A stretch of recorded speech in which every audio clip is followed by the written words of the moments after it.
Hey, this is Ken Finnan, and it's my job to get you past the Series 65 and the Series 66. This might be the most boring video I ever do, but it's going to be a long. I was going to curse. You're not supposed to curse in the first 30 seconds of a YouTube video, or they demonetize your ass. We don't need that. This is going to be a long, boring video, but it's going to be very, very valuable. Everyone's telling me that this is going to be the key to passing the Series 65 or the Series 66. It's either going to be one really long video or a bunch of like other videos. I have to see. I will absolutely have to timestamp it because I'm going through a lot of stuff. And what am I going to do? And I'm just going to go down all the terms, and we're going to go through all the terms from various books and get everything. So this way we have a thing. So if you go, what is this? I got that. You just look it up, and there it is. And you get a little stupid video with me talking about it. Maybe I put some art around it. Who the hell knows? But let's get going. Okay, so we'll start with, we're in the letter A's, right? Accredited investor.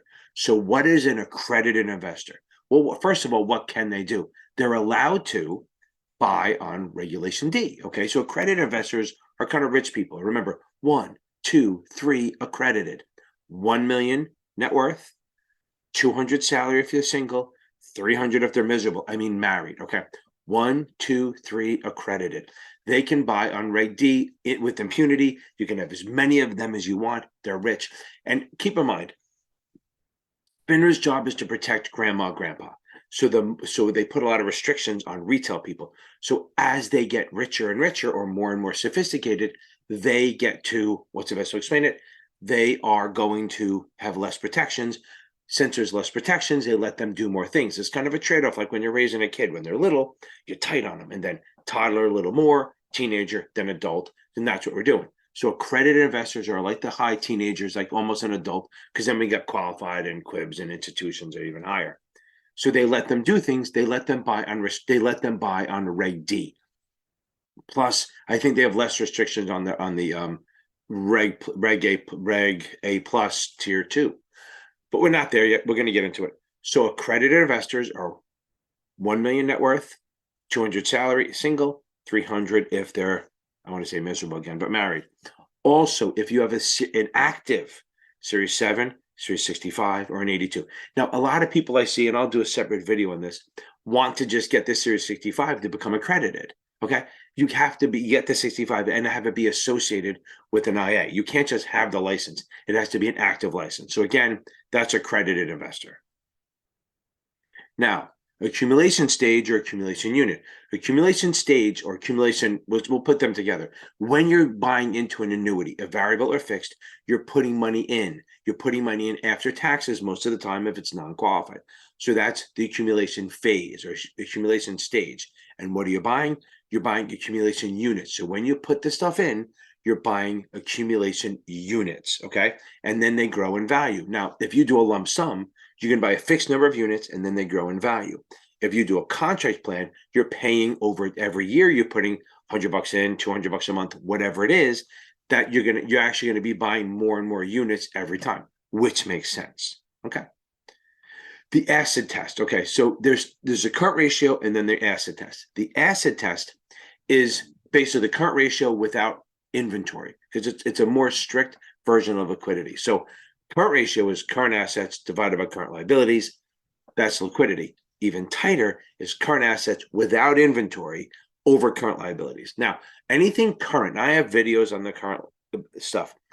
Current assets is anything like that you have or going to get in a year. Current liabilities is anything you owe in the next year or so. Inventory, the reason they take inventory out of the acid test, because it's very strict, is because they want to not count the inventory, because if it was liquid, it would have been sold already. Because you could have all these dresses, like say like women who maybe you buy dresses. I don't know if you do anymore, but we'll see. Like you're not going to buy, once spring comes, you're not buying spring dresses. You're buying the next one. So if they have dresses left over and there's $200-300 dresses in the spring, they're listed on the books as $200 dresses, but they're not going for that because no one's paying full price in the spring for spring stuff. Okay, so it's kind of like it's more fair to take that out and say, listen, we're getting rid of the inventory and then we're doing the liquidity. And we'll figure it out from there. So the acid test is a current ratio with current assets without inventory minus inventory taking it out. Okay.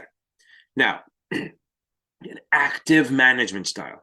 Okay, passive means like you're rebalancing and you're not trying to beat the market. You may be indexing or benchmarking, but then active is you're actually trying to identify inefficiencies or industries that are going to be going good, or you're going to do sector rotation or even asset allocation, where you're moving asset allocation. Let's go with sector rotation.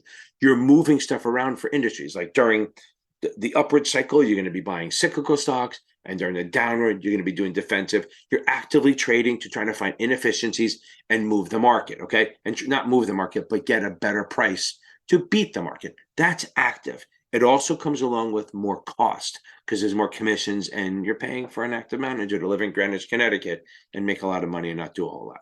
Okay. Active 1933, the two acts. The Act of 1933 is the primary market, okay?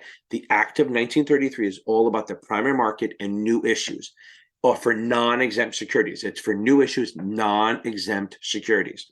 So it's going to say, oh, if you're going to issue shares, you have to register them with the SEC, file the registration statement, starts a 20-day cooling off period, okay? A 20-day cooling off period. And then it's effective after that.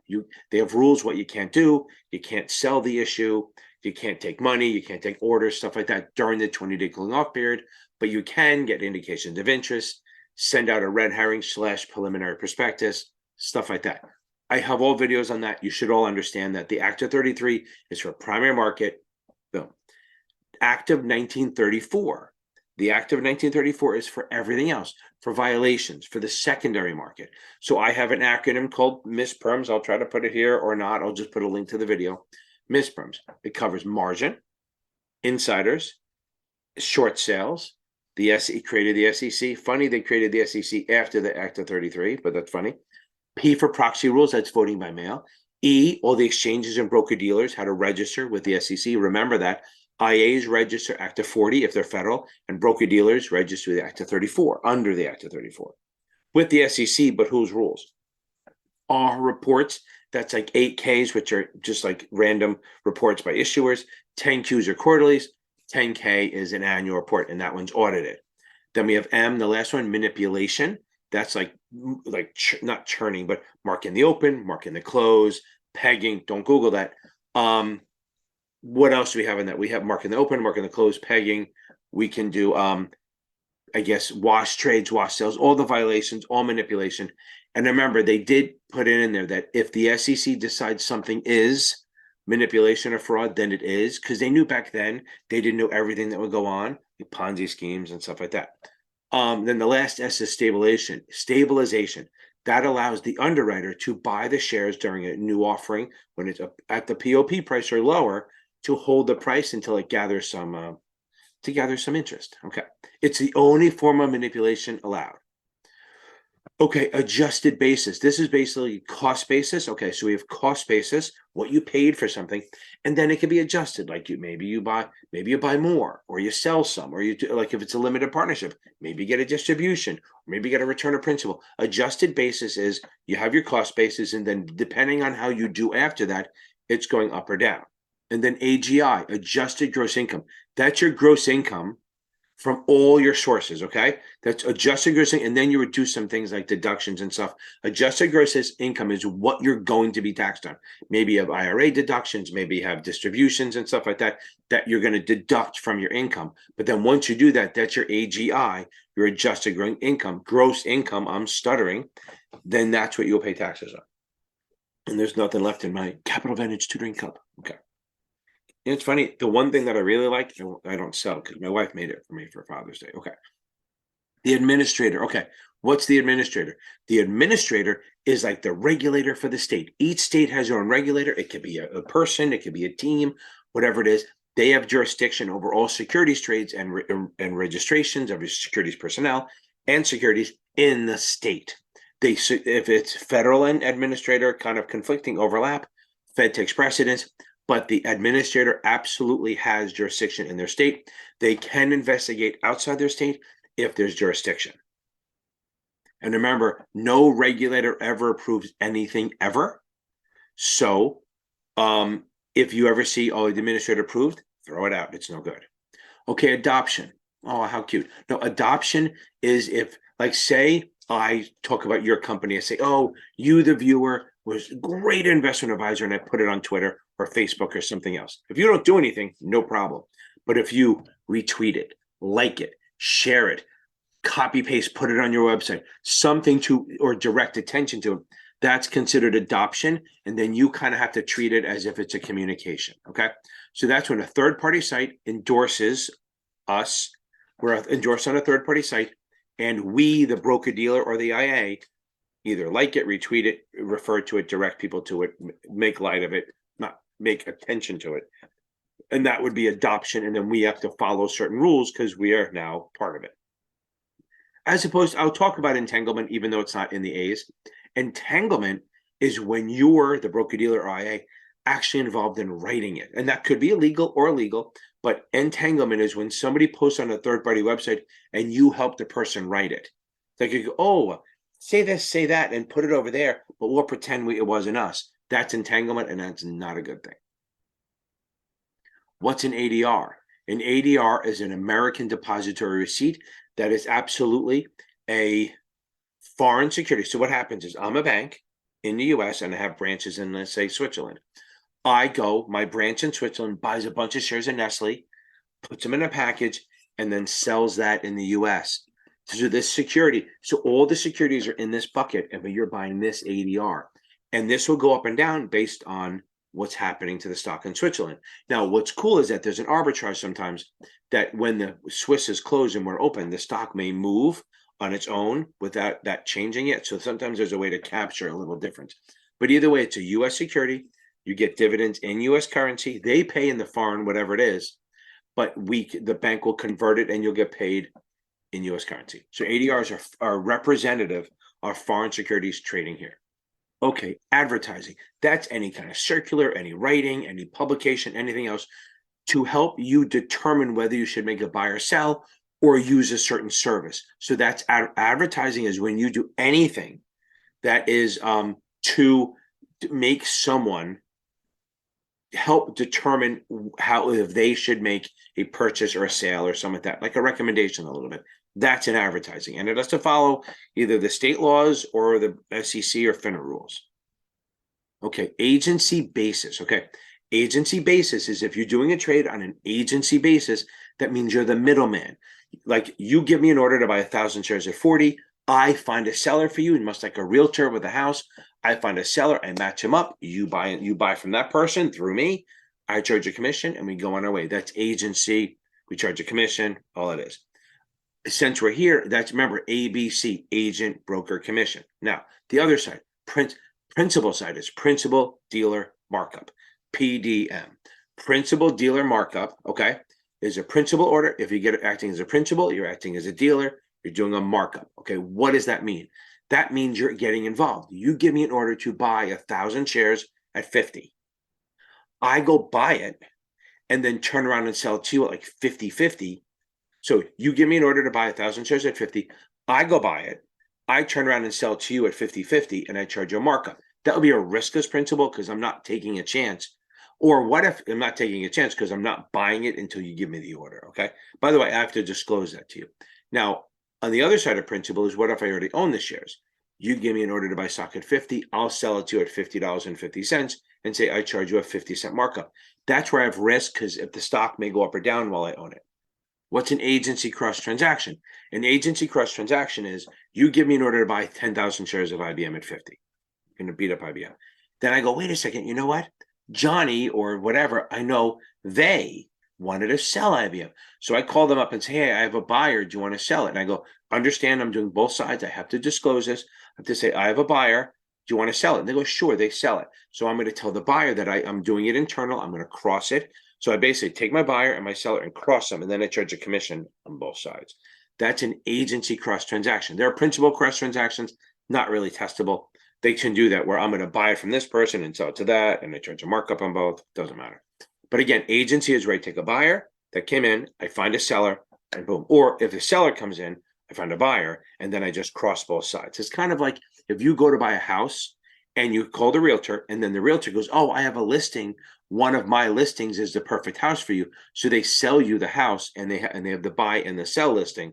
they get commissions on both sides. I think there's some loopholes to that, but that's the idea of it. What is an agent? An agent is an individual that works for a broker-dealer on the state level, okay? On the FINRA level, we call them registered reps, but on the state level, we call them agents. Agents, you have to take the 63 or the 65, 66. You work for a broker-dealer executing transactions. Remember, you're an individual. Agents are always individuals. They work for the broker-dealer executing transactions on behalf in securities on behalf of the broker-dealer. They may charge commissions or not. I worked in the stock exchange for 20 years. I never got a commission. It was bonuses. I got salary and bonuses based on how much money we made trading and how much business we generated. It wasn't a direct commission. We just got bonuses based on that. Now, agent. So what's not an agent, right? So that's an agent. Agent works for the broker-dealer. They register at the FINRA level and the state level, wherever they have a place of business. They have retail clients, whatever. Now, what's not an agent is if your client's on vacation, you don't have to register there. But the other one is if you work for an issuer, not the broker-dealer. If you're an agent and you work for the issuer, okay, you work for the issuer and you do exempt securities or exempt transactions for no commission, they're not going to make you register, okay? What's aggressive trading? That just means you're being speculative, aggressive. You're trying to beat the market. That's all it is, okay? Okay, what's an all or none order? So let's talk about order types since we're in here. It's an O, but it's an A. All or none means, so let's start with the beginning. I give you an order to buy at the market, you just buy it at any price. If I give you an order to buy at a limit, I say, listen, buy 1,000 shares at 50. I'm going to do that price all the time. I give you 1,000 shares. I give you 1,000 shares to buy at 50. You are going to buy it at 50 or lower, 50 or better. If I give you an order to sell 1,000 at 50, you're going to sell it at 50 or higher. Okay, that's a regular limit order. And if I give you the order to buy 1,000 shares at 50 and you only buy 300, and then at the end of the day, I have nothing else, well, then we cancel the 7. I take the 3 because that's what it is. But what if I have to take the partial execution? I have to. Now, what if I don't want that? I can do an all or none. I go, look, buy 1,000 shares at 50, all or none, which means, one, it doesn't have standing in the book because it's a special kind of order.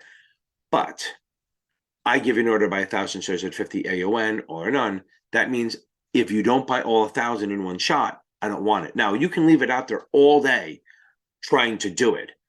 But it's an all or none, meaning I do all of it or I don't want any of it. So you can't buy like 200, 200, 200, 200, 200. You have to buy all 1,000 in one shot. But you can wait all day to do it. You buy all 1,000 in one shot or I won't accept it. So you don't do it. Another one, a version of that is an immediate or cancel, which means I want you to buy 1,000 shares at 50. Try to get as much as you can. You can buy 300, 400, 1,000, but then put it out there once and then cancel it right away. I don't want to be out there. That's an immediate or cancel. Another type is a fill or kill. A fill or kill is fill it or kill it. So it means it's a combination of an all or none and IOC. That means I give you 1,000 shares to buy fill or kill. You go out there right now, you try to buy 1,000 shares at 50. You will not buy anything less than 1,000 or you don't do it. And then if you don't do that, you cancel right away. They're specialized orders, kind of bratty. Okay. What's alpha? Okay. Alpha. So first, to get alpha, you have to know beta. Beta is a volatility compared to the market, risk, whatever it is. So think of alpha as what you do better than expected. Okay. Positive alpha, you did better than expected. Negative alpha, you did worse than expected. So if you have let's just do this. So let's say you have a beta of 1.5. 1.5.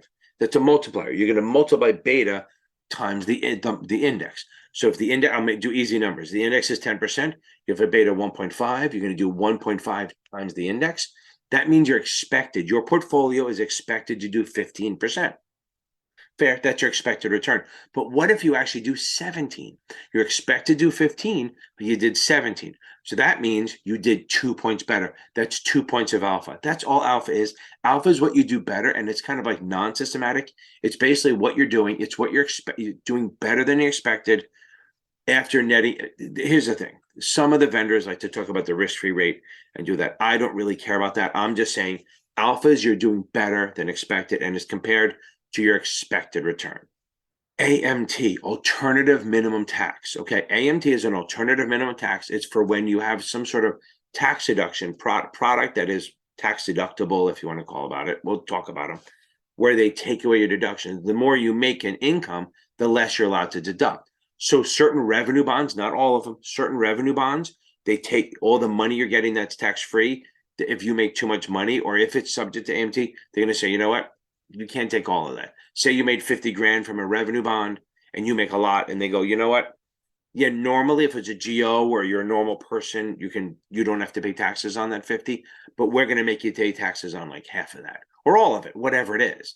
But that's AMT is just takes away your deductions, and it's only applicable to really revenue bonds, not GO, and limited partnerships. So if you see a tax preference item or the word excessive deductions or excessive write-offs, they might be subject to AMT, where the AMT will go, you know what?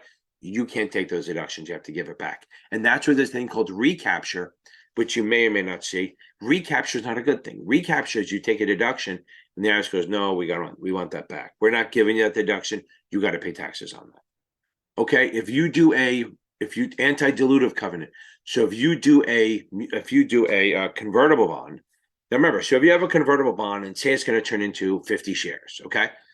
And so that's great. It's awesome. Whatever percentage of the ownership, that's really freaking tiny, but it is a percentage that you can count on. But what happens is if the company issues more shares, well, then you're still only getting the 50. So the anti-dilutive covenant adjusts your ratio up based on, so if you're normally going to get 50 shares and they do a 10% stock dividend or issue another 10. So if they do a 10% stock dividend or a stock split, they're going to adjust your ratio to accommodate for that. You won't have to do the math on these exams, but just understand that if you have an anti-dilutive covenant on your convertible bond, they're going to adjust the ratio or the number of shares you get to keep your percentage ownership. Arbitrage. What is arbitrage? Arbitrage is when you capture an inefficiency in the market in two different markets, not the same market, two different markets. So like, when back in the late 90s and early 2000s, it was less electronic.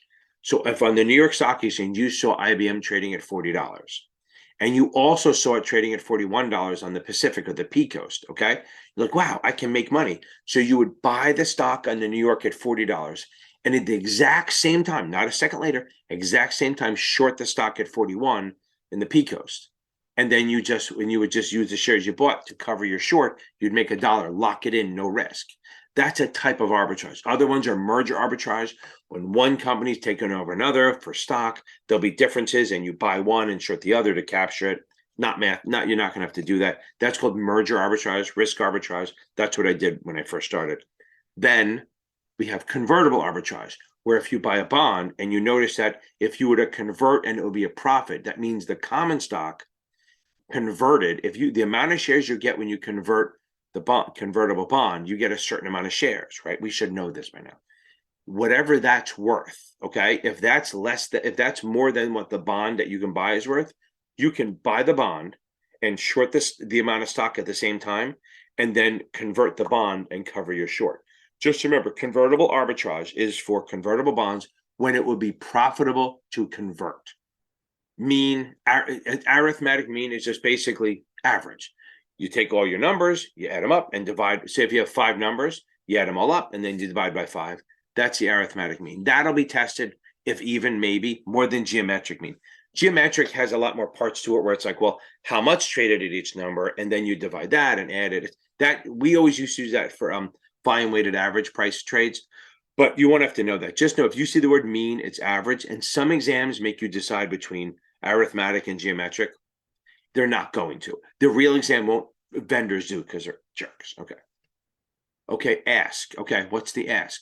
So there's bid and ask. So we have the bid, which is where people are willing to buy, and the ask is where people are willing to sell. That's the bid ask that creates the inside market. Okay, the bid is where people are willing to buy. The ask is where people are willing to sell. If you want to buy stock, you have to pay. You have to buy it where people are willing to sell. So you pay the ask, and if you're going to sell, you're going to sell at the bid because that's where people are willing to buy. Because you buy at the ask, you sell at the bid. Okay. And the difference is the spread of the inside market. Okay, so let's talk about, it's not really, it's an A, but if you want to give somebody a gift of securities, really nice, feel free to send them to me. I'll give you my Venmo, whatever. If you want to give me something, if you give me a non-assessable security, then it's a gift. It's fine. Because a non-assessable security means you give it to me. It's like giving me shares of Tesla. They'll never ask me for more money.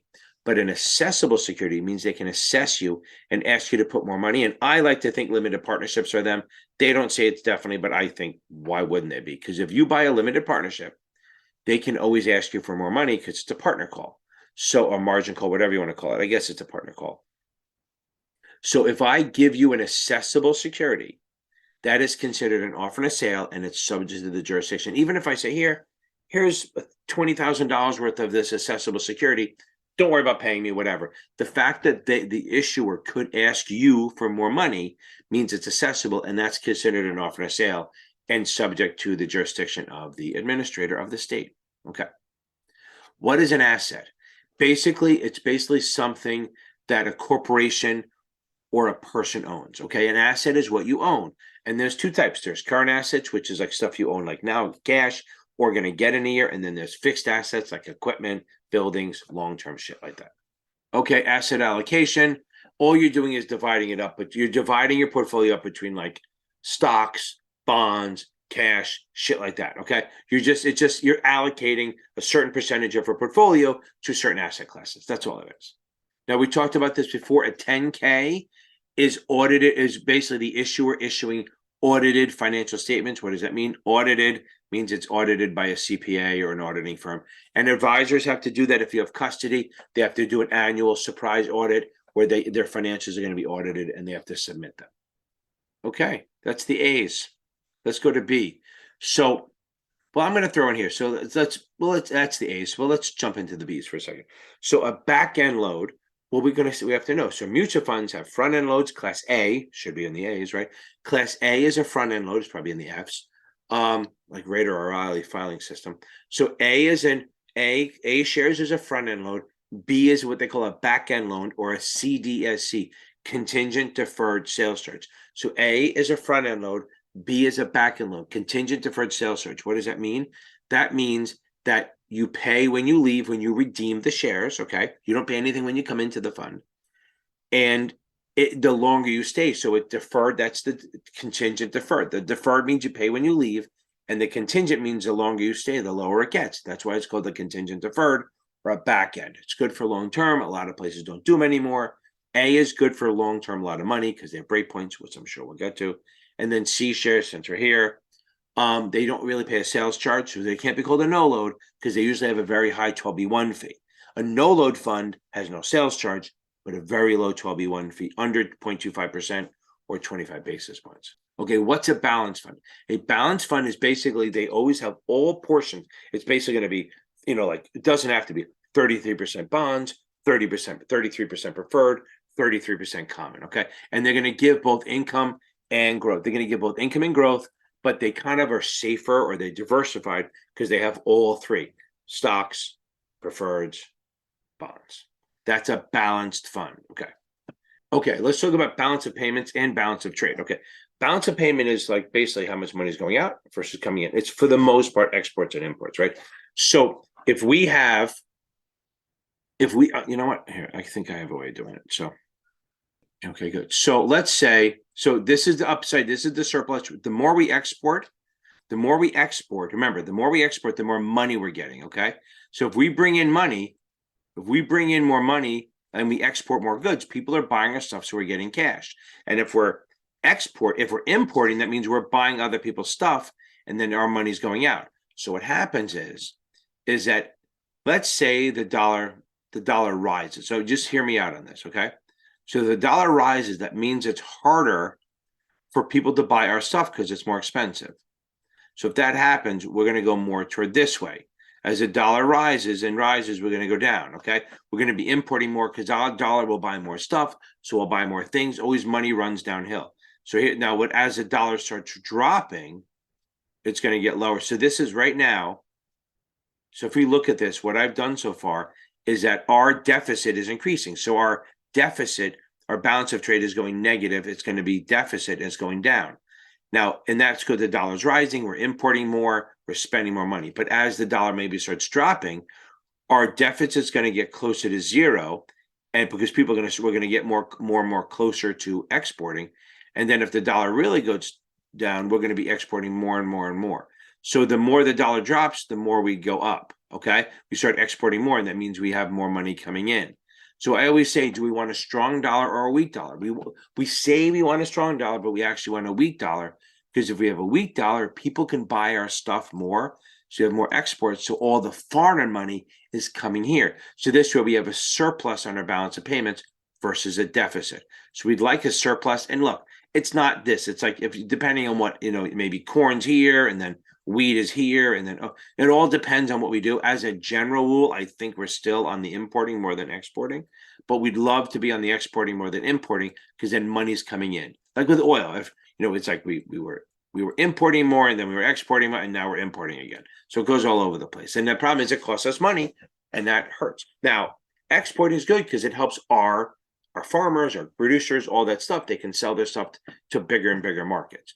And that's the thing. So like if you have a weaker dollar, right? So if your dollar's weaker, if you stay inside the country, you'll never freaking know. Like if you're in the middle of Mississippi and you've never left the state, whether the dollar's strong or weak doesn't matter to you on a day-to-day basis. But if you're a farmer, a weak dollar means there's more people buying your stuff, maybe from other countries. So that's the balance of paid, balance of trade. Okay. The balance sheet is basically just a financial condition. It's like a snapshot. It's a snapshot of the financial condition of the company. It has assets and liabilities on it. That's it. Assets and liabilities, and it's supposed to sort of balance out, right? Income statement is not that. Income statement is more about cash flows and money in, money out. So gross sales, gross income, that's going to be on the cash flow statement or the income statement. They're different things, but they kind of do the same.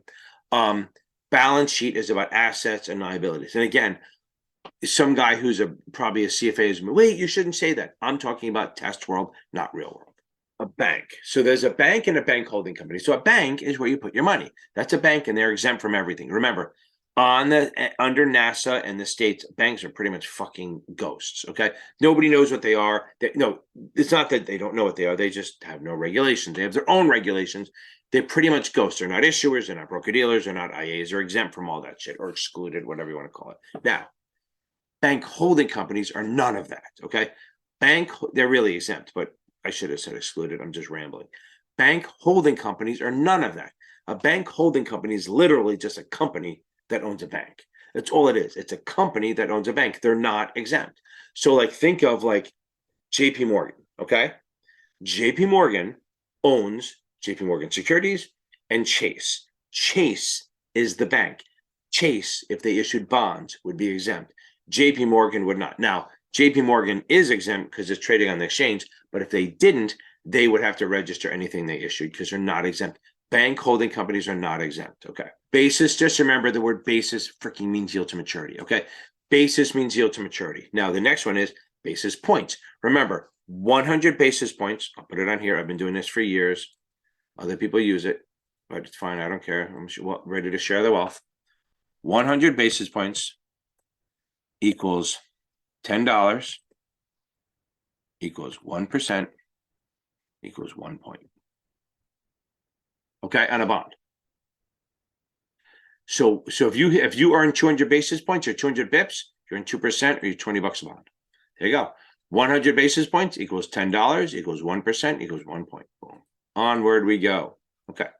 Okay. Bearish and bullish. I guess we can talk about that. So bearish means you think it's going down. A bear market means it's going down.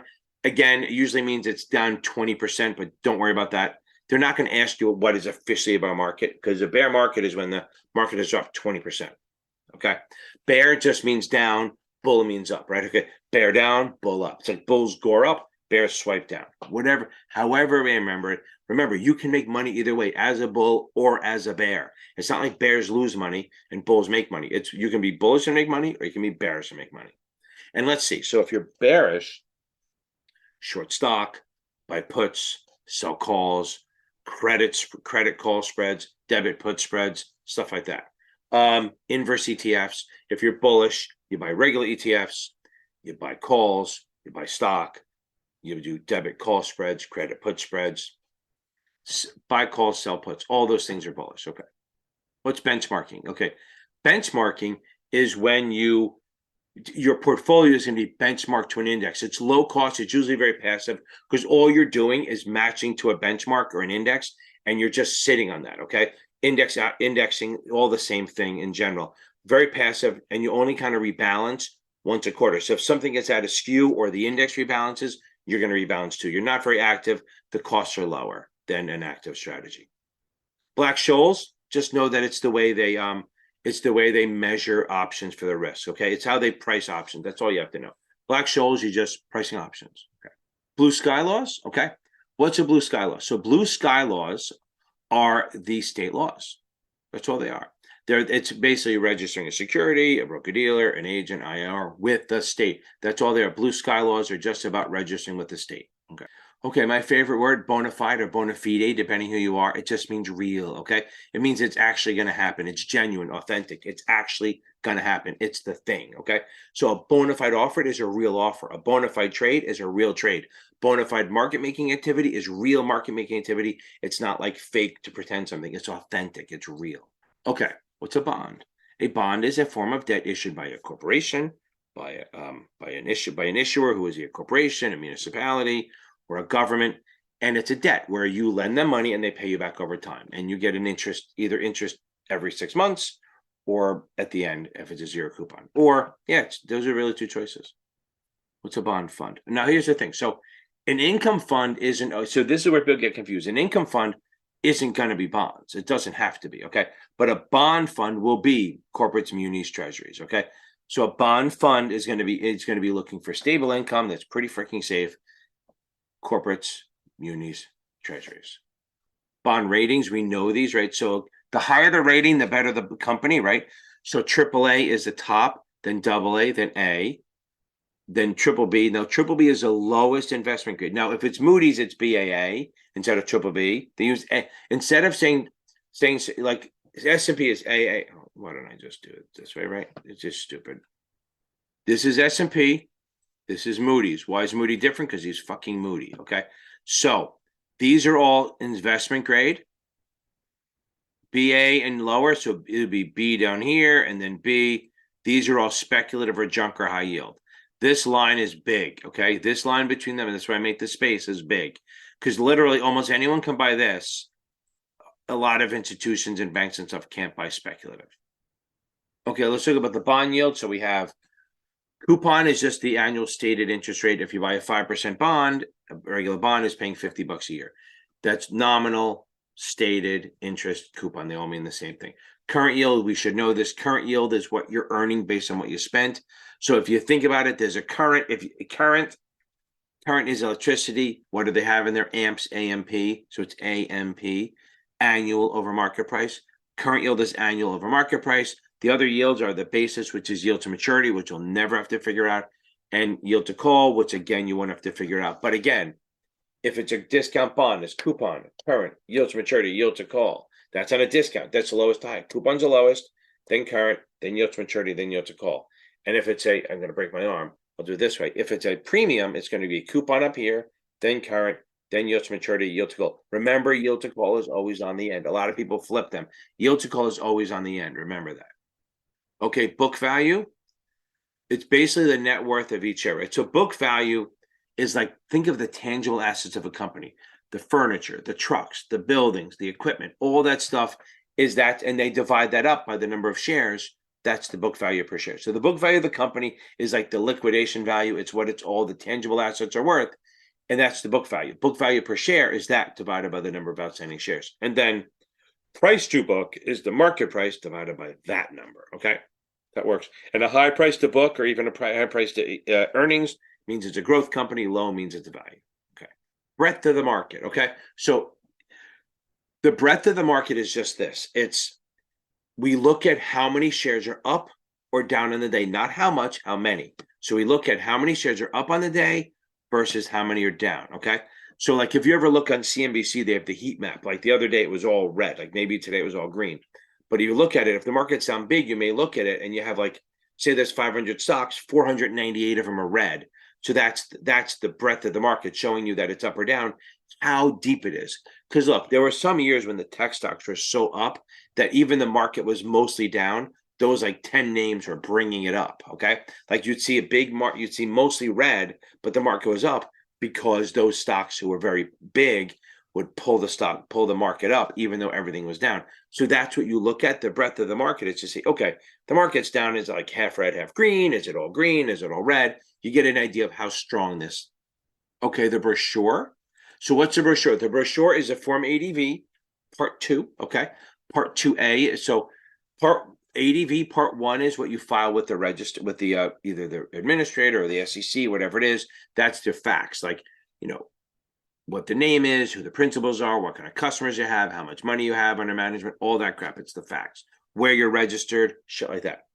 Part 2 is the disclosure docs. Okay, that's the disclosures where you disclose everything. So that's called the brochure or ADV Part 2A. Okay, ADV Part 2A is the disclosures for the firm. If they have any conflicts of interest, how they manage the money, how they get the fees, any kind of past problems, all that shit. But that's Part 2A. Now the brochure supplement is 2B. Okay, 2B or not 2B. So I'll put a Caesar thing here, right? So 2B or not 2B. Oh my God, I can't believe I said that. The 2B is the brochure supplement. That's like for you or your team. So you may have a team, and it'll be like the 2B will be like, oh, John he went to Oxford, blah blah blah, and Mary went to UPenn, and someone went to Stanford, or someone went to Stockton, whatever it is. Those are all the different. It's all their education and their conflicts and how they do the money and their expertise and all that. It's the disclosures for you. So 2A is for the firm. 2B, see, I should do the Pomodoro method and have that phone in another room, right? 2B is the brochure supplement. Now, both of them have to be delivered at or prior to the signing of the contract. That's the rule. That's the brochure rule. The brochure rule is they both have to be at or prior to the signing of the contract. But the state also adds in, hey, that's fine. But if you don't give it to them 48 hours before they sign the contract, the customer gets 5 days to back out, a free look, okay? So again, the brochure rule is always deliver at or prior to the signing of the contract, okay? But the state adds in the old, we want it 40 hours ahead of time. But if you don't, it's not a big deal. But if you don't do it, then you got to give them 5 days out. That's all it is. That's probably like 4 questions on the exam. Okay, what's a broker? Well, let's say broker-dealer. We'll start with that. A broker-dealer is a firm or a person, right? It's always a person, but it's always a firm that executes transactions for themselves or others.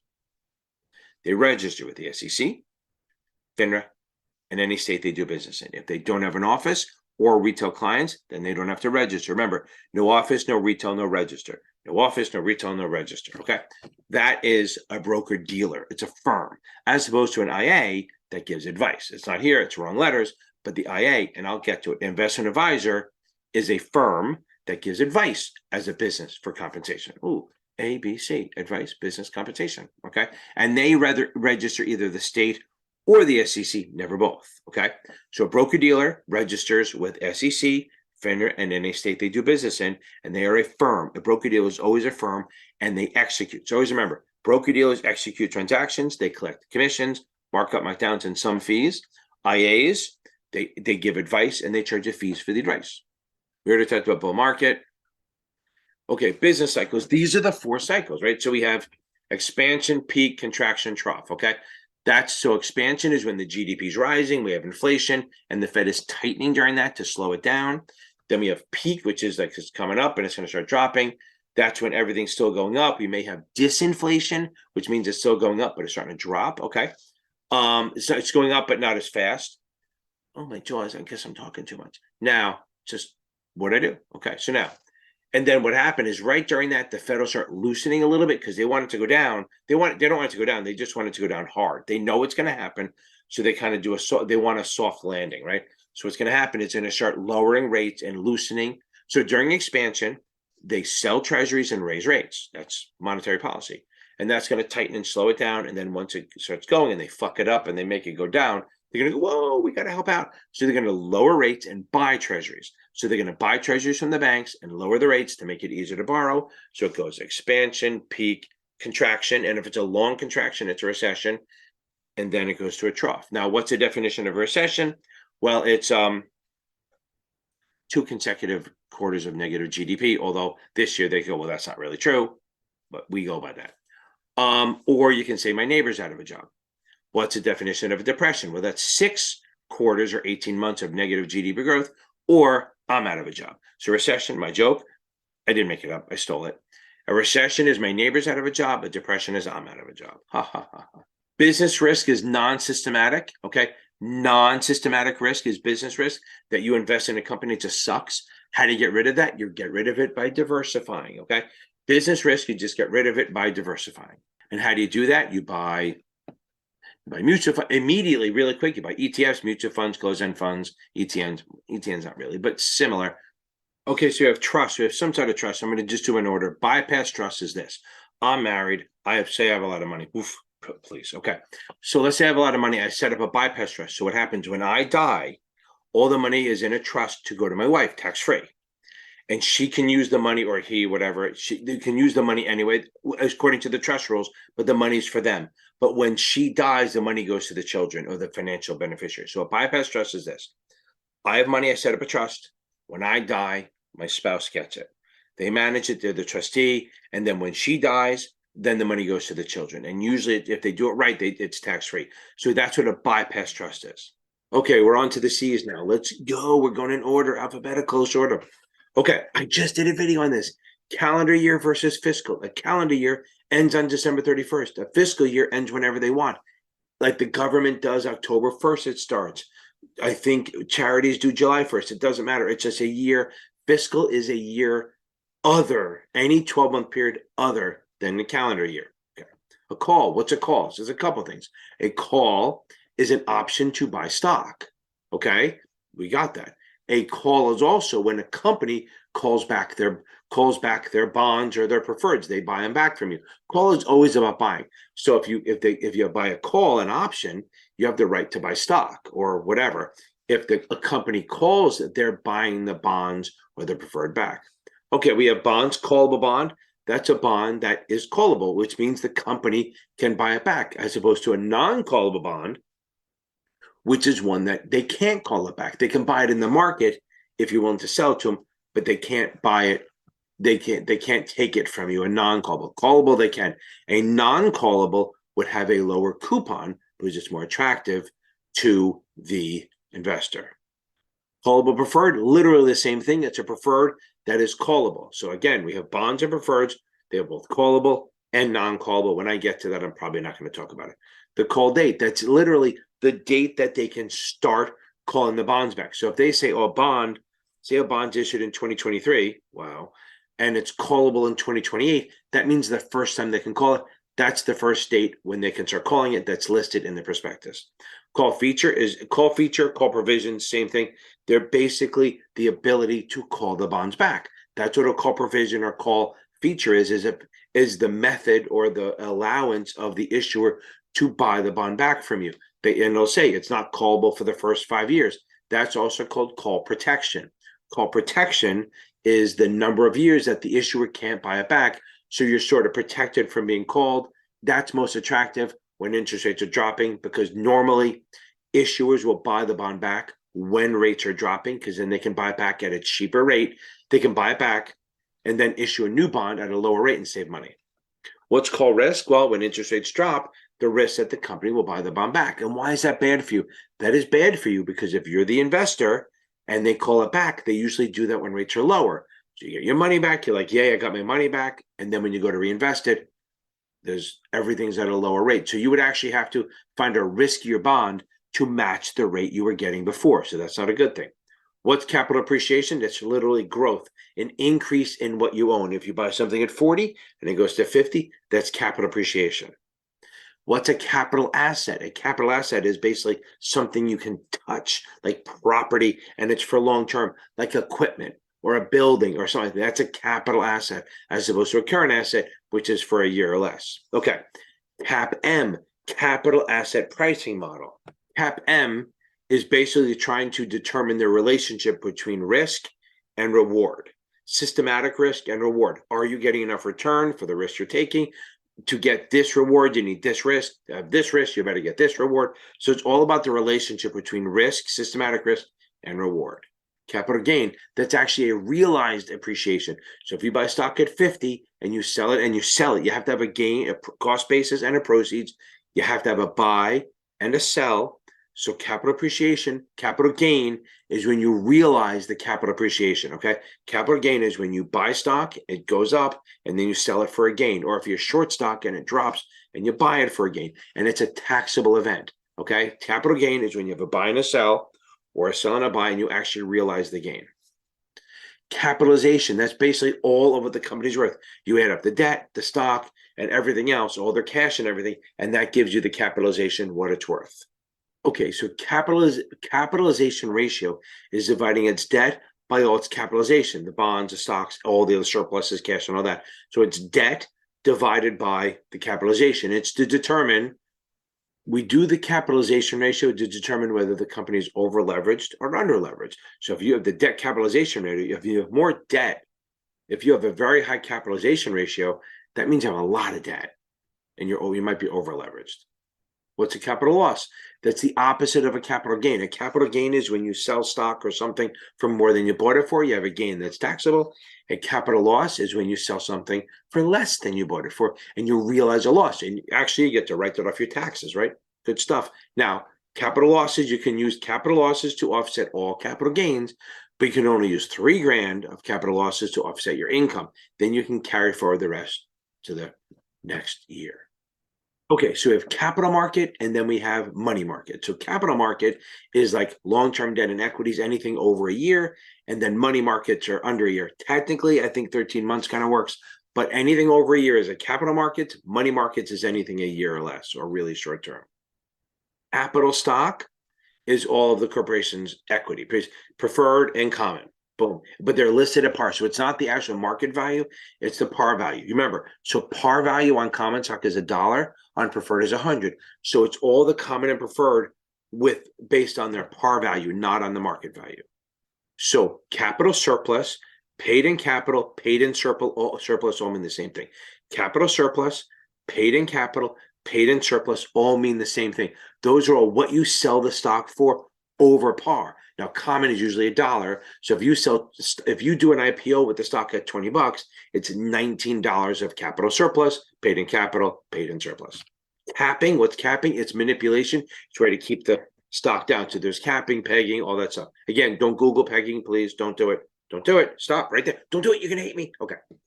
Capping is when you're selling something or doing something to push the price down so it doesn't go over a price. A lot of times it's to either make your P&L look good or to prevent an option from being exercised or to force an option to be exercised. Pegging is when you buy and sell to make it close at a certain price. Remember, capping is keeping it down. Pegging is trying to get it to go up. You're going to buy or sell to get it closed at a certain price. Very similar to capping, just it's both buying and selling. What's a cash account? A cash account, as opposed to a margin account, a cash account is where you pay 100% for everything. So there's really two types of accounts. There are other little nuances, but for the most part, we have cash accounts where you pay 100% for all your stock and everything. You can't short in it. You can do some options in it, but you can't really short or use, you're not borrowing. And then there's a margin account. A margin account is when you borrow against it. You take on, you had a debit balance, you can short in it. You're borrowing money to buy stock. So I have a margin account that before I had $2,000 in it, I can only do cash transactions, pay for everything. Once I had $2,000 in equity in the account, I could start borrowing against it up to 50% of the value of the stock. What's a cash dividend? A cash dividend is when the company pays its profits in the form of cash. So there's cash dividend, there's stock dividend, and then there's product. Okay, so they can give you, like Gillette can give you razors. I'd be pissed. But like I said, that's when I was a kid. I bought Playboy stock, hoping it never happened. Okay, although the annual report was pretty cool. It's the only annual report with a picture of a woman in lingerie. Okay, so again, cash dividend is when you get paid cash, usually quarterly. They announce it. That's where the DERP, declaration, X, record, payable, right?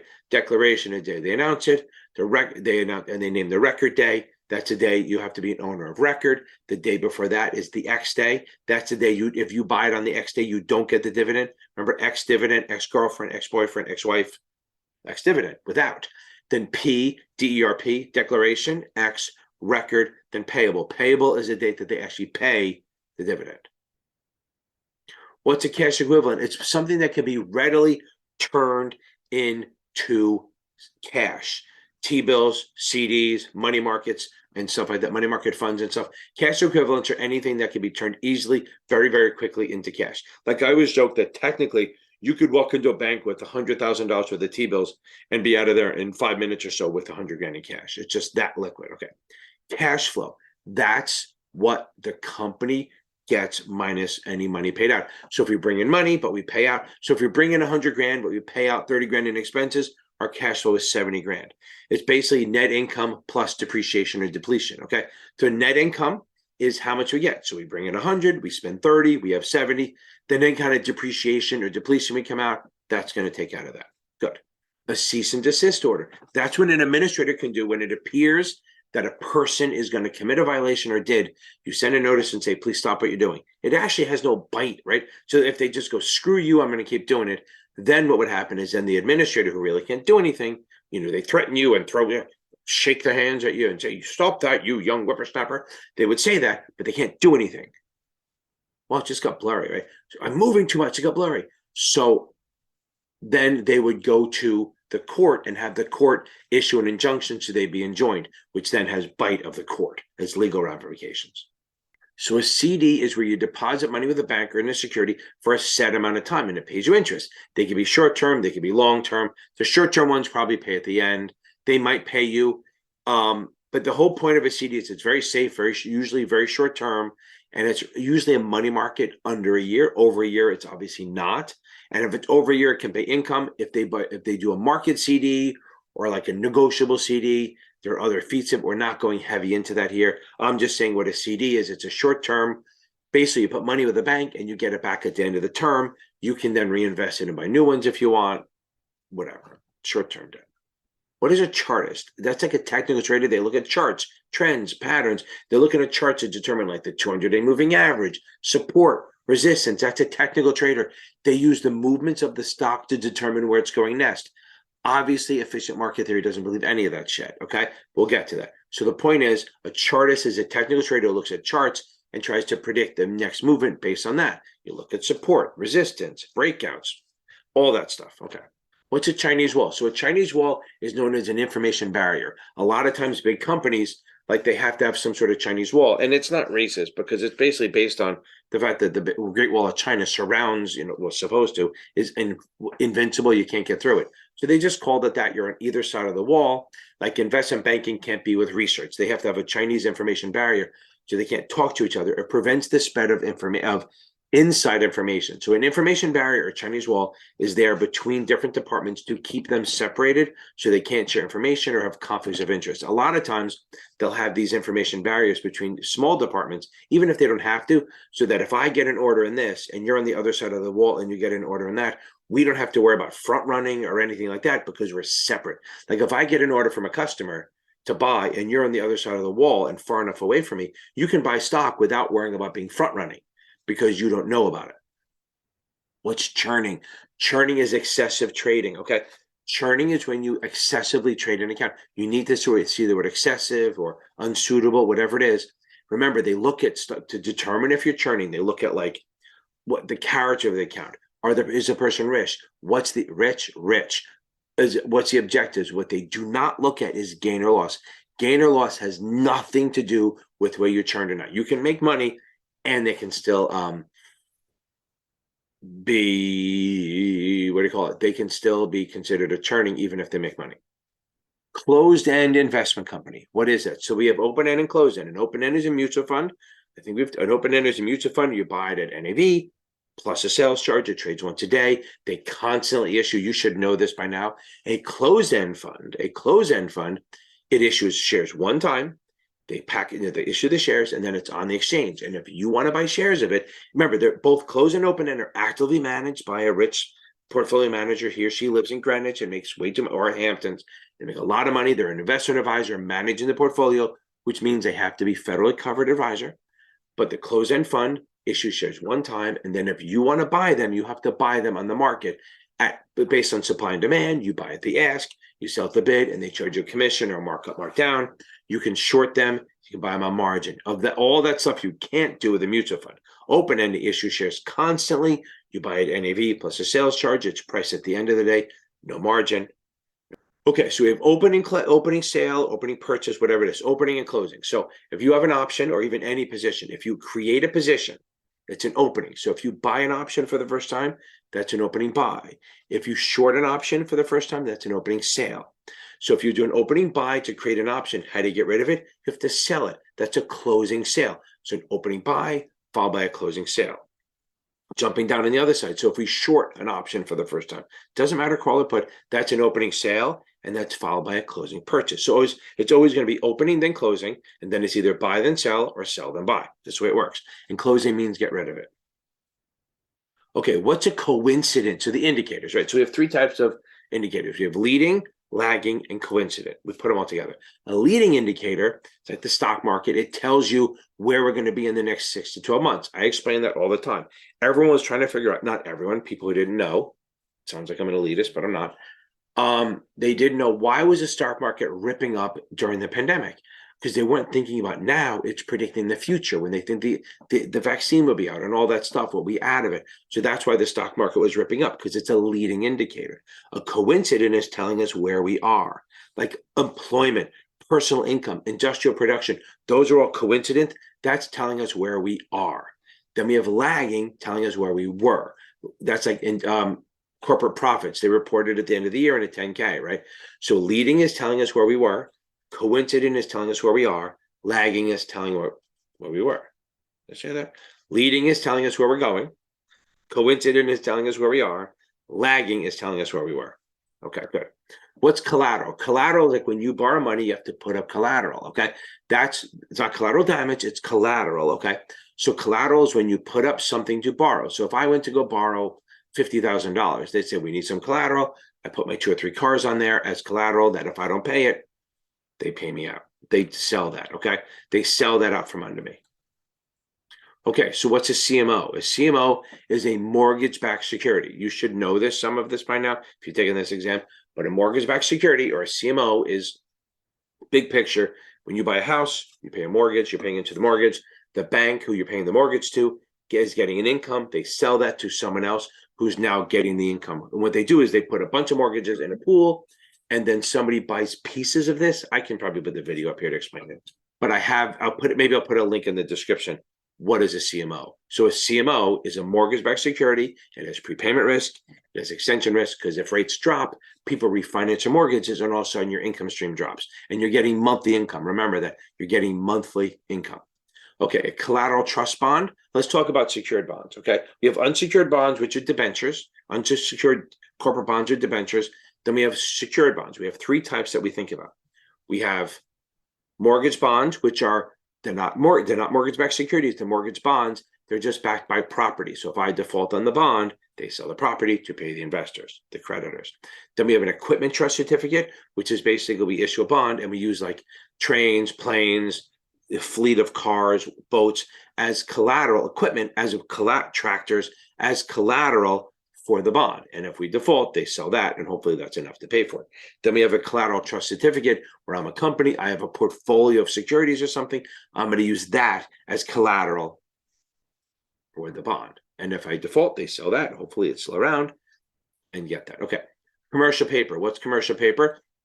It's a short-term unsecured. It's a short-term unsecured bond. It's 270 days or less. It's issued at a discount, like a financial company would say, oh, we need money for the next 9 months. So they'll issue a commercial paper for like, $1 million, $999,000, and then they'll pay back $1 million at the end or something like that. So it's short-term, unsecured, promissory note. We promise to pay you. It's 270 or less, so then it's exempt. Now, it's exempt from federal, but to be exempt from state also, it has to be 270 days or less, top 3 credit rating agencies, and it has to be a minimum denomination of 50 grand. That means you cannot buy a $30,000 commercial paper. It's 50 grand, so it keeps the retail people out. So what's a commission? Okay, so commission, or let's go along with that. So commission is, remember, ABC, agent, broker, commission. A commission is when you act as an agent and you charge a commission for doing a trade. So if I do a trade for you, I'm the middleman, I'm acting as an agent, I'm going to charge you a commission. You buy stock at 50, you bought it at 50, I find a seller for you, I don't do it myself, I charge a commission on top of it. Much like if you go to buy a house, the agent's going to charge you a commission on top of the price of the house. As opposed to a markup, markdown is when you act as a principal. So if you give me an order to buy stock at 50, I'm going to sell it to you out of my own portfolio, out of my own inventory. I'm going to sell it to you and I'm going to charge you a markup. You give me an order to buy stock at 50, I'm going to sell it to you at 50 and a quarter. That's a principal, okay? Principal transactions. Remember, ABC, agent, broker, commission, and then PDM, principal, dealer, markup. What's common stock? That's basically just the ownership of the company. That's the one you see on there on CNBC and stuff like that. It's the lowest form of ownership. You own stock, you buy it, you can buy shares. If you buy all the shares of a company, you're actually the owner. It's just basically the ownership of the company. It's a form of equity. It's the lowest one. It's the last to be paid, but it does have the highest risk and highest reward because it moves with this company. If the company does well, it goes up. Hopefully, the company goes down, it goes down. So we have two types of trust. We have a complex trust and a simple. A complex trust means that you set up the trust. We have it. I'll talk about trust later in general, but a trust is like an account that you set up that you put your money in. Let's go through it. So it's either revocable or irrevocable first. So an irrevocable trust is you set it up, you're the grantor, you name a trustee, you name your beneficiaries, could even be you for all of them, and you put the money in. And if it's irrevocable, once you put the money in, it's up to the trustee to decide where the money goes. You can't take it back, but it is not taxable to you anymore. It's not in your estate. It's just on the trust end. Then we have a revocable one, same thing, but you put the money in, but it's still yours. You can take it back anytime you want. But remember, so you put the money in. If it's irrevocable or revocable, the trustee is going to manage it for the beneficiary or the beneficiaries as a whole, not just one or the other. If there's more than one beneficiary, they manage it as a whole. So that's revocable versus irrevocable. Revocable, you can take it back, you can revoke it, or irrevocable, once it's in there, you'll never touch it again. Now, the other part of it is there's a complex and simple. Complex trust means that if you put money in and it earns, you can either decide to pay it out based on the rules or let it build. You don't have to do anything. A simple trust, all of the growth has to be distributed every year. So a complex, it can hold it and let it grow. A simple trust, all the earnings, not the corpus, not the body, not the principal, but the earnings of the trust have to be distributed each year. Okay, so let's think about back to the mutual funds. Conduit theory. Okay.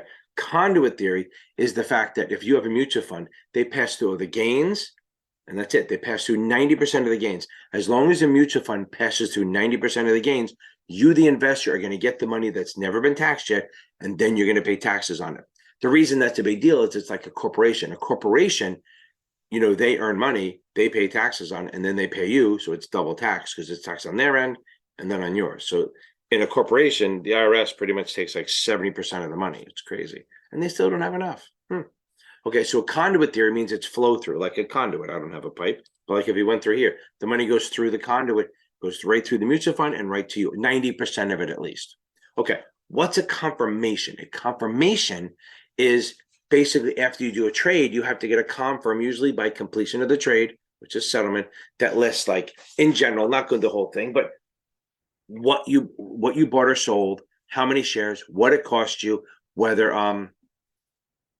what the commissions were, the net prices, if it's a bond, whether it's callable or not. It's going to give you the yield to maturity or the yield to call. It'll give you maybe the exchange where it's executed or not. It'll give you the date, but it doesn't have to give you the time, but it does have to tell you that it's available. It'll have your account number and it'll have the name of the firm and all that on there. It's a confirm. Okay, it's a confirmation.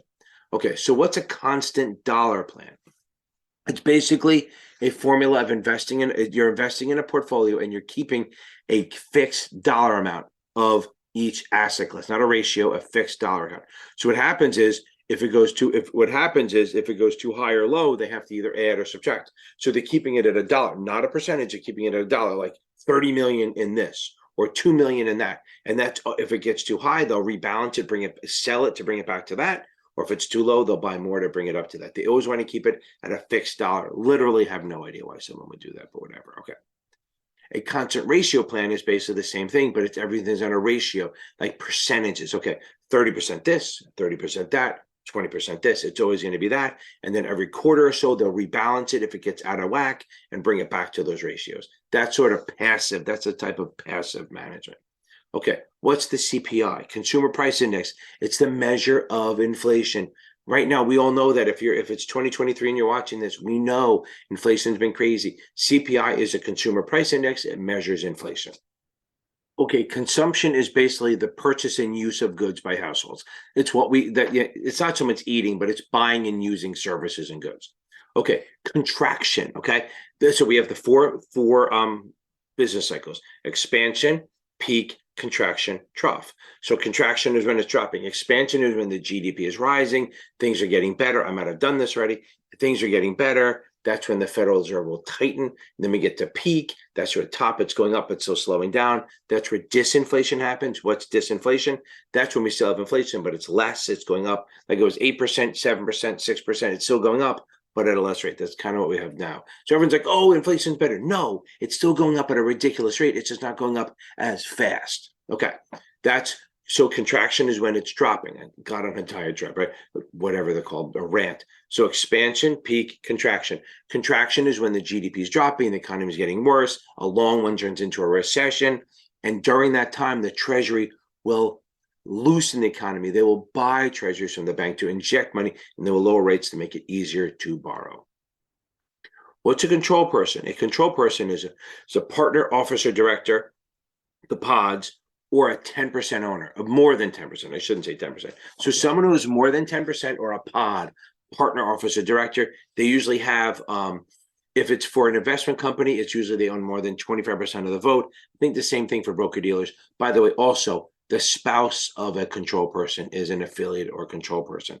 No, they have the rules that if the control person of a public company and they want to sell their shares, they have to follow the 144 rules.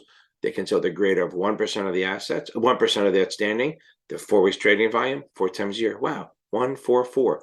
Greater of 1% of the greater of 1% of the outstanding shares, 4 weeks trading volume, 4 times a year, which is every 90 days, kind of built into the price. Control security. It's basically shares. I've never really heard someone talk about it that way, but a control stock is owned by control people, so they have to follow the 144 rules. Okay. Conversion parity. So convertibles. Let's talk about convertibles. So convertibles are securities that turn into common stock. Okay. I don't think on the 65 or 66 you have to do the math, but we have videos on that. So convertible bonds or preferreds or convertible securities are securities that turn into common stock. So they will have a conversion ratio, which is how many shares you get. They will have a conversion price, which is at what price it gets converted at, which is just a number to figure out the ratio. And then the ratio will tell you how many shares you get. And then you're going to multiply that ratio. We should all know how to do this. You're going to use that ratio, multiply it times the common stock price, multiply the ratio times the common stock price to get what the parity is, the conversion parity. And then if that number, so think about it this way, I buy a bond, it turns into common stock. If the amount of shares that I could turn into is worth more than the bond, I would convert the bond into the stock because they get a discount. If the value of the stock is less than the value of the bond that's trading at, I would not convert because I'd be losing money. So convertible bond is a bond that's convertible. Convertible preferred is a preferred that's convertible. Bonds pay income every 6 months. It's a debt. Preferreds pay quarterly, and it's an equity. Okay, convexity. Don't have to go crazy on it. It's probably a wrong answer. But remember that we know that duration is how volatile a bond is, right? So the problem is the difference between an 8-year bond and a 10-year bond and a 12-year bond. We know that the 10-year and the 12-year bond move more, but it's not a straight line. So it's kind of curved, okay? So like maybe the 10 moves a lot more. It's not exactly equal. Like if you have a 6-year, an 8-year, and a 10-year bond, they're not exactly the amount. So like the 8-year may move 3 times as fast as a 6, and then 10 may move 4 times as fast as the 8. So it's not, and that's what convexity measures. Basically the curvature of the speed at which things move. Again, you don't have to do the math. No, I always say this one. Duration is how much a bond moves. Convexity is how fast it moves. I don't think it's exact, but it's kind of showing you the difference between the two. Okay, cooling off period, right? The cooling off period is what? When we issue a stock for the first time under the Act of 33, we'll file a registration statement, and then we start a 20-day cooling off period. That 20-day cooling off period, the 20-day cooling off period, we can't sell the bonds, we can't sell the stock, we can get indications of interest, we can set out a red herring, we can even register it in the various states, blue sky it. We can't sell it, take money or anything, but we can do that during the 20-day cooling off period. At the end of the cooling off period, the SEC declares it effective. They don't approve, never fucking approve. Remember, no regulator ever approves anything ever. So they just declare it effective. They say, hey, we didn't find anything wrong with it. It's not a big deal. Okay, a corporate account or a partnership account. A corporate account is a corporate account. You have to have certain documents. You have to have the articles of incorporation or the charter, and you have to have a name of someone. Okay, you have to have a name of someone who can place orders. What they call an authorized representative, authorized trader, or authorized individual who can place orders for the corporation because it's not an individual. Now, if it's a partnership, it's not a joint account. It's a partnership. It's for a partnership. And you need probably the signature of the GP and the partnership agreement. What's a corporate bond? A corporate bond is a bond, debt issued by a corporation. So remember, a bond is when the investor lends money to an issuer. So corporate bonds are issued by corporates. Then we have munis and we have treasuries. They all have their own things. Corporates, fully taxable. Like Tesla would issue a bond, and muni is like a city or state issuing a bond. And normally, if you buy it in the same state you live on, it's tax-free. The interest at least is. And then treasuries, they're issued by the federal government. The thing about them is they have no default risk, pretty much, except for what's going on now with the debt ceiling. There's no default risk. But so corporates, you pay tax on every level. Munis, you don't pay federal, but you might pay state unless you buy it in your own state. And treasuries, you pay federal tax, but not state tax. What's a corporation? It's one of the types of setting up. So we have different types. We have sole prop, which is just like one person. Okay, just one person setting up. You have no limitation of the risk. You have unlimited risk. It's super free. Like when I first started teaching, I did a sole prop because it didn't matter. I didn't have risk or anything. Now I'm doing other projects, so I have to create something else. So a sole prop is just me alone. You can't really transfer it. There's no continuity of life. When I die, it's over. Then I can go up to an LLC. An LLC is a limited liability corporation, or company, whatever you want to call it. They can have as many members as you want, but it has limited liability. Like if you're a member, you can only be sued up. You can only lose what you put in unless you're committing crimes. You have one member, you can have a single member LLC or hundreds. Okay. They pass through the gains and losses. That's the thing about the next three things I talk about. They pass through the gains and the losses. What does that mean? That means we get the money, the partners get the money, not the corporation or the company, and they also get losses. They don't owe the money. They get a piece of paper that's a write-off. So LLCs, partnerships, and S corps all pass through. So that's an LLC. A partnership, there's two types. There's a general partnership, which is just partners. General partners, they get together, it can be verbal. We run a business, but if it just says partnership, it doesn't mean limited. If it just says partnership, that means that they have unlimited risk and they can all run the company with the partnership. If it's a limited partnership, we have limited partners that just put money in. No, they can only lose what they put in, but they can't run it. And then general partners of the GPs and LPs. They have a GP who runs it and an LP who just drops the cash. LPs can only lose what they put in. GPs can take on unlimited liability. They're also paid last, okay? But if they just say limited partnership, it's an LP GP thing. You have to have one of each. If they just say the word partnership, it means general partnership, which means everyone has unlimited risk and everyone can be involved. Keep that in mind. An S Corp is a corporation with up to 100 investors, 100 shares, I should say. There's a lot of nuances to that, but it's fine, 100 shares. All the shareholders have limited loss. They can only lose what they put in, and it does pass through gains and losses like the other two. Then we have the C Corp. Basically, every company you've ever heard of is a C corporation. They do not pass through. It's the most expensive. It's the best way to raise a lot of money. You can have an unlimited number of shares pretty much, and you can just authorize them, you issue them, they're outstanding, all that crap. As they get paid, the actual corporation pays taxes at the corporate rate, and then they pay dividends, and then you pay taxes. So the problem with the corporation is it's double tax, but the good part is it's the best way to raise a lot of money. Okay, correlation. Correlation is how two assets run with each other. So it's a correlation of one means they go up together, down together, don't move together, all the same. You don't want that. You don't want positively correlated. It goes one to negative one. One means they're perfectly correlated the same way. Zero means they're not correlated. And then negative one means they go opposite the same amount together. Okay. You want non-correlated. You want this because they want diversification. You want this to go up and this not. You do not want them to go together because good is good, but bad is really bad.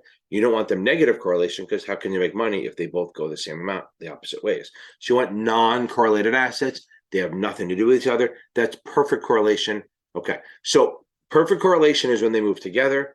I guess perfect negative, pure negative is -1. They move exactly opposite. What you want is non-correlated, so they have nothing to do with each other. Good. Okay. I think we talked about this already. Cost basis is what you paid for something. Cost basis is what you paid. You bought it 20. They've adjusted cost basis, like if you put more money in or you get payouts and stuff like that. But cost basis is what you pay. Proceeds is what you sell it for. And the difference is your capital gain or loss. Okay.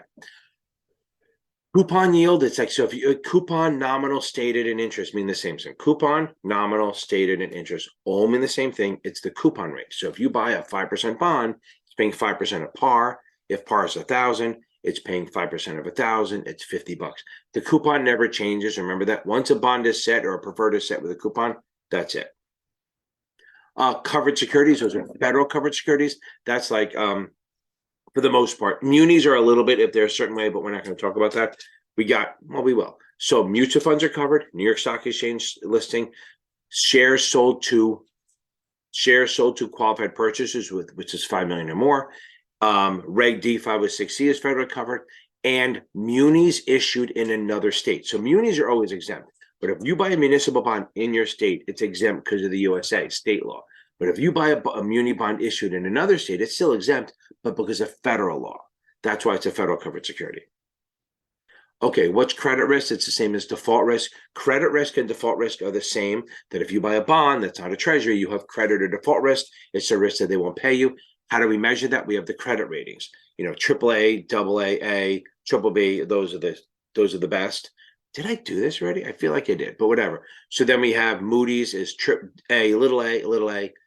AA. I've done this already. I've done this many times. The bond ratings. So we measure credit or default risk by the bond ratings. The higher it is, the less risk we have. AAA is the best. They have hardly any default risk.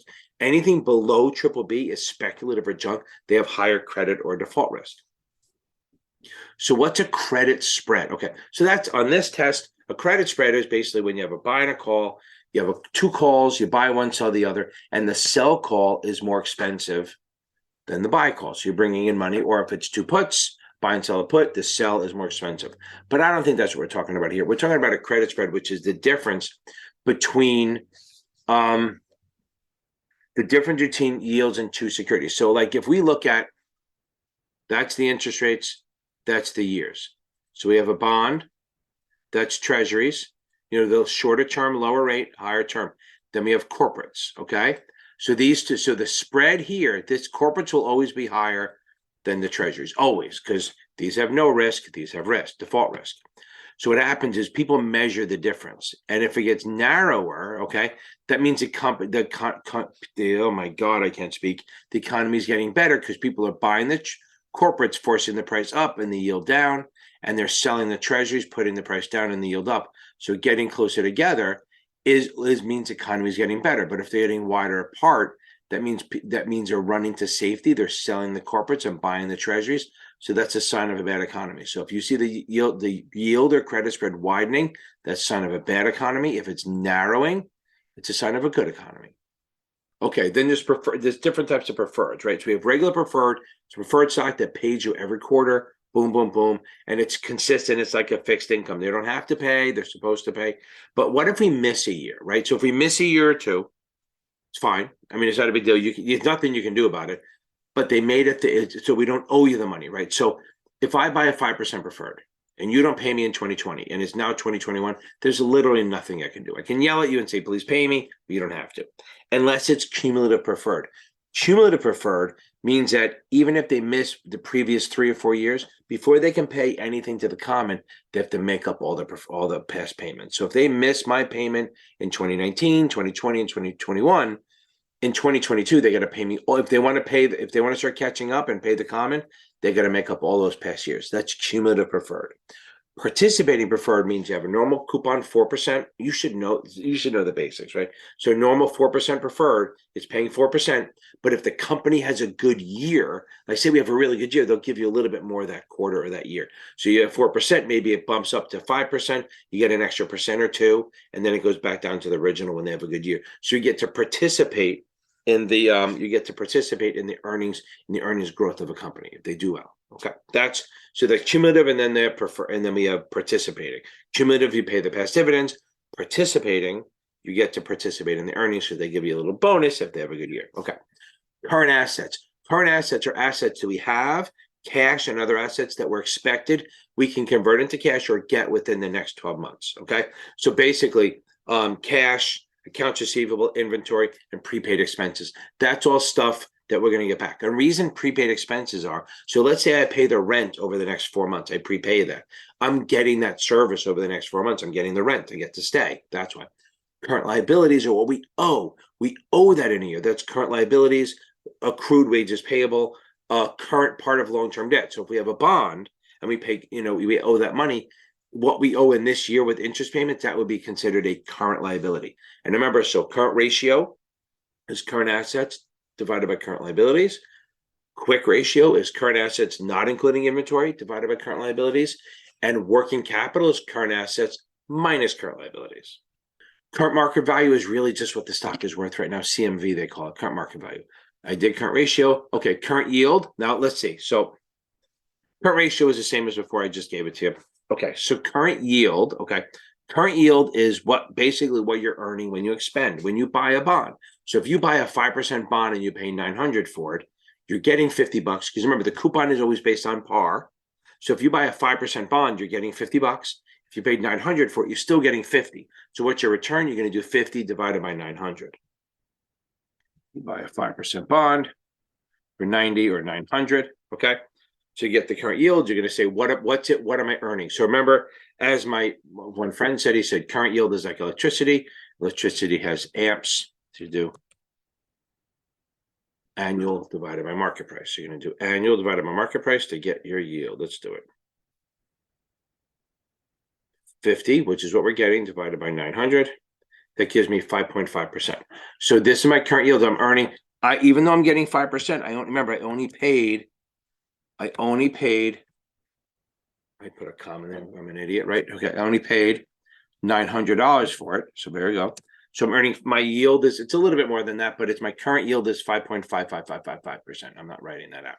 So that's the whole point here, is that a current yield is going to be what you're personally earning based on this. This is paying you $50. So whether you pay $800 or $10,000 for this bond, or say $1,200 for the bond, you're still getting $50. What you're earning, what your ratio is, what your current yield is, this divided by that. So it's annual divided by the current market price, not the original market price, the current market price. A custodial account, I can never say that. A custodial account is basically where a custodian is on behalf of someone else. Usually it's a minor, like an UTMA account or a UGMA or a TMA account. That's a custodian account, custodial, where your job is, you have a fiduciary responsibility for someone like a minor or even somebody that's incapacitated. Usually it's a minor account. The custodian is an institution or a person that is in charge of that kind of account. That's one thing. The other type, a custodian, that's a custodian. But the other type of custodian is like a bank or a broker-dealer that's holding cash for a broker-dealer or an IA or a mutual fund or something like that. Custodian is actually holding cash and securities on behalf of someone. You can't just be Joe and do it. It has to be a real broker-dealer, bank, something like that. What's custody? Okay, so custody is having control. It's not getting the kids, right? Okay, but it's having control or of an asset. So if you have like full discretion, that's custody. Okay, if you're named the trustee in an account, that's custody. If you accept a check and don't forward or return it within 3 days, that's custody. They figure you're holding the money. If you accept prepaid fees of $500 or more for 6 months, of prepaid fees 6 months before you do the advisory service of $500 or more, that's custody. Those are all things that are custody. If you have an omnibus account where you're the advisor and you're the advisor, you have an account with a broker dealer, one account in your name as the advisor, and you have a bunch of accounts with people with money with you, you have custody because you're controlling it. If you, the advisor, send statements to the clients instead of the broker dealer, that's custody. And there's a lot of rules on that. So if you have custody, you have to notify the administrator. You have to put up a surety bond unless your net cap or net worth is high enough. You have to send your financials. You have to get audited financials, a surprise audit, unannounced. You have to send you have to let everyone know, okay? And then you have to send a quarterly statement to your clients telling where their money is. That's custody. There's a couple more things, but you have to notify everyone that you're having, okay? What's a customer? Anyone who opens an account with a broker dealer. Okay, it could be an individual or a person. It can't be broker dealers are not customers, which is interesting. Okay, the statement. So what do you have? The customer statement. That's what we send out quarterly. There's no monthly. A lot of firms do it, but there's no requirement to send a monthly statement.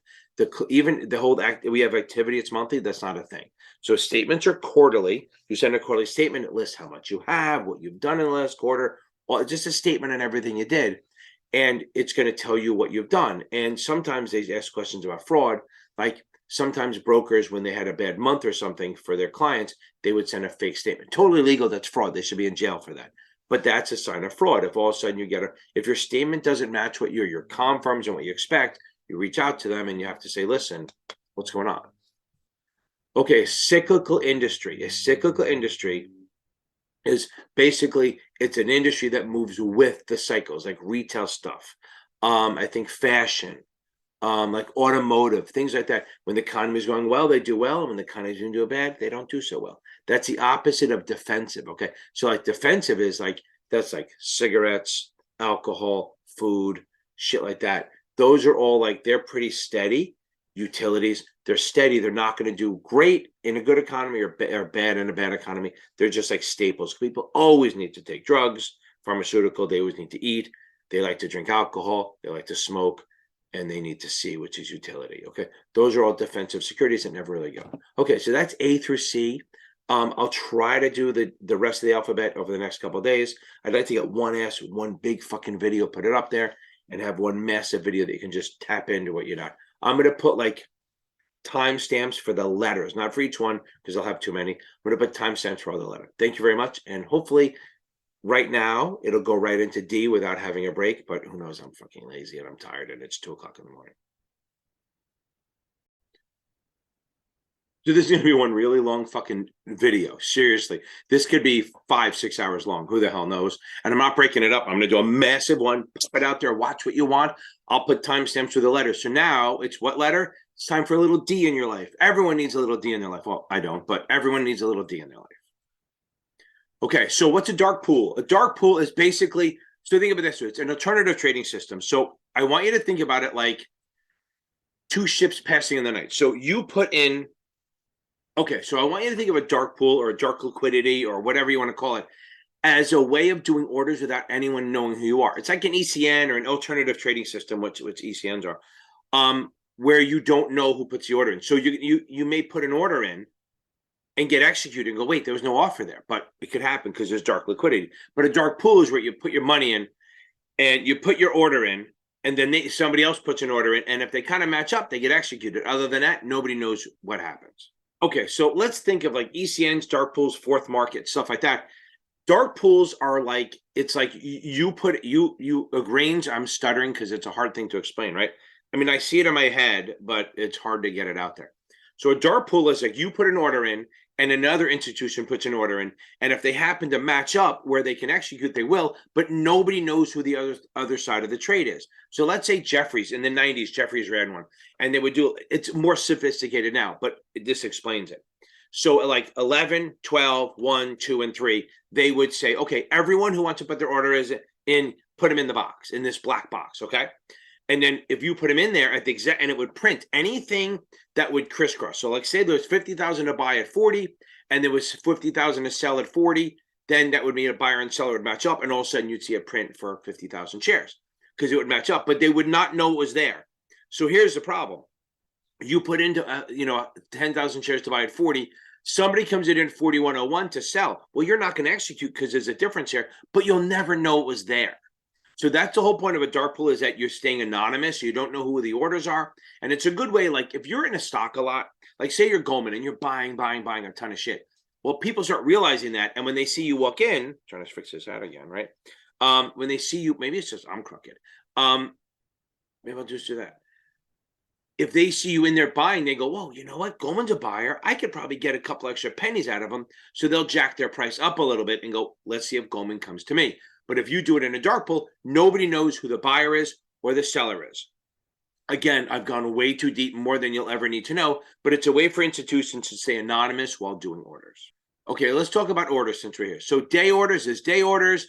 There's GTC orders. Those are the two we're going to talk about. So a day order is an order for the day. 99% of orders are day orders. You place an order to buy 1,000 shares at 50, I automatically assume it's a day order, which means it expires at 4 p.m. 3 p.m. if you live in the Midwest, right? Okay, or I guess 1 p.m. if you live on the Pacific Coast. Okay, so now the order ends at 4 o'clock. Okay, that's a day order. Boom. If you have discretion, you can extend them and change them. But if you don't have discretion, like you don't have full power of attorney, and I give you a not held order, it only lasts until 4. You can't carry it to the next day. So day orders mean you place an order, I automatically assume it gets canceled at 4 p.m. automatically. And whatever you did, and you have to accept it. A GTC order is good till cancel. Now, they have days that are not testable where they actually have to renew them. But a GTC order is good till cancel. That means I'm giving you the order. I put GTC on it very rarely, and it stays. It goes day by day by day, and it stays there. And the reason you do that is because I want you to think when you have an order book, it's always first come, first serve. So if you go in to buy a share at 40, and I do, and you're a half a second ahead of me, a millisecond, if you want to say, ahead of me, you will get completely done before I buy anything. It's kind of like when you go to buy concert tickets from Taylor Swift, right? The people ahead of you get to buy all they want before you get even in. Okay, so there's a problem there, but every day it resets. So you put an order in, 99% are day orders. So if you put an order in at 10 a.m. and I put in at 10:01, I'm behind you. But if I set it as GTC and we don't execute, yours cancels it for my stays, and the next morning I'm already probably in the front of the book. I'm in the front of the line. So that's what a GTC order does. It stays there over time. You would not do a market order, because market order is like any price, there's no price limit. So a market order, you would not do GTC because you're pretty much going to be executed the same day.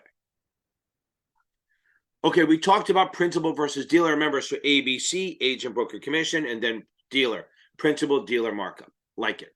Debenture. What is a debenture? It's an unsecured corporate bond.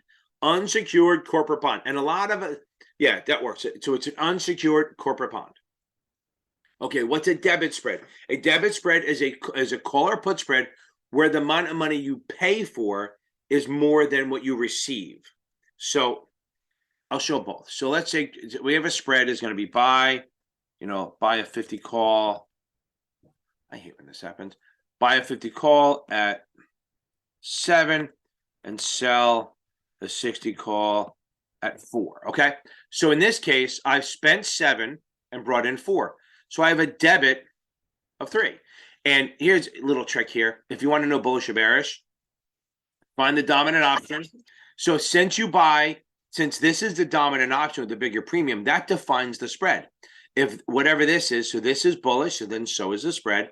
And buy means debit, sell means credit. So if the dominant is a buy, that's a debit spread. So this is a debit, it's a bullish spread because this is bullish. Now, let's change this up and make this it has to go this way. You can't just willy-nilly it, okay? I'm going to change that to, we'll change that to 14, okay? So now this would be a credit spread because the sell has a bigger premium. So this, since selling a call would be bearish, this can work on puts and calls too, both put spreads and call spreads. So if you sell this, if this is the bigger premium, that's a sell. So then that's a credit. And in this case, since selling a call is bearish, the spread is bearish. So this is a bear spread also. Okay, a debt security is any kind of time as opposed, really what do we have? We have equity of debt. That's kind of it, right? So equity is when you have ownership. It's common and preferred. And debt is when you borrow money. So debt is when the company borrows money from the investors. So debt is when the company borrows money from the investors. So it's like, even if it's a government, so the entity does. So commercial paper is short-term debt. Bonds, debentures, munis are debt. T-bills, T-notes, T-bonds, tips, and strips, those are all forms of debt.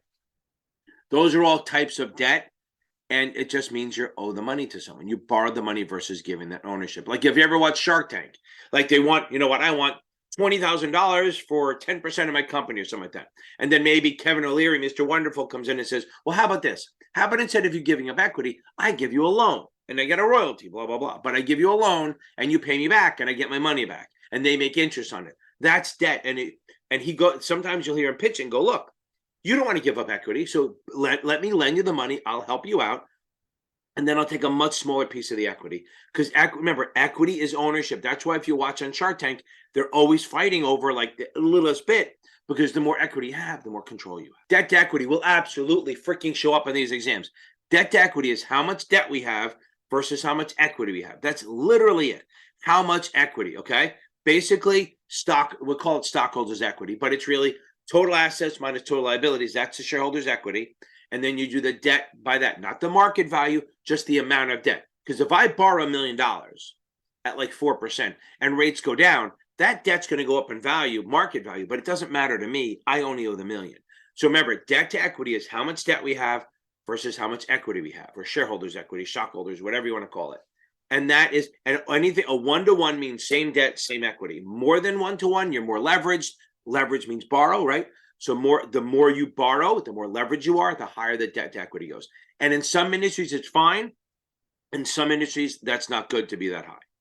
Default, what is default? It just don't fucking pay you, right? Like if you lent me money, your biggest risk could be that I would freaking default. Hey, so that's the risk. Okay, so the risk is that default risk, credit risk, same thing. And that we know how we measure it. So default risk is that I just won't freaking pay you the interest or the principal. Okay, what are defensive industries? Okay, defensive industries are like the staples. I think we talked about them in the business cycles. They do fine all the time. They're always steady. So even in a bad economy, they're good to buy. Okay, in a good economy, they're probably not the thing to do because you'll underperform, but they'll probably overperform. They're steady on, but the market's shitting or the economy's shitting. They're going to march on. And what's that? That's like pharmaceuticals, utilities, alcohol, food. I always forget the fifth one. It's tobacco. So everyone needs to drink. Everyone needs to smoke. Everyone takes drugs. Everyone needs to see, and everyone needs to eat. Okay, good. Those are staples. Defensive securities. Do not confuse that with defense industry, which is like weapons of war. Boeing, Lockheed, Pratt and Whitney, the ones who make bombs and fighter jets and ships. Okay, what's defensive? So if you're a defensive investment strategy, that means you're being very conservative and you're trying to minimize your risk. Okay, basically you're putting a lot of this stuff in bonds and cash. Like if you think you're worried, the older you get, the more defensive you get. You know, I always say the best defense is a good offense, right? Or the best offense is a good defense. But I don't like doing defensive. I mean, I'm a moron. I probably should be more conservative, but everything is in equity. Despite me being 50-something years old, I should be at 50-50, but fuck it. I'm all equity all the time. So defensive is going to be you're very conservative. You're trying to minimize your risk. Remember, whenever you minimize risk, we've talked about CAPM and stuff. If you minimize risk, you're giving up return. That's just a pair off. That absolutely has to be the way it is. Okay, a deficiency notice. Okay, this is a deficiency notice. A deficiency notice is when the SEC says, hey, there's something wrong. Okay, you have a registration statement, you file it, you have the 20-day review, and they come back and say, hey, something's wrong. Or if you register with the SEC as an investment advisor, anytime you do something and they go, wait, something's missing, there's a deficiency notice. Okay, they're just saying, hey, fix it. It's not a crime. You're not getting in trouble. Just fix the damn thing. That's all. Something's wrong. You missed a signature. The numbers don't work out. You're missing something. You did it wrong. Like when I first registered, when I first started to create a Form ADV Part 2 for investment advisors, federal covered, they had just changed the rules. It used to be bullet point. Then it became narrative. They wanted to do it as a narrative. And every time I sent it in, I mean, I'd never done it before. I sent it in. Then they came back with a deficiency notice saying, no, it has to be this. I did that. And they go, no, another deficiency notice has to be that. I became really good friends with this person. So, because we kept talking every other day until he goes, you need a table of contents and you need a glossary, all that crap. So there was a lot of rules on it, which are not testable. I'm just explaining that a deficiency notice isn't a big ting. It's just, they're saying, hey, you got to fix something. Okay, so let's talk about this. Defined benefit versus defined contribution, okay? Defined benefit plan means that you know it's a retirement plan, qualified. You know what you're going to get. Defined benefit, you know what you're going to get, like a pension. Like they go, look, if you work here for 20 years, you're going to get this at the end, okay? That's what you're going to get. We're going to pay you 20% of your salary, this much money a month. Like my buddy who's an iron worker, he worked with me on the stock exchange. And then when we all left, he went to do this. He's probably making more money now than all of us. But they told him for every year you work, when you retire, we'll pay you $200 a month. So if he does 20 years, he'll get $4,000 a month for the rest of his life. Okay. And that's great. That's a nice, you can move to anywhere other in the world and never have to worry about money ever, because they will pay him for life. They're defining his benefit. Does he care what they're putting in now for him? Does not give a shit. Doesn't care, and it goes in pre-tax. Defined contribution, that's like what we're doing, right? 401k, stuff like that, where you know what's going in. Technically, a KEO is, an HR 10 is one, but we're going to go with the whole theory here. Defined contribution, you know what's going in. We know what we're putting in. We know what they're putting in. Maybe it doesn't matter if you know, like what they're going to do over the next 3 years. You just know right now how much they put in. The question is, if you have a 401k, you put money in, do you know what it's going to be? Look, if you're like 22 years old and you drop 18 grand or 10 grand into a 401k, do you know how much it's going to be when you're 70? You have no idea. So you're defining the contribution, but the benefit, the ending result, you don't know. But again, defined contribution is better for younger people because they have the time to have that shit grow. Defined benefit is for older people like me. I'm an old fuck. I think I want to go to a job at my town. They pay they don't pay great. Maybe they pay 70, 80 grand. I mean, some people are getting well over 100. They pay that, but but if you work there for at least 5 years, they pay you 30% of your salary for the rest of your life. So it's like, wow, I could put in 5 years, make no money, and then have a nice little nut that this way I can never have to worry about that. So as an older person, that would work for me. But as a younger person, you'd miss out. Okay. So younger you are, defined contribution is better. Older you are, defined benefit is better. What's deflation? So let's see. So inflation is a rising of prices. Price, consumer goods, CPI, we know how to measure that. That's going up. We're dealing with it now in 22, 23. Now, moving on.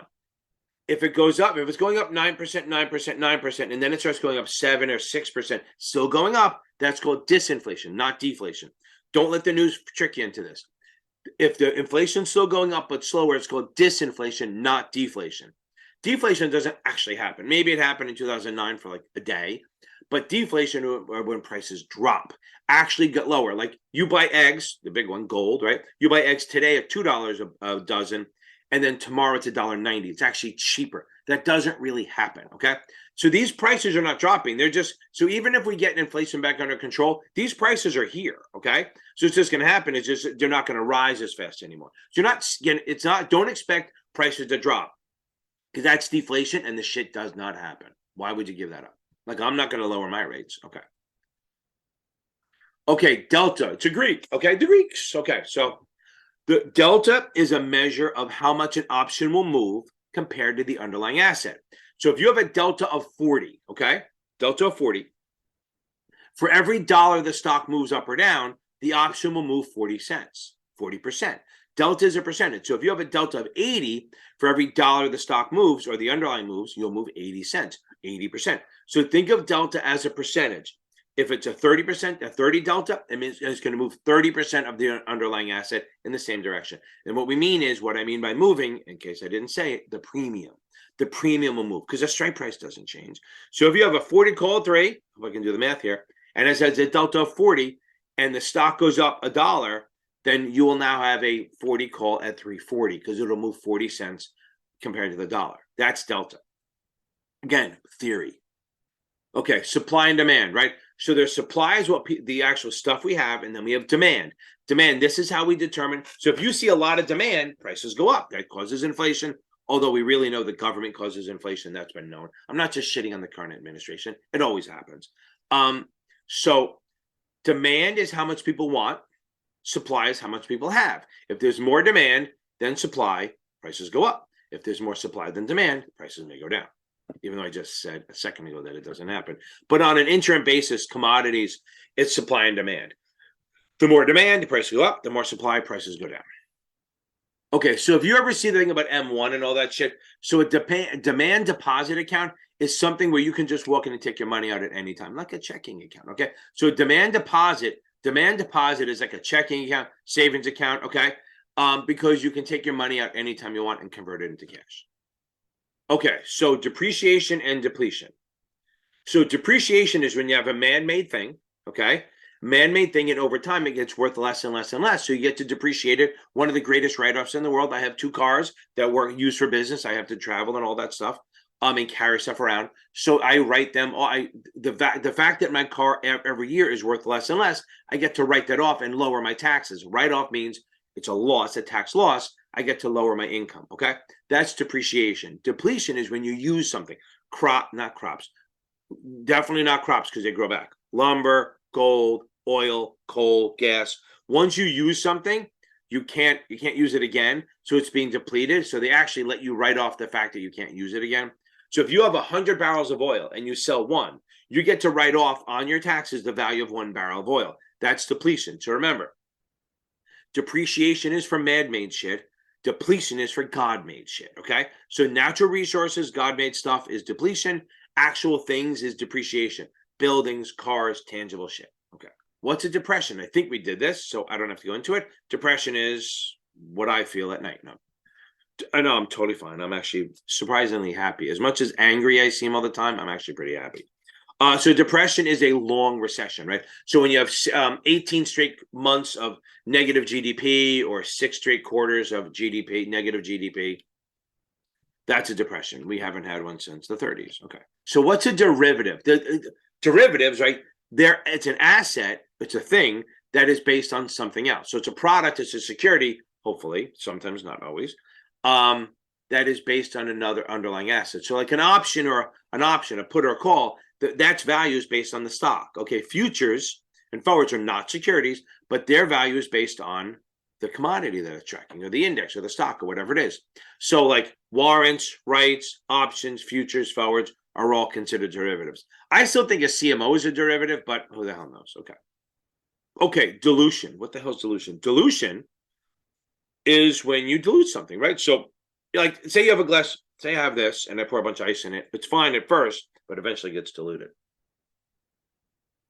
Okay, I have a drinking problem. Now, too bad it's not alcohol. I don't drink alcohol. That's the thing. Okay. Used to think I would.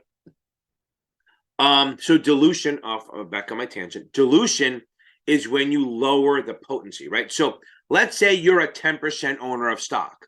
Okay. And then the company issues another 100,000 shares. If they didn't give you the right to buy more shares to keep your ownership, called a preemptive right, you would be diluted because let's say 1 million shares outstanding. You own 100,000 shares. You're a 10% owner.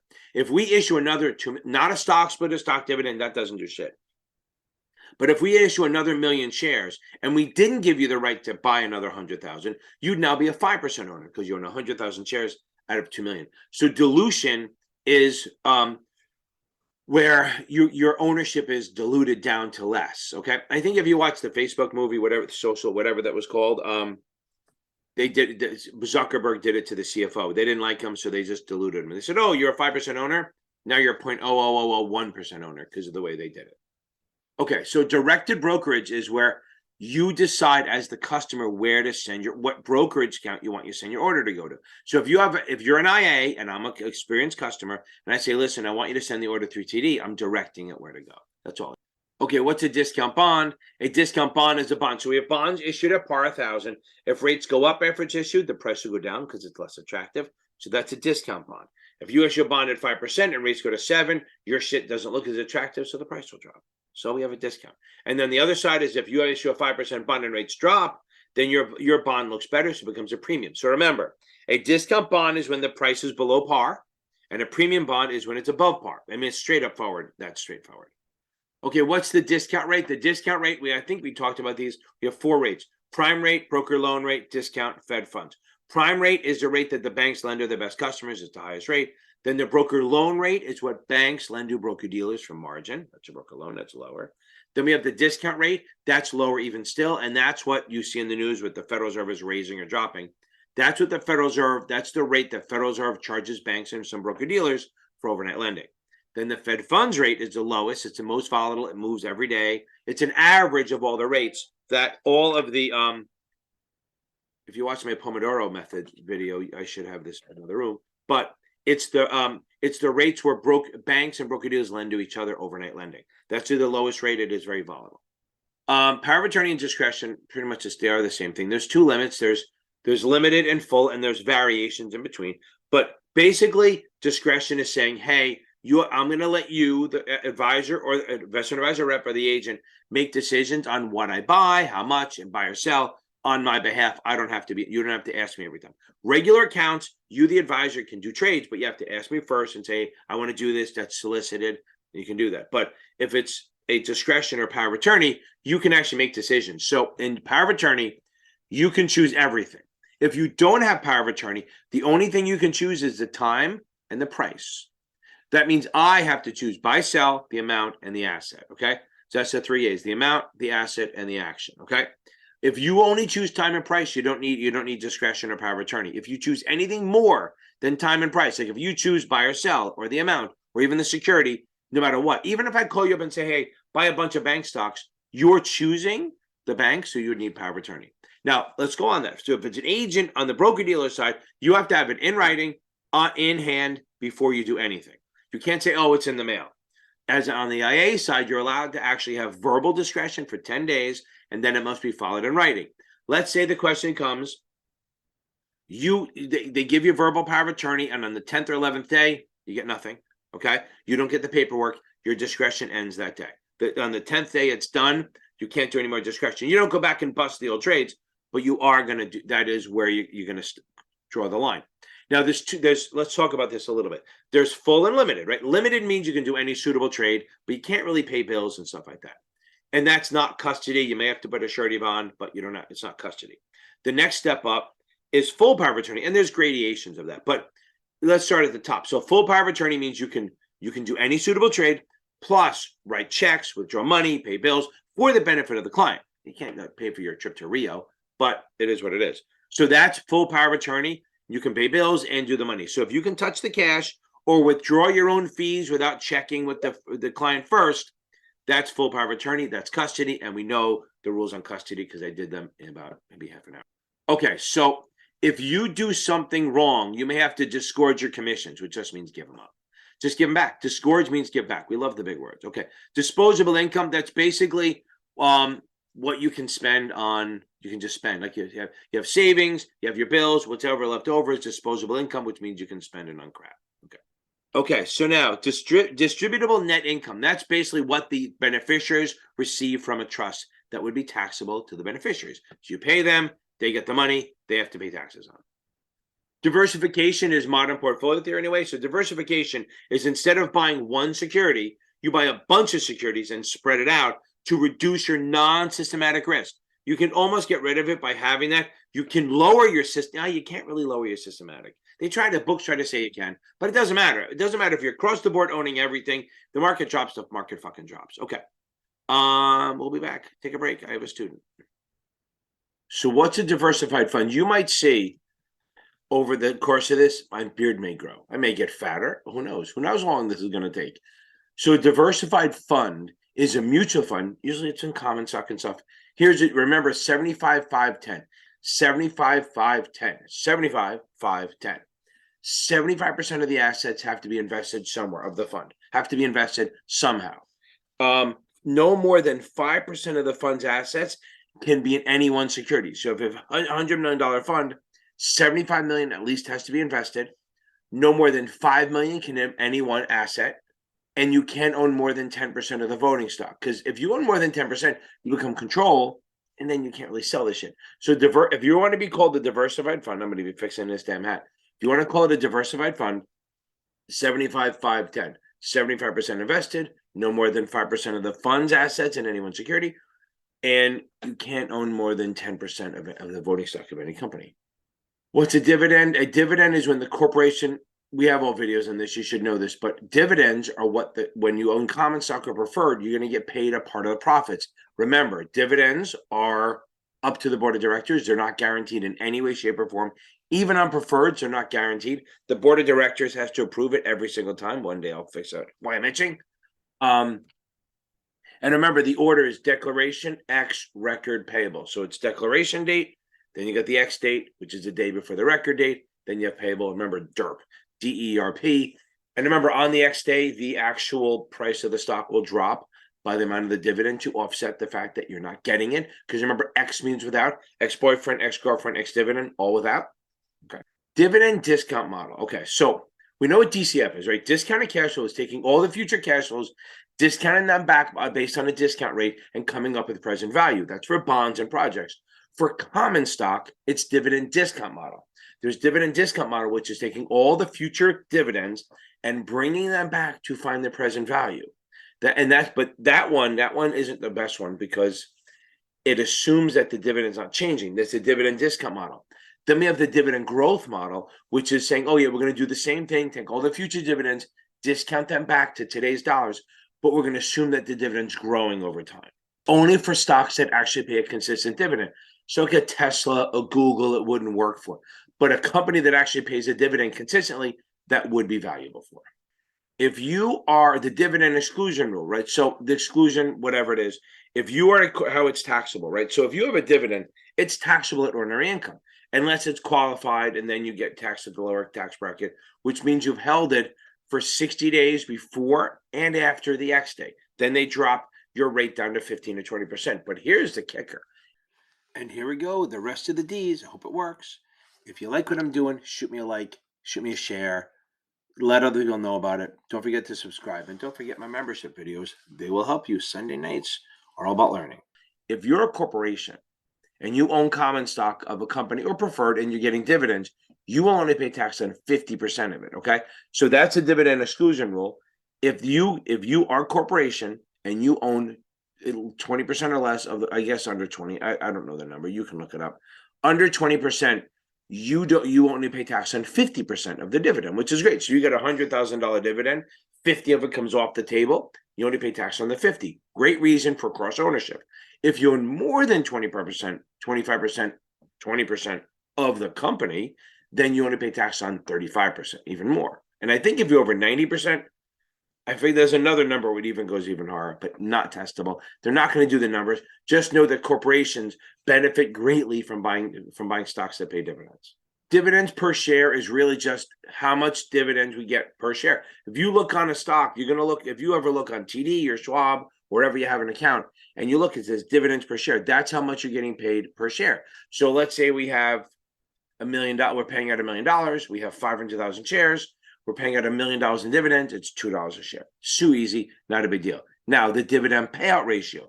The dividend payout ratio is basically measuring how much we're paying in dividends divided by what we make. Okay, so basically, you're going to do the dividends divided by earnings per share. So it's the annual per share dividend divided by the earnings per share. Or you could take the entire dividends, what they pay, and divide it by the value of the company. Okay, the equity. You can do that. The one you're going to get is the dividend payout ratio is the per share dividend divided by the earnings per share. Now, what's a drip? I'm a drip. People are drips. Okay. A drip is a dividend reinvestment program. So what happens is you can go, well, they have it now. Most of the broker dealers let it happen, but you used to be the way you would buy shares with the company directly, and they would set up a drip, a DRP, but it's a dividend reinvestment program. What happens is, as they pay dividends, they automatically reinvest the dividends for you. And you're like, well, why do I care? One, no commissions, which a lot of places don't do anyway. But two, you get partial shares. So if you want to, I don't even know, if you get a $5 dividend and it's $100 stock, you'll get 5% of the shares. You can't do that on your own. The broker dealers do it now. A lot of them do. Schwab does, and I think TD does now. A couple of them do. Well, a lot. But the companies used to let you reinvest. So the thing is, if you get that money, so you're getting the cash and then it's being reinvested automatically, it's considered you got the money.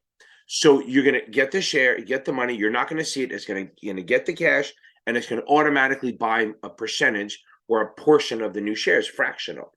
And that is taxable to you, even though it's reinvested. But where it isn't, see, that's the one way where they get the cash. The other one is where they just distribute the extra fractional shares to you. So the drip can go one of two ways. Either you get the cash, well, they're paying you cash and you buy dividends. You don't get to keep the money, but you are taxed on it. The other way is they just give you the stock, the extra stock that your dividend would have gotten.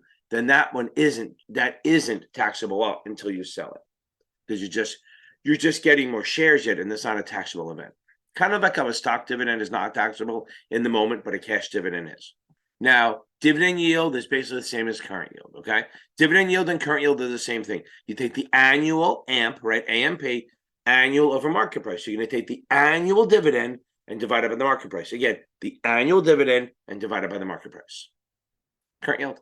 What's dollar cost averaging? Okay, so dollar cost averaging is when you invest the same amount of money every time period. So what happens is you get a lower cost per share. It's the only way to kind of like beat market timing. So because Me, if I buy stocks, I'll buy Tesla at the high and sell it at its low. It's literally my life. Okay. So that's timing risk. Dollar cost averaging takes away timing risk. Let's see if we can do it.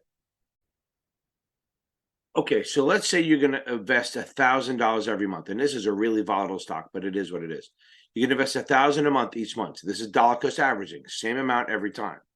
Okay, so if you buy put $1,000 at $50 a share, you're going to buy 20 shares. $1,000 at $20 a share, 50, on and on and on. So this is how many shares you're going to buy, and let's do the average. So we're going to add them up. So we spent $4,000. We know that. Okay, so $4,000. That's what we spent. We know that because it's 4 years, 4 months, or whatever it is, at 1,000 each. So we now have this for 70, 80, 180 shares. So that's 180 shares you bought. So we do the little calculation, come up with our average price. 1,000 divided by 180 equals, that's going to be, so that works out to be 4,000 divided by 180, works out to be $22.22 a share. So that's our average, 22.22. Okay.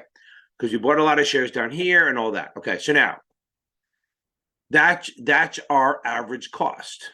But if we did this the other way, where we said, okay, what's the average price of the stock? Okay, so if you just set the average price of the stock over that same time, is going to be 50 plus 20 plus 100 plus 10, $10. That's going to give us 180 divided by 4 weeks. That's going to give us $45. Okay, so the average price of the stock is 45. But because we did dollar cost averaging, we came in a lot lower, less than half. Because what happens is when it's lower, you're loading up. And when it's higher, you're buying less, okay? Not on purpose. It's just you're putting in 1,000 each time. And by doing that, you have better timing. You should have a lower price. Your cost should be lower than the average price. And in this case, it's a lot. Well, it's also a very volatile stock. I mean, this is kind of crazy that we can go this back. But I wanted to be extreme. Okay, so let's talk about the donor versus the giftee, right? So you're allowed to give up to $16,000, whatever the number is. I think it's 16. It keeps changing every year, right? You can give $16,000 a year to as many people as you want, and that's gift tax exclusion. As long as you give that or less, you can give it to 30 people or 100 people, but you can't give it to the same person more than once until the next year. If you do that, it's not taxable to the recipient. If you give more than that, say you give 20 grand and you don't use the lifetime gift exclusion, which allows you to give a shitload of money, the donor will have to pay taxes on the increased amount, on the amount above 16 grand. So if I give you 17,000, I, the donor, have to pay taxes on the $1,000. Okay. Duration. Duration is basically bond sensitivity, right? So it's interest rate risk or volatility. And just remember, the long-term bonds have long duration, which kind of works, but that's not what it means really, right? So long-term bonds have more bond volatility, so they have more duration. Longer duration means more volatile. So long and low, baby, long and low. Long-term bonds and low coupon bonds have the most volatility, the most duration. It's kind of like when you're going to get your money back, okay? They express it in years, but I wouldn't worry about it. I just know that long duration, they're not going to make you do the math on it. Just know that long duration means it is very volatile. On to the E's. E. Okay, we got E. So first of all, earned income. What the hell is earned income? Earned income is what you actually earn. Yeah, of course, Ken. Don't be an idiot. Earned income is like salaries, commissions, wages, bonuses, royalties. You need earned income to put it in an IRA. So if you have passive income, like from a limited partnership, or investment income from dividends and trust fund baby shit, you can't open it up. You can open an IRA, but you can't put anything in it. You have to have earned income. My example is I have a friend who's a CEO of a broker dealer, and what happens is he it's an LLC. Now he changed it. He's CEO, and he gave himself a paycheck. But he goes, I can't put anything in my IRA. He said, because I have no earned income, everything's passive LLC income. So he changed it. He pays himself like 10 grand a year and just in salary on top of his partnership. So he can put money in an IRA. He has other options, but he really wanted an IRA personal that was outside of his business. So that's earned income. Earned income is what you earn from doing work. Salaries, commissions, wages, royalties, bonuses. Earnings momentum. That's like your earnings per share are rising. Like it goes to like 1 year it's 10%, then 12, then 15, then 17. It's increasing. So if your earnings per share is growing by 10% 1 year, and then 13% the next year, and then 15%, and then 18%, That's earnings momentum, and that's a good thing. So if it stays flat, it says flat. What's earnings per share? So this is easy, right? Okay, earnings per share. Look, think about this. We're kind of idiots, right? So we are idiots. So all these formulas, a lot of the formulas actually have the name of what it is in there, earnings per share. It's earnings divided by shares. Now it's going to be your net earnings. So it's earnings. God forbid they do it. Earnings, you minus anything you pay to the dividends. Because if you want to think about it, it's earnings available to common per share. Earnings available to common per share. So it's earnings minus the preferred dividend divided by the number of outstanding shares. Outstanding, not authorized, not issued, outstanding shares, which is issued minus the treasury. Lots of math, but they're going to give you a lot of this stuff. They're not going to make you do 8 steps. So again, earnings per share. It's the amount of earnings divided by the outstanding shares. If they throw in the preferred dividend, just subtract it out and then do it. What's effective date? Effective date is the day that your registration becomes effective. So if you register a security, usually around the 20th day, the SEC or the administrator, that's not 20 days, but the SEC gives you the effective date. The administrator says, oh, you're effective. Remember, they're not approving it. They're not endorsing it. They're not saying, hey, you're good. They're not ascertaining the merits of the security or the person selling it. They're basically saying, hey, you filled out the paperwork. You're not a felon and you paid the fee. You're good to go. You didn't lie on the application, or we don't see any lies. They're not endorsing you or passing on it, anything. Well, they are passing on it. They're just saying, hey, you filled out the paperwork. We couldn't see anything bad. You can sell your shit. We'll come after you later if we find out you lied. Okay, so we have marginal tax rate and effective tax rate. So marginal is your top tax bracket, right? So marginal is like we do brackets here in this country. So if you're making like 50 grand a year, okay, you're actually paying like two or three different brackets. So I'm just show you. Okay, so let's say you make 50 grand. Your marginal tax bracket, let's see. So your marginal tax bracket is your top tax bracket. I know we're in the E's, but it kind of works with effective. So you're in the, right now, anything up to 11 grand is 10, anything up to 4. So let's walk it this way. The first 11 grand you make is taxed at 10%. The next, whatever that 33,000 you make is taxed at 12%. And anything above 44 grand up to 95,000 is taxed at 22%. Where you fall in your top tax bracket, that's your marginal, okay? That's the one you use to calculate what your tax after tax yield is and all that, because any money you make is on top of the 50. So if you make 50 grand, you're going to pay 10% on the first 11, 12% up to 44, and then you're going to pay 22% on 6K. So let's figure this out. So it's 6K, right? And remember, I rounded the 95 and the 40. There's like dollar amounts in between them, but it's about right. So let's say, so you're going to be 6K is going to be at 22%.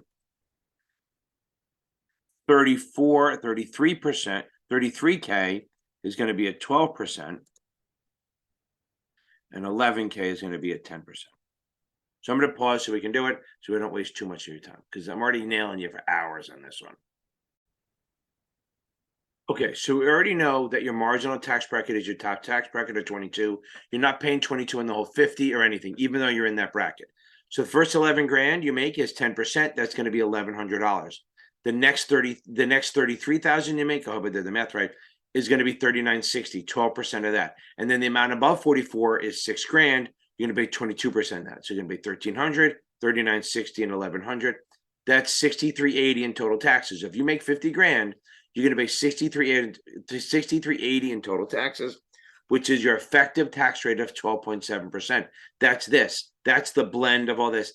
This is when you do calculation for after tax yield. You're going to use the marginal, not the effective, because it doesn't work. Because remember, anything over 50, anything you make over 50 will be taxed at this higher rate. So it'll go up quicker. Okay. So that's marginal versus effective tax bracket. Efficient market theory. So let's talk about that. So efficient market theory, efficient market hypothesis theory is the belief that the market is efficient. What does that mean? The efficient market theory believes that the market is efficient and there are no inefficiencies, because traders try to find inefficiencies. Active traders try to find inefficiencies, like a stock is undervalued or something like that. Efficient market theory does not believe in it. So there are 3 types of efficient market theory, 3 theories. One is weak, semi-strong, and strong. The way I try to remember it is that weak is like, yeah, we sort of believe in it, but there are exceptions. Semi-strong is we mostly believe in it, but there is one way. And then strong believes it is absolutely efficient. You can't beat the market. I think they're wrong, but let's start. Weak believes that all historical prices are built in, and the only way to really beat the market is to do fundamental analysis. All of them believe technical doesn't work, okay?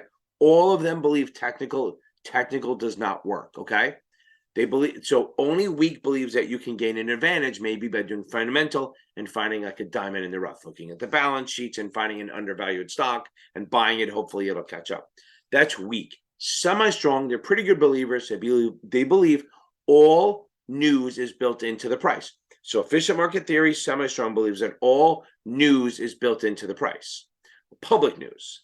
So any kind of private information that's unknown or whatever, once it's published, the stock will quickly go to the price that reflects that new news. So there's two ways. One, if you are in possession of inside information or private info, maybe not even like, so yeah, let's say inside information, private, and you have that, you can actually beat the market. Or if you have a system that can actually read the market as it comes out faster than everyone else, bigger, faster, stronger, right? Then you might be able to capture it before it moves. Like, oh, when you saw like, oh, the Google was, if you, as soon as you saw Google had an antitrust thing against them, maybe, okay, let it drop and then we buy it. Or you go, sell short my stock now because it's going to drop. If you can make reactions better than everyone else or faster, then you can do it. That's semi-strong. Strong believes that, don't even try. Strong believes that people trade on insider private information. It's built into the price and the market is efficient. That the actual market reflects all public and private information. So again, weak is just all the prices, all historical prices are built in already, and you can only maybe beat the market with fundamental. Semi-strong believes that all public knowledge is built into the price, but any private information that comes out will move the price.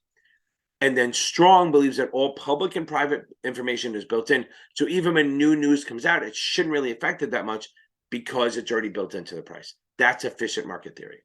Okay, being enjoined or injunction. So let's say I'm an administrator and I think you're fucking up. You're doing some bad shit. So I'm going to issue a cease and desist. And you go, Ken, you're an idiot. I'm not going to listen to me. I really don't have a bite other than to maybe revoke your license and, suspend you. But I can't really do anything if you keep doing it. So I'm going to go, oh my God, I can't do this. So I will say, this jerk is not listening to me. I'll go, as the administrator, I'll go running to the court and go, please, can you help me? And they will issue an injunction. An injunction is being enjoined. Only a court can do an injunction. We can ask the court to do it, but the court has to do it. Just like arresting and putting for criminal, it only is the court. An injunction has legal bite behind it. If you ignore it, you have legal consequences. Okay, a couple of things. I think we talked about adoption, but and I think I mentioned entangled. So if you see a testimony or something or some sort of like, I love Ken Finnan post somewhere on a third party website, and I go, hey, look at that thing, they love me. Or if every time somebody talks about my name, I point to that and I repost it or something like that because I'm a narcissistic bastard, right? So if I do that, okay, that is called adopting. I am adopting their thing. I'm saying, hey, and that means I have to follow the rules. But if I'm behind the scenes helping them write it, that's entanglement, okay? And that's a little gray area, okay? That's basically, I have participated in the development of content on a third-party site in which basically that's what I'm doing. So adoption is, hey, somebody liked me, I'm going to repost to it, relink it, whatever it is. If it's entanglement, that means I was involved in writing it, maybe behind the scenes, which would not be good. ESG, environmental, social, government, is basically looking at standards of how they handle the environment, social, and all governance. It's like kind of like, it's fine. It's like woke investing. Okay. Think of it that way. I'm not saying good or bad. I'm just saying that's the easy way to remember it. Equity, ownership in a company. That's how much you own. Like even on a margin account, it's what it's worth minus what you owe, right? If you have market value of 50 grand and you have a debit balance of 20, you have 30 grand in equity. Okay. Equity is considered ownership. The only way you have equity is if you buy common stock or preferreds in a company. Equity in a company. Equity financing is basically issuing common or preferred stocks to get money to pay for shit, as opposed to debt financing, which is issuing bonds. So there's equity financing, issuing common and preferred, giving up ownership, versus debt financing, Kevin O'Leary, and issuing debt to finance your shit. So a euro dollar is U.S. currency in a foreign bank.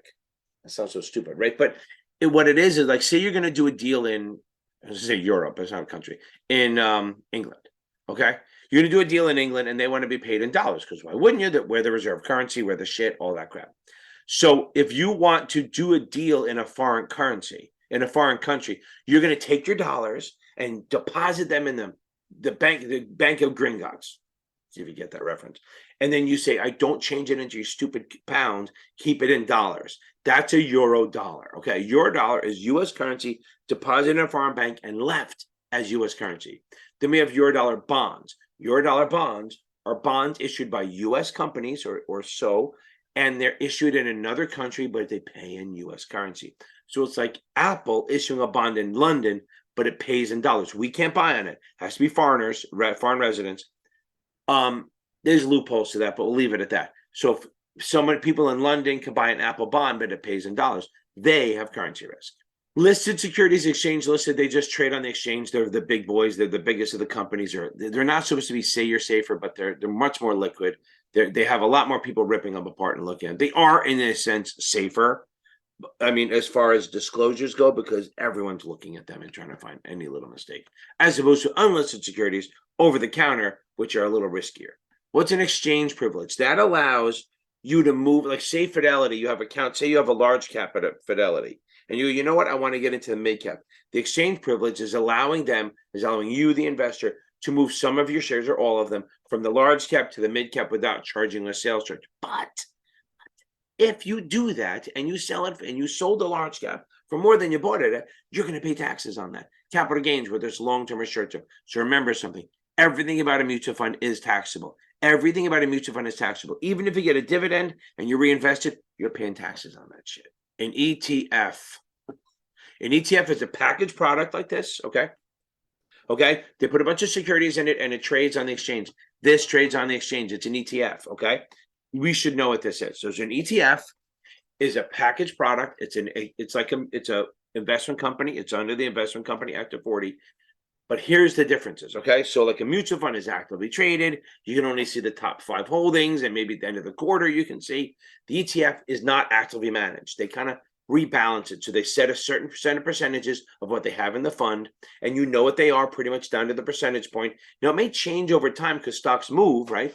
But at the end of every quarter, they rebalance it. So they're not actively managed. They're not trying to beat the market. They're just indexing. So what it is you don't have an active manager. So the fees are lower, okay? So the fees are a lot lower because there's less stuff going on, less trading. You don't have to pay some arrogant manager where he or she lives in Connecticut or Hamptons and charges a lot of money. You just have a passive manager just every quarter rebalancing it to bring everything back. So let's say Apple goes crazy one quarter and it goes up faster than everyone else. Its percentage of the fund might be bigger than it should be. So they'll sell some of the Apple and buy the other securities to bring it back into not parity, but into the original percentage. Okay. What's an executor? An executor of an estate is basically the person who's controlling their job. It is to handle an estate. What is estate? That means somebody died. Okay. Somebody died and you have somebody watching over the will and distributing the money and making sure they have a fiduciary responsibility to do what's right for everyone. Okay. They can't just be willy-nilly do what they want. They have rules that they have to follow in the will. They have to follow them in detail. What's an exempt reporting advisor? An exempt reporting advisor is an advisor that, depending on who their customers are, I guess, who they're advising, they may not have to register with the SEC, but they will have to report their financials. So if you're a private fund advisor, which is basically a hedge fund advisor, you don't have to register with the SEC until you get over 150 million. Then you do, okay? Or if you're a venture capitalist advisor, then it doesn't matter how much you have. You'll never have to register, but both do have to report their financials. Now, that means you're exempt on the state level and all that. But here's the thing. If you want an exemption, you have to be eligible to register. What I mean by that is that if this private fund advisor has its statutory disqualifications, something like that, that would bar it from registering, it can't be exempt. So if you want to be exempt from registering in a state, you had better be clean, because if you are, you have to be eligible to register. Because I've had people come to me, hey, I want to do business in a state and I don't want to have an office or anything. So I don't want to register. So I don't have to get my licenses. No, you like to be an exempt advisor or a rep, you got to register somewhere. The only one these two don't because of a special exemption, but again, if they go over 150 million, the private fund advisor does have to register with the SEC. Their idea is that, look, if you're advising a venture capitalist fund or a hedge fund or a private fund, you're not really dealing with retail. You're dealing with experts, and hopefully experts that know what they're doing and they can defend themselves. Okay, exempt security versus an exempt transaction. This is big. Exempt security is a security that will be exempt. Any federal government, US or foreign, any muni, US or Canada. The rest of them don't. Anything on an exchange, banks, utilities, insurance companies, commercial paper, mutual funds, investment companies, all these things are exempt. Reg D, 506C. These are all exempt. The actual security is exempt. This, I'm talking state level, okay? On the federal level, it's a different list. But again, an exempt security means it never has to register at the state level, okay? Exempt security means it does not have to register ever because the issuer is exempt or the security is or whatever it is, as opposed to an exempt transaction. An exempt transaction is a security that would normally have to register. Like if I went public, I would have to register because it's a shitty tutoring company, right? But if there are ways that people can buy my shares without me having to register. So let's say I'm in Jersey, I register in Jersey under qualification. We know that, right? One state only. If somebody in New York wants to buy shares, not from me, usually not from the issuer, but wants to buy shares from someone else, there are exemptions available for the transaction to be exempt. Unsolicited non-issuer, selling to institutions, private placements, which is not a Reg D, okay? It's up to 10 retail and as many institutions as you want. Selling to my employees, selling to an underwriter, all pre-organization certificate. If someone dies and has my shares and the executor, we just went over that, has to sell the shares to make everyone happy. Or if there's bankruptcy, the sheriff or the trustee has to sell the shares to pay off the creditors. Those are, or if a pledgee, like say somebody borrows money and uses my shares as collateral, really fucking stupid, but say they do, then if they default and they sell the shares, then that's going to be an exempt transaction too. Basically, it's saying exempt security never has to register. An exempt transaction is for a security that would normally have to register, but because of the way we're doing it, we don't have to. Okay, exercise price and strike price mean the same thing. They will use both strike price and exercise price. So we have the strike price is like if it's a call, where they have the right to buy. And if it's a put, it's where they have the right to sell. That's all it is. Strike price and exercise price are the same damn thing. They may use either word. Okay, expense ratio is how much it costs. You won't have to do the math. You might have to do NAV math, but you don't have to do expense ratio. Expense ratio is how much it costs to run the fund as a percentage of what you have, okay? Basically, it's taking all the net, it's taking all the expenses, dividing it by the funds, and that's the expense ratio. And we want it as low as possible, obviously. So like ETFs or index funds, UITs even have very low expense ratios, where mutual funds and closed-end funds that are actively managed have higher ones because they're trading and they're doing stuff. Okay, so that's the ease. Okay, new shirt. You can see it's a little grown in a little bit. It's been a few days. There's a long project for me. So now we're starting with the F word, not my F word, the letter F. I feel like I'm Sesame Street. This video is sponsored by the letter F. Okay. So again, what I'm going to do is I'm going to put the timestamp for the letter it starts, and then you guys can figure it out. I'll probably have someone make a list of what the order is. You can watch it, but you got to put maybe 40 minutes into a final letter. Okay. So face value. Face value is like of a bond, right? Par value of a bond. It could be 1,000, 5,000, 10,000, 100,000, whatever the face value is. That's like par value. Okay. We know on the bonds for calculations, we're going to use 1,000, but there are bonds that are 5,000, 10,000, 50,000, 100,000 par. So it's whatever they tell you. Just trust that they tell you. Also, remember, if you see 100M, that's not 100 million, it's 100,000. Use Latin here, M, X, cum, all that stuff. Okay. Federal covered advisor. Now, a federal covered advisor is basically an advisor absolutely set up by NISMIA that is registered with the SEC. Okay. So a federal covered advisor, there's more to it. I have videos on that. But a federal covered advisor is an advisor that's registered with the SEC. One of them is going to be like that gives advice only on governments, on treasuries. Okay. Another one is if they give advice to mutual funds, boom, or investment companies, they're federal covered. Or if they have more than 100 million, they can register with the SEC under management. And if they have over 110 million, they have to register with the SEC. Those are all federal covered. I'm sure I missed a one or two, but that's what in general, a federal covered advisor is registered with the SEC under the Investment Advisors Act of 1940. Okay, federal covered securities. These are securities that are registered with the SEC. There's only a few of them. Well, there's not a few of them, but they start with, like, if you buy a muni in your own state, right? Well, that's not federally covered. It's exempt, but it's not federally covered. Okay, so federal covered securities are those going to be registered with the SEC under certain exemptions where they might have to notice file in the state. So we have anything on an exchange, national exchange, mutual funds, Reg D 506C, and anything sold to qualified purchasers, which is purchasers with more than 5 million. Those are all federal covered, and they pretty much have to notice file if they're selling shares in the state. Doesn't mean they have to register, they just have to notice file. Okay, so the insurances, right? So there's FDIC and SIPC. So F and S we're putting together. If you have a, like my grandson can't say F yet, so he'd say SDIC and say SIPC. FDIC is a Federal Deposit Insurance Corporation. They are protecting if banks, you're protecting your deposits. If banks, not broker dealers, if a bank fails, goes out of business, they'll give you back your money. SIPC, I think it's 250. SIPC is for your broker dealers, Securities and Investor Protection Corporation, and they kind of regulate the broker dealers. So the broker dealers, because you have to file with them and shit like that. If a broker dealer fails, your accounts are covered up to 500 grand, of which, not in addition to, of which 250 can be cash. So if you have 500,000 in your account and 300 is cash, they're going to only cover 250 in the cash and then whatever the rest, the 200 in securities. And securities, not futures, not forwards, not commodities, securities. So SIPC covers securities, and it's for accounts that are not street name. Oh yeah, street name. Sorry about that. That are in street name, which means you don't actually, you own them, but the broker dealer kind of owns them.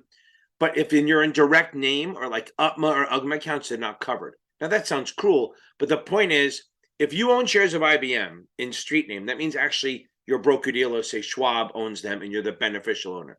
So if Schwab goes out of business, then IBM will go, I don't know who you are. We see Schwab owns it, not you. So SIPC will pay you back. But if you have the shares in your own name under that system, DRS, direct registration system, where they're in your name and the broker dealer goes bankrupt, you don't care. You just call up IBM and go, look, my shares are held at Schwab. They're out of business. Can you just send me new certificates? And the transfer agent will do that because they know you, they recognize you. And that's why UPMA, UGMA, and direct registration system accounts, like in your own name, will not be covered because they don't need to. Fed funds is the amount that banks and lending institutions have greater than what they need. So if they need 10% of their net deposits in cash, anything they have over that is federal funds, and it can be withdrawn immediately. Fed funds rate is the rate that banks lend to each other. Again, Fed funds rate is the rate that the banks lend to each other. Federal Home Loan Bank is a government lending institution for savings and loan institutions. Freddie Mac, Federal Home Loan Mortgage Corporation, they're the ones who basically promotes, they handle, so they have Federal Home Loan Mortgage Corporation, which is known as Freddie Mac. Freddie Mac is a corporation, government-sponsored entity, it's kind of government-y, right? And they handle the home mortgage-backed securities and the secondary market of it. Federal Intermediate Credit Bank is basically banks that provide short-term financing to farmers. Here's my thing. These ones, the Federal Intermediate Credit Bank, it's just a fucking mental block. I don't remember them at all. I seriously, I'll read this and then I'll move on and then I'll never remember it again. It's crazy. Fannie Mae does the same thing as Ginnie Mae, just a couple different things. Federal Open Market Committee, that's where that's the committee that decides, we're going to buy treasuries, we're going to sell treasuries. It's basically the Federal Reserve. So remember, FOMC is the open market ops. That's going to be, FOMC is a department of the Federal Reserve Board. They decide whether they're going to buy or sell treasuries. And then the Federal Reserve Board, it's a corrupt, bank. It's like our central bank. And they're the ones who handle the monetary policy. They have 4 tools, DORM, discount rate, open market ops, reserve, and margin. So they set Reg T. That's the money between broker dealers and customers. They do the reserve requirement, which is what banks have to have. They never touch those two. They do the open market ops, buying and selling treasuries to either tighten or loosen. And then they do the discount rate, which is the rate that they lend to banks. Remember, Fed funds rate is bank-to-bank overnight lending. Discount rate is the rate that the Federal Reserve lends to banks for overnight lending or up to 30 days. We know that because I've already talked about that. Okay, what's a fiduciary?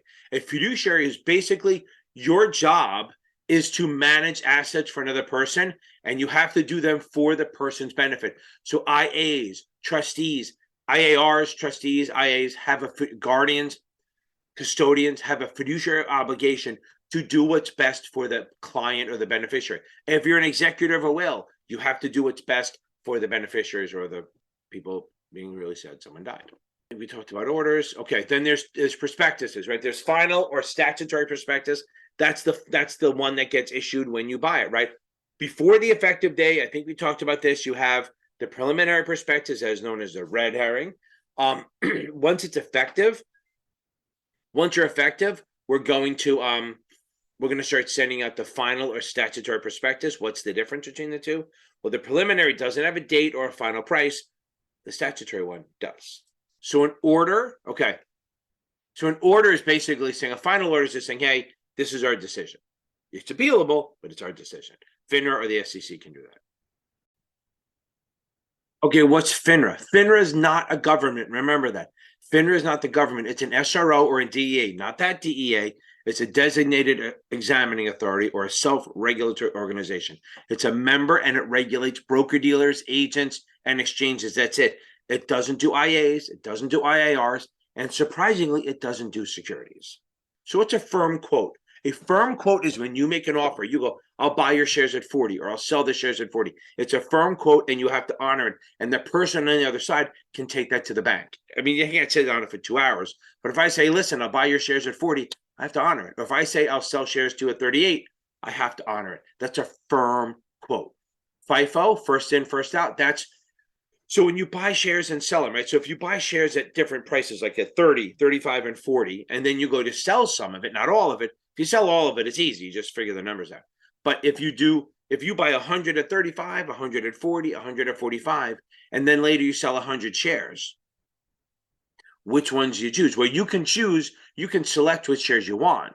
Or if you don't mention a method, they do first in, first out, which means the first shares you bought, the ones at 35, are the ones you sold. And that's what the IRS requires. If you don't mention a method, they automatically go to FIFO, which kind of screws you over. Because remember, whatever the IRS does, it's to make money off of you, to tax you the most amount possible. So first in, first out means the first shares you bought, it'd be the first ones you sell. And again, if you do a regular account and you don't mention a method, they're going to do FIFO, which is going to give you the biggest tax rate. Since I'm here, let's talk about LIFO. LIFO is for non-qualified retirement accounts. So what happens is the last money in is the first out, which is better for you sometimes, but not in this case. If I put 20 grand into a annuity, a non-qualified annuity, and it grows to 100, so if 20 grand here, it grows to 100. If I start taking it out, they're going to start here, the last money, the growth, and it's going to work its way back. So if I put in 20 and it grows to 100, the first 80,000 comes out under LIFO would be taxable, and then the last 20 is going to be not taxable. So LIFO takes the last money and goes first and comes out first, last in, first out. Fiscal policy, that's basically the tax and spending policy set by the government. Okay, fiscal year, I did a video on this, popular or not. There's two types of years. Calendar year, which is January 1st to December 31st. That's our normal year. Then we have fiscal year. A fiscal year is any 12-month period. You can do October to September 30th. You can do July 1st to June 30th. You can do anything you want. A fiscal year doesn't have to be set. You set it. And the reason some companies set different ones is because they have different peak seasons or they have varying like demand levels for their stuff. So they want to take advantage of that, whatever reason. So a fiscal year can be anything other than the normal calendar year, but it is 12 months. What's a fixed annuity? A fixed annuity is not a security. Okay, we should know what an annuity is, but in a fixed annuity is not, you put money in, they're usually non-qualified, you put money in, it grows tax deferred at a fixed rate in the accumulation phase. And then once you get to the number that you want or the age, say you're 59 and a half, you can either withdraw it or take it out as an annuity where they pay you for life. There's different choices which you should know about or go watch on it. You pay out for life, but here's the thing with a fixed annuity. Once the payment's set, it never changes. So if you set it out and you're going to get $500 a month, that's what you're getting forever. And where's the problem with that? You have inflation risk, okay? So if you get the same amount of money every month, for at first it's great. Oh, I got $500. And in like 10 years, like, wow, that doesn't even get into the movies, okay? So you have purchasing power and inflation risk with a fixed annuity. You don't have that with a variable. A variable is very similar to a fixed, except for when a fix is invested in a general account, so you know what you're getting every month and it's not changing. The variable annuity is invested in a separate account or a sub account, and it's invested in the market. So when you put money in, it grows at a variable rate during the accumulation phase based on the return of your portfolio. And then when you get paid out, you can take the lump sum, all good. And remember, annuities, when you take them out, they're going to come out LIFO because they're non-qualified, and they don't step up cost basis, which I've talked about before. Now, on the annuity side, when you annuitize and get paid for life, again, different choices, your payout will change every month depending on how well your portfolio in the sub account does versus AIR. Okay, AIR is like an assumed interest rate. That is just a benchmark. Okay, so that benchmark is here. Say it's 5%. If you do better than that, your payment goes up. If you do worse than that, your payment goes down. So your payments will go up and down along with the market. So while you don't have inflation risk, you do have market risk with a variable annuity. And that's, of course, it's in the V's, but kind of go them together. FV, whatever. Okay, so what's a fixed asset? That's like a physical property. That's like equipment, buildings, land. Those are long-term assets. They're not in the current assets. Fixed assets, boom, covered. Okay. Okay, so you know what a yield curve is, right? So we got the yield curve. Do it real quick and dirty, right? That's my favorite term. Boom. So we have different types of this is a positive yield curve, right? Okay. That means the shorter terms have lower yields, longer terms have higher. And then what happens is when the Federal Reserve starts raising rates, the short-term rates go up, and now we have a flat yield curve. That's flat, which means short and long are the same. And then what we have now is an inverted, okay? This is inverted. I covered all three. That means the Fed's raising rates, and then the short-term rates are higher than the long-term rates, which is not normal. That's an inverted curve. And then when the Fed starts lowering, we go back to flat, where they're the same. Then we go to positive again, and then we're back to normal. There we go. That's a yield curve in 30 seconds. What's a flow-through? Okay, so flow-through is like, well, there's two ways to do it. One, on mutual funds, it's called the conduit theory, where 90% of the money they make gets passed through to the investors, 90%. It's not truly a flow-through, but it's a conduit. But a flow-through is like a limited partnership, an LLC, a DPP, S Corp. Every dime they make, other than expenses, gets passed through to the investors, okay? So instead of the corporation, almost like, see if I can make a stupid crude drawing of this. Let's see. Here we go. There's the corporation. It's an evil-looking, mean investor, okay? So any money that comes in, okay, so let's do this. So any money that comes in, what's going to happen is they earn money into the corporation, it flows right through to the investor. Now what happens is when he gets in here, they take out the expenses, right? Boom. And then all of it flows right through the investor. So in reality, the pass-through the LLC, the limited partnership, the S Corp, actually at the end of the year has no money, okay? At the end of the year, they have a big old Zippo. That should help a little bit. That's a little idea of how it works, okay? Good. I like my little mean guy, okay. Okay, Fannie Mae, Freddie Mac, those are all government-sponsored entities. They're not backed by the government, supposedly, okay. Foreign currency, that's just what money from another country. We know that, okay? And so anytime you invest outside the country, you have currency or exchange risk, right? So if you buy something from Switzerland and that pays in krona, I guess what they use or whatever it is, or London, then they pay pounds, and Germany they pay euros. Anytime you invest in there and you're getting paid that, you're worried that the valuations of the currencies will go up or down, and you'll lose money depending on what you're doing. Like you don't kind of like you're investing over there. You don't want their currency to drop because then it doesn't go back as much. Okay. Form D is for Reg D. Just remember that. So if you see the word Form D, it's about a Regulation D, private placement on the federal level. What's a future and a forward? Okay, so futures and forwards. Okay, so futures and forwards they're not options, but they're like contracts. So let's say I'm a farmer. I look like a farmer, right? I can't do the work. My hands are too fucking soft. Say I'm a farmer and I have all this wheat I want to sell, but it's January and it's not pulled yet. I'm not pulling it out till May.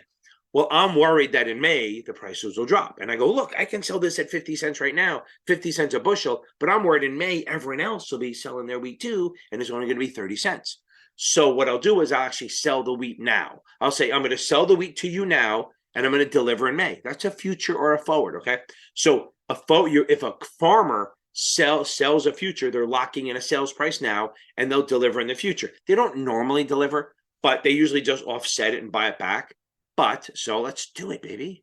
Let's say over here, I have wheat. And right now in because it is January still. I may not post this until fucking March because it's going to take forever. Say in January, I can sell the wheat for 50 cents right now. Okay. Can sell it for 50 cents, but I know I'm not harvesting it till May, and I'm worried that it'll be lower. So I'm going to sell now remember, I'm going to sell however many I want. Okay. So if I have, say I have 20,000 bushels of wheat, and let's say each contract is worth 5,000, which is I think what they are. Each contract of future is worth 5,000 bushels of wheat. So I'm going to sell 4 bushels, 4 contracts, 4 May 50 futures. Okay. May 50 cents. Okay. Now that's covering my 20,000. So I'm hedged. So what happens is if come May, the wheat is at like 25 cents, what's going to happen is I go, oh, where I still get to sell it at 50 cents. So I'm happy. I normally won't do that. I could just deliver the wheat. But remember, if you do it through future, you might have to deliver it to a warehouse that's like 500 miles away or more because you have to send it to a warehouse to deliver. So instead, what you'll do is you'll just buy the future back for 25 cents. Okay. So you'll make 25 cents times 5,000, right? Because that's how many in the contract, and then times 4 contracts. Okay. Whatever that is. So that's 1250 times 4. You're going to do 25 cents. This is how much you'll make. You're going to do 25 cents times 5,000 times 4. That's going to give you $5,000. So that means, how stupid am I? That's $5,000. Okay. You'll make profit of $5,000 by offsetting or buying back the future. And then you'll sell the wheat. Instead of selling it at 50 cents, you'll sell it at 25. So you make 5,000 less. Right? 5,000 less than you would have, but it's offset because look, so you sell the wheat, you could have sold the wheat 20,000 bushels at 50 cents, you made $10,000, but here you're only going to make $5,000, but you made $5,000. So you sell it for $5,000, you make $5,000 less, but you made $5,000 on the future, and then you're good. So that's what a future is. So a future is that on an exchange. It's very liquid. You can buy it back. That's awesome. A forward is different. It's the same idea, okay? But what happens is that it's a contract between 2 people. So you really can't get out of it. So if I sell you the wheat through a forward, I have to deliver the wheat to you or whatever it is. It's usually a one-on-one thing. And if I want out of it, I have to get permission from the other side because there's a contract between me and you. That's what forwards are. Now, let's say I think wheat's going up. I'll buy futures. So if I'm a user and I go, ooh, wheat's 50 cents, but I'm afraid when I need it in May, it's going to be 75 cents. I'll buy a 50-cent future. So if it goes up, I can make that money to offset what extra I spend. So remember, producers like farmers, drillers, tree cutters, lumberjacks, I guess it would be. Okay. People who sell commodities are worried it's going to drop. They're producers, so they will sell futures. Now, if I'm a user like Sbarro's and I got to buy a fucking shitload of wheat to build, I don't know if they use wheat in their pizza. Who the hell knows? It's probably plastic. They're worried the price will go up, so they're going to buy their Sbarro's. I love you, pizza. I'm not saying you have plastic in them. Just throwing it out there. Don't sue me. That's right. Nobody's going to watch this, so we're good. Then so what happens is Sbarro's would buy the 50-cent futures. So this way, if the wheat goes up to 75, they can just make the money. So users buy futures to hedge. Producers sell futures to hedge. And now you could also be a speculator. You just go, oh, I think wheat's going up. I'm going to buy futures. Or I think wheat's going down. I'm going to sell futures. So remember that they're contracts, okay? Futures are very liquid. They trade on an exchange. They're very standardized, and they're a derivative. Forwards are none of that. They are a derivative. They're not on an exchange. They're not standardized. You can have a 2,200 bushel contract, whatever you want. And you can make it for as long as you want. You don't have to be 3 months. You can say, I want it for 2 weeks or a week or 3 days, whatever it is. That's the difference between futures and forwards. Okay. Forward pricing. So when you buy a mutual fund at 10 in the morning, you don't know what the price is. You find out at 4 p.m. or really you find out the next morning, but it's priced at the end of the day. So that's what forward pricing is. So you can buy it, but you have no idea what you're getting until the market closes and they price it, which is usually you'll find out in the morning. So mutual funds trade on forward pricing. ETFs, closed-end funds, and ETNs trade in the market. So you know right away what your price is going to be. Okay. Fraud and unethical. So fraud is like criminal, like lying. Okay. Basically, you're misrepresenting, omitting material facts, lying, deceiving, manipulating, all that shit. And they're unlawful. That's criminal. Unethical is like, oh, I made a mistake. Maybe I churned. Maybe I made an unsuitable recommendation, but I didn't know, or something like that. Like maybe you did something that's maybe not so good.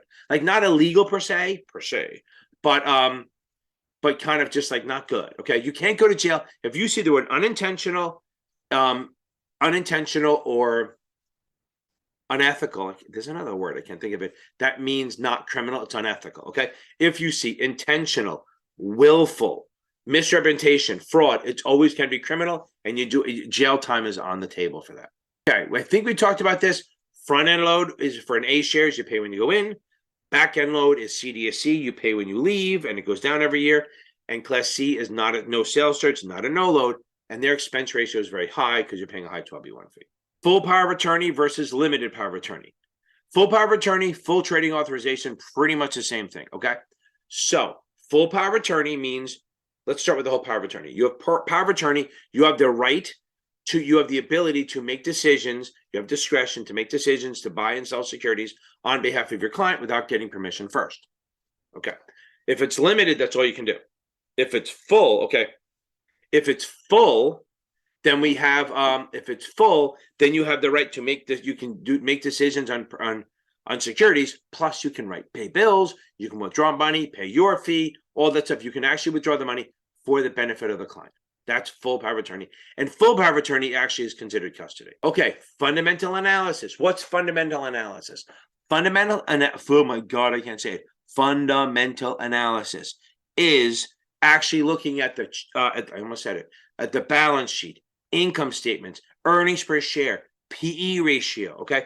Though you're looking at the debt to equity ratio, you're looking at all that stuff. You're looking at the financial condition of the company, okay? You're looking at an actual company. As opposed to technical, you don't give a shit about the name. All you care about is the trends. You see support, resistance, you see daily moving averages, you see momentum on trading momentum, you see like head and shoulders or saucers or patterns. That's what you're looking for, trends, patterns, stuff like that. Overbought, oversold. Because it's about the trading and the price movements. So let's think about it this way. Fundamental is about the company, and the technical is about the price movements of the stock and looking for patterns. And we're on to the G's, baby, the G's. Okay, so what's a general obligation bond? Well, if I'm going to talk about that, I probably have to talk about a revenue bond also, right? So a GO bond is a general obligation. It's issued by a city, a state, a town, whatever it is. And it's to pay for shit that's free to use. So like, not a hospital, a high school, a library, a community center, city hall, shit like that. It's for projects, a field maybe. It's a project that's free to use, which means it's not generating revenue, which means they have to use taxes to pay for it, okay? So that means they're going to use what they call ad valorem taxing. So a general obligation bond is a bond that is non-self-supporting, issued for stuff that is free to use, and it uses ad valorem or property taxes. Since it uses taxes, it probably needs a voter approval. Since I'm here, I might as well talk about revenue bonds. Revenue bonds are literally the same thing, but they're for stuff that costs money to use, like subways, buses, bridges, tunnels, hospitals, airports, all toll roads, highways that have tolls. All of them cost money. So what they do is they issue the bond, and then they build a project, and the revenues from the project pay the interest. What both of these bonds have in common is that most of the time the interest, not the capital gains, the interest is tax-free from federal taxes. You might have to pay state taxes if you buy it from a state you're not in, because why would you help out another state? But if you buy a muni bond, whether it's a GO or a revenue in your own state, you probably don't have to pay any federal taxes. There are instances where they are, but let's not talk about it yet. But the capital gains is always taxable. Okay, GDP, baby, GDP. So maybe out of order, but gross domestic product and then GNP. We'll talk about both. Gross domestic product is how we measure the economy. Is it getting better? So if the GDP is going up, that's we're in an expanding cycle. If it's going down, we're in a contracting cycle. So GDP is basically the market value of all the goods and services produced by U.S. companies. So GDP puts you also factor into it, factor, whatever it is, that it also has to be produced in the U.S. So if you have a U.S. company that produces a lot of stuff in the U.S., the GDP counts all of their services. But like an Apple or maybe a Microsoft or something like that, maybe even Tesla, anything they issue, anything they make outside the country, like Apple uses a lot of China, Hong Kong stuff, that stuff wouldn't count toward the GDP, but it would count toward GNP. So GDP is what the market value of goods and services that the U.S. companies produce, and it's made in the U.S. GNP, gross national product, is the market value of the goods and services by U.S. companies produced both here and outside the country. So if you see the word partnership, just alone the word partnership, not limited partner, just the word partnership, it means a general partnership, which means these are general partners. They all are partners. They all have liability beyond just what they put in, but they can all run the company. That's what a partnership is. So a partnership is a group. It can even be verbal, like you and me get in a partnership. But it's a partnership, and it's not a limited partnership. A limited partnership has a limited partner and a general partner. The limited can't be involved in running it and has limited liability. The general partner is actually absolutely involved in it. So if we have just a regular partnership or general partnership, that means a partnership. They're the same, one and the same, and the partners run it, and they have liability beyond just what they put in. I think we talked about these good till cancel orders versus GTC orders. So a good till cancel order means what it says it is, because we're morons. We have to spell shit out. Good till cancel means you put the order in and it's good until I cancel it, which means it goes beyond today, tomorrow. It can go. They every like May and October, they just renew them to make sure they're good. But good till cancel orders, most orders are not.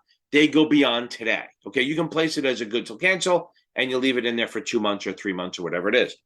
As opposed to a day order, which means you place the order and it expires at 4 p.m. You don't have to call and cancel it. A GTC, you have to cancel it unless it's unrenewed, but you have to cancel it. A day order, it ends at 4 p.m. You just put it in, and if at the end of the day you don't do anything, it expires.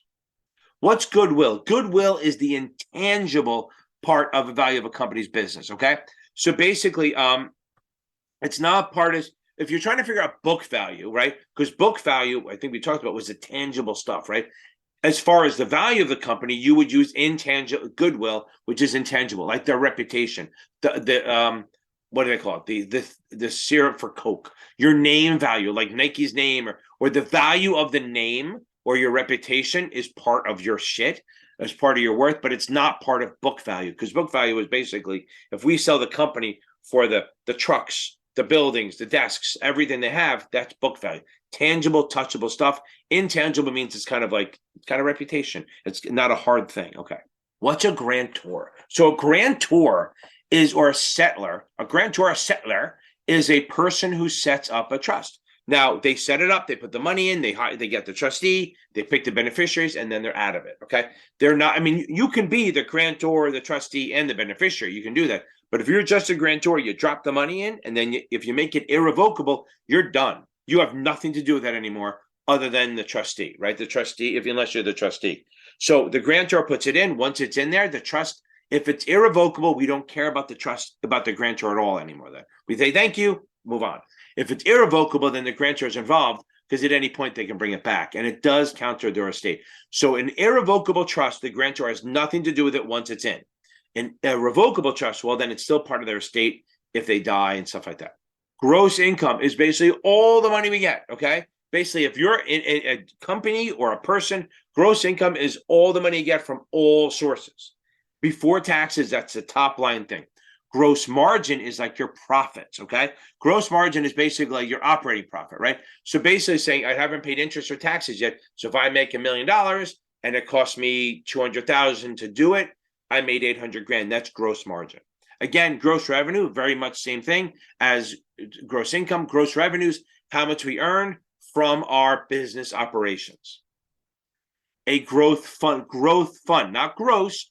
Growth fund is a fund, it's a mutual fund that basically invests in growth stocks. So that's a question. It's going to be what are growth stocks? Growth stocks are like, they're expanding, they're tech stocks, they have high PEs, low dividends, they're more about capital appreciation than anything else. And that's what a growth stock is. Same thing with growth style investing, is you're basically investing in growth stocks. Guaranteed security. So you know that you or I as reps can't guarantee anything, but a firm can. So like basically a guarantee, you can have like a muni bond that's guaranteed to principal, interest, and dividends, not to capital gains, but not by us. It's like a third party guaranteeing that they're going to pay interest, dividends, and the principal back. It's not like you're guaranteeing a profit. You're just guaranteeing that we're going to pay the principal, the interest, and the dividends. Now, remember, it's only as good as the company is, right? If it's a shitty ass company, that guarantee doesn't mean anything. But if it's a strong company, then you back that up. Okay. What's a guardian? A guardian is someone who's appointed by the court to look over an account, whether it's a minor or mentally incapacitated or whatever. It's like, I almost think about the whole Britney Spears thing, that conservatorship.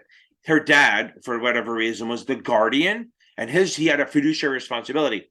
So if he did shit wrong, he can actually get in trouble. That's the thing. If you have a fiduciary responsibility and you do shit wrong, you can absolutely get in trouble. That's the G's, baby. Not very much. Okay, these letters are coming hard and fast. What are we up to now? H. Give me an H. Okay, H. So let's start with this one. Okay, so what's a Head and Shoulders platform? Okay, so what's a Head and Shoulders? Head and Shoulders pattern looks like this. Like we go up, we go down, we go up more, we go down, we go up again, and we go down. So the whole point of this, the Head and Shoulders, it's weak, but it looks like here's a shoulder, shoulder, head. This is the Head and Shoulders top, which means that every time I say that, I think of something else. But Head and Shoulders top, that usually means it's bearish or it's a reversal of an uptrend. This is the uptrend. This is the reversal. This thing here is like a shakeout. What happens is all the people who shorted it up here are buying it to cover the short, but it's not real, so it's going down. We call this like a dead cat bounce. Because hell, you throw a cat out of a building, it bounces once before it does. I'll probably get demonetized for doing that joke. Okay. Now, we got that. That's Head and Shoulders. That's a Head and Shoulders top. Head and Shoulders bottom would be this. It's even worse. But it's a Head and Shoulders bottom. It's a downtrend. Here's a reverse. So we think it's going to be bullish or a reversal of a downtrend.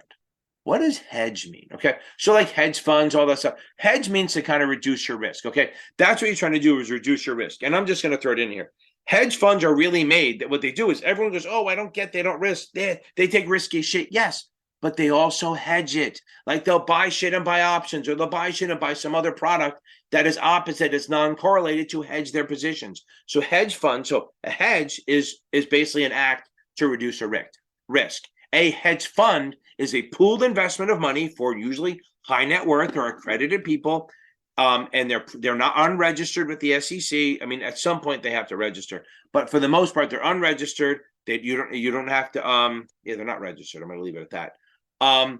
And what they do is they buy securities. They buy more risky, more alternative securities, and they will also use other things to offset that risk. They don't have to. They can go all in, balls in, and try to do something. But a lot of times they'll take off some of the risk with some sort of hedge. So a hedge is reducing your risk. Okay.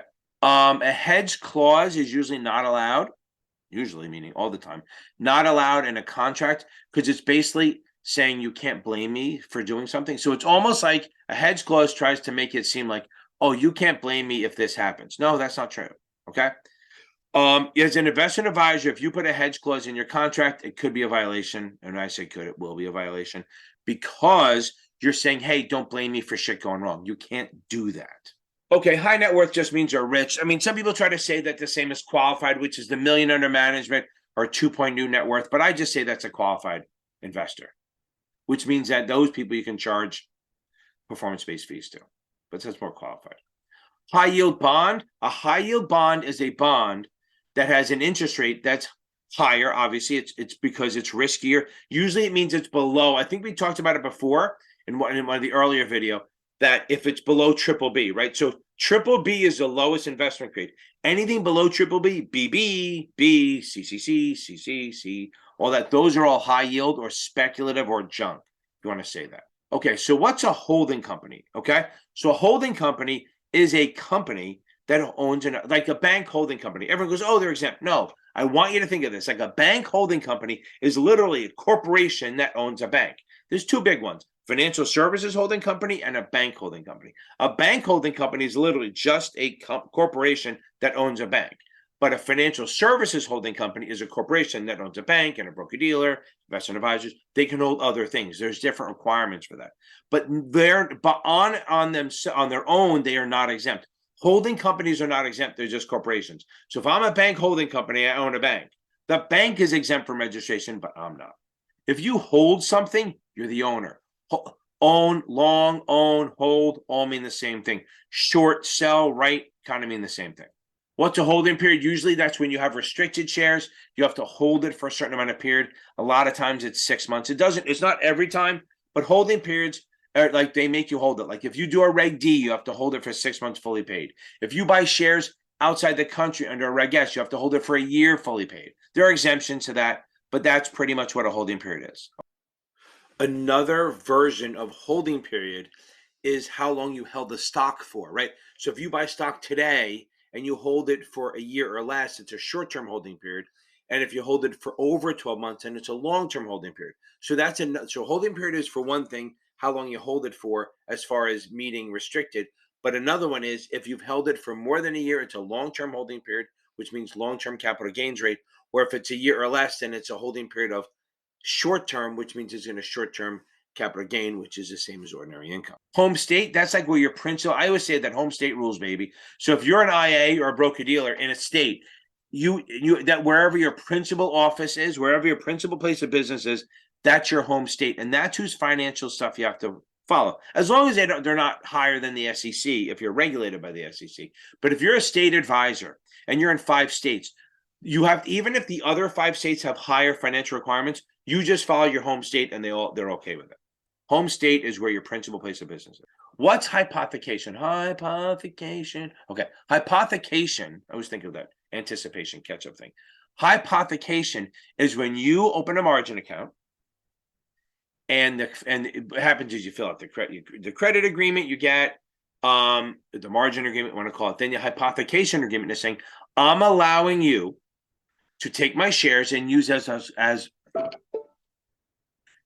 them as collateral to lend me the money, right? So margin account, you're buying shares on margin. You're borrowing money to buy shares. So the broker dealer will take 140% of your debit balance, the money you're borrowing, in shares. So if you buy $10,000 worth of stock, you're going to put down $5,000, you're going to borrow $5,000. So that means you bought $10,000 in stock. The broker dealer will take $7,000, which is 140% of your debit balance, in shares and hypothecate them to the bank. And then the bank will lend them the $5,000 so they can lend you. So hypothecation is basically putting your shares up as collateral for the loan, kind of like a mortgage. Okay, so we've done A through H. Now we're on to the I's. Let's get into the I's. Okay, so what's an immediate annuity? So an immediate annuity is, instead of having a deferred one where you put money into the annuity and it grows tax deferred and then you take it out, an immediate annuity is you dump the money in and then you take it out right away. You can only do an immediate annuity if you do a lump sum contribution. You cannot do it if you do an extended one. Okay, so if you do a contract plan where you're paying in for 15 years, you can't start taking the money out until you're done putting it in. Always remember, with all these plans, other than like mutual funds, you can do it. You can put money in and take it out. With the retirement plans and stuff like this, you can't put money in and take it out at the same time. So that's an immediate annuity where you're putting a lump sum in and you're getting paid out for life. So even if you're 25 or 30 or 59 and a half or 60, you're going to start getting paid out from the day you put it in, you start getting paid out. Immediate or cancel. What's an immediate or cancel order? That's basically saying, hey, I want to buy the stock at this price. I place a limit order, but I want to buy as much as I can right now and cancel it. So if I give you an order to buy 1,000 shares at 42 IOC, immediate or cancel, that means you're going to buy as much as you can. So if you buy 600 shares, you cancel the 4 and I accept it. If you can buy the whole 1,000, awesome. But I want you to buy as much as you can right now and cancel the rest. Unlike a fill or kill, which is similar, and we've already talked about it, a fill or kill order is I give you 1,000 to buy at 42, fill or kill. You either buy the entire 1,000 and then cancel it. Obviously, you're done, or you don't buy a share. You either buy the entire thing or none. That's fill it or kill it. Okay, so if you don't complete your CE, your continuing ed, you go into what they call inactive status. And that means you can't do business, you can't do anything, you can't collect commissions or anything. You can collect commissions for stuff you did before you went inactive, but now once you're inactive, you can't. And it's really hard to become inactive now because it's a yearly thing and you have a whole year to do it and you just log on and do it. You don't have to, you used to have to go all the way down to the Prometric Center, go there and make an appointment. Now you just do it from your home. As long as you don't cheat, you're good. Okay, income bonds and income funds. Okay, remember, an income bond is bad, an income fund is good. So income funds are good, income bonds are bad. I keep saying that wrong, right? So now, Let's go on to this.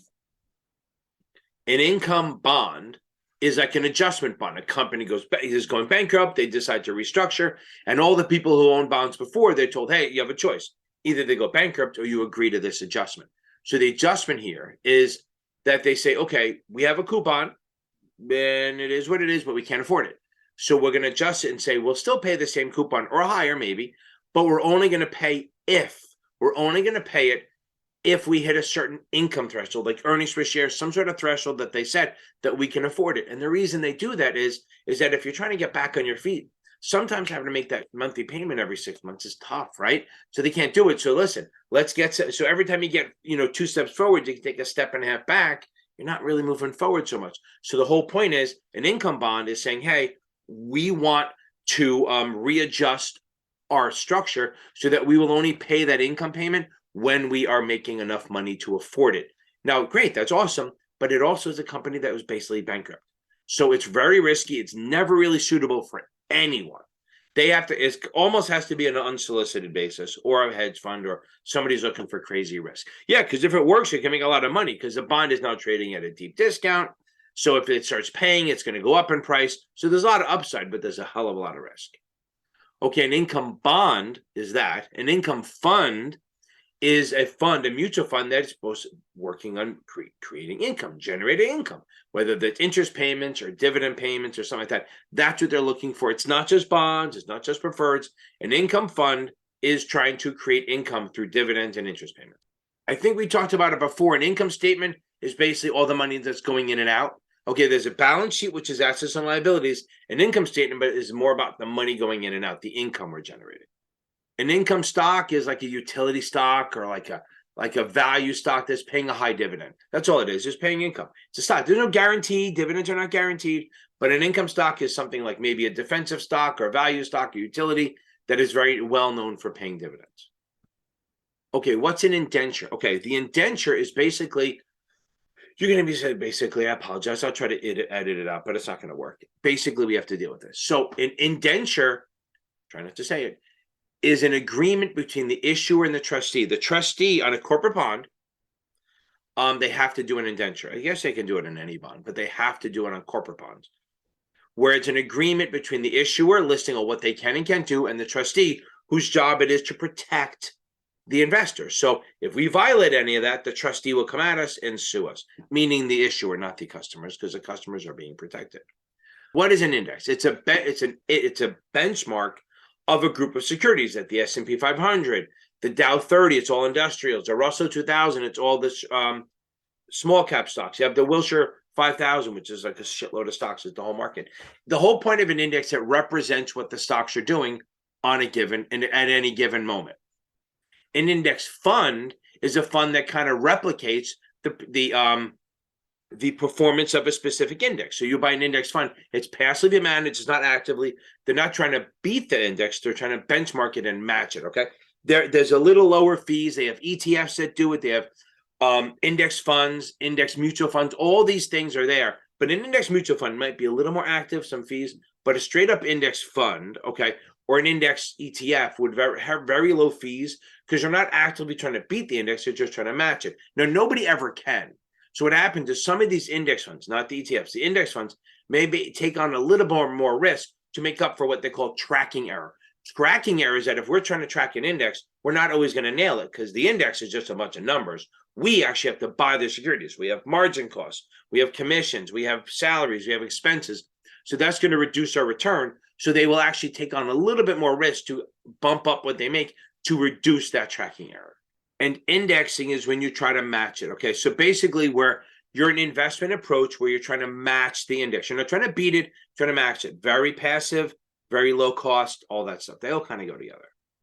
What's an index option? An index option is an option like an S&P 500, the SPYs, whatever it is, where you're buying calls or puts based on the index moving. So if you buy an S&P call, okay, you're betting the index will rise, and what you'll do is you'll make money, you'll get cash if you exercise it. If the index goes above your strike price and you exercise it, you'll get that money in cash. So you're actually betting on the index going up or down. So like if you have a big portfolio, you might buy S&P puts to offset that, okay? You'll buy S&P puts to offset your risk, okay? Because you have a portfolio, matches the index, so it goes up and down with the index. So you buy put so that even if the market drops, you're going to make money on the put to offset what you lose on the mutual fund or on your portfolio that matches the index. Again, you're buying, if you're bullish, you buy index calls. If you're bearish, you buy index puts. And when you exercise, you will make the in the money amount. You don't get the stocks in the index, you get the in the money amount. The amount in the money, that's what you get paid. An indication of interest is usually during the cooling off period. So the cooling off period is when you file the S1, when you're registering your shares for the first time to be sold to the public. That 20-day cooling off period, you can't take any orders, but you can take an indication of interest, okay? So an indication of interest is just saying, hey, I'd be willing to buy 5,000 shares or whatever it is. It's not binding on anyone, on either the broker-dealer, underwriter, or the customer. If you come out and say, I want to buy a bunch of shares, and then later they go, hey, we can allocate 5,000 to you, you can say, no, I only want 100, I can't afford it. It's not binding at all. Okay, what are the indicators? So I always think of leading, lagging, and coincident. So don't worry about naming all of them, listing them all. It's more about understanding what they're about. So the leading indicator is telling us where we're going in the future. Coincident is where we are right now. And lagging, it tells us where we were. Again, I don't want to use examples, but I'm going to do anyway because I'm a flake. The S&P 500 is a leading indicator. Like think about during the pandemic, the market was skyrocketing in the summer of 2020. The summer of 2020 sounds like a song. But in the summer of 2020, the market was skyrocketing despite fucking horrible shit going on. So it was like, why is it going up when the world is ending? Because it wasn't thinking about now, it was thinking about 6 months later or a year later. So that's a leading indicator. So it's telling us where we think we're going. Coincident is just explaining where we are now, and lagging is telling us where we were. Like corporate profits are a great lagging indicator because you report the corporate profits at the end of the year and tells you how the year went. Okay, so individual account versus joint account, right? So an individual account is like your account, your own account, what you have. Like mine just is being obliterated because I just can't trade for shit. But that's my account. It's my thing. Nobody else has control of it. So if I call up a broker and say, watch my account for me, and then I disappear, they can't do anything unless I gave them power of attorney. Now, a joint account is when it's more than one person. It could be more, it could be 3, 4, 5 people. Joint with rights of survivorship is multiple people, and if one person dies, the rest of the money, the shit in the account, goes to the other people. Then there's joint tenants in common, where it goes down to their family or their beneficiaries. So you and I have an account, we have joint tenants in common. I die, my money goes to my people. If you die, your money goes to your people. There you go. And that doesn't avoid probate, where the rights of survivorship does. So really the difference between the two joints, despite this being an individual account question, but whatever, the two joint accounts, the difference between the two is where the money goes when you die. Tenants in common goes down, rights of survivorship goes across. What's an individual retirement account? That's an IRA. That is an account that you set up that is a retirement account for you. So if it's a traditional, it goes in pre-tax. If it's a Roth, it goes in after tax. There's other ways where a regular IRA would go in after tax too, but not on this video. It goes in, you set it up, you contribute yourself. The most you can put in is, depending on the year, since it's 2023, you can put in $6,500 a year of earned income. It has to be earned. You can't be a trust fund baby and do this, okay? Trustafarian. And if you're old like me, 50 or older, you can put in an extra 1,000. You can't take the shit out before you're 59 and a half. And on a regular IRA, you have to take it up by the time you're 73 now, not 72. And a Roth, there's none of that, because here's the great thing about a Roth. You put the money in after tax, which means you pay taxes on it. It grows tax deferred. If you hold it long enough, over 5 years, and you take it out in a qualified way, like for a good reason, or 59 and a half, then you don't pay taxes on any of it. And so there's no RMD either, because they don't give a shit when you take it out, because they can't tax you. Like the reason they make you start taking the money out of an IRA is because they want to tax you finally. That money's been sitting in a tax deferred account for 40, 50 years. They want to tax it. So they make you take it out. Industrial development bond. It's basically, see, there's that word again. It's basically when just said it twice, even though I made fun of myself. When a municipality buys property and leases it out to a corporation. They issue the bond to buy the property, then they build it up or just lease it out to a corporation. And sometimes, through the legal opinion, they decide that the corporation, the credit rating of the corporation, is what the bond is based on, not the municipality. Inflation. purchase power risk. They kind of go to there. Inflation, we're dealing with in 22, 23. Usually it's around 2 or 3% a year. It's the rise in prices of goods, not bonds, not stocks, rise in prices of goods. So the fact that you can measure through the CPI, Consumer Price Index, you can measure inflation through the CPI, and that's saying every time all prices are going up. That's why sometimes if you have a union job or something like that, every year you get a little 2 or 3% raise, cost of living adjustment, COLA, I guess you can call it, right? Where they're adjusting you to the rising price of goods. So like if I made, 30 grand a year in 1990, that's like, 65 grand a year now or something like that. So that's it, because that's how much I would have to make to buy the same amount of stuff as I paid for it. So if I made 25 grand a year in 1990, I don't know the numbers, to buy the same amount of stuff, I'd have to make 60 or 70 grand a year now. So inflation is a rising price of goods. And the best hedge against inflation is either gold or precious metals or common stock. Yeah, and inflation risk is when you buy bonds and shit like that. And anytime you have to buy something that's fixed income, that you're getting the same amount of money every single time, you have inflation risk because you're getting the same money, but everything is costing more. Okay, what's an information barrier, also known as a Chinese wall? Maybe it should be in the sea, maybe it should be here. Okay, information barrier is like when they put up barriers, not physical, but like electronic, or they could put walls up. Like I have some buildings, when I worked at some firms that were big, you had to use a key card to get into various ones. And if you didn't have the right key card, you couldn't get in there. So that's an information barrier. It's to protect inside information flowing back and forth. And it also helps with like market makers versus retail versus institutional. They get orders from their customers, and that should not impact how others react to the orders. Like, so if I'm a retail customer and I give you an order to buy, 1,000 shares of IBM, well, technically, once you get that order, you as a customer, broker dealer, can't buy it in front of me.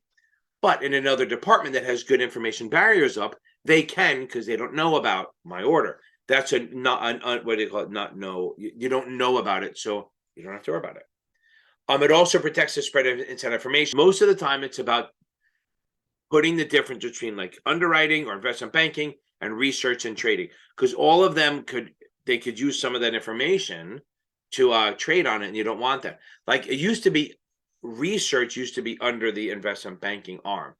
And what happened was, say you're an investment banker and you go to a Coca-Cola or Home Depot and say, hey, I want to do some of your investment banking business.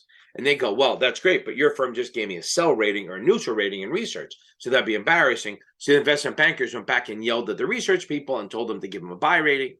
And that's not good, because that's not real. So they have to be separated. So the investment banker has to go in there, and whatever the rating is, they can't control it. They actually put in rules that investment banking, unless it's a really, really small firm, investment banking cannot be in charge of research or their hiring, firing, or even compensation. That's keeping a wall between them, the Chinese wall between them, to make sure that they don't interact too much. And actually, some of the firms, I think my daughter was at a firm where she had a friend in another department, and she tried to look him up, and the email doesn't even show up.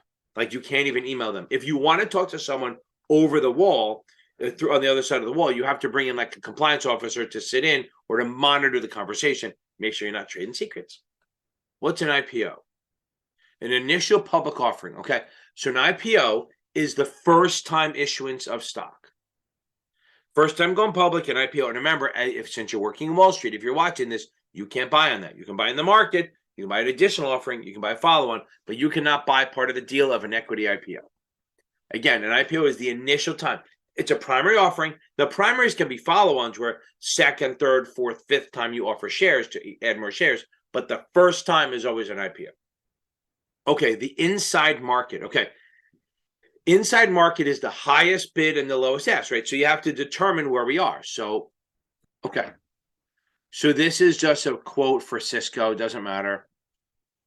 Just remember, if you want to see the website, go to QuantShare, just so I don't get in trouble. So the inside market is the highest bid, okay? So level 1 shows the bid and the ask, the highest bid and the lowest ask, okay? So these are the people willing to buy. This is where people want to buy the stock. This is the highest price anyone is willing to buy. And that's the inside market. That's the buy. That's the bid, or they call it the NBBO sometimes, National Best Bid, Best Offer. And here's the offer. This is the lowest price anyone's willing to sell it at. There are people behind it, right? So look, JP Morgan, Bank of America, Lehman, how old this is. But these are all bidders below it. They're not on the inside because they're not the best bid. And here, these are all offers. They put colors in there to make it so much easier for us. So we don't even look at the colors we don't want. We can set our own colors. But now these offers are higher than what's the best. So this is the lowest price anyone's willing to sell. And this is the highest price anyone's willing to buy. So if you want to buy shares, you have to pay the ask. You have to buy where people are willing to sell. And if you want to sell shares, you have to sell it where people are willing to buy. So the bid ask is the inside market, the highest bid, the lowest ask. So this would be 2630 by 2631. That's the inside market. They would also probably put size. They would add these up and then add these up and come up with a number. But that's the inside market. So what is insider and insider information? So insider is someone basically has not 10%, more than 10%, or any partner, officer, director. So I say partner, officer, director, I call it the pods, PODs, or more than 10%, or anyone who is in possession of inside information. What the hell is inside information? Inside information is material non-public information. Basically, material information that's important that you can make a decision on that would matter, and it's non-public. That means it's not been publicized yet. You can have that information, but you can't use it. You can't trade on it because that's called insider trading. So here's the thing. So being in possession of inside information is not a crime, okay? Being in possession of inside information is not a crime, and what you should do is tell your supervisor or your principal so they can tell you how to handle it. But you can't use that to make decisions. You can't tell people if somebody wants to buy something and you know it's going to be bad. You can't wink, wink. You cannot do anything. If you're in possession of inside information that tomorrow this company is going to declare bankruptcy, and little grandma walks in and wants to buy a bunch of shares, you can't go, oh, grandma, don't do it, wink, wink. You have to let them do it. Unless there's a real reason, a real good reason to not, but you don't do it. You can't solicit orders. You can take unsolicited only. So again, inside information is possession of material non-public information. They may just say MNPI, okay? Now, as an insider, you may always have that, but you're a 10%, more than 10%, or a pod, partner, officer, director. And somebody used the acronym PODS, PODS, partners, officers, directors, and S for shareholders over 10%. Or if you are in possession, you can be a temporary insider where you're in possession of inside information. They also added the rules a little bit that it used to be just you would get in trouble, but now everyone in the chain gets in trouble. So if I'm in possession of inside information and I tell you, and then you tell your sister, and then your sister acts on it, just to act on it to be a problem, then all of us are in trouble, unless I can prove that you knew you weren't supposed to say anything. Okay. Institutional communication. Let's talk about all three. So communications, there's retail, correspondence, and institutional. Correspondence is you're sending information to 25 or less retail clients or people in a 30-day period. If you send it to, and it doesn't need to be pre-approved, it's reviewed. If you send it to more than 25 individuals in a 30-day period, it becomes retail, and it needs to be pre-approved by a principal of the firm and possibly sent to FINRA if it's a mutual fund or DBP or CMO or option. If it's institutional, you're sending it to institutions. It doesn't matter how many institutions. Like if I work for a broker-dealer and you send it to me in my capacity as a representative of the broker-dealer, that's institutional. Does not need to be pre-approved. We have to review it. That's all. So the principal will review both correspondence and institutional. So if I say we send 20 with things to 20 people, and then I also send it to 20 institutions, it's considered correspondence, and it just needs to be reviewed, not pre-approved. So an institutional investor, okay, an institutional investor is any person deemed by FINRA to be an institution. So understand, FINRA's job is to protect, FINRA and NASA's job is to protect retail customers, grandma and grandpa. But as you get more and more sophisticated, you need less protection, so they let you do more things. So retail can't do shit. They just buy and sell, and they stay in the little world because FINRA and NASA have to protect them. The next level up is like accredited. That's the 1, 2, 3 accredited, or the Series 7, 65, or 82. 1, 2, 3 accredited is 1 million under 1 million net worth, 200 salary single, 300 miserable. Right now, they can do more things. They can buy in private placements. They can invest more in Reg A's and stuff like that. That's an accredited investor. Then we go up. The next one is qualified on the state level. That's someone you can get to 1 million net, 1 million and 1.1 million invested with the advisor, or 2.2 million net worth. They're qualified. You can do performance-based fees. A qualified purchaser is someone with 5 million or more. Again, the higher you go, the more things you can do. Institutions are just what they are. I mean, there's definitions, but it's really whatever the state says they are or FINRA says they are. Institutions are never really human beings, okay? They are firms that manage money, banks, hedge funds, broker-dealers, stuff like that, mutual funds. Since they are institutions and they can defend themselves, that's the point. FINRA believes that they can defend themselves, so they have a pretty open, wide open ability to do almost, they can't lie and cheat, but they can buy almost anything they want because they've signed a form with the broker-dealer or whatever saying, hey, we can make our own decisions. We don't need you to worry about our suitability. Just give us anything you think we can make money on. And then the highest level is QIBs, okay? Those are financial institutions that manage 100 million more in money. They're totally considered, they can totally defend themselves. They don't need hardly any protections from FINRA or NASA. And they're allowed to buy like on 144A things. That's pretty much what they're allowed to buy, things that no one else can because they don't need protection. So again, you start low and go up, and the higher you become, more sophisticated you become, the less protections you need. So then they let you do more things. Okay, intangible versus tangible. So an intangible asset is something you can't touch, like formulas, copyrights, trademarks, like the formula for Coca-Cola, 7X, whatever they call it. That's an intangible asset. It's an asset, but you can't actually touch it. Tangible is like trains, buildings, desks, computers, trucks, planes, stuff like that, things you can touch. Intangible are things you can't touch. Okay. Interact. So let's talk about communication. So if you make posts like social media, so if you post something that cannot be changed, it cannot be changed by someone else, that's called static, and it needs to be pre-approved all the time. That's like a post, okay? If you have interactive can be changed by someone, like a chat room or something like that. That does not need to be pre-approved. It's like a public appearance. So static needs to be pre-approved. That's the word you need. Or you see, it can't be changed. And interactive means it can be changed or added to or something like that. And that's like a chat room or like maybe even like the comment sections. Those do not need to be pre-approved. They have to be reviewed after the fact. What's interest? Okay. Interest. Interest is when you borrow, when you lend money, right? So, okay. What's interest? Interest is what my family doesn't have in me. No, interest is when you lend money or borrow money, right? You lend money or borrow it, the lender receives the interest payments. Okay, those are payments basically for borrowing money, and those are legally required, as opposed to dividends, which are just so if you buy a bond, you're going to get interest from the company legally. If you buy stock or preferred, you're going to get dividends, maybe, but they're not legally required. Interest is legally required. What's interest rate risk? Interest rate risk is the risk that if you buy a fixed income, like a 5% bond, you're getting $50 every year, right? And interest rates are up to 7 or 8%.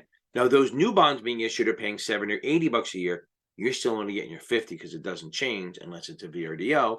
Coupon never changes. Remember that pretty much. So you're still getting 50. Your bond is now worth less because it's not as attractive. That's interest rate risk. And remember, long and low, baby, long and low. Long-term bonds move more than short-term bonds. Low coupon bonds move more than high coupon bonds. Remember, the lower the coupon, the deeper the discount, the more the bond will fluctuate. Good. Okay, interest rate options or yield-based options could be Y or I. Yield-based options are when you buy options on the actual interest rates. You're not buying on the bonds, you're buying on the rates. And usually it's T-bonds that they're doing it to, okay? So you're buying options on the yield. So if the yields go up, if you think the yields are going to go up, you buy a call. If you think yields are going down, you buy a put, okay? You think the yields are going up, you buy a call. You think the yields are going down, you buy a put. And you can actually, if you own a bond portfolio or preferred or any fixed income portfolio, you remember you're worried about interest rate risk, so you'd buy yield-based calls. So as the rates go up, you'll make money on the calls to offset what you lose on the bonds, if you remember from before the interest rate risk. International fund. So I think I did this already. An international fund is purely a fund of just non-U.S. securities, where a global fund is U.S. and foreign securities. Internal rate of return. Okay, that's the rate of return where future value becomes present value. It's a rate of return that it's really, think of it this way. It's the rate that we use for DCF to get to present value. I have whole videos on this shit, okay? So if we have future value, we want to discount the value of that future value to get present value.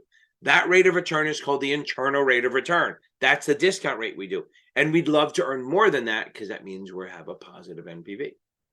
Okay, interstate offering and intra, they're separated, but I'm going to do them together. Interstate offering means more than one state. Like inter-squad scrimmage, which means different places. Intra is one state. Interstate means you're subject to SEC because you're crossing state lines. Intrastate is like qualification. It's in one state. Or on the Series 7, that would be a Rule 147. And the SEC doesn't really have jurisdiction other than fraud. Interpositioning. Interpositioning is when you get an order and you're a broker-dealer and you add another broker-dealer or party into the mix for no good freaking reason, okay? Like if I can do a trade and then I add in Joe's broker-dealer just to execute it, there's no reason for that, okay? So the only time you can do that if it's better for the customer. Like the only time I think of that is like when you trade bonds, right? So if you're a bond trader and you're a firm, you have to have relationships with the other side because there's counterparty risk. Counterparty risk is a risk that the person on the other side of the trade just fucking disappears. Okay, that's the risk. So everyone, whenever you have whenever you set up a bond shop and you're going to trade with them, you actually have to have a relationship with the other person. So you almost set them up as a customer. You do due diligence and all that. So you want to do that. So maybe I get an order from a customer from a bond that's not very well known, and the only people that make a market in it is this broker dealer that I don't have a relationship with. But I go, oh wait, one of them that I do does have a relationship. So I will send the order to my friend, and then they will do the trade and come back. That's okay because your firm can't get the bond even if they wanted to. Or if that other company could get a discount, like a cheaper rate or a cheaper price, then that works. So the only time you can add a third party in there is if it's better, not equal, better for the customer. If they don't, it's interpositioning. It's a violation. Intestate, not inter. Okay, intestate. Okay, intestate means you died without a will. So if somebody dies intestate, that means they died without a will, and then probate comes in and just rips you off. I mean, manages it, makes sure that it gets sent to the right place and pisses everyone off. Okay, that's intestate. INTESTAT. Okay, in the money. In the money. We're in the money. We're in the money. In the money is if you have an option, whether it's exercisable. So if you have a call, say you have a 50 call, if the market price, it doesn't matter buy or sell, remember that. If you have a 50 call, any of the market price above 50 is in the money. Anything below 50 is out of the money. 50 is at the money, okay? And on a put, anything below. So if you have a 50 put, buy or sell, doesn't matter. Anything below 50 is in the money. At 50 is at the money, and above 50 is out of the money. In the money means it is exercisable. Doesn't mean profit. It has nothing to do with your profit or yield, profit or return or anything, loss. It is strictly about whether it's exercisable or not. And in the money, intrinsic literally mean the same thing. Okay, in the money and in. So if something's so if you have a 50 call and the stock's trading at 53, that's $3 in the money or $3 of intrinsic. If you have a 50 call and the stock's trading at 47, zero intrinsic, zero in the money. They are pretty much interchangeable. When I say pretty much, it's just because I don't really say definite, because they are fucking the same thing. Okay, inverted yield curve. Okay, so an inverted yield curve is we have a normal yield curve. Let's talk about it. Let's do it. Let's have some fun. Okay, so interest rates are going up and down. I know that's awful. Don't worry about it. And then to the right, these are the years. Okay, this is the number of years. Okay. Now, if you have a bond that's really short term, it's going to have a very low rate. Let me clean this up. Now, if you have so this is a normal yield curve. The longer you borrow something for, the more it's going to cost you, right? So that's the goal here. The longer you borrow something for, the more it's going to cost you. So that's a normal yield curve. Now, if the Fed starts raising rates, the shorter rates move more, and then boom, okay. They start raising the rates. Like now we have an inverted yield curve, which is kind of weird, right? That's an inverted yield curve. And that means the short-term yields are higher than the long-term yields. Usually it's a sign of recession, blah, blah, blah, blah, blah. So it's an inverted yield curve because it's not normal. Okay, we're allowed to say that, right? So it's not the normal thing. So a normal yield curve is this, and an inverted is that. Good. Okay, so what's an investment advisor? An investment advisor is a firm. Remember, it's a firm that gives advice on securities for a fee. ABC. Advice, business for compensation. They're either federally covered and registered with the SEC, or they're state registered under 100 million. they're going to register with the states only. Okay, so investment advisor is always a firm, never an individual, as far as there are instances, but let's leave that alone. It's investment advisor is a firm that gives advice as a business for compensation. And they register either the SEC or the state, never both. The Investment Advisors Act of 1940 covers federally covered advisors. It defines and spells out the rules for advisors that are registered with the SEC. Come on, wake up. You bored yet? Don't be bored. We got this. We're not even halfway through, but we're going to get there. We're getting close to half. We're going to get there. Let's go. And don't forget to please like, subscribe, and share this shit to people who you think it'll help. Let's go. Then there's the Investment Company Act of 1940, which handles mutual funds and UITs and face amount certificates. So remember FUM, F-U-M, face amount certificates, unit investment trusts, management companies, F-U-M. Face amount certificates, unit investment trusts, management companies. They're covered by the Investment Company Act of 1940. Investment banker. What's an investment banker? An investment banker is I guess you could say they're a firm, right? They basically, oh my God, there it is. And what's an investment banker? They assist corporations and issuers in trying to raise money by issuing securities and bonds and stocks. They help them, they give them advice and tell them how to do it. So an investment banker is a person, if you want to say that firm, technically, if you work for them, you're an investment banker, but I guess it's a type of broker dealer. I'm not saying guess for some reason. It's a firm that assists a corporation in going public, raising money, selling shares to the public, selling bonds, whatever it is. They give them advice and tell them how to work through it. Investment counsel. Investment counsel is basically, God fucking damn it. Investment counsel is an advisor that's principal business is giving advice, investment advice, okay?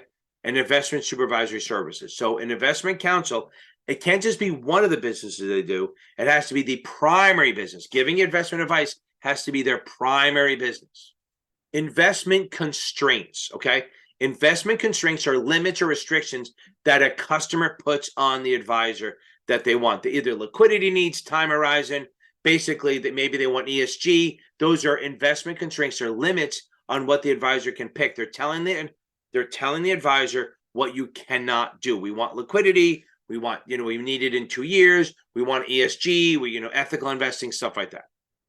An investment grade security is a security that has a credit rating of BBB or higher.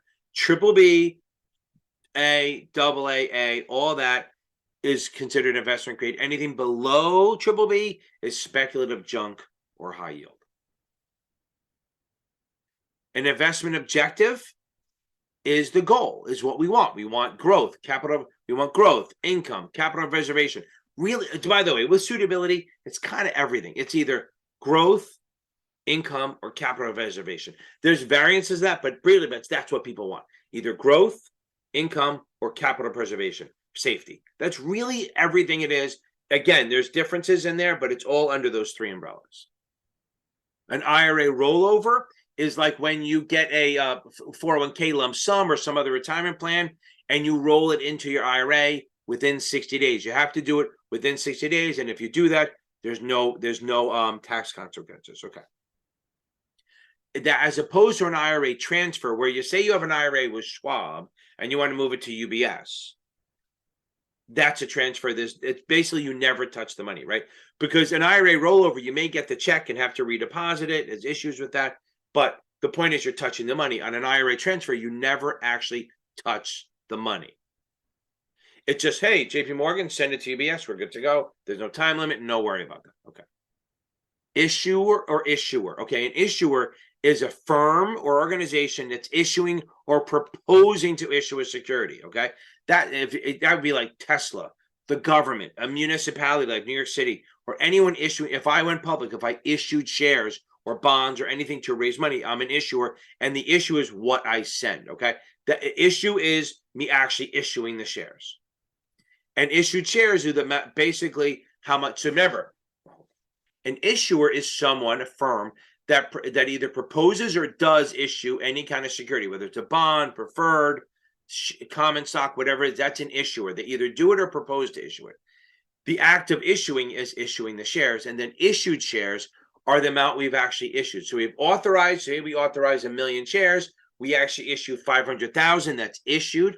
If we buy back 100,000, that's treasury, and that would leave us with 400,000 outstanding. Outstanding shares is what we have left out there in trading. So outstanding is issued shares minus the treasury stock equals outstanding. But remember, even treasury stock has been issued, it's just been bought back. Okay. Two types of trust. There's a lot, but let's go over it. There's revocable and irrevocable. Irrevocable means it cannot be altered. Once you set it up, the grantor cannot change it or alter it unless the beneficiary says okay. But for the most part, it's irrevocable, it's untouchable, unchangeable. You can't get your money back.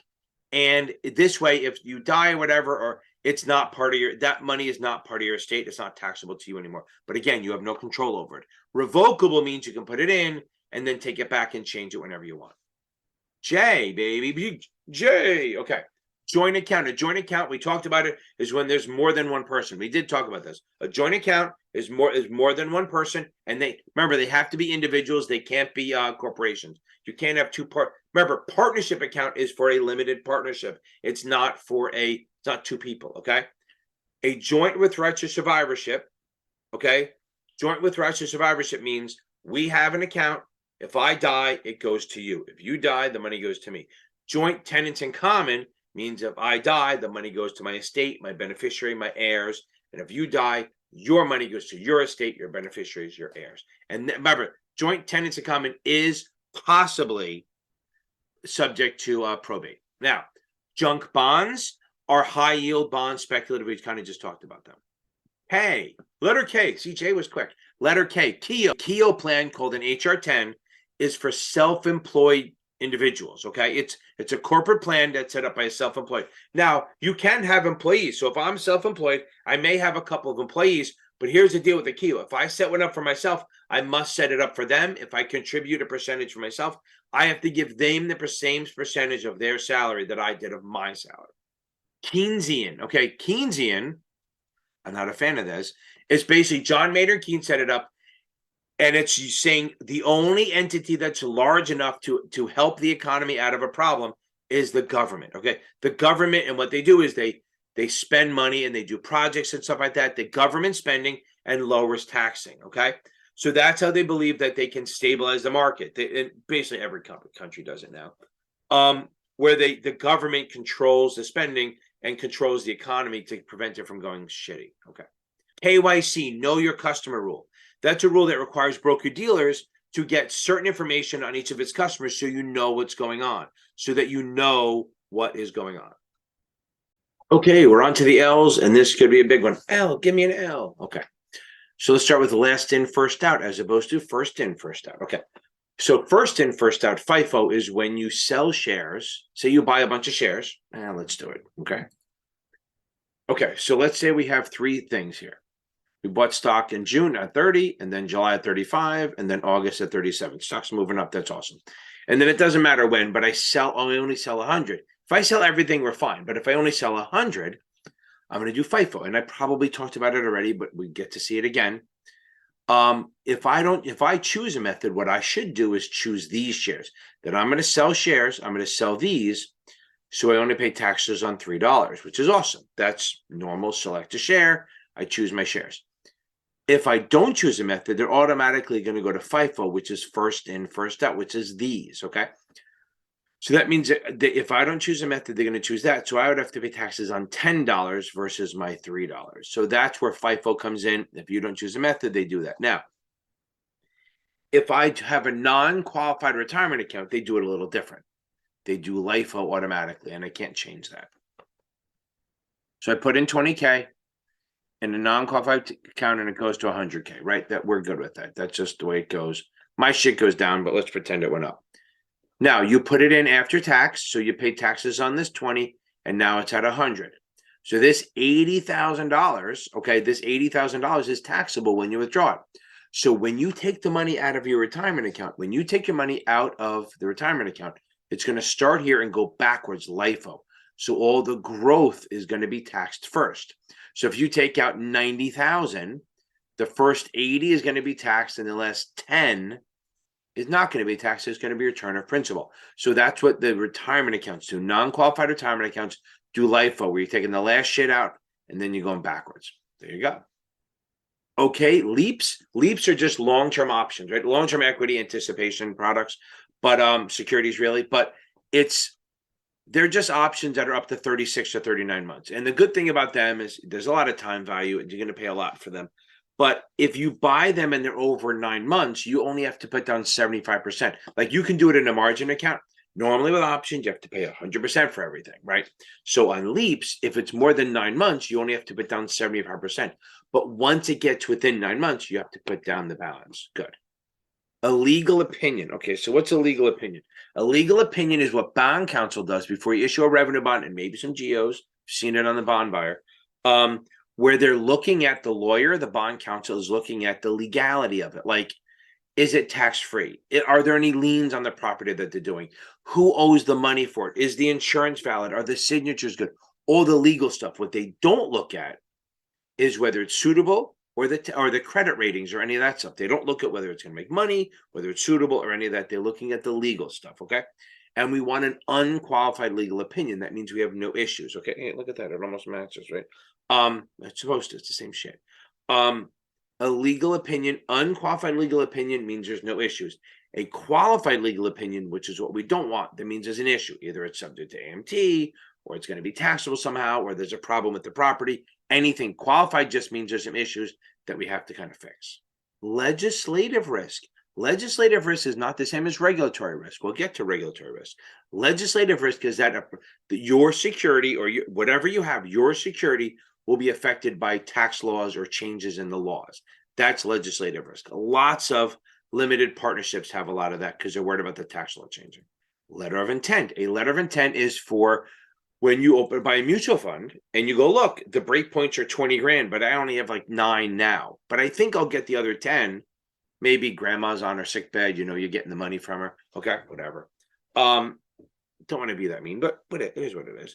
If you think in the next 13 months that you're going to get money to cover it to get to the break point, you can fill out a letter of intent. And really, even if you don't think you're going to get it, do it because it's not binding. If you fill out a letter of intent, it's good for 13 months. You can backdate it 90, but then it only goes forward 10 months.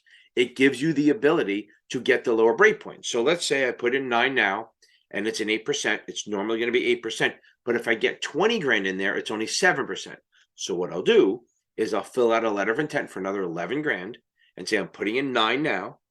I'm going to put in another 11 over the next 13 months. And then they will give me that break point for now too. So it's awesome. And if I meet the 20 grand, I get it. If not, they do a little jiggering. So what they really do is if you pay a lower sales charge, that means you're getting more actual shares because less of it's going into the pockets of the rep and more is going into the fund.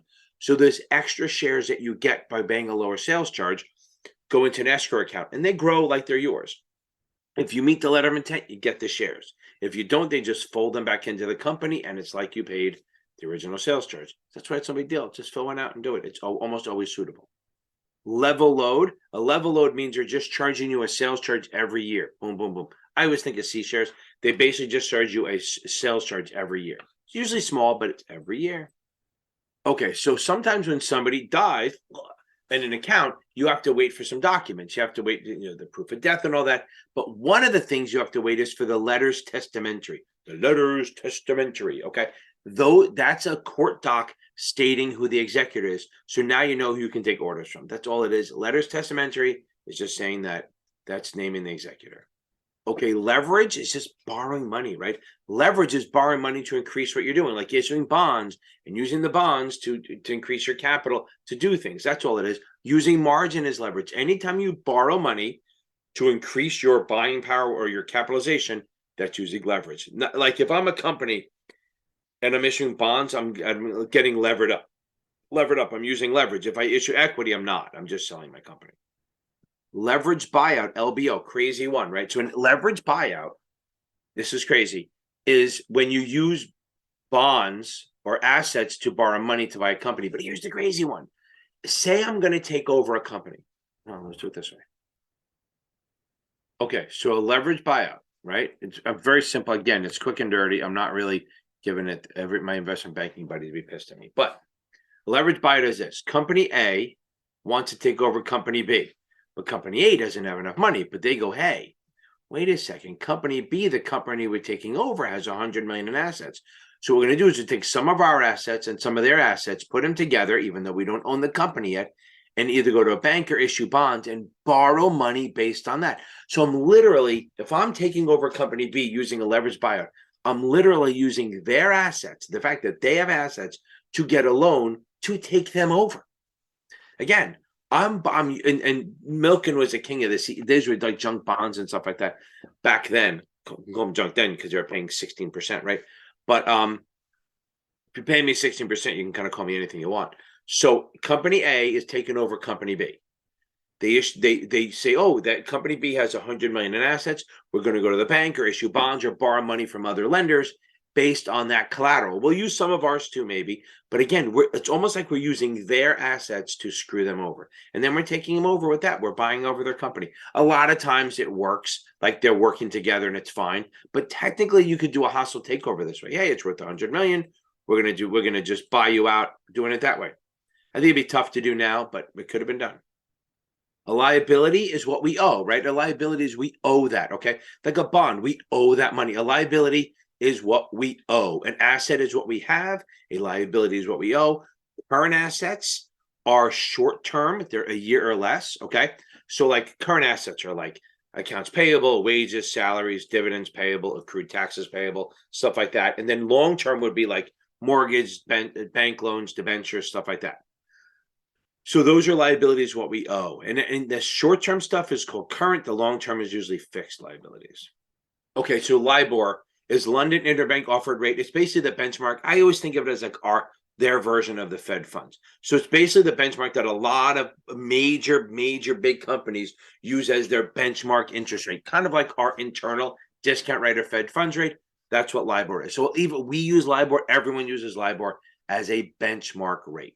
Limited liability means that you have a limited amount of liability. Usually it comes down to you can only lose what you put in, kind of thing. So the word limited means there's limited liability. Unlimited liability means there's no limit. Like if you short stock or short a call, you have unlimited liability. Literally nothing can stop you from losing money, right? But limited means there is an actual number. It's like if you buy shares of a company, you can always actually lose what you put in. Okay, LLC, limited liability company. That is a where you can have an unlimited number of members. It's a pass-through. It's a corporation. They have limited liability, but they can run the company. Okay, but again, it passes through. The LLC doesn't actually pay taxes. All the money conduit passes right through to the members. They get to run it. You can have different classes of members, and it's like my company, my tutoring company is an LLC. I used to be sole prop, but I became an LLC, so I can't really be sued for stuff. Who knows? They probably sue me anyway. And then we have that's an LLC. Pretty simple and cheap to set up. Then we have a limited partnership. That's a partnership. You have to have at least one limited partner and one general partner. So remember, I bring this up all the time. If the test or anyone says partnership, they're talking about a general partnership, not a limited partnership. Okay. So a limited partnership has an LP and a GP. The GP has unlimited risk, runs the partnership. LP has limited risk, limited, and they only drop the cash, and that's all they can really do. They can maybe vote the person out, but that's deeper than these exams will go. And you have to have one of each, a limited and a general. But remember, they will say limited partnership. They will, if they say partnership, they're not talking about this. They're talking about an unlimited risk partnership. Okay, what's a limit order? A limit order is when you go to give an order to buy or sell stock, and you put a price on it. Buy 100 shares at 42. That means I'll buy it at 42 or lower. But that's the stuff that shows up in the inside market. If I want to sell 100 shares at 30, I'll sell it at 30 or higher. So if I buy limit, I'll buy it at that price or lower or better. That's what they say. And if I have a sell limit, it's a budget. I have a price, and I'll sell it at that price or higher or better. Limited power of attorney, limited trading authorization. Limited power of attorney is you have the right. It has to be written for broker dealers, and if it's for an IA, you can have it for up to 10 days, and at the end of the 10 days, it can be verbal or oral for up to 10 days, and then after the 10th day, you have to get it in writing or it ends. Limited power of attorney means you can do any suitable trade, but you can't really move the money around. Full power of attorney means you can do any suitable trade. Wow, I just said that. Plus, you can actually pay bills and do stuff like that. If we jump past that, they all ends at incapacitation or death, whichever comes first, right?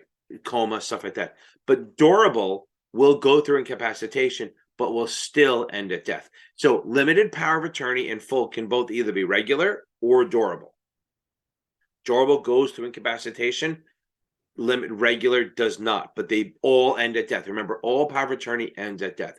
And for broker dealers, must be in writing ahead of time. Liquidation is two things. One, selling your shares. Just I'm liquidating my account, get it out. Okay.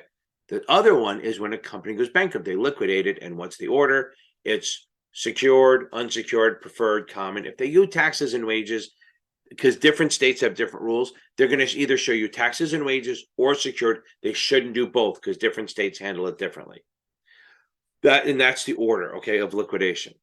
Liquidity is the ability for an investor to find a willing buyer or seller. So liquidity is the ability to find a person on the other side of the trade. If you want to buy stock, it's the ability to find a seller at a fair price. And if you're a seller, it's the ability to find a buyer at a fair price. Liquidity, marketability, it's the ability to get rid of it. The other end of it is liquidity, is basically how much cash a corporation has so they can meet their expenses. Liquidity risk, okay? Liquidity risk is the risk that you will not be able to get rid of your shares at a fair price, okay?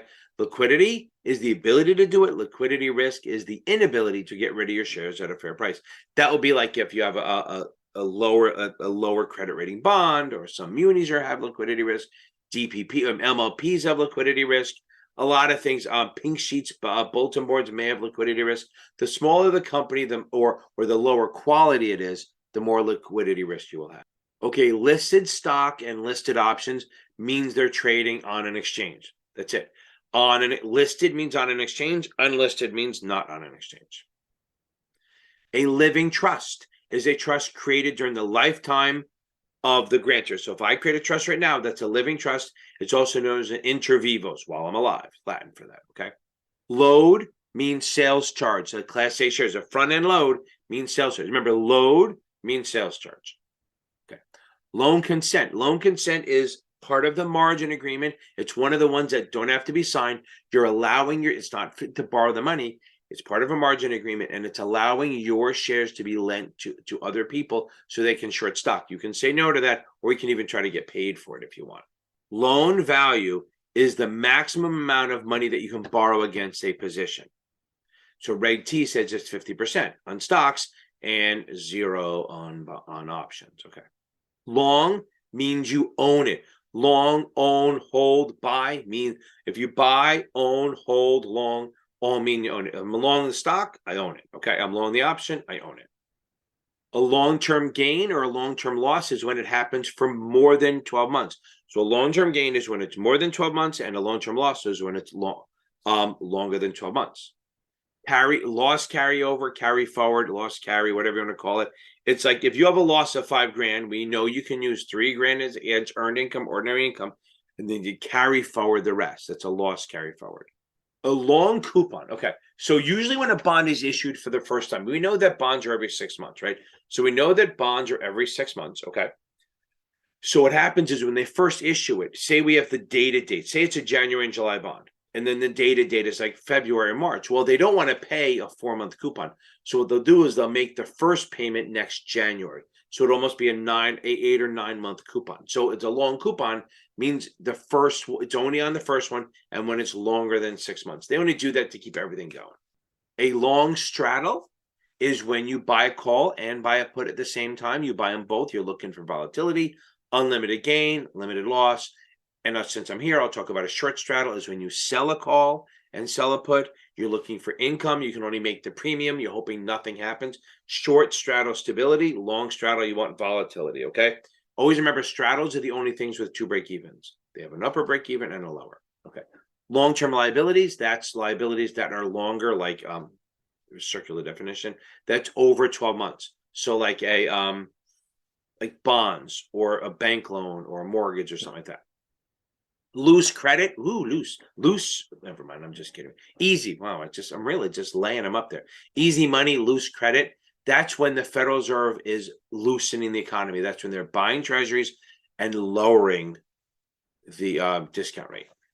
L shares. Okay. So L share variable annuities. Okay. L shares in a variable annuity is a type of annuity where there's a short surrender period. So let's talk about surrender period. If you put money into an annuity and you're going to do a contract plan where you put it in over time, or you're basically just putting money in and you're going to hold it for 20 or 30 years, that's fine. If you take it out early, they may charge you a surrender charge, okay, or a period on top of the taxes and all that.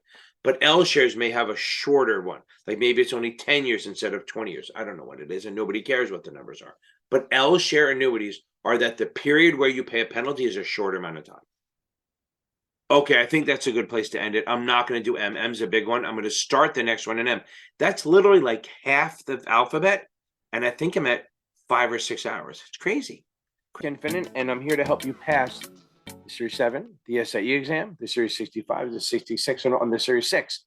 So back to this, the longest, boringest, most valuable videos I can do, because I'm just going to go through the financial terms. So this way, when you hear something, you go, oh, I know what that is. You may not be able to answer the question, but you should know what it is. Okay, we're up to M now. M is in Mary. M is in mahogany. M is in I don't know. So let's start with this. M1. Okay, M1 is the basic money supply. Okay, it's all the currency in circulation plus like checking accounts. Okay, that's M1. M2 is that plus on-demand deposit savings accounts, stuff like that. So M1 is the most fluid, most liquid. M2 is that plus savings accounts. Okay, makers, M-A-C-E-R, M-A-C-R-S. So you're allowed to depreciate certain assets. So normally you do a straight line depreciation. If you have $100,000 car and it's 10 years before the average life of it, according to the IRS, is 10 years, you could write off $10,000 a year in depreciation. That's straight line. Accelerated or makers, which probably won't be on the exam, but it's good to understand it, means you're going to take more in the beginning. Like maybe instead of taking 10 grand a year, you take 20 grand for the first couple of years, like maybe 3 years, and then you divide the last 6 into like 6 years or 60 grand. I can't do math. So let's start over. Okay, makers, modified accelerated cost recovery system. That's fancy for depreciation, but normal depreciation is straight line. If you have a $100,000 truck, you get to write off that it's losing in value every year. So the IRS says, let's say it has a 10-year lifespan. They'll let you write off your $100,000 truck over the 10 years, which means you get to deduct 10 grand a year.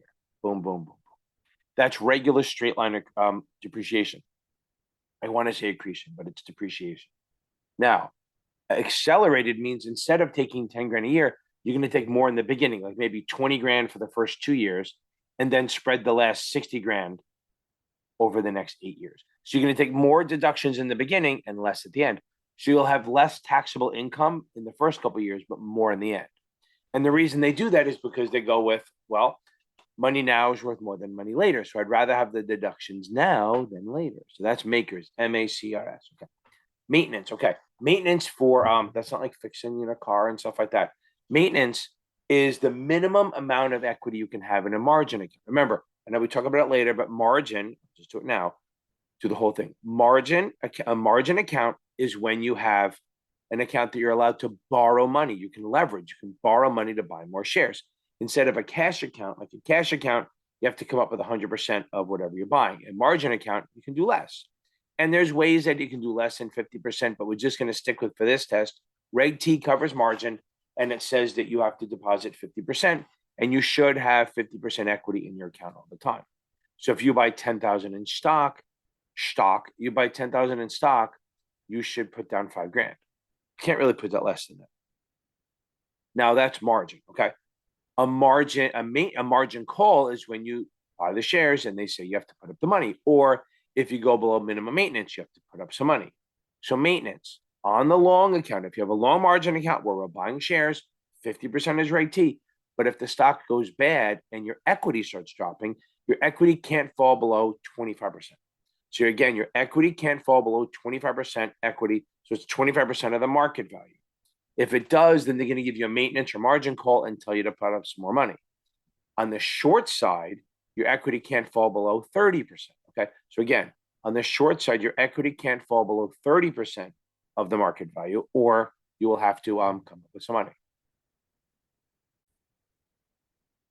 Okay, market maker. Market maker. What's a market maker? A market maker is a firm, a broker-dealer member, FINRA member firm. That's their job. Their main job is to make a market in a securities. Wow, circular definition. That doesn't help me at all, okay. So a market maker is someone who has to be willing to buy and sell shares all the time. And they don't have to just be willing. They have to be out there saying, I'll buy shares at this price and I'll sell shares at this price. They have to have an active bid and offer at all, two-sided market, a bid and offer at all times, minimum of 100 shares. Well, that's NASDAQ. On the over-the-counters, they just have to they should have a quote somewhere in there. They don't have to, but they should. So market makers buy and sell, they make bids, they make offers, and that creates the liquidity. On the NASDAQ, if they have to be there from 9:30 to 4 every day, then by having multiple market makers, make 20 or 30 market makers, maybe more in a stock, that creates a market where there's a bunch of buyers and a bunch of sellers, and that's what happens. Now let's jump on this a little bit. So if you're a market maker, what you're going to do is you're going to buy at the bid and sell at the offer if you can. And if you buy at the bid, you're going to charge your customer a markdown. They go to hit your bid, they sell it at your price. You're going to charge them, you're going to pay them a little bit less. So if you're bidding $50, you're going to pay them $49.50 maybe. So you're charging a 50-cent markdown. That's your commission, that's your profit. If they're buying from your offer, say you're offering it at 51 and they buy it from you at 51, they're buying it from you. Remember, as a broker, you're a middleman. This one, you're actually the other side of the trade. You're selling it to them. So you sell it to them at 51, but then you really charge a 50-cent markup. So you're actually selling it to them at 51.50, charging a 50-cent markup. So market makers make markets. They buy and sell all day long. They're supposed to be there all day long. That's their job. They trade. They're doing everything principally PDM, principal dealer market, markup. So if a customer buys, they charge a markup. If the customer sells, they charge a markdown. Okay, management companies. What's a management company? So under the investment company Act of 40, there's three things. F, face amount certificates, U, unit investment trusts, and M, management companies. That's like mutual funds, closed-end funds, ETFs. They're pooled investment and they have a manager, and the manager actually charges a manager fee, and that's part of your expense ratio. So kill two birds with one stone. Management company is an investment company that has a portfolio of securities, and they trade them. They could be active or passive or whatever. And the more passive they are, the less the fees, the less the management fees are. The more active they are, the more the management fees are. So if you have a closed-end fund or open-end fund that's actively managed, there'll be real management fees. If you have like an index fund or an ETF or even a fund that's passively managed, the management fees will be lower. That management fee is what you pay the investment advisor, portfolio manager for managing portfolio. Not to be confused with the manager's fee. Oh God, the manager's fee is for an underwriter, right? So the lead underwriter, that's another one. The managing underwriter will charge will basically make some money. Let me do this way. The lead underwriter, the managing underwriter, that's an M, will be the book runner. They're the one who cuts the deal with the firm wanting to sell shares. They sign the underwriting agreement. They may buy all the shares and then run the show and then bring in the syndicate members, okay? And they make the manager's fee, which is really the difference between what they pay the issuer and then they sell to the syndicate. So if I'm going to pay the issuer $18 a share and then I sell it to the rest of the syndicate at $18.25, right? That's going to be a 25-cent manager's fee. That's fine. That's the way we do it. That's easier than saying, hey, just sell it and cut me a check. I'm going to buy the shares at 18, sell them to the rest of the syndicate at 18.25, and then the syndicate will sell them to the public. So that's the managing underwriter runs the show and they make the manager's fee. Again, not to be confused with management fee, which is for a mutual fund or a management company that pays a manager who manages it. Okay.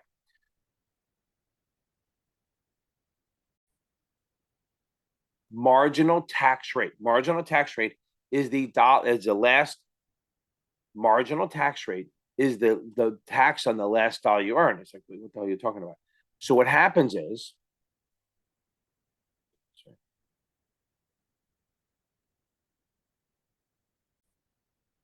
oh, okay. So these are ballpark tax. So the first 11, let's say you make 100 grand. Okay.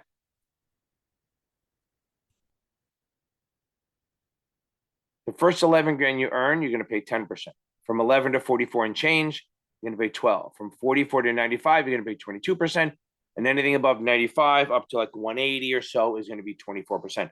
So you're not paying 24. If you're in the 24% bracket, you're not paying 24% on everything. It's some mix of this. So actually, when you do the math on this, which I'm not going to do, that's what they call your effective tax bracket. Your marginal is this. So if you make 100 grand, your marginal is your top tax bracket. So when they're trying to figure out, oh, you do an investment and what do you pay taxes on? It's going to be this rate. Because remember, anything you make is going to be on top of the 100, all the way up to 180. So everything from 95,000 to 180 is going to be taxed at 24%. And that's your marginal tax bracket. That's not what you're paying on everything.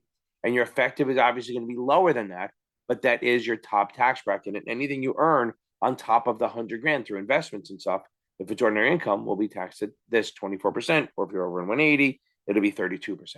Again, these are ballpark numbers, but that's the idea, that a marginal tax bracket is your top tax bracket. It's not what you're actually paying in total. It's just what you're paying on the last, they call it the last dollar you earn. Market cap. Market cap is really just how big the company is. They're not going to make you memorize the thing, so I'm not going to waste your time with it. But like they have large cap, mid cap, small cap, micro cap, nano cap. So it's all it really is the outstanding shares. Remember, outstanding, not issued, not authorized, outstanding shares times the market price. Again, market price times the outstanding shares. That is market capitalization. And if the stock goes up, if the stock goes up a lot, you become a bigger company, maybe. Like Apple, I think, is over $1 trillion, and it's really just the number of shares times the market price. And if the market price were to drop, it would go back under $1 trillion, maybe, or higher, it would give you more. So it's all market cap is specifically outstanding shares times the market price, and it changes every day. Okay, market risk. Okay, market risk is the risk that you're going to lose your money. Yeah, it's called systematic risk. Okay, it's that the whole market drops. Okay, so if you have market risk and the whole market drops, okay, and then yours is going to go down. So let's use the banking crisis from a few weeks ago. That the banks, right, there was a bank run, everyone's worried. So what happened? All the stocks went down. Every stock, even not banking stocks, everything, tech, everything went down. And there's not much you can do about it. I mean, you can buy index puts, but as far as diversification, you can't diversify away from market risk. You can against business or non-systematic, but market risk and systematic risk, you cannot diversify that away. That is just not a thing. You can buy index puts to protect it, but market risk is like what if the whole market going down big. Like March 13th, 2020, the market was down, what, 800-900 points, if not more. No matter what you owned, you were losing money. That's market order as opposed to a limit order. A market order, well, let's do a limit order first. A limit order, even though it's not an M, a limit order is when you offer to buy something or sell something and you give a price. They're not going to say take a limit order. They're just going to say, oh, buy the shares at 40 or sell the shares at 40, which means if I give you an order to buy shares at 40, you are not paying more than 40. You will not do that. And if I give you an order to sell shares at 40 or 30, you're not going to sell them below that. That's a limit order. Okay. On the second side, a market order is the order to buy shares. Okay. And buy shares or sell shares. And I'm not giving you a price. Just buy them at the best available, the next price. If it's at 42, it's at 42. If it's at 42.10, it's 42.10. I care about price because I'm not an idiot, but I'm not worried about it. I just want you to buy it because it's more important for me to get the shares or sell them than to worry about every little nickel. So again, a market order means I'm giving you an order to buy or sell at the next available price. Execute it immediately. Unless they say not held, and then you can wait, but we'll get to that. Okay, a market out clause. A market out clause is basically, if I'm an underwriter, I sign the agreement, I'll have some certain parameters in there that if something hits the fan, you know what that means, we can get out of the deal. We can cancel it or postpone it or whatever it is. Certain things that make it impossible to sell, like maybe the CEO was caught with fraud, or the CEO we work caught borrowing too much money, stuff like that, or COVID hits, some event or something that happens that gives us the ability to back out of the deal. That's all. That's what a market out clause is. Okay, let's talk about manipulation. Manipulation is when you try to fraudulently move the market for your benefit. Okay, so manipulation is when you try to move the market for your benefit. You either try to get people to buy or sell or move it or do something, but you're lying, defrauding. You're not just giving an opinion. You're saying you're lying, committing an act. Things like matched orders. What are matched orders? It's where you and me, or you have two accounts and you place a buy and a sell at the same time, literally identical pretty much, and have them actually, you send them to the floor or onto the market at the same time. and you know they're going to execute against each other to create volume and make people think a certain price. Maybe you have them go up in price or something like that. So it makes people think that there's something going on there when there isn't. It's lying, it's fraud, it's stealing, it's criminal. That's a matched order. Okay. That goes along with manipulation. Marking the open and marking the close is similar. That marking the open or marking the close is placing orders right before the close or the open to make it open or close at a certain price. So marking the open is placing a bunch of orders to buy or sell to make the price close at a certain price, or if it's an open at a certain price. Again, it's manipulation and it's not open. Okay, market price. Market price is the last reported price of a stock or a bond, basically where it's trading. If somebody says what is it trading at, that's the last sale, that's the market price, whatever it is. It's trading in the secondary market, it has a market price. That's it. Now, mark to market is the way of valuing a stock, is how you value a stock or a security or an asset based on the last reported trade or where it closed. That's the market value of something to determine what the value is. And the reason it's important is a lot of things, but the one that's going to be on the exam is more about you're using mark to market to determine if you have to come up with more money for margin, whether you're short or long or whatever.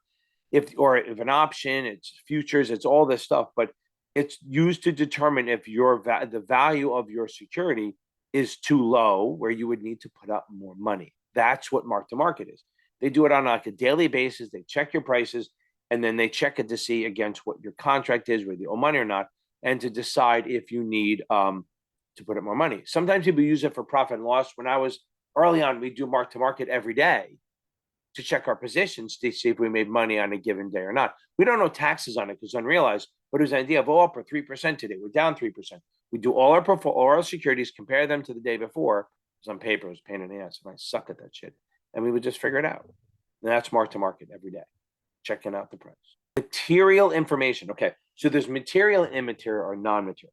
Material is information that's important for a person or an investor or anyone to make a decision on whether to buy or sell. So material information is stuff that is important. So if you're making a recommendation, you should disclose all material information that you know, that would help them decide to make a decision on whether to buy or sell. Immaterial, it's not a big deal. I mean, so material would be like if we had a merger, a takeover, or in trouble, or we, maybe started a new business line or something like that. Immaterial is like, one of our subsidiaries moved from Broad Street to Main Street. Who cares, right? Stuff like that. So, or we have a new manager in one of our warehouses of a subsidiary or something so far down the line, it doesn't really matter. And that's where the whole inside information thing comes in. They call it MNPI, material non-public information. So like if you're in possession of immaterial information, who cares what you do? Because it doesn't matter, right? But material non-public information means it's non-public, private, inside information that matters, that would make a difference. So having that in possession isn't the crime. It's the acting on that information. So if insider trading is based on, if you have the information, it is what it is. But if you trade on it or act on it or tell other people about it, that's where the problem is. But again, if you tell people material information and they don't do anything, you don't have a problem. But once you say something to someone, you can't control it anymore. So keep that in mind. Okay. And what happens if you do become in possession of material non-public information? You should tell your supervisor or compliance department or a principal and ask them what you should do. A married put. So a married put is when you buy stock and buy a put the same day. Okay.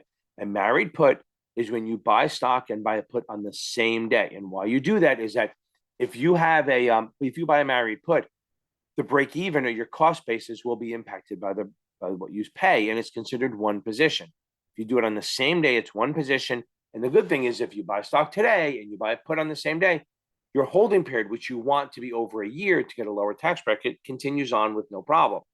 But if you buy a put after the day, say you buy it today, you buy the stock today, and you buy the put in a week. Well, you've held week.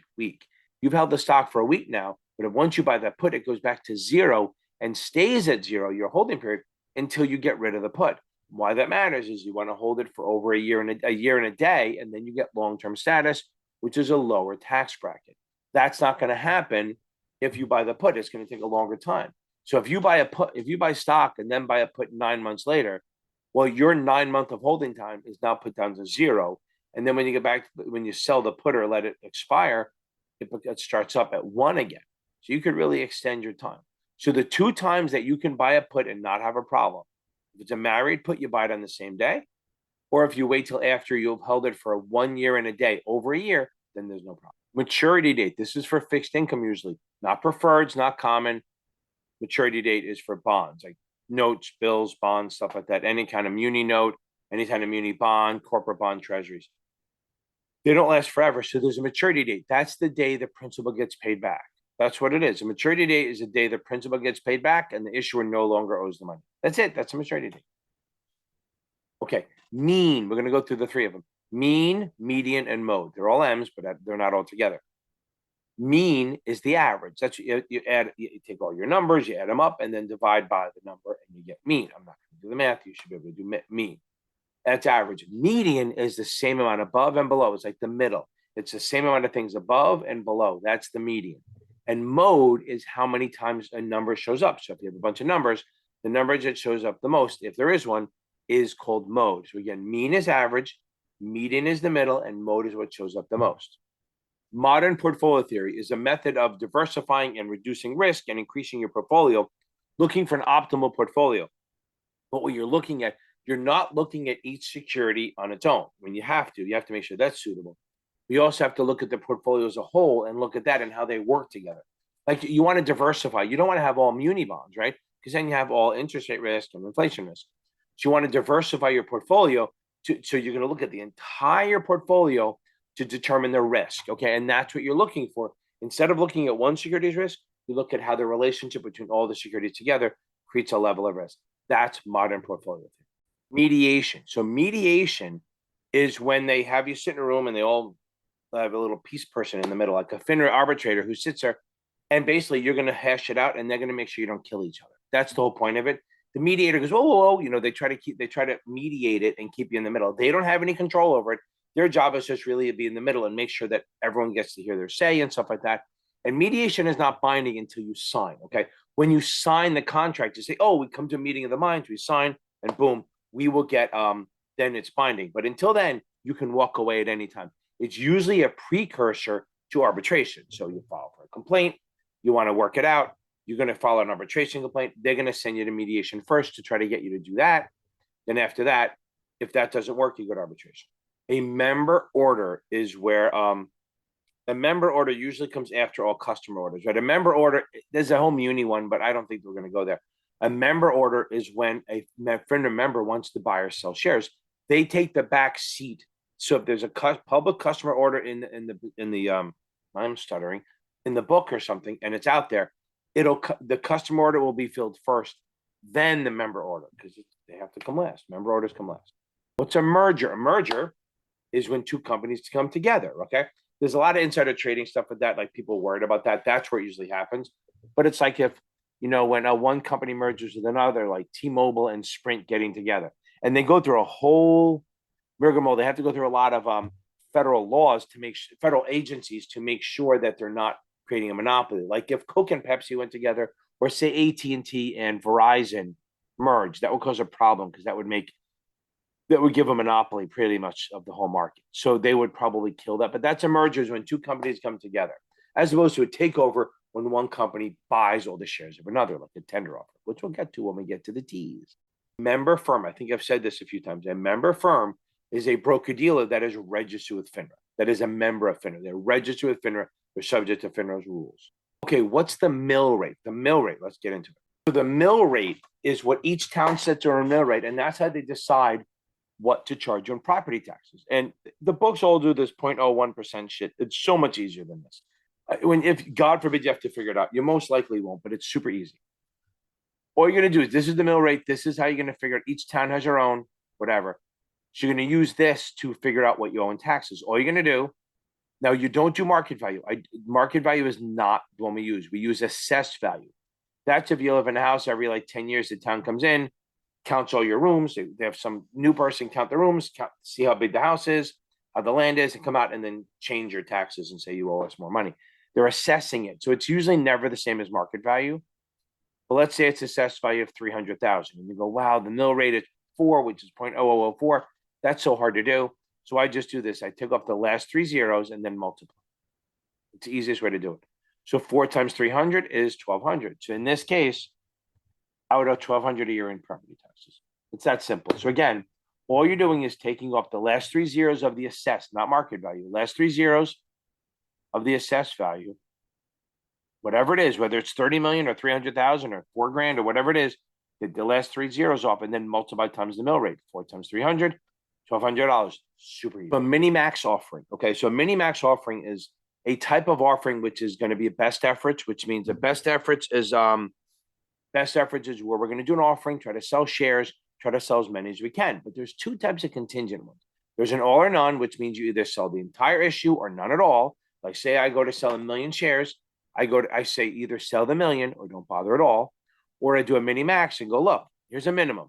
If you want to sell, I want 1 million shares sold, but if you get to 600,000, we're good to go. So if you don't get to the 600, we cancel the deal. So on a mini max, we want to get to a number, and then once we're at that number, we'll try to get the rest. But we got to get to that first number or the deal is canceled. That's what best efforts is. Mini max is part of best efforts.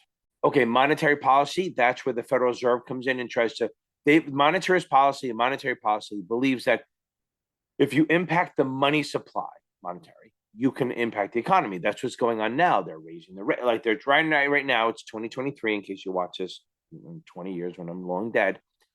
Monetary policy is the Federal Reserve is trying to slow down hyperinflation. So they're raising rates and selling treasuries and stuff like that. So they're trying to affect the money supply to make it harder to borrow. And during contraction, they will try to increase the money supply to make it easier to borrow. So that's money supply that they believe that they're trying to use the money supply to control the economy. That's not fiscal. Fiscal would be if the government's doing it through taxes and legislations and spending. So monetary policy is basically moving the money amount, changing the level of money in the economy to either slow down or speed up the economy. That's monetary policy. What's a money market? A money market is basically short-term debt, usually a year or less. I think you can go to 13 months. I keep seeing questions on that, but it's really like commercial papers, T-bills, bankers' acceptances, CDs, repos, federal funds, stuff like that. All short-term stuff, a year or less. Short-term debt, a year or less. Long-term bonds are not. Common stock is not. Preferred is not. Anything like equity would not be a money market. A money market fund is a mutual fund that pretty much that just invests in short-term debt.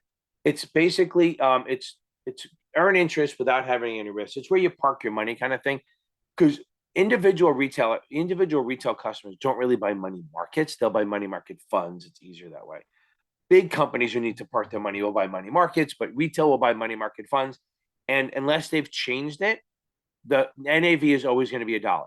And usually, it's like a checking account. Sometimes you can write checks against the money. You don't have to put a lot of money in, stuff like that. It's almost like a checking account with a better return. And the money supply is that M1, M2 stuff that I talked about earlier. Monte Carlo simulation. That's basically what we're doing is we're throwing a bunch of scenarios at a portfolio. We're running a bunch of simulations at a portfolio to determine how much it'll go up versus down. And that's how we kind of get standard deviation. This was we're throwing all these scenarios at the portfolio to see, we're doing like a stress test in a way. We're seeing what it will go up or down based on the different scenarios. So that's Monte Carlo simulation. Moody's and S&P, they do credit ratings, right? So Moody's basically does a I say basically way too many times. Okay. So Moody's and S&P, they do the credit ratings. That's what they do. AAA is a top, triple B or BAA is the lowest investment grade, double B or BA, they're similar, are the highest speculative grade. So that's what Moody's is that, and so is S&P and Fitch. What's a moral obligation bond? The sun just hit me, so it's like, ooh, I'm like fading away. Okay, now, moral obligation bond. Okay, moral obligation bond is a bond that is it's kind of like a double barrel in a little bit. It's a revenue bond. Okay, it's a revenue bond, but they also, if they run out of money, which they normally don't do, if they run low on money and they can't pay their debt service, they will reach out to the town.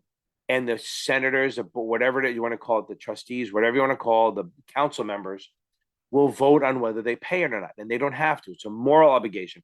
They don't have to make it up. They can if they want to. So they can say no. As opposed to a double barrel, which is a revenue bond first, but it's with a I call it a revenue bond with a geo kicker. So it's like if there's a hospital, you can't let it fail. So if there's not enough money, which has never happened with the hospital, if there's not enough money, then they will just take some of the ad valorem taxes to pay the debt service on that. So double barrel is where they have to. More obligation is they get to if they want to, but they can say no. The town can say no, we can't afford it. What's a mortgage bond? A mortgage bond it's not a mortgage-backed security. Remember that mortgage-backed security is basically looking at cash flows from people paying the mortgages, and you're getting a part of it. That's not this. And there's prepayment risk and all that. A mortgage bond is a bond that is backed by property. So we have debentures, which are unsecured bonds. Then we have secured bonds, which are mortgage bonds. Mortgage bonds, like you issue a bond and they say, listen, lend me the money, and then if I default, I'll sell my property to pay you. That's a mortgage bond. Okay, good. Another tool of the Fed is moral suasion, kind of like persuasion without the PER. So it's when, like, Jerome Powell, the current Fed chair, after he decides to change the rates, they give a speech and they go, oh, he goes out there and does a barnstorming. He goes, oh, the banking crisis is over, or we're looking at more pain in the future. Sometimes that affects the economy a little bit, because you could watch him. You could see the market's up, and then he says something like, oh, it's going to be a lot of pain. The market drops. It does. It affects the money supply. It impacts people's reactions. So that not only do they vote to raise the rate or lower the rate and buy or sell treasuries, they use moral suasion to give you an idea of what they're looking at to decide what they're going to do in the future, so you can react. Just to get back into it, a mortgage-backed security kind of CMO is where you're buying a product that represents an income stream from people paying the mortgages. So they pool these mortgages, and that people pay into the mortgages, and you're buying this pooled investment of it. And each month you're going to get a little bit of interest and a little bit of principal. Your biggest risk on a mortgage-backed security is usually not default risk, because mortgages really don't do that, especially Ginnie Mae mortgages, but prepayment risk. That if rates go down, what do? People refinance, right? So mortgage-backed security, the biggest risk really is prepayment risk. That as rates go down, people are going to refinance, which means they're going to pay off the one that you're getting paid on and borrow from somewhere else to get a lower rate. And now you're getting less money. Because remember, the thing about a mortgage-backed security is, unlike a bond where you get a lump sum at the end, here you're getting a little bit of an interest and principal every single month. So over the 25 or 30 years, you're going to get all your money back as you go along, not in one lump sum. What's a moving average? A moving average is like you plot all the prices over time, and then you look at the average price over the time, like the 60-day, 90-day, 120, 180. You're looking at the average prices, and you plot the line so you can see like a trend up and down. Technical traders use that. Okay. A multiple is just like what they call the PE ratio. This is fundamental. I like how it goes both ways. PE ratio is a multiple. PE ratio, which is a multiple, that's a code word for it, okay, slang, is how many times the market price is trading over the earnings. So PE is price divided by earnings, right? So that's the multiple, price divided by earnings, okay? And that's called the multiple. So if you have a growth stock, it's like 30, 40 times earnings. That's a multiple of the earnings, okay? So again, it's price divided by earnings per share. That's the multiple, or the PE ratio. Municipal bond is a bond issued by a city, town, state, and the big advantage of that is that the interest should be tax-free. Capital gains are never tax-free, but the interest should be tax-free. Who buys them? Rich people buy it. If it's a GO, it's for stuff that's free to use, and it's backed by taxes. It's non-self-supporting. A revenue is for stuff that costs you money, like hospitals, tolls, stuff like that. And the money from people paying the tolls and the fees and the rents and all that cover the debt service. That's the difference in GOs and revenues. Those are both muni bonds. Rich people buy munis, poor people buy corporates, limps buy treasuries. And a muni bond fund is just a mutual fund that just buys muni bonds. Boom. And let's throw it in here. So it's usually a mutual fund that buys muni bonds, and it has the same kind of it's trying to find federal tax exempt stuff. So make sure we're clear. Muni bonds do not pay federal tax on the interest. You might pay state or local if you buy from another state, but muni bond funds, usually the interest you're getting is not going to be taxable. A muni note is a short-term muni bond. TANs, RANs, BANs, you can look that shit up, but they're short-term muni bonds. MSRB, all they do is write the rules. They do not enforce. MSRB is Municipal Securities Rulemaking Board. They write the rules for munis, not for the issuers, but for the dealers, but they don't enforce them. The last M is mutual fund. A mutual fund is an investment company. It's a pooled investment, open end. We have a whole videos on that, so you should know this. A mutual fund is a pooled investment that hopefully diversifies your portfolio. So you buy it for the management, you buy it for the liquidity, and you buy it for the diversification. And you buy it at NAV plus a sales charge, and you sell it at NAV, and it's priced once a day. You should know what this is. Hey, this is Ken at Capital Advantage Tutoring, and it's time again to get into the letters. So now we're doing N. I hope I can get to O and P at the same time because they're not super big, but we're going to start. This episode is sponsored by the letter N. N is in Nancy. N is in nincompoop. N is in not going to fall asleep while I'm doing this. Let's get into it. Okay, the first term you can hear is naked. Same as, it's naked. Naked is uncovered. Whenever you hear the word naked or uncovered, that means it's by itself. And it almost always means it's a sell of an option. So like a naked call is an uncovered call, which is like selling a call. An uncovered call is a naked call, which isn't selling a call or selling a put. It's never really going to be buying. You don't buy naked, you sell naked. Like a naked short is actually when you short stock without getting a borrow, whatever. Okay. But you can also talk about NASDAQ. Basically, it's an exchange that's an over-the-counter exchange that is level 1, level 2, level 3, all these different stuff. But the NASDAQ is an exchange much like the New York Stock Exchange. The NASDAQ is a negotiated market where broker-dealers deal with each other. And the New York Stock Exchange is a hybrid auction market where they deal with the exchange and they sit on a floor and they trade. It's a more electronic now, but the thought process is that all the stocks trade in one spot. They have one DMM, designated market maker, like a specialist whose job it is to maintain a fair and orderly market. And you deal with the exchange, not really with each other, where on NASDAQ, you're negotiating broker-dealer to broker-dealer. NASAA, North American Securities Administrators Association. It sounds like a bunch of letters. But it's not the space one. It is an organization that is there to protect investors by writing the rules and all that for all the different state administrators, not FINRA, the state securities administrator. The National Adjudicatory Council, I can't even say National Adjudicatory Council. That's basically if you get nailed by FINRA and you want to appeal it, that's who you go to. The Adjudicatory, the NAC, the National Adjudicatory Council, don't ask me to spell it, is the council where we get appeals. Anything we get screwed up on, we appeal on. Okay. Now we have capital markets and national capital. I don't like that. We're going to do them anyway. National capital versus national global. National capital markets are like the old small caps, okay? Then national global are the large caps, and then national global select are the biggest. So it's all about market capitalization. We've talked about that. Market cap is what the company's worth. So a small market cap company is a national capital market. They have lesser listing requirements. They're not as liquid, stuff like that. Global market is the bigger ones. Those are the bigger companies. And that's the old large caps. And then global select is the bigger one. Okay. That's the highest one. They have the most strict requirements to get in there. They're more strict than global market. They're similar to the New York Stock Exchange listing requirements. NAV, net asset value. Okay. NAV is the net asset value. That's going to be what you pay for the mutual fund. Yeah. When you buy in, you pay NAV plus a sales charge. But NAV is net asset value. It's what and they calculate it once a day. When you buy a mutual fund or any kind of investment company, they have an NAV.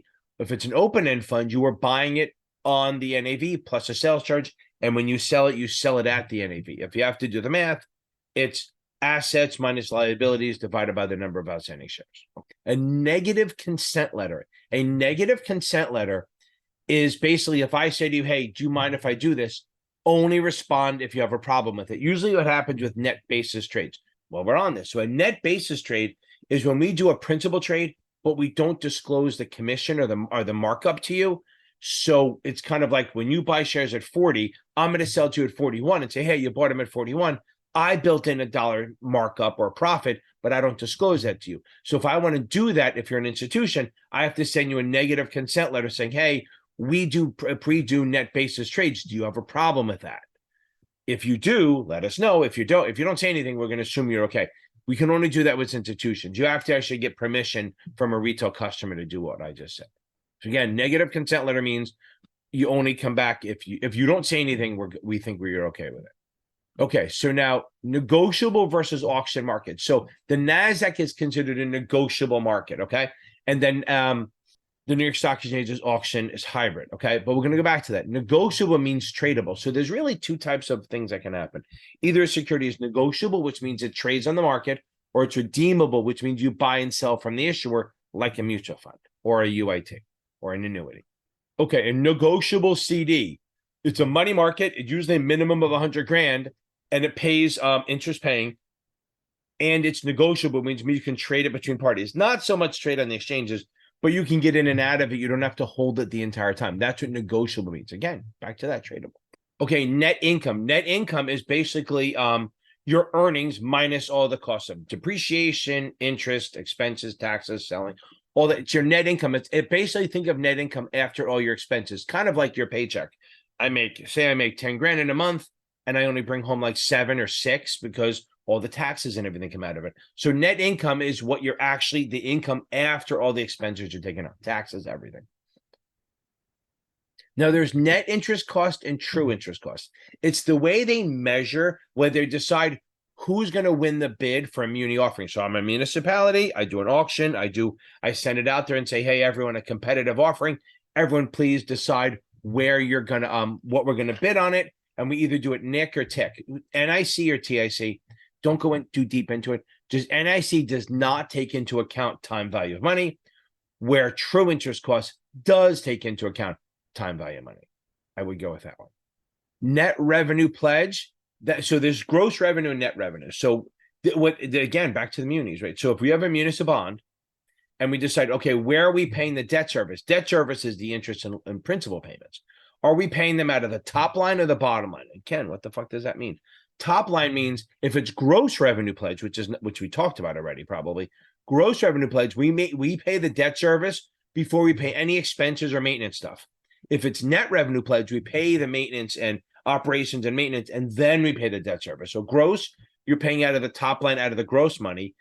And net revenue means you're paying the interest payments out of the net revenue after all the expenses and maintenance are taken out. Net investment income. It's basically so when companies invest, they earn interest and dividends and stuff. So what they're going to do is they're going to get that money, deduct all. Always remember, net means you're deducting your expenses, right? Just think that way. So it's taking the interest and dividend payments it gets from investments, subtracting the taxes and operating expenses and all that stuff, and then that's your net investment income. Net present value. Net present value is net present value is basically the difference between the present value and the market price. So if we have to find present value, we take the future value, use discounted cash flow to find present value, which is like a fair market value right now, or expected price. If the market price is below that, it's a positive NPV and worth investing. If the market price is above it, then it's a negative NPV. Like if I have $1,000 bond in 3 years at 5%, it's going to mature in 3 years at $1,000. Right now, it should be worth a present value of $855 or $860, making up numbers. So that's the present value. If I could actually buy it for less than that, that's a positive NPV. That's a good thing. If I have to pay more than that it's a negative NPV, and I probably wouldn't do it. Net worth. What the hell is net worth? Net worth is what either you or an entity or firm's actual value is. So it's assets minus liabilities. A company's total assets minus total liabilities. On a public company, it's also called shareholders' equity. What's a new issue? A new issue is like an IPO. It's a first time issuance, okay? It's basically the first time we issue either a bond or a stock or whatever it is. It's the first time we issue that, okay? Usually what they call an IPO, and this is going to come with a prospectus. We have to register with the SEC, stuff like that. What's a no-load fund? A no-load fund is a mutual fund that has no front-end or back-end sales charge, and they can charge a 12B1 fee, but it has to be under 25 basis points or under 0.25% of the net asset value. You cannot call C shares or B shares no load. No load is specifically to what it is. Nominal yield is also known as the stated. Nominal yield is stated rate, is the interest rate, is the coupon. Boom. Okay, non-accredited versus accredited. So an accredited investor is a 1, 2, 3 accredited, right? 1 million net worth, or 200 salary, or 300 salary if miserable, I mean married, or they have a Series 7 or a 65 or an 82, right? Those are accredited investors. They can buy on Reg D. A non-accredited investor is not that. Someone who's less than that, who hasn't met the accreditation stuff, and they're very limited on what they can do. They're like the normal retail traders. Okay, so now we have non-contributory. Wow, I can't speak. Non-contributory plan, and then we have contributory. Non-contributory plan is like one where where the employee does not make contributions, only the employer does. That would be like IKEA. Or even like a profit sharing, I guess profit sharing will be one too. Non-cumulative preferred. Non-cumulative preferred. Remember, preferred is, if they miss a dividend, they don't actually owe it. So if say I miss a dividend for 3 years in a row on a preferred stock and I never pay it, if it's cumulative, I have to make up all those dividends before I can pay anything else. If it's non-cumulative, screw it, you're out. If I didn't pay that year, I don't owe anything beyond that. So cumulative is better for the customer because it's going to have a lower return because it's more protecting of the past dividends. Non-cumulative, if I don't pay, you're out of luck. Non-exempt security. So a non-exempt security, remember, exempt means it doesn't have to register, like a bank, a government, something like that. Non-exempt means it has to register. I always think of non-exempt as like corporate, but they either have to register under the Act of 33 and then follow the Act of 34 stuff. So non-exempt pretty much means corporate without an exception. And remember something, you can only be exempt from two things. You cannot be exempt from risks. You can only be exempt or non-exempt from taxes or registration.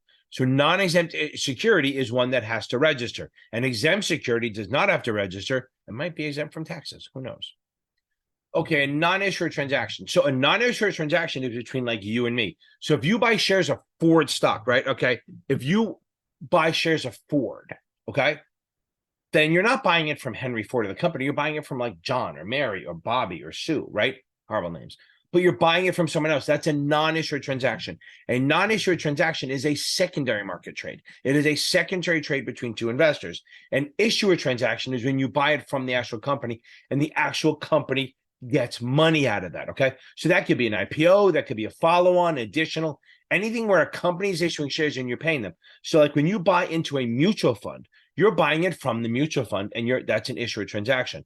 When the mutual fund makes trades in its portfolio, that's a non-issuer transaction, okay? So when a mutual fund makes their own trades, it's a non-issuer transaction. When you buy from when you buy from a mutual fund or a company like an IPO, you're absolutely buying an issuer transaction because they're getting the money. Okay, non-marginable, pretty much shit that's not on NASDAQ, but let's go down the list. Over-the-counter, bulletin board and pink sheets are normally not marginable. Options with 9 months or less maturities are not marginable, and IPOs are not marginable for the first 30 days. That's why when you buy a mutual fund, you can't buy it on margin, but once it's traded for 30 days, then you can borrow against it. Non-NASDAQ security means it's not trading on NASDAQ. It's an over-the-counter equity, okay? A non-NASDAQ security means it's an equity security that's not traded on NASDAQ. So it's an over-the-counter, which means pretty much pink sheet or bulletin board, if even bulletin board is a thing anymore. Non-qualified annuity. A non-qualified annuity or non-qualified retirement plan. I should just do it that way. A non-qualified retirement plan means it's not sponsored by a corporation for the most part. More importantly, it's not protected by ERISA, so you don't get the same protections as an ERISA qualified plan. And remember, most contributions to non-qualified plans are not deductible, which means you're paying taxes on them. But the good thing is then once you're older, say you put in 20 grand and it goes to 500 grand, we pay tax on the 480. We don't pay tax on the 20 you put in. That's a non-qualified plan, not protected under ERISA. Remember, these are high-level stuff. I have videos where I go a deep dive on all this shit. So pay attention. Non-qualified stock option plan. It's basically a stock option plan where it's non-qualified, and the difference between the market price and the strike price is taxable. That's the thing. So the whole point of a non-qualified stock option plan is that you can pay taxes on it. And they will talk about this stuff on the exams now.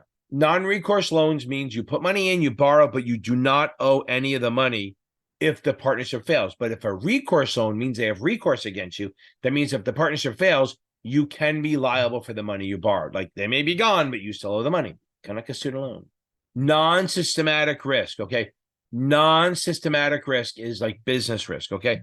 Systematic risk is market risk, right? You can't diversify that away. You can buy options to hedge it, but you can't diversify it away. Non-systematic risk is like business risk. You can diversify that by buying mutual funds, ETFs, having a bigger portfolio, using modern portfolio theory to diversify that risk away. You can diversify a non-systematic risk, business risk, but you cannot diversify away systematic risk.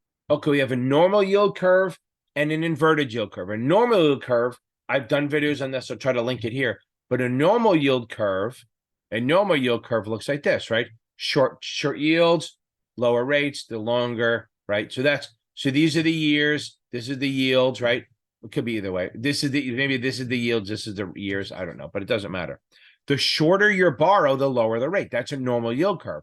But what's going on now, like when the Fed starts raising rates, they start raising the rates. So all of a sudden, boom, now you have an inverted yield curve where the shorter term you're paying a higher rate on shorter term stuff, which is not normal. So normal, can't use that word, right? But normal is like what we expect. You borrow money for a longer time, you pay higher rates. You borrow money for shorter time, you pay lower rates. In an inverted, usually a sign of a recession or the Fed raising rates or tightening, the shorter rate is going to be higher than the longer rate, which is just not normal. That's inverted. Note usually means short term. It could be under a year, but usually just means a shorter term. Like treasury notes are 2 to 10 years. Muni notes are like under 2 kind of thing. So notes are always pretty much the shorter term bonds. Okay. Not held order.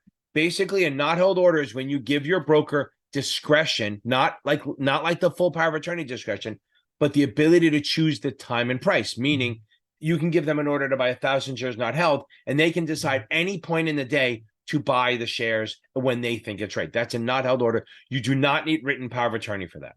Notice of sale. A notice of sale is when a municipal issuer puts a notice in the bond buyer to say, hey, we're issuing a bond. We want the issuers to bid on it. Now, that's not to be confused with notice filing. Notice filing is when like a federal covered security, like whether it's a federal covered IA or certain federal covered securities, they just file notice in the state to let the state know they're there. They provide the documents that the SEC requires. So they give those documents to the states, but the states don't really have jurisdiction. It's just a record keeping thing to say, hey, we're here, whatever. Okay, that's the end. Now it's time for O's. Like, oh my God, I can't believe we're still doing this. That it's, oh my God, it's still so long. Like, oh my Lanta. Okay, so let's get into the O's. Okay, what's an odd lot? Odd lot. Odd lot is an amount less than 100 shares. So a round lot is 100 shares or more. An odd lot is between 1 and 99 shares. And usually odd lots don't show up on the tape or even in the bid and offer on the book or anything. They're just what usually retail people use. And that's why we lead into odd lot theory. Odd lot theory is the theory that retail people are idiots. Normal people buy less than 100 shares at a time. Institutions buy 100, 200, 500, 1,000, 20,000, whatever.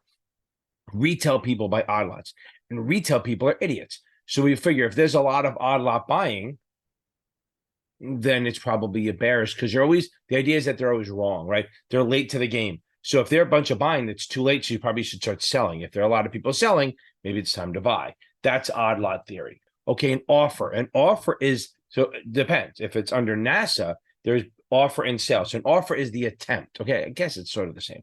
An offer is the attempt. The sale is the transaction. But another way is an offer on the NASDAQ or FINRA trading side. There's bids and offers, right? Bid is where people want to buy.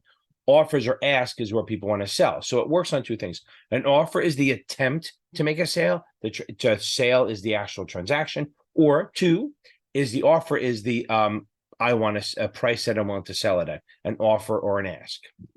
An offering circular. An offering circular is like a disclosure doc, a little mini prospectus, usually for a Regulation A offering. Not every Reg A needs to do it, but if they have to, then it's offering circular, not a prospectus. The Office of Supervisory Jurisdiction, that is a broker-dealer's main branch. They can have more than one, but it's where all the compliance, all the approval of new accounts, trading, market making, supervision, all that stuff. So the way it goes is there's the main office, blah, blah, blah. There's OSJs, which are they're supervising the other branches where they can do all the trading, the market making, the compliance, the investment banking, all that stuff. And then below that is the branch office where you can just do sales. The OSJ looks over the branch. And an OSJ is a firm. A lot of places you work at, they go, oh, he's the OSJ. No, that just means he or she is the manager of the OSJ. The OSJ is actually the office where they supervise the branches and other OSJs maybe. Okay, open-end mutual fund, open-end investment company is a mutual fund, right? An open-end investment company is a mutual fund. Closed-end is a closed-end. Open-end is a mutual fund. Okay. Opening purchase and opening sale is when you either buy or sell options for the first time. So an opening purchase is when you buy options for the first time. So if you buy a call or buy a put for the first time, that's an opening purchase followed by a closing sale. If you short a call or write a call for the first time, that's an opening sale, which is followed by a closing purchase. Okay. Open market operations. Open market operations is when the Federal Reserve, under the FOMC, the Federal Open Market Committee, is buying and selling treasuries from the banks to either increase the economy, the money in the economy, or decrease it. So during expansion, they're going to sell treasuries to take money away from the banks. And during contraction, or when they need to inject money, accommodating, or QA, they're going to be buying treasuries to put money into the banks. An omitting prospectus is a type of mutual fund advertising. So what happens is, if I'm a mutual fund, I can send a prospectus, or I can send an omitting prospectus, which is a slimmed down version. It has all the material information, but not everything you need in there. It cannot be associated with an application to invest. If you want to invest, you're going to have to get an actual statutory prospectus at some point. Open-end bond indenture. Okay, the open-end and closed-end. So open-end is where, if I issue bonds now, you have a certain level of priority. If open-end means I can issue more bonds after that have the same level of priority as you do for my assets. That's an open-end, and that you don't want that. A closed-end means I issue these bonds, and then any more issues or any more bonds I issue, stretch that, reverse it, they're going to have lesser priority, which means you get first shot at the money. If I have to pay or get bankrupt, you'll get paid first, and then the other ones would be like junior to. They'd be like subordinate to you. You want a closed-end indenture, because then if you buy a bond from me and I issue the bond based on my earnings and all that, you feel safe to go, look, I know this is how many bonds are being issued based on the earnings. I think they can pay. And then if I do a closed end, that means even if I issue more bonds, they get paid after you as opposed to with you. But if it's an open end, they come on and they have just as much a claim to my assets and earnings as you do, which kind of dilutes your leverage, I guess, credit. Open order. An open order is basically slang for good till cancel. If they say it's an open order, that's how we call it. It's an open order. It's an open order. It's a good till cancel. Operating income is basically the income, the net sales minus the cost of goods sold and all that stuff. So operating income is our sales minus all the expenses, depreciation, cost of goods, costs, and stuff like that. It's going to be on the income statement. Operating income, obvious income, is on the income statement. Options. Options are derivatives. That means their value is based on another asset. So you can have index options, equity options, but specifically equity options. If you buy a call, you have the right to buy stock at a price. If you buy a put, you have the right to sell stock at a certain price. And if you sell those options, you gave that right to someone else. Not going to get into this high level stuff. The Options Clearing Corp is the organization that kind of supervises the options and guarantees performance. That doesn't mean they're guaranteeing making money. They guarantee that if you buy a call and I sell it to you and I disappear, and you exercise and I disappear, then they will guarantee that you get to buy your stock, and then they will chase me down. Okay. Optimal portfolio. What's that? Under modern portfolio theory, it's trying to find the most amount of reward with a given level of risk. Again, the highest reward with a given level of risk. Ordinary income. Ordinary income is basically not capital gains. There's two types of income, really. I mean, there's passive too, but there's capital gains, which is that whole buy and sell, option expiration, or mutual fund distribution of capital gains, or everything else is ordinary income, which is taxed at your normal rate. Like, look at your paycheck. Whatever you bring home from your paycheck, that's how it's being taxed. OTC market, over-the-counter market, is the trading system where it's broker-dealers dealing with broker-dealers directly, not on an auction exchange. So it's basically JP Morgan buying right from Morgan Stanley or from Options Disclosure Doc, the ODD. An option disclosure doc is what you remember, the DATO 15 that I created, DATO 15, disclosure, then approval, then trade, then options agreement, 15 days later. ODD is the disclosure doc that you have to hand someone before they can open an account. They get the disclosure doc telling them how dangerous options are. Then it gets approved by the ROP, the principal. OID, original issue discount, literally a zero coupon. It's issued below par. And remember, OID, you must accrete. OID, you must accrete. Outstanding shares. That's how many shares are out there in trading, okay? So it's issued minus treasury equals outstanding. Authorized doesn't matter. Authorized is just authorized, okay? That's what we're authorized to issue. Then we can issue a certain amount of them. And then if we buy some back in treasury, what's left is outstanding. So when we issue stock, if we issue 1 million shares, we have 1 million outstanding. If we buy back 100,000 of it, we now have 900,000 outstanding, and in the not 100 in treasury. Now remember, treasury stock, once it's issued, it's always been issued, but it's kind of been issued and bought back. Okay. Overbought. Overbought is a technical trading term. Like if it gets near the resistance, it's thought to be bought too much, so it's probably going to come down. Again, that's a technical. Kind of like oversold is the other. When it's too low, we think it's going to go up. I always think of that Greek. Like I always think of the guy Icarus who flew too close. He was told not to fly too close to the water because it would get wet, or too high. So you want to stay in the middle. Overbought, too high. Oversold, too low. And by the way, oversold would be near support. Overbought would be near resistance. That helps. Overlapping debt. Remember, this is 100% not in alphabetical order because I'm trying to come up with words. Overlapping debt. Normal geo bonds. If I issue a geo bond in my town of Chatham, it has to stay inside the town. But we actually have a high school that uses Chatham Township and Chatham Borough. So our taxes actually leave the town, and that's overlapping. So like a county park system, a regional high school, a county library, where more than one town feeds into this project, that's overlapping or coterminous debt. Over-the-counter reporting facility, ORF. So when you do a trade on NASDAQ, you use TRF, trade reporting facility, to report the trade to act. If it's over-the-counter, you can use ORF, over-the-counter reporting facility, because we're idiots, we have to do it that way, and it still goes to act. It's like the same thing, but one's for ORF is for over-the-counter reporting, TRF is for NASDAQ. Oversubscribed. Okay, oversubscribed is actually a good thing. That's what you want. An oversubscribed offering means it's like, say we issue 1 million shares and there's like 1.2 million offered. I mean, wanted. Okay, so if we have 1 million shares issued and we haven't sold them out yet, and all of a sudden there's over 1 million people who want the shares, that's oversubscribed. So the demand is greater than supply, which is a good thing. And that's why sometimes they have the green shoe clause where you can issue an extra 15% to accommodate some of that demand. Okay, that's the O's, baby. O. Okay. Okay, we're going to start with the letter P and then go to letter Q. Q is not very long. Speaking of P, I'll be right back. Okay, I'm back. We're going to do letter P and we're going to do Q. Mind your P's and Q's, okay? Q is not very long. P is kind of a long one.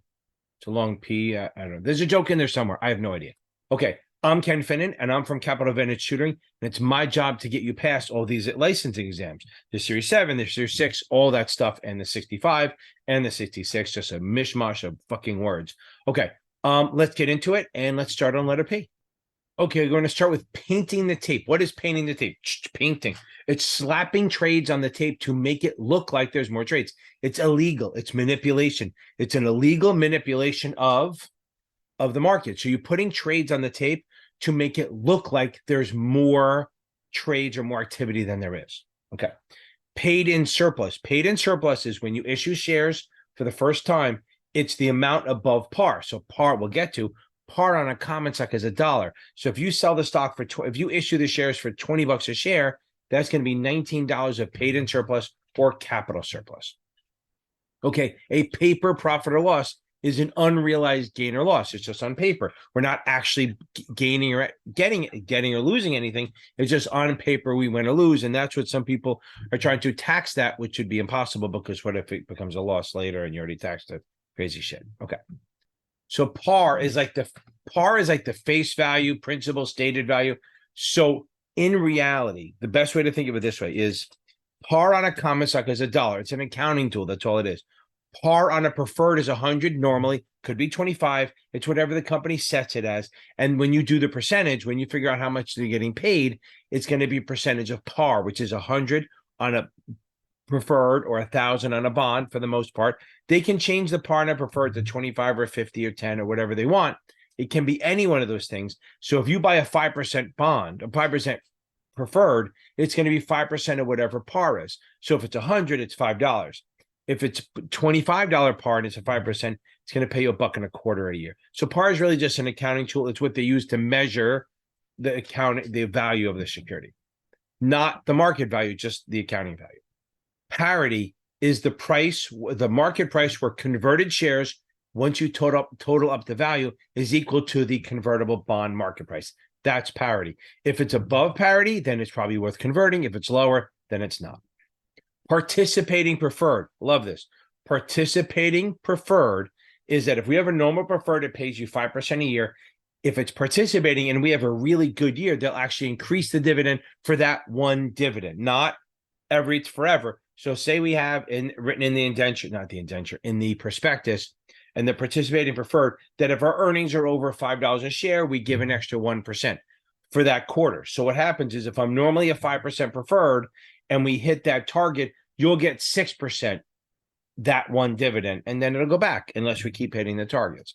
So participating preferred means that they will bump up your preferred coupon for that period, for that one time, based on increased earnings of the company. What's a partnership? A partnership is a business organization where at least two people, okay, don't confuse limited partnership and general partnership. They're versions of this, but a partnership is where more than one person, two or more people, manage a business, and they're all totally liable. So if it's a regular partnership, usually if they say partnership, they mean general partnership, which means everyone's liable, as opposed to a limited partnership, which is the L's, where there's one limited partner who doesn't have risk beyond their investment, and then the general partner who has unlimited risk or personal risk. A partnership account is an account for a partnership. It's not two people, it's for a partnership. So what I just talked about, a partnership account is an individual account, but it's for a corporation. So it's the point I'm saying individual, it's not a joint account. It's not two people. It's the account for the partnership. And you have to have certain documents, the partnership agreement and all that stuff, plus a list of authorized individuals, the ones who can place trades and talk about the company, talk about the account.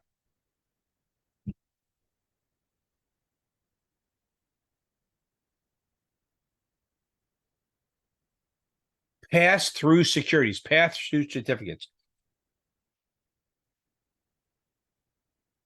Pass-through securities. Those are like mortgage-backed securities where we create a security and all the income coming in, like from the mortgage payments, if it's a mortgage-backed security, all the people paying the mortgages goes into the entity and it passes through to the investors. That's why it's called a pass-through. They take a little bit of a fee, but the money comes into the account and then it passes through to the investors. That's why it's called a pass-through security. And most of them have prepayment risk and all that. And what they're passing through is all the dividend, not the dividend. What they're passing through is all the interest and principal payments. That's what you're getting. Passive income. It's a type of income that is from investing in limited partnerships or DPPs where it's passive. You can use you're going to pay taxes on passive income, but any kind of passive losses, okay? So a passive loss can only be used against other passive gains. So if you have a loss or a write-off on a limited partnership or a DPP or direct investment in real estate, all passive, those passive losses can only be used to offset passive gains. They can be not used to offset your ordinary income. Passive management is when you're not trying to beat the market. You're mostly just rebalancing. You think the market is efficient. You're not trying to beat the market. You're just buying it and not so much a buy and hold. But what you're doing is you're only going to rebalance. If you see the word rebalancing passive, every quarter or every time period, you're going to rebalance the portfolio to bring it back to the original percentages that you planned. You're not trying to take advantage of the markets or trying to find inefficiencies. You believe that the market is efficient, which means the price is right, that you're just going to buy a market index of stocks and holding it, and you're not going to really change it unless something gets out of percentage. Not because you think the market's changing, just because you had set percentages and you want to bring them back to those numbers. So if you see the word rebalancing, usually that goes with passive or indexing or benchmarking. A pattern day trader is someone who does day trades. What's a day trade? A day trade is when you buy and sell a security in the same day, a day trade. If you do 4 round trips, day trades, in a 5-day period, you're named as a pattern day trader, and your margin requirements go up to $25,000 minimum. You can do 4-to-1 leverage. There's other things, but that's what a pattern day trader is. Someone who has done 4 round trips in a 5-day period. The broker-dealer automatically does it. Your leverage goes up, but also does your minimum equity if you want to use margin. Okay, payable date or payment date. That's the day that the dividend actually gets paid. So remember DERP, declaration X date, record payable. Payable is the date after the record date when they actually just send the check. PE ratio. PE ratio is, again, we're idiots, right? So it has to be in the thing. PE ratio is a price to earnings ratio. So that's market price divided by the earnings per share. Market price divided by the earnings per share. They also call it the multiple. So if you see a high multiple, high PE, it's usually a growth stock, doesn't usually pay dividends. It's very volatile, more volatile. And then if you see a very low PE and they pay dividends, it's more of a value stock, undervalued, out of favor, stuff like that. Okay. Payment for order flow is when an introducing broker-dealer, a small broker-dealer, sends orders to an executing broker-dealer, and the executing broker-dealer rewards them for sending the order. They give them a little piece of the business. That's a payment for order flow. And the big thing is Robinhood got in trouble for this because they didn't disclose it properly. Okay, so now let me go back a little bit. Payable date is the day the dividend gets paid. But let's talk about payment date. That could also be considered when the dividend's paid, but also under Reg T, payment date is when the customer has to pay for the shares, and that's usually T plus 4, S plus 2, settlement plus 2, or T plus 4. That's when the customer has to pay for it. So wait a second, guys. Wait. Settlement is T plus 2. That's when the broker-dealers settle. You have actually 4 days to pay. Okay. Payout option. Payout means like when an annuity or anything's paying out. But in this case, a payout option is when like an annuity is paying out, annuitizing, you're going to get paid out. I'm saying the same word over and over again. So you can choose like straight life, which means it'll stop paying when you die. You can do joint and last survivor, which stops paying when the second person dies, or life with period certain. It pays for life, but no less than a certain period. Okay. That's the payout option, the payout period, and the choices on a variable annuity. Okay. Pegging. Do not Google this. Please do not Google this. You will be scarred for life. Pegging, do not Google it. But in our world, it's manipulation of you're trying to manipulate the price by keeping it at, you're pegging it to a price. You're trying to push it up or push it down to have it close at a specific price. It is illegal manipulation of a price. Pegging is bad. Don't Google it, please. Peak. I peaked in high school. No. Peak is basically if you have expansion, then before contraction, you hit the peak of the mountain, right? So peak is it's going up here, kind of like where the inflation is starting to slow down a little bit of disinflation. The GDP isn't rising as much during an expanding economy. So it's going up, but it's slowing down. It's going to head down the peak of the mountain. Boom. Okay. Okay. In case you ever have to, oh my God, I can't even say it. Pecuniary is relating to money. Boom. A penalty bid. A penalty bid is so when I'm an underwriter, I'm the lead underwriter, and I'm doing what they call a syndicate bid, where I issue the shares, I have all my syndicate players allocate shares to the customers, and I'm buying shares to hold it up. That's a syndicate or a stabilizing bid. I'm allowed to do that. It's like manipulation that's allowed. But you're supposed to, as the members of my syndicate, you're supposed to sell your shares, allocate your shares to investors, not flippers, people who just sell it on the opening. So if I find out a lot of your shares are being resold immediately in the opening, I can enact a penalty bid where I start penalizing you by taking away your profits. So for every share that I buy from your customers, it's coming out of your profit, not mine. A pension plan.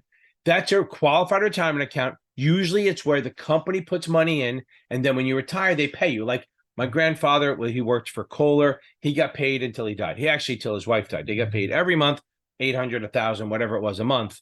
Every month for that. Okay. So they got paid a pension. Okay. But a pension plan has changed a little bit. For the most part, it is a contract between an individual and an entity, either a corporation or government, where they will pay you after you retire. It's a retirement plan.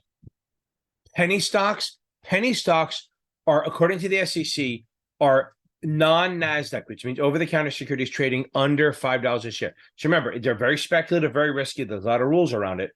If it's under $5 and not on an exchange, it has to be both. So if it's under $5 and on an exchange, then it's not a penny stock. I mean, it could be, but let's go with on this test, no. So it has to be under $5 and non-NASDAQ, which means it's not trading on an exchange. It's over the counter. Personal property, basically it's non-real estate. So any kind of property you have that's not real estate. So like personal property is like, if you have, furniture and stuff like that. Performance-based fee. That's when an IA will charge a fee based on how the fund, your account does. Okay. So performance-based fee is normally disallowed. I mean, it's disallowed unless the administrator allows it. They all do, but it's disallowed unless the administrator allows it. So you can charge a performance-based fee. It's like if they do better, you get a piece of that. Not only can you get an percentage of the assets under management, you can get a percentage of their profits. Now, a couple of things, capital gains, if you want to call it. On the state level, if you're going to do this as an IA, they have to be a qualified customer, which means they have to have at least 1.1 million assets under management with you, or 2.2 net worth. That would be a qualified customer. What's a person? Okay. So a person is any kind of entity, individual that can sign a contract. It's easier to know what isn't it. So think any fund, organization, unincorporated trust, government, political subdivision, anything. We're persons too, but we're natural persons. We're a firm, even a partnership, but unincorporated anything is a legal person. But it's easier to remember what isn't it. Remember, so if it's a dead individual is not a person, an incapacitated, like mentally challenged, is not mentally incapacitated or under 18. So I remember the way to remember what's not a person as I go dead, dumb, don't touch. Personal income. It's an individual's total earnings from wages, bonuses, and all kinds of investments. Okay. Phantom income. Okay. Phantom income is like if you have a zero coupon and you have to accrete, you're going to pay taxes on that amount, even though you're not getting it. So phantom income is like you're paying taxes on money you're not getting. So if I buy an OID for like $600 and it's 10 years to maturity, well, it's $40. I'm accreting. You have to do the math on this. I'm accreting $40 a year for 10 years. Every year they're increasing my cost basis by 40. I owe taxes on that unless it's a muni. So I'm paying taxes on shit I'm not seeing. So that's called phantom income. Placement ratio. This is so boring, but it's fine. Placement ratio is basically in the bond buyer. It's all the bonds placed, means sold, mean allocated to customers versus how many they issued. Okay. And it's based on par value. It's not on dollar. It's not on the number of bonds. It's on the dollar amount of bonds. Always remember that. Whenever they count bonds, they don't say, oh, 4 bonds. They say $4,000 worth of bonds. They always do bonds based on dollar amount. So the placement ratio is how many of these bonds that we issue have we actually allocated to customers.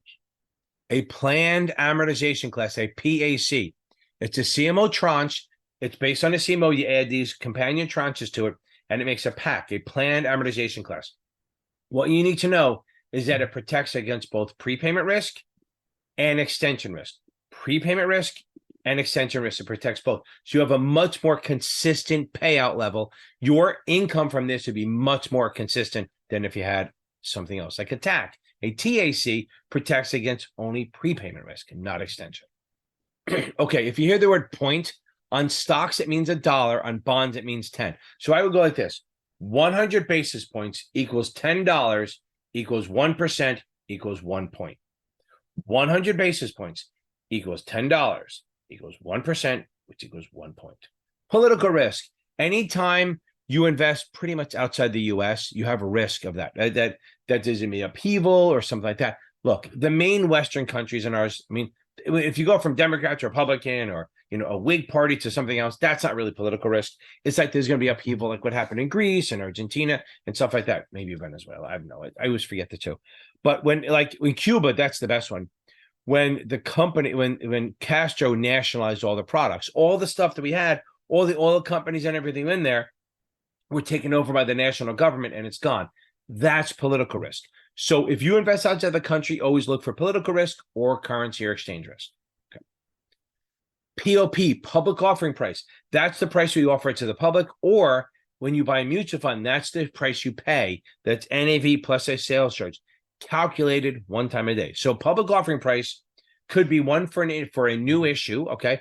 For a new issue, I'm probably going to talk about later. A new issue, that's the price we offer it to the public. But on a mutual fund, it's NAV plus a sales charge equals the POP. Portfolio, it's just a group of securities that you're holding. That's all. Portfolio-based margin. It's like instead of having regular Reg T, and this is only for like the high-end companies, right? High-end people that have a lot of money, high-end net worth stuff. Your margin is based on the risk. They do a calculation based on the risk of your whole portfolio to determine your margin. So hopefully you won't have to put as much down. So you have to have a big, I think it's over $500,000, something like that. If you have a big account, maybe it's 5 million. Who the hell knows? Numbers don't matter. You're using margin instead of having to put 50% all the time. They look at your portfolio and determine the net risk of all the stocks and bonds together, and then they come up with a margin. And it's usually going to be less than the 50%. So it does let you leverage up a little bit more because you're taking less risk. Portfolio income is income generated from dividends, interest, and capital gains. It's also called investment income. Portfolio income is income from dividends, interest, and capital gains. Okay. I do this all the time. Position limits. So what are position limits? Position limits are the total number of options you can have on the same side of the market, which means bulls with bulls, bears with bears, at any one time. So like some of the bigger companies, the max is like 175,000 contracts. So if you have 165,000, if you're long 165,000 calls, well, we're going to pair it up with the other bullish options selling puts. So if you have 165,000 calls, you can probably only sell 10,000 contracts of puts because they're bull. We match up the bulls with the bulls and the bears with the bears. Also, since we're on this, there's a thing called exercise limits. That's the most amount of options on a single side that you can exercise in any 5-day period. A portfolio manager is either the IA or somebody who is managing a mutual fund or a portfolio. Makes sense. Usually it's an IA managing a mutual fund. I think it has to be an IA managing a mutual fund. But the point is, a portfolio manager is the entity or the firm, or I guess it's an individual that is managing a portfolio. A positive yield curve. I think I did the other one. A positive yield curve is, I think I've done this, where you have, here's the interest rates, here's the years. It's a positive, means it goes from lower, the shorter terms have lower yields, to the longer terms, longer maturities have higher yields. That's a positive sloping yield curve. Okay, power of attorney. There's limited and full. Power of attorney has to be in writing for broker dealers at least. IAs can get up to 10 days of verbal power of attorney, then they have to get it. But power of attorney lets the registered rep select either the buy, sell, the amount, or the shares. Asset, action, and I don't know what the other one, amount.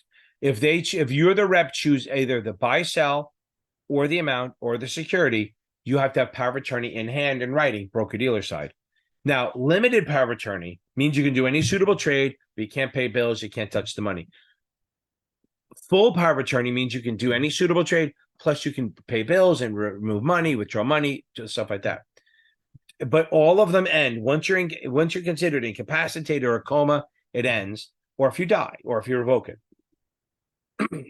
Durable power of attorney still ends at death, but if you're considered incapacitated or in a coma, it'll still work. Now, there's one that shows up that may not be on here called springing power of attorney. I've done a couple of videos on this. Springing power of attorney means if I'm normal now, but I'm worried that if I have dementia, incapacitated, I want somebody to watch my account. So I'll name my daughter on the account. She does not have access now, but once I'm considered incapacitated or mentally challenged, whatever it is, then the power of attorney kicks in. So it springs in the future.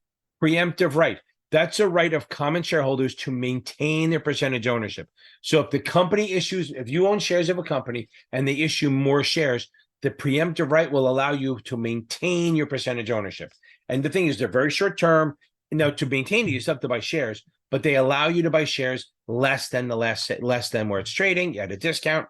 And it's only good for like 25, 30, maybe 40 days. You get it for free. If you do get it, you can let it expire. Moronic, but you can. You can sell it or trade it. Same thing. You can give it as a gift, or you can exercise it, which means buy more shares. Preferred stock is a type of equity. It is a type of equity that has a fixed dividend. It is preferred because it gets paid before the common in every way. Whether it's a liquidation or just paying out dividends, you cannot pay the common unless the preferred is paid. So it comes ahead of you, okay? It has usually a par value of 100 or maybe 25. It pays a fixed dividend. Remember, dividends are not guaranteed, so they can go, screw it, we're not paying you. But if it's going to get paid, they have to get paid before the common does, okay? It's not income. It's a fixed income, but it's not a debt. Remember that. It is equity, but it is considered fixed income. It has literally all the same risks as bonds. Interest rate risk, inflation risk, call risk, reinvestment risk, all that stuff. Couple of things about preferred real quick. They usually, big one is they don't have voting rights. Normally, they don't have voting rights. That's a big one. And they don't participate in stock splits and stuff. They just don't, because it's only for common. A preliminary prospectus, also known as a red herring. Red herring is a preliminary prospectus that's a disclosure doc that's kicked out, distributed to all the customers or potential customers, because you can't buy anything, during the registration period, that 20-day cooling off period. It does not have the final date or final price on it. It really can't. It has almost everything else that the statutory prospectus does, but it is not considered an offer for sale. It'll actually stay on the sideline. This is a preliminary prospectus. This is not an offer for sale. Only sales can be made through a prospectus, which is a disclosure doc. I'll talk about it now. A regular prospectus, a statutory or final, is the one that's done after the stock has been declared effective, and you have to send that to everyone no later than confirmation or completion of the trade, which is really T+2. That's a disclosure doc. You can send these things an email or a link. As long as a paper copy is available, you can send them a link or a PDF of the prospectus. Okay, premium, couple things here. Premium is the amount that a bond is trading above par. That's that. So that's the first one. It's the amount that the bond's market price is above par. So if it's at 104, it's a $40 premium. The other premium is the cost of an options contract. When you buy a 50 call at 4, the $4 a premium, it's what you paid for the contract. Now it's really 4 times 100, $400, but premium is what you pay for an option contract or receive when you sell one, or it's the amount above par on a bond. Prepayment risk. If you have a mortgage-backed security, the risk is that if rates drop, people will refinance their mortgages and you'll get your money back sooner than expected, and you don't want that. So prepayment risk is a risk that if rates drop, the mortgage-backed security will be paid off early and you'll get your money back sooner than you wanted to. That goes along with extension risk, is that rates go up and people don't refinance like now, so you're stuck in this mortgage-backed security that's not paying so great. Pre-refunded advance, so pre-refunded, advance refunding, defeasing the debt, escrow to maturity, all mean the same thing. I just did a video on this, depending when you're watching this. It's what happens is it's not the same as refunding. Refunding is just buying the bond, issuing a new bond and buying it back. Pre-refunding is I have a $10,000 bond paying 5%, rates drop to 3. I would like to issue a new 3% bond instead of paying the 5. But since it's not callable or not callable yet, I can't pay it off. So I'm going to issue the bond anyway at the lower rate, take the $10,000 from issuing that bond and put it in an escrow account and buy treasuries. I will buy enough treasuries that they will kick off enough interest that it'll pay my old bond. So if I have issue a $10,000 bond at 5%, I'm paying $500 a year. I will buy $10,000 worth of 5% treasuries, and as it pays, it'll pay off the old bond. I have a much better video on that, but that's a pre-refunded, advance refunding, defeasing the debt. Present value. So we need to know future value. So if you have a future value, present value is what you need to invest now to get based on a certain interest rate to get to that number. It's the expected price. So if you have a 0 coupon for 1,000, the present value is what we expected to be trading at now. But the literal definition is the amount of money that you need to invest now at a given rate to get to future value. A pre-sale order is when you're buying munis when somebody's buying munis, or a firm is buying munis at an auction. So what happens is a notice of sale comes out, the issuer will say, hey, we're issuing a bond. All the different underwriting syndicates will bid on the issue. And during that time, if you place an order with one of the syndicates, even before they've won the deal, you get priority. That's called a pre-sale order. A price spread or a vertical is when you have a spread and the strikes are different, the months are not. So that's a vertical spread. So no, horizontal is when the months are different and the strikes are the same. And a diagonal is with both the months and the strikes are different. So again, a price spread or vertical spread is a spread, buy a call, sell a call, where the strikes are different, not the months. A primary dealer is a dealer who basically deals with the Federal Reserve. I keep saying who trades government securities with the Federal Reserve. They are a primary dealer. A primary distribution is when an issuer sells shares or bonds, whatever it is, and they receive the money. So that's a primary, as opposed to a secondary, which is when one of the investors, one of the shareholders gets the money, okay, or even a secondary market trade. Primary, also even a first, second, third, fourth, if the company is getting the money, the proceeds from the sale of the bonds or the shares, that's a primary offering. Primary market is where new issues are sold. That's literally what it is. The primary market is where new issues are sold and underwriting. Secondary market is where shit trades. The prime rate, what's the prime rate? It's the rate. It's like of all the rates we know, it's, PBDF, pretty boys drive Ferraris, right? The prime rate, it goes prime rate, then broker loan, then discount, then Fed funds. But prime rate is the rate that the banks lend to their best customers, okay? Now, if I wanted to borrow money from a bank, they go, ooh, Ken, here's prime plus 4. So prime rate's 5%, I'd have to pay 9. But prime rate is like their base rate that the banks lend to their best customers. Prime brokerage, I've done videos on this, but a prime broker is a big broker dealer that does all the margin, all the holding the securities and deliver and all that stuff for sophisticated clients, like mostly for hedge funds and stuff. So a hedge fund will have, billions of dollars. They will hold it at a prime broker. And when they do trades with various broker dealers, other than the prime broker will send the shares or the money to those broker dealers to help settle the trade.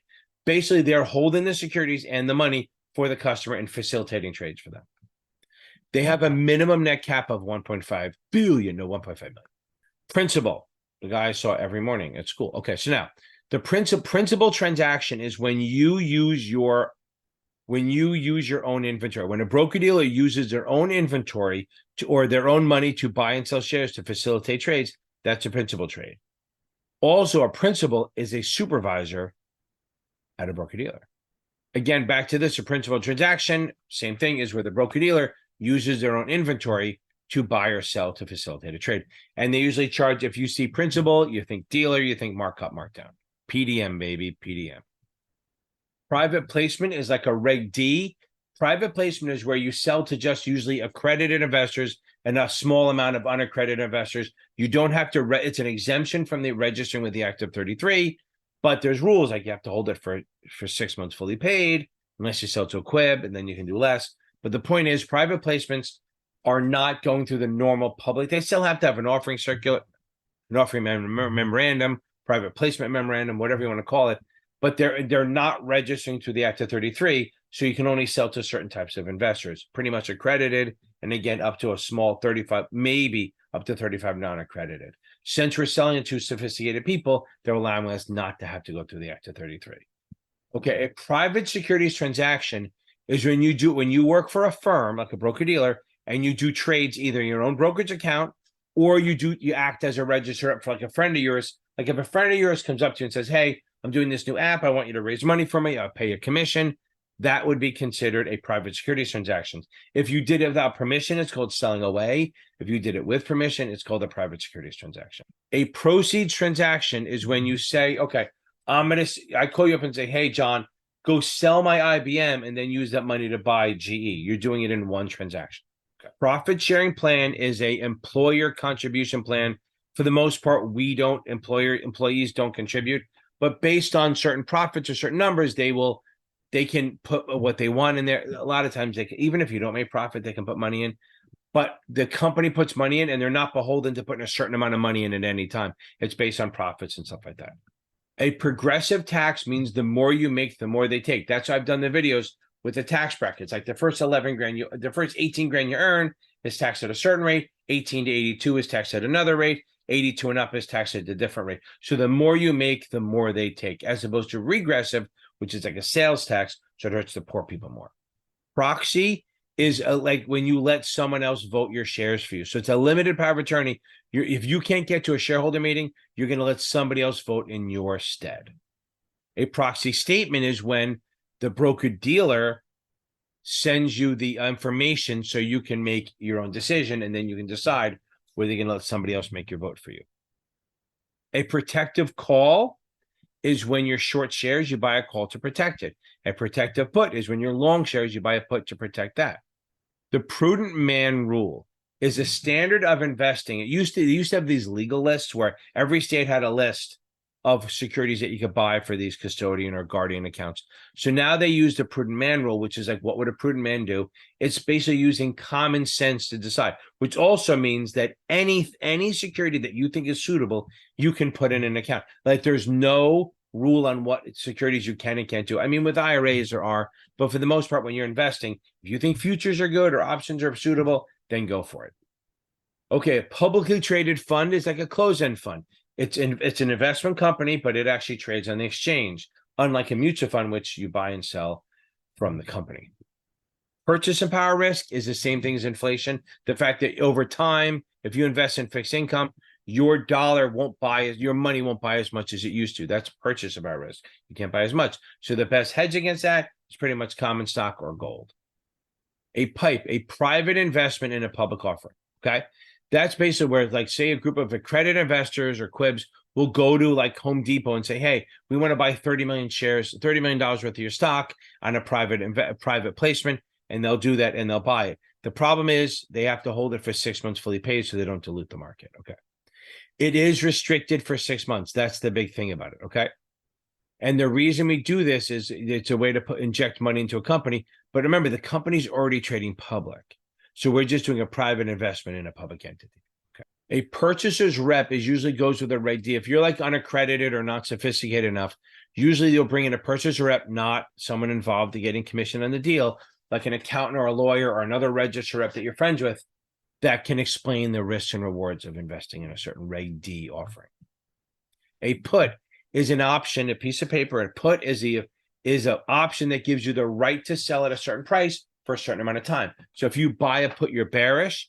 And if you sell a put, you're on the other side, you're obligated to buy the stock. So again, if I buy a put, I'm bearish, I have the right to sell. If I sell a put, that's the other side of the contract. I'm obligated to buy the stock if the buyer of the put makes me do it. A pyramid scheme or a Ponzi scheme, those are all like they're manipulation. That's not good. That's a crime. Okay, that's the P's, baby. That's the P's. I think I got all the P's, right? I got all the P done. Good, I'm glad. Wait for the shake. Sorry. Okay, now that's a line from History of the World, Part 1. Okay. The Q's, mind your P's and Q's, not a lot. So a QUIB, a qualified institutional buyer. This is the Q's, baby. Q's, Q's, Q's, okay? So qualified institutional buyer, this is a institution. It's not an individual. It's never an individual that has at least 100 million under management, okay? Now, if it's a broker dealer, it could be 10 million. But for any financial institution that manages at least 100 million and they're professionally doing it, they are a QUIB. And they get to do a lot of things. They usually can buy restricted shares under 144A. Qualified legal opinion. So if I have a legal opinion, which is if I'm going to issue a revenue bond, the bond counsel or lawyer is going to issue a legal opinion. Unqualified is good. Unqualified means there's no issue. Qualified means there's some sort of problem with the deal and it probably needs to be fixed.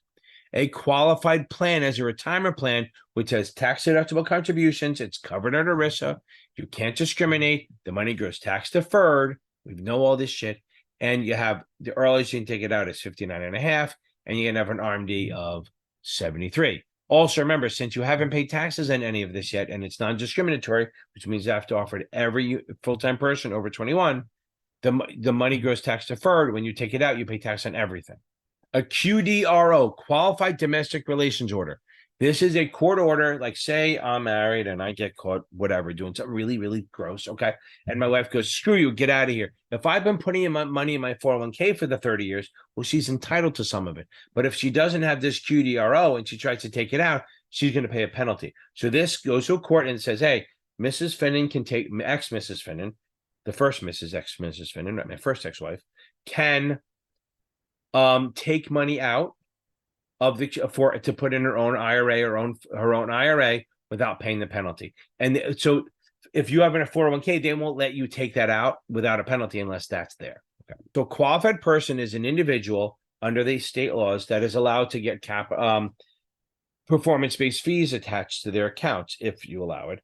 A qualified person has either 1.1 million assets under management or 2.2 net worth. A qualified tuition plan is basically a 529. QTP, it's a 529. A qualified cash dividend is when you buy shares of a common or preferred, and maybe ETFs. If you hold it for at least 60 days before and after the X date, it's not qualified, which means you owe taxes on it, but it's going to be at the lower, almost the capital gains rate, the 15 to 20%. So if you own the stock long enough, that's why it's tax efficient. You don't pay tax on the common stock till you sell it. And after time, your dividends are taxed at a much lower rate. Quick asset ratio, okay? Quick asset ratio, quick test, quick ratio, asset test, all mean the same thing. It's a pretty stringent measure of liquidity because it takes all the current assets minus inventory divided by the current liabilities, okay? So normal current ratio is current assets over current liabilities. The quick test, the quick ratio, quick asset ratio, the asset test, whatever it is, a quick ratio, all mean the same thing, and they mean you're going to take the current assets, subtract inventory, and then divide by current liabilities. A quote is basically a bid and an offer, right? I'm quoting the bond as a bid, as an offer. That's my quote. Okay. Usually market makers or broker dealers do that. And that's the Q's, baby. So P's and Q's, not so bad. The next one up is, what is after Q? R. R is a big one. It might be a standalone. It's like 4 fucking pages. Wow, R is going to be on its own. Hopefully, I'll get that out over the weekend. Guys, thank you so much. Don't forget to join. Don't forget to like, subscribe, and share this shit, okay? Also, check out every Tuesday and Thursday. I do a live Q&A. Ask questions on any FINRA exam. It's free, baby, free. hey, you made it this far in the alphabet, you might as well keep finishing. You've done A through Q. We're on to the R's now. R will be a standalone video probably because there's a lot of R's in it. I mean, maybe I'll put S, but S is big and so is fucking T. So it's big. So we're going to go into this. I'm Ken Finnan. It's my job to get you past the licensing exams. And if you just want to learn the basics of finance terms, follow along on this series and you're going to learn some stuff, I think, and hopefully I'll make you laugh a little bit. So now on to R. Are you ready, kids? Who lives in a pineapple under the sea? Yes, that's S's. So I'm going to go with R. R for Randy. R, are you ready? Let's get into it. Okay, so what's a rally? A rally. He's rallying up when a stock goes up quickly, like it's rallying back. If it's down, it's coming back up. It's a quick rise or a rise in either a market or a specific stock. Random walk theory is the idea that historical prices will not affect what's going forward. Like literally, you're walking down the street, it's random, we don't know where we're going. So the future price movements are not determined by what happened before. So again, random walk theory is that basically we don't believe in technical analysis because technical traders think that if you see support, resistance, or patterns, it's going to keep going. So random walk theory believes that what happened before has no impact on what's going to happen in the future. Rate covenant. So a rate covenant is part of a revenue bond, you know, the crime, C for covenant, RIME, right? Rate covenant is that we're going to charge, it's a revenue bond that the issuer is, or whoever's running the bond is going to charge a high enough revenue rate on the revenue producing project. Wow, that was horrible. But again, the issuer is going to charge a high enough rate to cover the debt service, right? So we have debt service they have to pay. What's debt service? You should have listened to my D's. That's when everyone needs a little D, right? So if we look at the debt service is what you pay in interest and principal every year. So rate covenant says you have to charge a high enough rate, or we promise to charge a high enough rate to be able to pay that interest and principal every year. Okay, what's a rating? A rating is how they determine credit risk. That's a AAA, AA, triple B, or that's S&P or in Fitch, or Moody's is A, and then A, little a, then big A, and then big B, little a. Those are the credit ratings, and the lower it is, the more credit risk you have, right? That's a credit rating, or just the rating, or the rating companies are the ones doing it. So anything under triple B or BAA, under, not those, BBB and BAA are investment grade. Anything under those are considered speculative or junk or high yield. Ratio writing. So a ratio rate is when you know what covered call is, right? When you buy stock and sell a call, but what you do is you buy 100 shares and then you sell one call, that matches up. But if the stock has a high beta, you want to kind of match up on that. So if a stock has a high beta, what you're going to do is you're going to say, oh, say it has a beta of 2. That's big. If you bought 100 shares, you would sell 2 calls. Now, the problem with that is you have unlimited risk. It's very aggressive. It's not like covered calls where it's super safe. This actually has unlimited risk because if you buy 100 shares and sell 2 calls, right, you have one covered call, which is safe, but then you have one naked call, naked, uncovered, risky, right? Okay. So that's ratio writing, and you do that when you're kind of properly hedge a position based on its beta or its volatility. A REIT, what the hell is a REIT? A REIT is a real estate investment trust. It's like a pooled interest. It's like a mutual fund, but it isn't, that manages portfolio. It trades on the stock exchange. It could be untraded, but they can trade or not. But the ones we think of that they're tradable, they're liquid. So you're diversified. Instead of me buying like a property in Miami, my family makes fun of that way I say words, Megan and Miami. Maybe it's an M thing. Who knows? Instead of me buying one property in Miami and having the risk of that thing, I'll buy a REIT for the entire Miami area. Hope I said it right.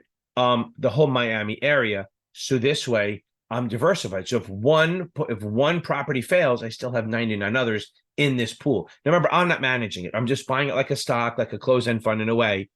And they invest in property, whether it's, mutual fund and mortgages, or whether it's like flipping houses and stuff like that. Not houses. I shouldn't have said that. Flipping commercial property. They don't usually do residential. It's mostly commercial property.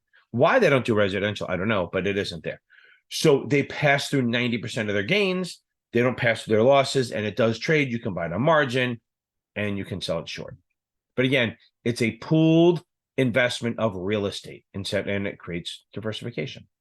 Real estate limited partnership, or RELP, I sometimes call them, is a limited partnership, which we should know what they are. It's a partnership with a limited partner and a general partner, and they do the same thing. They have central management. They manage multiple properties, but the partnership passes through all the gains and losses. So think, here's the property and here's the owners. All the money goes in and flows right through to all the partners. So that's a limit. That's a partnership. So a real estate limited partnership is one that does that on purpose. Okay. That's what they do, that as a partnership. They do specifically real estate. Then there's other ones like oil and gas and stuff like that, which is, we probably did already. So there's oil and gas limited partnership, which is oil and drilling and stuff like that. There's equipment leasing, which is they buy like equipment and then lease it to companies and they make money that way. But then this one is a real estate limited partnership. They do real estate. And that's high level. I'm not going super deep into it. Now, if you see the word raw land, usually it's with this. Raw land, there's no depreciation, no write-offs, no nothing. It's strictly for speculation or capitalization. So if you see raw land, there's no deductions allowed, no depletion, no depreciation, but you're looking specifically for high risk, high reward, speculation or capital gains. What's a realized capital gain or loss? That's when you actually pull the trigger, right? So if you buy stock at 50 and it rises to 60, well, you made money, not really. It's unrealized gain. You can't be taxed on it unless you talk to certain Congress people. They want to do that, but you can't tax unrealized gains. So you didn't actually get it yet. So a realized gain is when you bought stock at 50 and it goes to 60, and then you actually sell it, and you have a gain that's taxable, or a loss. Buy stock at 50, it goes to 40. Until you sell it, you have a paper or unrealized loss. But once you sell it at 40, boom, you lose $10. And that's a realized gain or a loss. Realized means it's a taxable event. Could be a tax deduction if it's a loss, but if it's a gain, then it's taxable.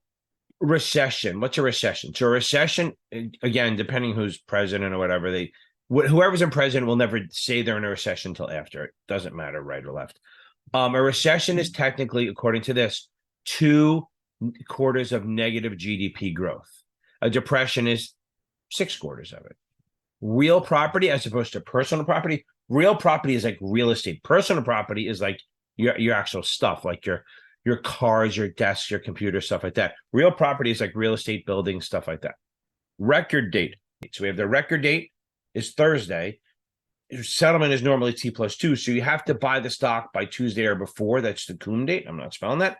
Two days before, because then you'll settle on the record date and you'll get the dividend. If you buy it the day before the record date, you will settle after the record date and you will not get the dividend.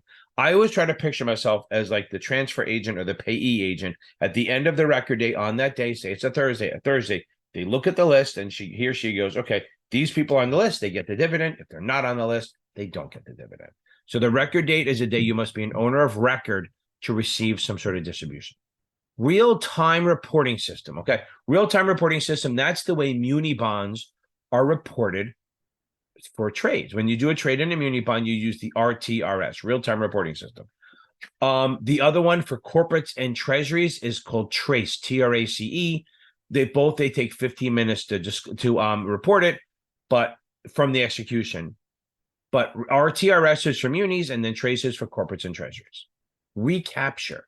Recapture is not a good thing. It's if you take a deduction and the IRS goes, nope, we want it back. So they're recapturing that. So recapture is not a good thing. Recapture is like you took too many deductions and the IRS goes, we want that back. A receivership. A receivership is when there's bankruptcy and the court appoints someone to manage the affairs of the business. So if you go into bankruptcy and you don't have they'll name a receiver. It'll go into receivership. They'll name some sort of administrator to look over that, like a trustee, to look over that and decide how to sell the money, how sell the assets. Okay, reclamation. Reclamation is, what settlement is? It's like the broker dealer literally they love to fight when I'm doing this. Not really fighting, they're playing. Reclamation is if I do a trade and I'm the one broker dealer, you're the other, and we compare the trade and it locked in. And then I go, oh my God, it's a mistake. I shouldn't have accepted the trade. I shouldn't have settled it or cleared it because the numbers don't work. I'm going to go back into the system and reclaim it and say, hey, listen, we should not have accepted that trade. Whether it's wrong or non-deliverable, I reclaim it and go, I shouldn't have done that. Recourse loan and non-recourse loan. Well, I'll do them both. A non-recourse loan is when you loan money to a limited partnership as part of your investment and you don't owe the money. If the partnership fails, you don't actually owe the money.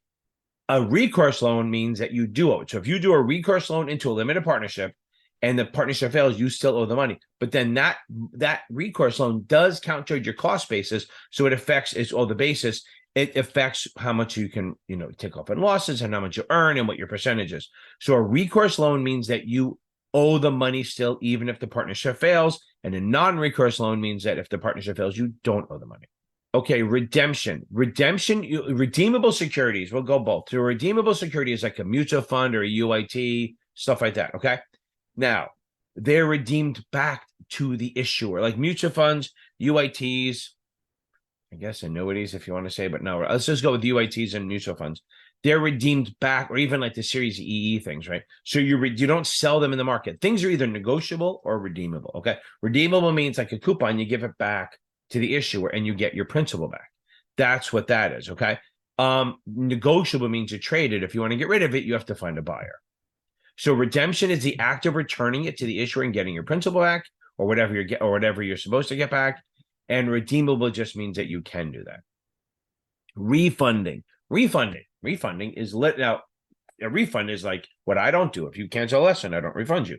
But a refund is when I say I'm an issuer and I have a bond at 8% and rates drop to like 5 or 4%. I don't want to pay the 8 anymore. So I'll issue a new bond at the lower rate and then take that money and pay you off. That's refunding.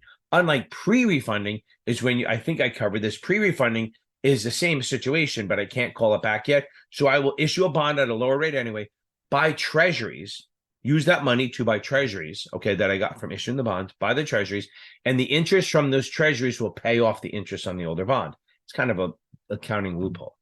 Redemption fee. A redemption fee is like when you buy a Class B shares, or even if you get shares of a mutual fund and you leave sort of early, they can charge you a redemption fee. So like, especially in Class B, if you sell it within the first 5 to 7 years, you're probably going to pay some sort of redemption fee. But usually if you hold it for long enough, they waive it. But if you're under that numbers, you're going to have to pay a fee. Red herring. What's a red herring? Red herring is a preliminary prospectus. What you can give that out during the cooling off period of a registered security, non-exempt security.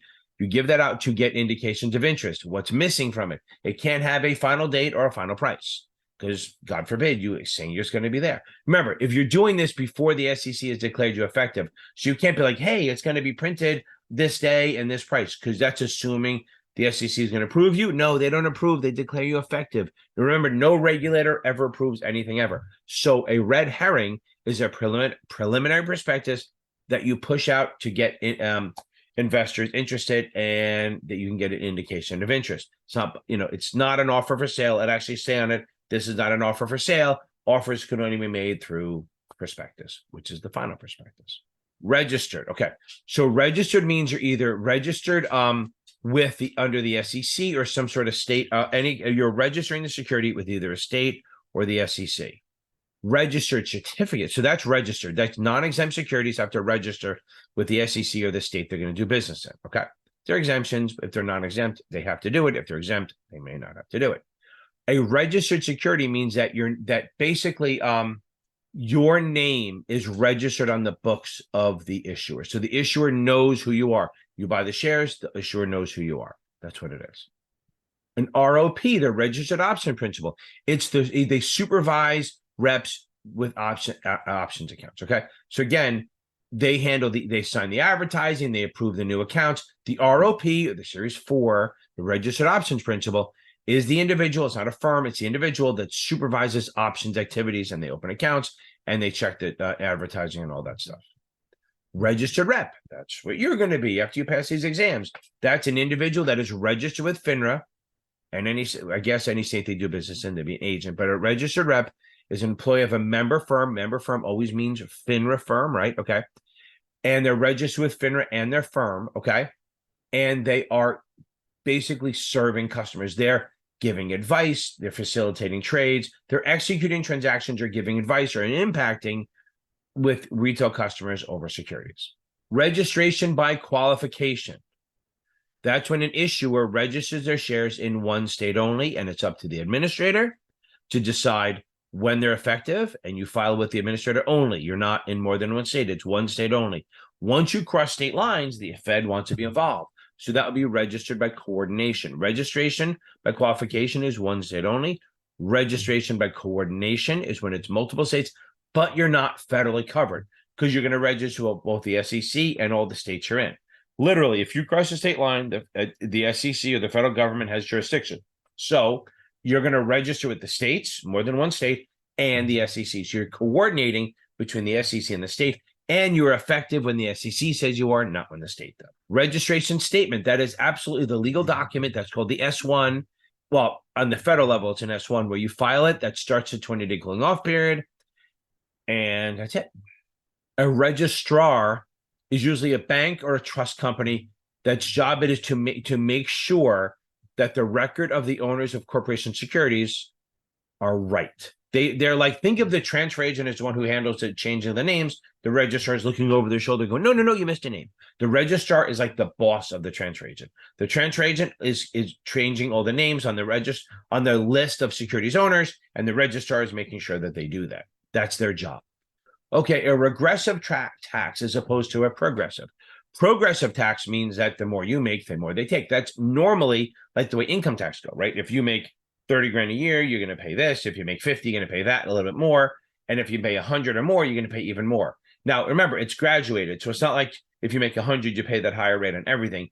Everything over the threshold you pay. I've done videos on these. A regressive tax is like a sales tax, okay? So it hurts the poor people more. I just like to say it that way. So progressive affects more the richer people more within reason, and a regressive tax hurts poor people more. That's why whenever they try to increase the fare on the subway, they say that's a tax on the poor people. Because think about it. If you're making $15 an hour and they raise the rate from the subway ride from $2 to $3, that's an extra $2 a day. That's a chunk of your hourly rate. And not every day, but it is what it is. But if you make, 300 grand a year, really an extra $2 a day isn't going to impact you. So a regressive tax hurts poor people more than rich people. Regular way settlement. Regular way settlement is pretty much T+2. Everything settles T+2 except for two things, right? Okay. So everything settles T+2 except for two things. So cash settlement isn't really a thing. Cash settlement is a type of settlement, but no securities trade cash. It's you choose to trade cash, which is same day. So regular way settlement is T+2. The two things that are not T+2 are option trading and treasury trading. Those things are T+1.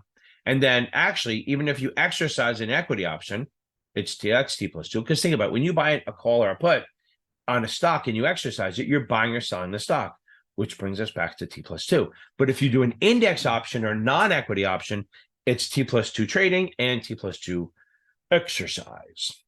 Regulated investment company. That is an investment company that's subject under subchapter M of the Investment Company Act of 40. Blow my head off with this stupid shit. So boring. They're regulated if they are regulated under subchapter M, as long as they distribute the mutual funds and REITs. Okay, they both do these, even though REITs aren't part of the Investment Company Act of 40.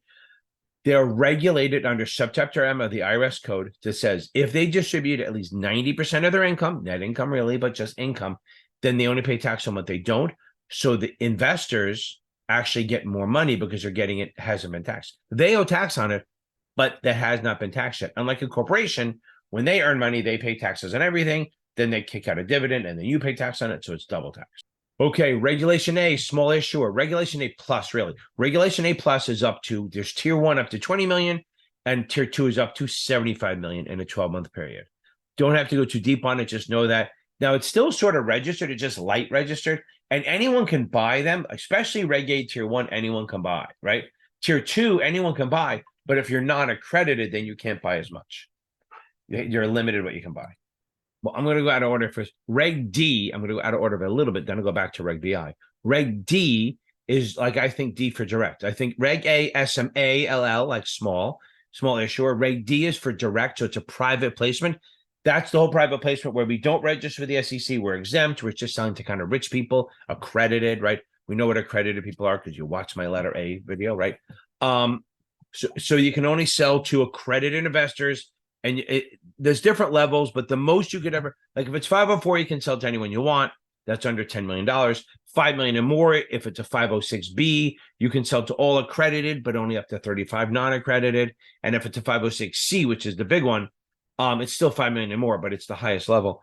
You can only sell to accredited, no unaccredited, but you're allowed to put general ads out there. And the reason is that if only accredited can buy, even if grandma reads it, she can't buy shit. So that's why they don't mind general advertising. Reg BI is all about best interest. It used to be, the broker dealers used to have just the level of you need to be suitable. Now Reg BI means you have to do what's right for the customer. You have to do what's best for the customer, even if it's going to hurt you, and you have to identify and confirm all kind of possible potential, not possible, not every conflict of interest, but any kind of potential conflict of interest. And you have to make sure that you're doing what's best for the client ahead of your needs. I have videos on this. Regulation FD, it's about fair disclosure. So if I'm the CEO and I'm at a lunch with a bunch of analysts and I blurt out something by mistake that's inside or not public, I have to make sure I push that out as a public statement to everyone, because all those analysts and investors now who've heard me blurt that not to the public are now in possession of inside information. So to protect them, I have to disclose it out there. The other thing is they don't want me giving special information to just like my biggest investors and analysts. I'm sure it still happens, but the point of Reg FD is they say fair disclosure. If you're going to tell one person, you have to make it available to everyone. Reg T is that whole margin that's run by the Federal Reserve. So actually, Reg T has to do with any time the broker-dealer deals with the customers, okay? Anytime broker-dealers deal with the customers in the form of money, Reg T comes into play. So there's two ways. One, whenever you buy shares, we know that settlement is T+2, but that's when the broker-dealers settle.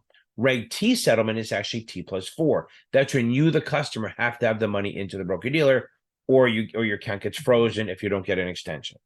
Okay, so that's Reg T. That's one part of Reg T. The other part of Reg T is for margin, that they want at least 50% down. So the loan value of stock is 50%. So if you want to buy $100,000 worth of stock, you have to put down 50%. That's the Reg T. And now here's the thing. So on Reg T is always 50% of the market value. So if your equity is more than Reg T, they actually let you borrow the extras, like a mortgage, like a home equity loan. I have all margin videos on that. Again, this is high level stuff. Okay. Reg M as in Mary, Reg M. It prevents people involved in a secondary. So it's a secondary or an additional offering, not an IPO. If you're the underwriter or the syndicate member or the issuer and you're part of a additional offering or follow-on, there are restrictions. I'm going to do a whole video on this at some point on what they can do. They cannot buy the shares during the restricted period before, depending how big the company is. It's either 0 days or 1 day or 5 days before the pricing day. Because think about it. If I place a bunch of buy orders right before it's priced, I'm going to push the price up, and that's not good. And that would like an issuer or an underwriter would like to do that if they could to push the price up. They make more money. So Reg M is preventing people involved in a deal of a follow-on or a secondary additional offering to push the price up to manipulate the price. Reg M for manipulation, but it's not for IPOs. Reg NMS is a system in place to give non-discriminatory access to bids and offers to get the best price. That's the theory behind it. The theory is to make sure that everyone can access the best price, the best bid, best offer, whatever it is, fairly. Regulation S, as in Sam, is offshore. It's a U.S. company issuing shares in another country. That's all it is. It's Reg S, so this way they're exempt from registration, right? So Reg A is sort of registering a registration light with the SEC. Reg D is not registering. Rule 147, which is only one state, is not registered with the SEC. Reg S is issued in another country, so it's not registered with the SEC as long as it stays out of the US for at least a year.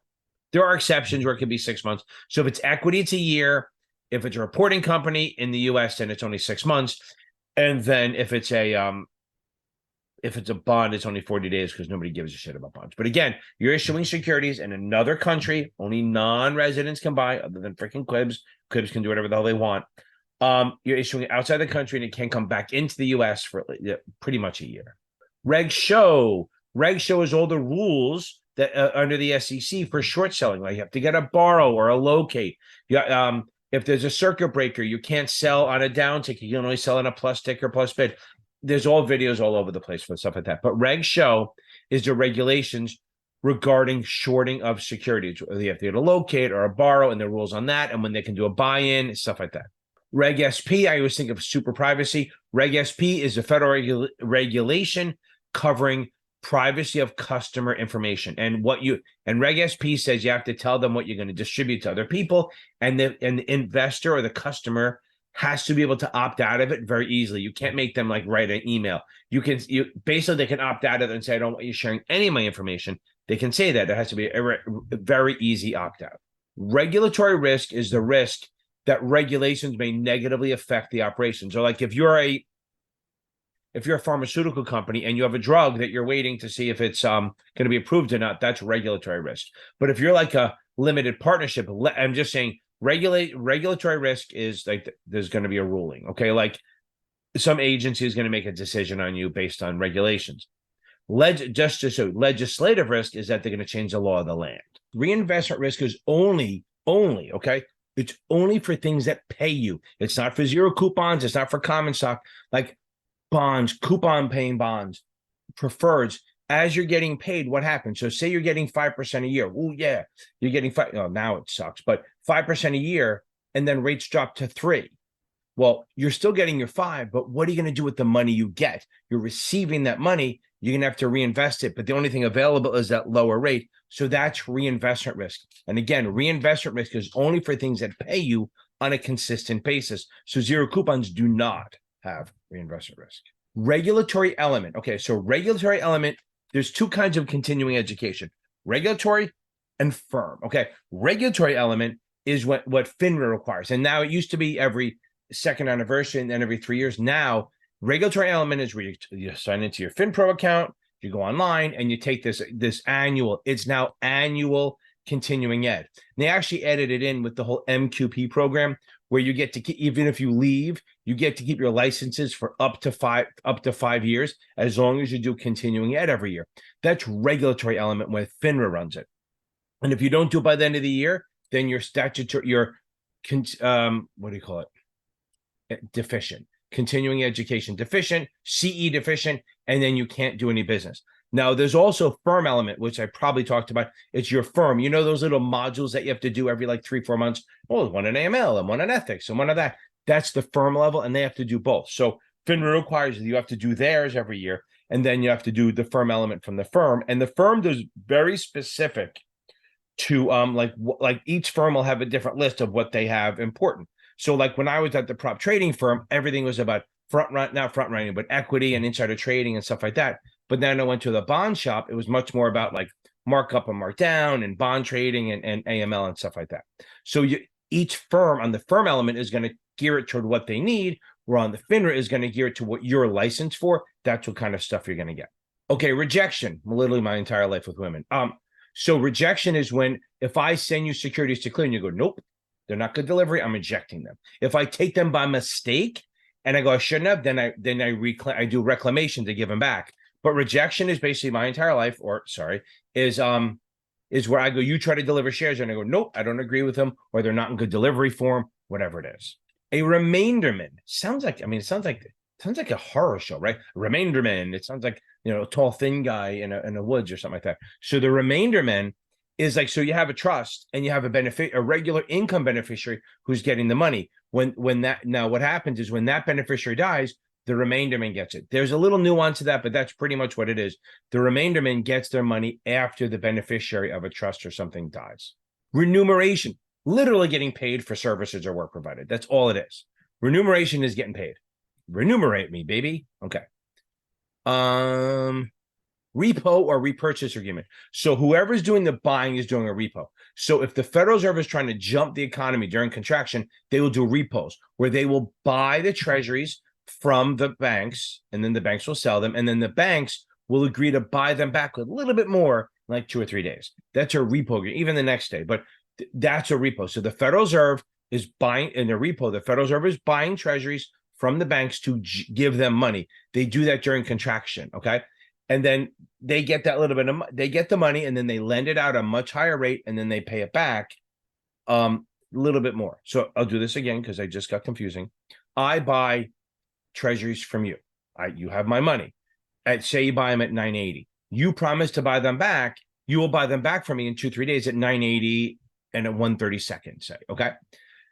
Now, that little 132nd, that's your interest to me and that's what you're paying for. But you're going to take that money and lend it out at like 8 or 9%. Because remember, fractional banking, the video I did, says they don't have to have all that money on hand. They just have to have a fraction of it, and then they can lend this shit out. So a repo is when whoever's doing the buying is doing the repo. So a repo is when the Federal Reserve buys it, and then you're going to rebuy it back from me. A reverse repo is the opposite. We do that during expansion when the economy is expanding. I'm going to sell it to you, and then I'm going to buy it back from you a little bit more. So I'm taking money away from you. And remember, that little bit more interest is so insignificant, it doesn't really matter. You're not making money on that. So that's a repo and a reverse repo. Repos you do during contraction, and reverse repos the Fed does during expansion. Required minimum distribution. That's the amount that you have to take out. That's not the day. Remember, so usually it's required beginning day is the day you have to start taking your money out. But RMD is a slang for when you have to start taking it out or how much you do. So if you have a qualified retirement account or a regular retirement account, 401k, IRA, stuff like that, once you turn 73, so the April 1st after you turn 73, you have to start withdrawing money out at a rate that all of it will be distributed by the time you're supposed to kick it, okay? So if you're 73 and they think you're going to live for 10 years, okay? If you're 73 and they think you're going to live for 10 years based on actuaries, you have to take out 10% of your money every year, okay? So that's RMD, and that's going to be every year. Now, the new rules are if you don't take that out, they used to tax you 50%. Now they tax you 25% on what you should have taken out. So if you're supposed to take out 100 grand a year and you only take out 50, they're going to tax you 25% on that 50 that you didn't take out. So take the fucking money in. Okay, reserve requirement. That's what the banks have to have on deposited at any point.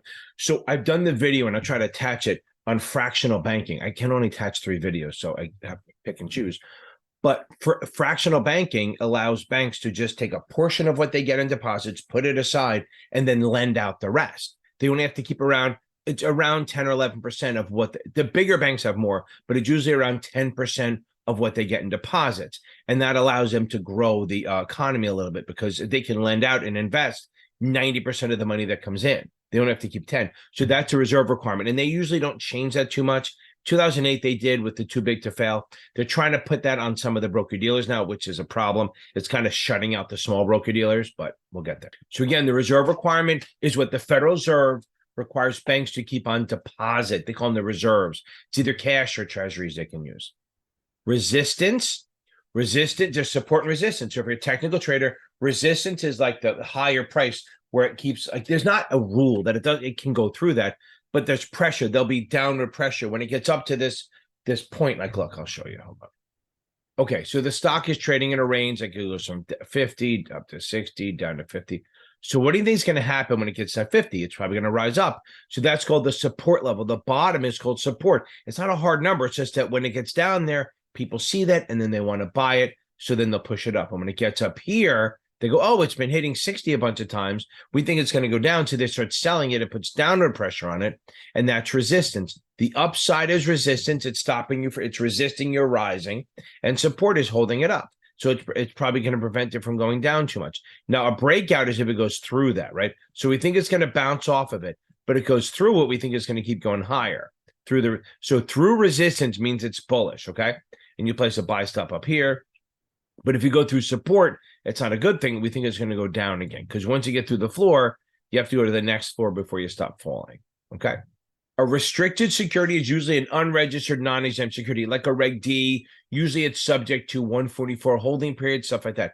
So pretty much restricted means unregistered, non-exempt, means it has not been registered yet. So there'll usually be some sort of holding period or some restrictions, hey, on selling it. So a respondent is someone who's been named in an arbitration or disciplinary action. Like if I was in trouble, I'd be the respondent. They're the plaintiff or whatever. They're the one leading the action. I would be the respondent. I have to respond to it. Restricted account. And a restricted account is a margin account with below 50%, below the Reg T, right? Below the 50%. It's not even a big deal. Just when you buy stock, you have to meet the Reg T. Nothing happens. I get restricted all the time. I mean, I don't know it. I know that I go below 50% because I literally can't pick a good stock to save my fucking life.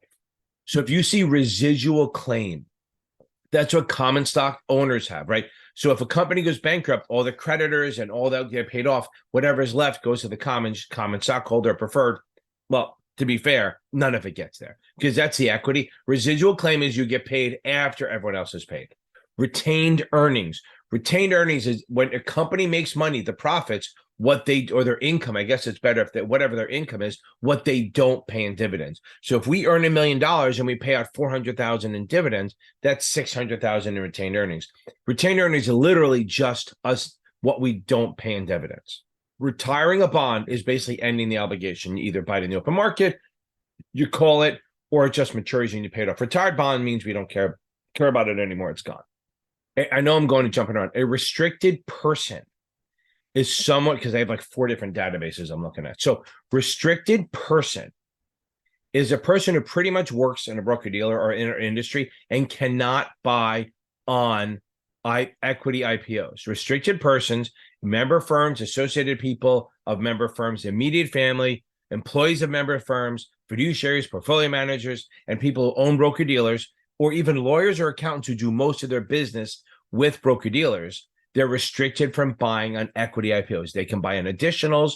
They can buy in additional offerings, follow-on, same thing, secondaries. They can buy in bond offerings. They can buy in preferred offerings. No one cares, okay? It's literally common stock IPOs they can't buy on because, hell, here's the thing, if people in the business could buy on them, then none of the good deals would ever get out to the public. Return on investment, it's your profit or loss from a transaction, okay? It's an annual, usually maybe it's done as annual, but return on investment is how much you're getting versus your investment. So it's your profit or loss divided by what you invested. It's pretty straightforward. Retail communication. So this is communication to the public that basically makes some sort of investment recommendation or some version of that. Retail. So let's go with the 3 of them since we're here. Correspondence is to 25 people or less, does not need pre-approval.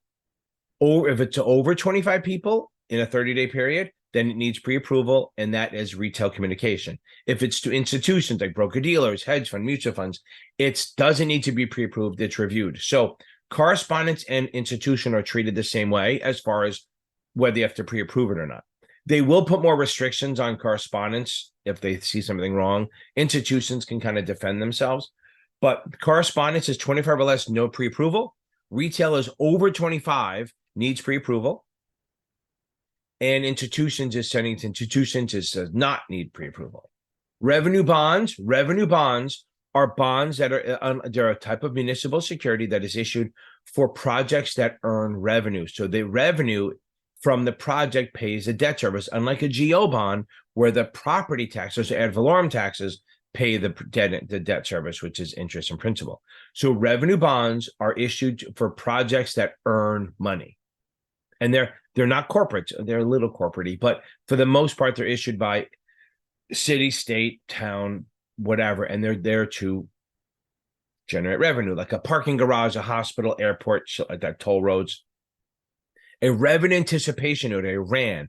A revenue anticipation note is a short-term muni, that is used, like, if we know we need money now and we say, oh, we got tolls and we got subway fares coming over the next few months, we'll issue a muni note now, a revenue anticipation note now to get the money. And then when we get our revenue, non-tax revenue in the future, it'll pay it off. It's like a bridge loan to get us out of an emergency. If you see the RevDex or the revenue bond index, that's on the bond buyer. It's like 25 revenue bonds, and they just an index that tracks it. It's a weekly thing, I think. Okay, there's churning and reverse churning. So churning is when you excessively trade, right? But reverse churning is like if you're on a fee-based account, you know you're getting paid regardless. So what you do is you ignore the account. You don't do anything because I'm getting paid. I'm getting, $2,000 a month from assets, no matter whether I move it or not. So I'm not even going to do anything. That's reverse churning. That's just as bad as churning. A reverse split is when usually it's bad. It's usually not a good thing. A regular split is a sign that the stock is too high, maybe, and it's all marketing tools, but they're going to get more shares worth less on a regular split. On a reverse split, you're going to get less shares worth more. They kind of do it to raise the price of it. So like Citicorp did it right after the 2008 shit. They couldn't get over $5 a share. So they did a 1-for-10 reverse split. So that means for every 10 shares you owned, you only got 1. But the price went up to 40. It was at $48 by $4.80. It went up to 48. So if you owned 100 shares at $4, you now own 10 shares at 40. So a reverse split is the opposite of a regular split. You're going to get less shares worth more versus a regular split. You're going to get more shares worth less. Even out, everything evens out like market value wise, but it just looks better. They're not marketing. A revocable trust. A revocable trust is a trust that can be canceled or changed by the grantor. The grantor sets it up, and they set up either revocable or irrevocable. Revocable means that the person who set it up can cancel it, change it to whatever they want, and it's part of their estate. An irrevocable trust, once you put it in there, You can set it up, and then the trustee handles it based on what the rules are. You cannot take that money back. It is not part of your estate. There are advantages and disadvantages to both. Talk to a lawyer, not me, about that shit. I think you already talked about reverse repo. It's when you're selling shares and then you're going to buy it back later at a higher price. A right, also known as a preemptive right, or a right hand, okay, or the right wing, whatever you want to call it. A right is when it's very short term. It's like 30 to 45 days, maybe 60, where a company who's issuing more shares, they give the existing shareholders the ability to keep their percentage ownership. They give their shareholders the ability to keep the percentage ownership. They don't have to use the right. But if you own 100 shares, you're going to get 100 rights. Now, you may not get 100 shares out of it. You may get 5 or 10, but you get a right to buy shares very short term at a discount from the last sale. So they're very short term. What can you do with it? You can sell it or trade it, same thing. You can give it away. You can exercise it, which means buy the more shares to keep your percentage ownership. You let them expire. Moronic, but you can't. You can't give them back to the company. Rights of accumulation. That is literally just if you have a mutual fund that allows you to get. So rights of accumulation is this. We know what breakpoints are. They get their volume discounts. Can you hear the dogs barking? Volume discount. That's why I look. And I have ADD. I can't look at one thing. So if you have a mutual fund and say they have a breakpoint, so every 10 grand, say you get a lower sales charge. Well, if you put in 8 grand, you're going to pay the 8.5%. But if the value of your fund rises past the 10 grand, then any new money gets the lower sales charge. So say you put in 8 grand and it grows over a year or two to 12 grand. You decide to put another 2,000 in. Well, you're now at 12 grand plus the 2 is 14. You're going to get the lower sales charge. So rights of accumulation allows the growth of the fund to qualify you for a breakpoint. By the way, a rights offering is the same as getting a preemptive right. Risk, it's the potential for loss. That's what it is. There's inflation risk, interest rate risk, default risk, political risk, foreign exchange, call, all that shit. Risk adjusted return, it's return adjusted for the market risk associated with it. Like usually it's going to be a Sharpe ratio does that. I think beta does, but it's a risk adjusted return is really just your return adjusted for the risk you're taking. The risk-free rate return is treasury bills. It's usually like the 90-day T-bill. Why? Because short-term T-bills don't have any default risk, no inflation risk, or very so little that it doesn't matter. No default, no inflation, no interest rate, no reinvestment, no call risk. So, no political risk because they're short-term. They don't really have any rates. And when they talk about risk premium, it's the amount you're earning above that. I like this segue. So risk-free rate is like the 90-day T-bill, say it's 4%. If you're earning 7%, you have 3 points of risk premium.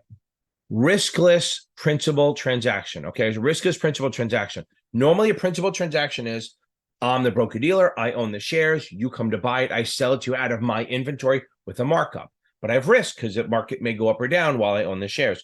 Riskless principal is I don't actually own the shares until you give me the order. So I don't own the shares. You call up and say, I want to buy 1,000 shares at whatever price. I'll buy the shares and then turn around and sell them to you with a little bit of a markup. So riskless principal, a riskless transaction or simultaneous is where I'm not actually buying or selling the shares or taking a position until I have the order from you. So I don't have risk there unless you run away. Risk tolerance is basically the investor's ability or willingness to lose their money. Okay, their risk tolerance, they're aggressive, they have high risk tolerance, conservative, they have low. So the younger they are, the more sophisticated they are, the more money they have, they can have higher risk tolerance. The older you get, the less risk tolerance you have. So if someone in their 80s or 90s can't have a lot of risk tolerance, they don't have time to run it out. Where somebody at 25 could say, listen, I'm willing to take a chance, put it in there, and hopefully it'll work out over time. Rollover, that's an IRA rollover where you're moving it from one type of account to another. Not like moving it from JP Morgan to Schwab, but like moving it from a 401k to an IRA. And that you can do that once a year. And the best way is do it entity to entity instead of you getting the check. Because then if they take longer than that, to take too long, you're not going to have a tax problem. Because if you take the check, if you take it out of one place, take the check and going to deposit it somewhere else, you have 60 days to do it. And they actually hold back some of the shares, some of the money, which is a problem, deeper level. A Roth IRA is an IRA that is separate where you, again, high level, a Roth IRA is an IRA that's different than a regular IRA, that the money goes in after tax, it grows tax deferred. But if you hold it for more than 5 years, and if you take it out in a normal distribution, you pay no taxes on the growth, which is great. There's issues with it, like income limits. If you make too much money, you can't put it in, stuff like that. A Roth 401k is sort of the same thing. Now, they change the rules a little bit. I think I talked about it in a video. A Roth 401k is where you set it up at work, where you can put the money in after tax or gross tax deferred. But previously, the company had to set up a separate one as a regular 401k to match. Now I think they changed the rules where they can put it in after tax also, and it grows tax free. Don't hold me to that. Really, let's go with this one. The Roth 401k, you can set the same thing up as a Roth in your own at your firm instead of just with an IRA. And you get to put any money in after tax, and it grows tax free. The company will match, and there's other issues with that.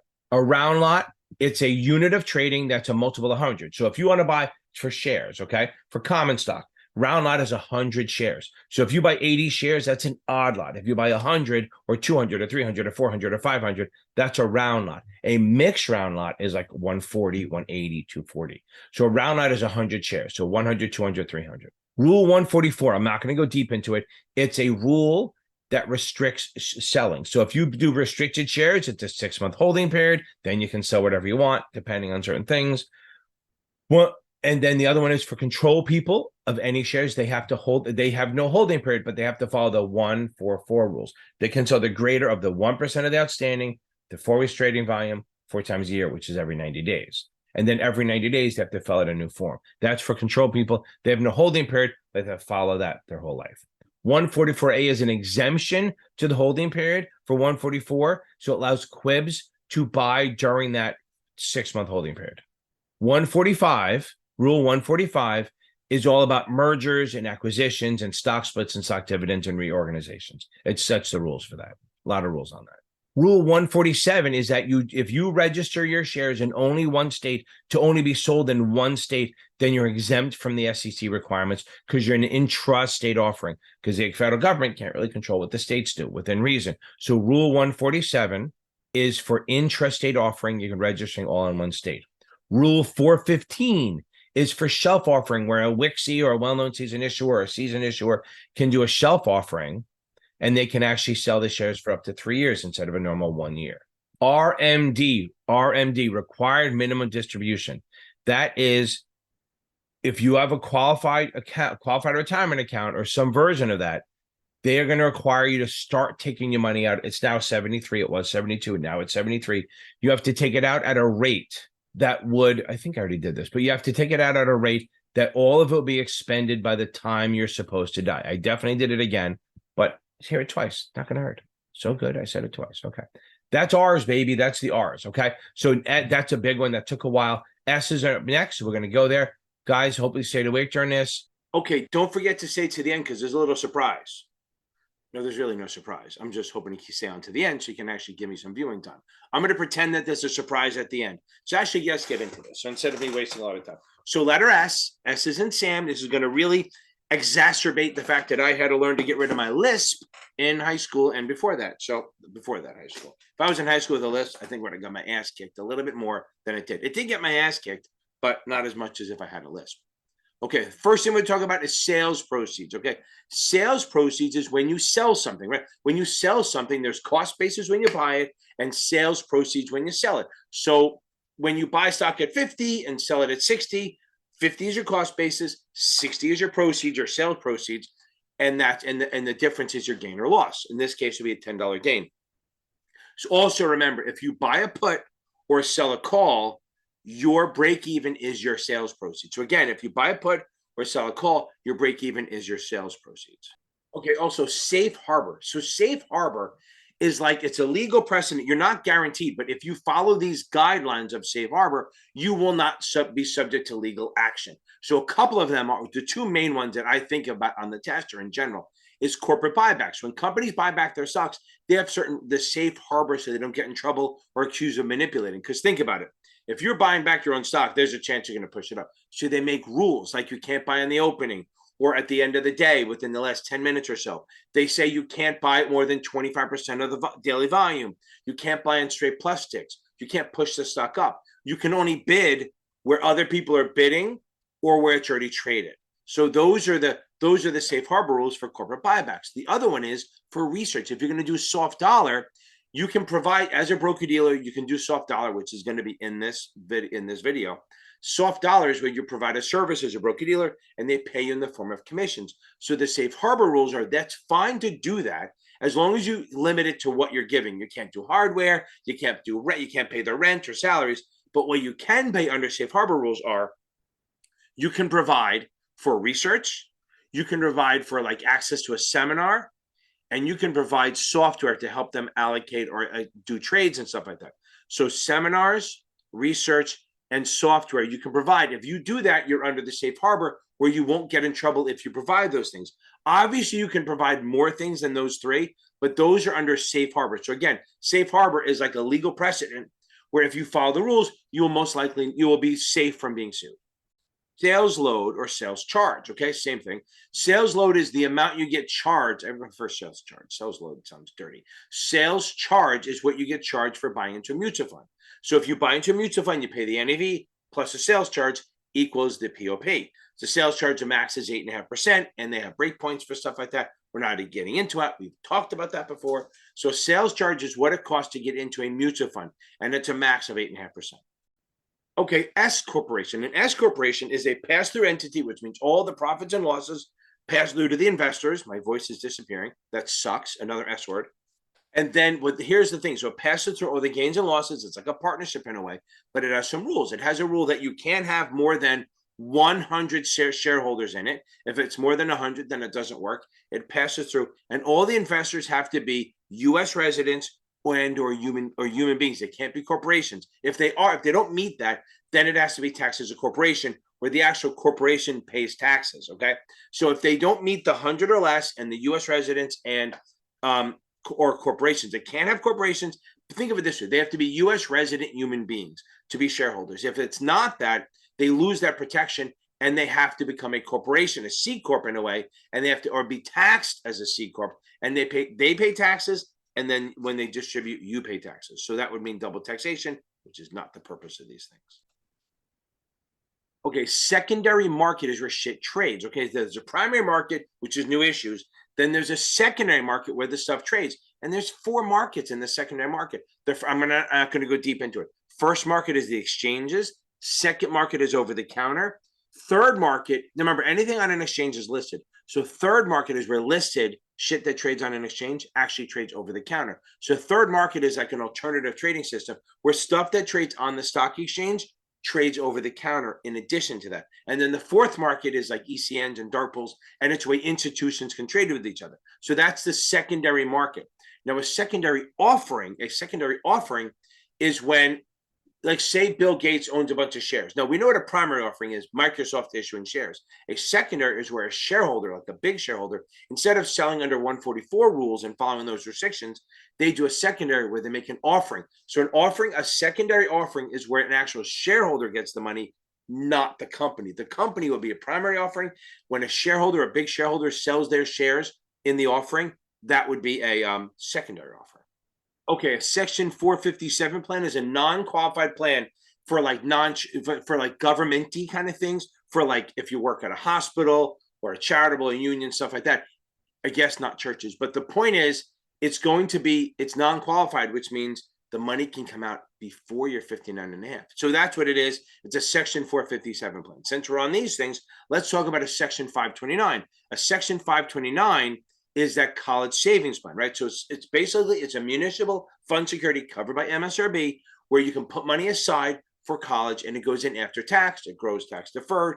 And if you take it out for college, it's tax free. Now, remember this, it's sponsored by the state. So if you're in Jersey and you buy a Pennsylvania one, you might actually pay state taxes on it because you bought it in another state. So the point is, if you buy one in your own state, you're probably pretty cool. But if you're going to buy one invest in one in a different state, or I shouldn't say buy one, invest in one or use one in a different state, there might be tax complications. So 529 is a state-sponsored college savings plan. You can use a little bit for high school, but it's mostly for after high school college savings.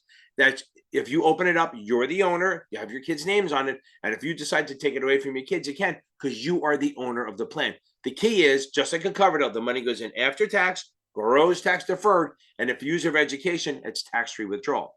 A 529 ABLE plan is to support individuals with disabilities. You need to know that they must be disabled by the time they're 26 years old. The Securities Act of 1933 is all about issuing shares, non-exempt securities, and they have exemptions like Reg A, Reg D, stuff like that. That's what that's about. The SEC, the Securities Act of 1934 is about secondary market trading, manipulation, insiders, created the SEC, short selling, proxy rules, voting by mail.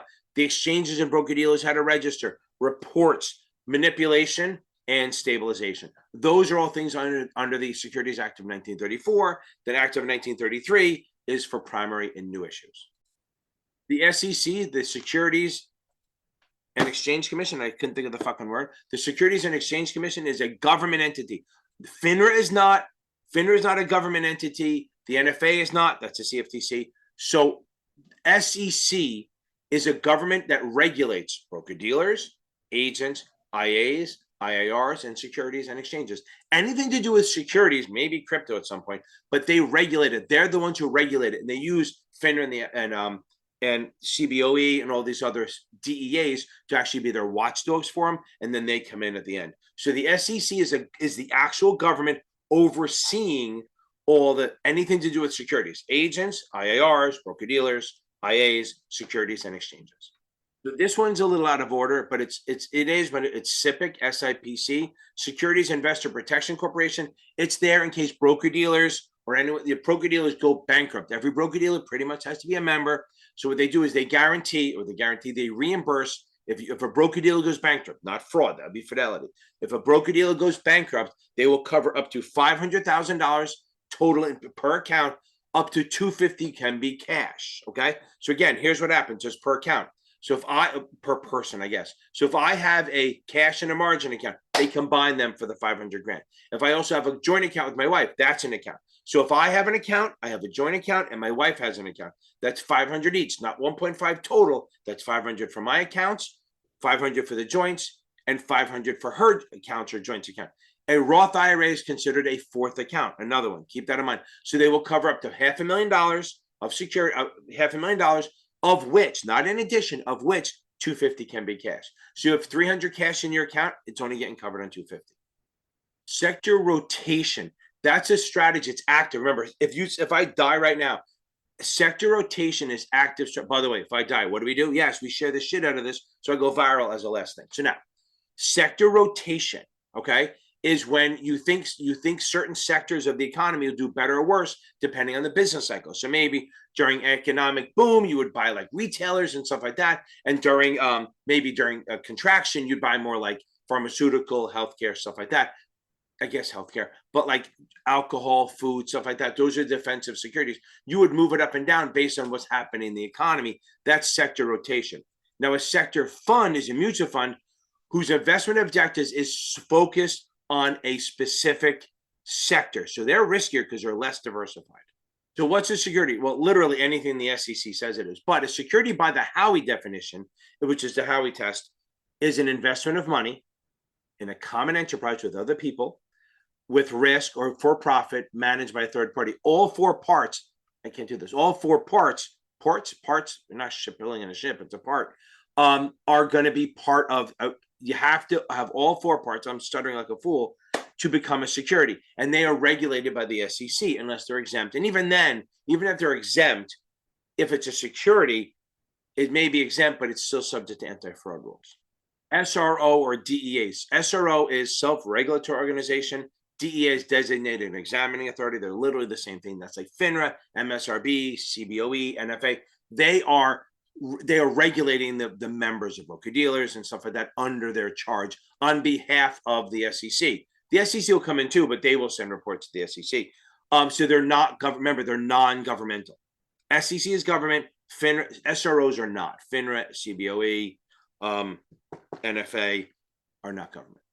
Seller's option. So let's say I want to sell my stock, but I don't actually know when I'm going to have it to deliver. I can do a seller's option trade where I have up to pretty much 35 days. So I can't do it in T+2. So I can deliver anytime between T+3 and T+35 at my discretion. I have to give the buyer a warning, a day's warning, but it's basically you're going to buy that knowing that I don't know when I'm actually going to sell it. to deliver it. Okay. So I'm selling it now based on a price. You full well know that it's a seller's option, that you're not getting it on T+2, but it can be anywhere from T+3 to T+35, as long as I give you 1 day's warning.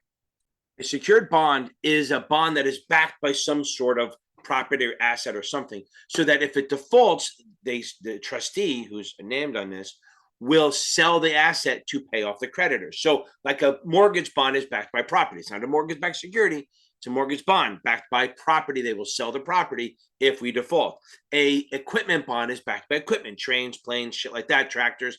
If I default, they will sell the tractors, trains, planes to pay the default, the creditors. And then we have, what's the other one? I can't think of the other one. I know you're screaming it. I can't think of it. Collateral. A collateral trust certificate is another type of secured bond that's backed by a portfolio of securities of other companies, right? Like if I issued a bond that was backed by securities and I use my own securities, that'd be dumb because bankrupt means it'd be at zero. So it's securities of another company. So that's a secured bond. It's backed by something else that they will sell if I default. Okay, selling away. What the hell is selling away? Selling away is when you work for a broker-dealer and you either have an account somewhere else and you don't tell them and get written permission, or you do securities transactions off the books and records of the broker-dealer.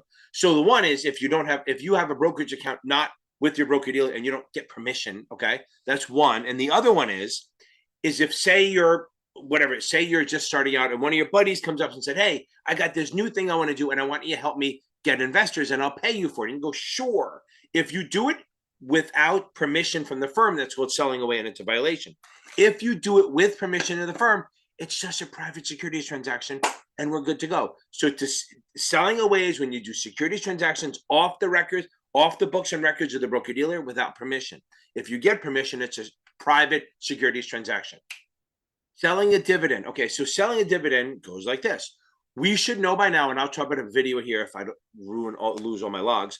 You know that if we buy the stock before the X day, we get the dividend. So representatives or agents or even IARs, depending what test you're taking, will try to get you to buy the stock before the X date to get the dividend. We're selling the dividend to you. We're using that as an advantage. That's a violation because there's no advantage to it. Because think about it. If you buy it before the X day, you pay a price and you're going to get like a 50-cent dividend. If you buy it on the X day, the price drops, or the base price drops by the 50 cents. They actually take the dividend out of it. So it's literally like no difference. It's almost like when you go to buy a car and they go, oh, hey, there's a $2,000 rebate. You can either buy the car and then we'll give you a check for $2,000, or we'll just take $2,000 off the price of the car. It's the same thing. But the reason it's wrong is because you're actually trying, on this dividend side, you're trying to sell them a thing that's not real. The other part of it is, if they get the dividend, they pay taxes, remember? So if you get money, you're always paying taxes. So if you buy it on the X day, you're actually just paying a cheaper price and you're not paying taxes till way down the road. And hopefully it's a capital gains rate and not ordinary income, which would be a dividend. So again, selling a dividend is trying to convince a person to buy the shares before the X date to get the dividend. It is a violation. Okay, what's a sellout? It's like when Taylor Swift went from country to bubblegum pop. No, I'm kidding. So a sellout is when a customer fails to pay for a security in time and the broker-dealer just sells the securities to pay for it. And then what happens a lot of times with that, you get your account frozen, which is not a big deal. It just means you have to pay for everything up front. Don't come at me for the Taylor Swift shit. What's a senior security? It's usually a security that's above common, okay? So a senior security has priority in liquidation and pay than the other one. So most of the time, like preferreds, bonds, unsecured bonds, secured bonds are senior securities over common. So common is like the lowest one. It's the one we all like, but it's the lowest one. So anything above that is considered a senior security as opposed to a junior security, which is below. Like senior debt is high on the payout scale. It's going to be paid really early in the process. What's a separate account, or I guess we can call it a sub account, right? A separate account is for variable annuities. It's where the money or the investments are held, where it's actually at risk, okay? It's separate from the life insurance's general account. So because this has risk. So when you hear the word separate account or sub account, always think that it's for a variable annuity or variable life product. And it has market risk. So what's a settler? Well, that's the ones who went out west in the 1800s. Like, go west, young man. No, a settler is someone who kind of puts the money into a trust. Like think grantor, think trustor, settler, all the same thing. Okay, serial bond is a bond that has one issue, multiple maturity dates. A lot of GOs do that. And they're usually, if they're that way, They're quoted on a basis like a yield to maturity method. Series is multiple issue dates instead of multiple maturity dates. Series K preferred, what they do is they start with a fixed rate and then they go variable after like a certain amount of years, whether it's 5 or 7 or 10 years. So it starts off as a fixed preferred, and then at some point in the future it becomes variable and it loses its interest rate risk. Okay, Sharpe ratio. It determines whether you're getting enough reward for the risk you're taking. That's literally, am I getting enough reward for the risk I'm taking? But the way we figure it out is we take the return minus the risk-free rate, which is the 91-day T-bill, divided by standard deviation, which is risk or volatility. So we take the X, it's called risk premium, right? So we take the X, whatever you want to call over the risk-free rate. So we take the return minus the risk-free rate divided by standard deviation. That will tell us whether we're getting enough return for the actual risk we're taking. Okay, you will not have to do the math on it. Just know that that's what it's about. What's a sharing arrangement? Basically how partners will share the revenues and costs in a partnership. It's simple. Short sales. Now, we should know this by now, but a short sale is when you sell shares you don't own, which sounds weird, right? So basically what you're going to do is, you're going to hear the word basically a million times. I knew that, right? So short sale is when you go, say you don't like IBM and I have it. So you come to me and say, Ken, can I borrow 100 shares of IBM? So I lend it to you. I lend it to you. You then go sell it in the market at $50. You have your $5,000. You hope it drops in price to like 40. You buy it back for the 4,000. You leave 1,000 in profit and you give him my shares back. So short selling is when you borrow shares, you have to borrow them and then you have to sell them and then hopefully buy them back at a lower price. The risk is that it goes up. Like if you watch GameStop or the new movie Dumb Money, I think they talk about that. You have almost unlimited risk. You have unlimited risk, but that's not really a thing. It's just in theory. So there's no limit to how high the stock can go, and you will eventually have to buy it back. On that note, short interest is twice a month, all the broker dealers report to all of their short positions, whether theirs or the customers, every time. Twice a month, I think on the 15th and the 30th. That was me. Who knows? It could be the 12th and the 18th. I have no idea. So they report it to FINRA, and then FINRA puts out what they call a short interest report, showing the percentages of short positions in each security, not who has it, but the total positions.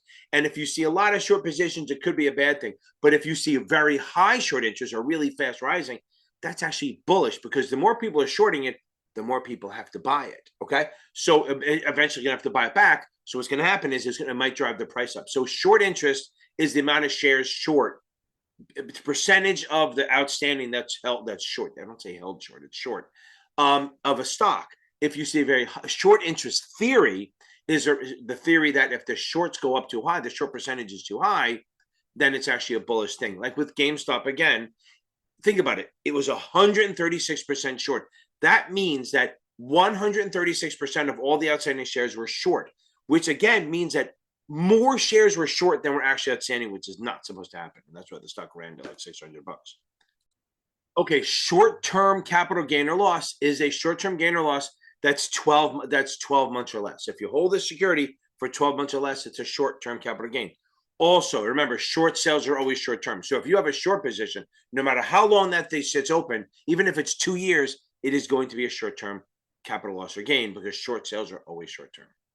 A simple trust is a trust that is called simple. I'm a dumbass. The reason it's called simple is that it must distribute all its earnings every year. So every year it distributes the earnings to its beneficiaries, as opposed to a complex trust, which can actually be allowed to build up and they don't have to distribute every year. So simple distributes every year, complex does not have to. Small cap securities, you won't have to know the numbers, but I'm going to tell it anyway. It's a security that has a market capitalization, which means shares times out the share versus the number of outstanding shares times the stock price of between 300 million and 2 billion. That's small. That's fucking crazy that up to 2 billion is small, but that is a small cap. So a short straddle is when you sell a put and sell a call at the same time. You take the premium in, you're looking for stability, you're looking for neutral, and you're hoping that the stock closes right at the strike prices, so the options expire and you keep the premium, as opposed to a long straddle where you buy a call, buy a put, and you're hoping it moves more than the cost of the premium so you can make it back. Short swing profit rule is that if you're an insider and you buy shares of your company, if you buy shares of your company, you can sell it anytime you want. There's no holding period. But if you sell it for a profit in 6 months or less, You have to disgorge your profits back to the company. That's all it is. You're not in trouble. You just have to give your profits back. Well, you would be in trouble if you don't do it. But if you wait 6 months in a day, you can keep your profits. If you do 6 months or less, you have to give your profits back to the company. What's a sinking fund? So a sinking fund is when an issuer of a bond sets money aside on a monthly or quarterly basis. So what happens is they use that money to buy back or redeem or call their bonds or debentures or preferred stock. So a sinking fund is when a company, an issuer, puts money aside into like an escrow account, and that money is used to pay back or redeem or call the bonds at a future date. Soft dollar, I told you I would get to this. So soft dollar is when a broker dealer provides a service for a customer, an investment advisor, or something like that. Now remember, broker dealers can only get paid for transactions, commissions, markups, fees, only if they do a transaction. So this is kind of a loophole around that. I provide you advice or research, or I provide you software, or I provide you access to a seminar, and now you owe me. Hey, you owe me, okay? When I come for a favor, you have to pay me. That's a bad Godfather. Now, I'm going to stop it now. Hopefully I'll delete that. Who knows if I will. If I do that for you, you now owe me money. In my mind, you owe me 15, 20 grand. So what I'm going to do is if I normally charge you a penny a share to actually do trades, I will jack it up to 2 cents a share. And then as you give me transactions or reports, I'm going to charge you 2 cents a share. 1 penny of that goes to what you owe me. The other penny goes into my pocket as profit. So that's soft dollar. It's like a way around the not paying me for advice stuff and research. Because as a broker dealer, I actually can't sell research to you. I have to give it to you and then hope you give me business. So this is how we find our way around it. What's a solicitor? A solicitor is a person or a human being, whatever, that's job, it's either an employee or contracted by the advisor to find clients for the advisor. If it's a firm, they have to create an IA, they register on the state level, they create an IA, they have their own brochure, and when they go to a customer, they have to give their brochure and the investment advisor's brochure that they're doing. If it's an employee, like an individual, it's an IAR who just finds clients. I definitely had a few of them where they didn't work full time. Remember, the regulators do not care how you're employed. Remember that. They can try to trick you. They don't care how you're employed, as long as you're registered, if you're doing registered activities. They don't care if you're 1099, W-2 intern. If you're doing activities that require registration, they just want you registered. So this way you know the rules and they have jurisdiction. So again, a solicitor is someone who finds clients for an investment advisor. And they would register on the state level only, not the SEC, because the SEC does not believe soliciting is giving personal securities advice. So solvency and insolvency. Solvency is you have enough money to stay around, right? You have enough money. Insolvency, you don't, and you're pretty much bankrupt. Sole proprietorship, it's hard to explain this one. It's when you kind of incorporate yourself, but there's no protections. You're just creating your own business. You don't even have to fill anything out. It's free, it's cheap, and it kind of just makes it so you can take deductions and stuff, but you have no limited, there's no corporate protection for you. If they come after you, they can come after you personally. So it's the great that you have no bosses, you don't have to share the commissions or profits or anything, but again, it's only you and it dies when you die. What's sovereign debt? That's literally just bonds issued by other countries other than the US. A specialized or sector fund is literally just a bond that is focused mostly on a specific industry or sector or something like that.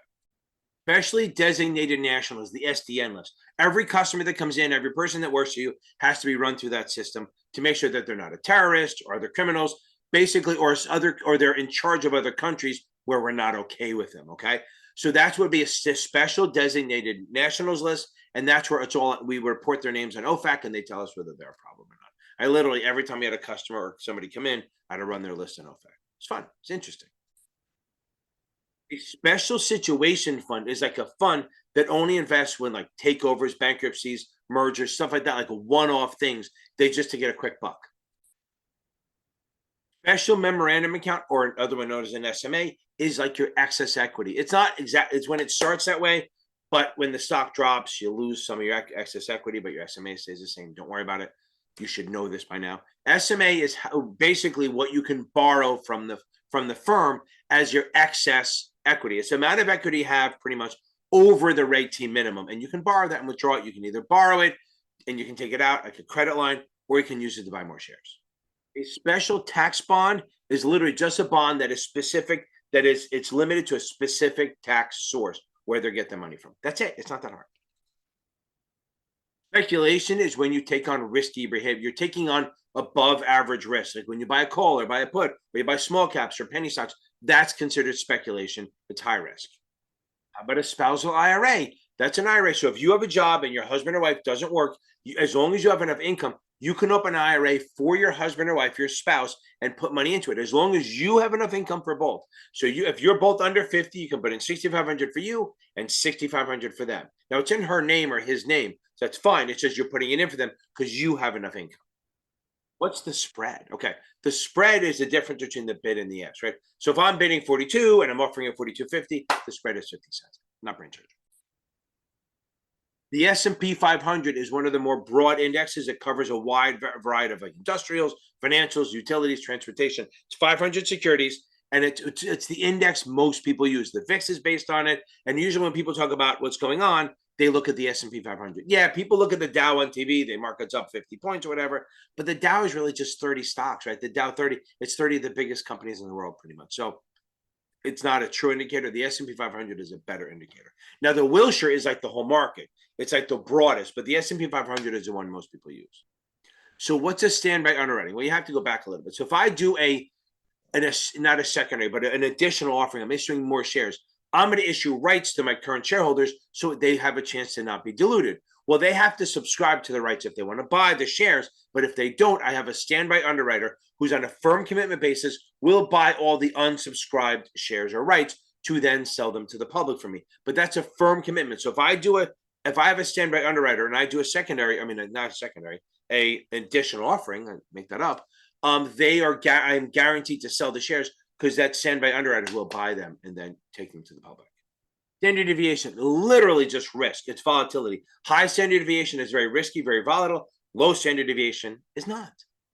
So what does it mean when it's a standardized contract or standardized option, right? So that means they're traded on exchange. They have specific things like the strike price, the delivery month, the amount of contracts in each, amount of either commodities or shares in each contract, delivery month, stuff like that. Everything's standardized other than the cost and the premium.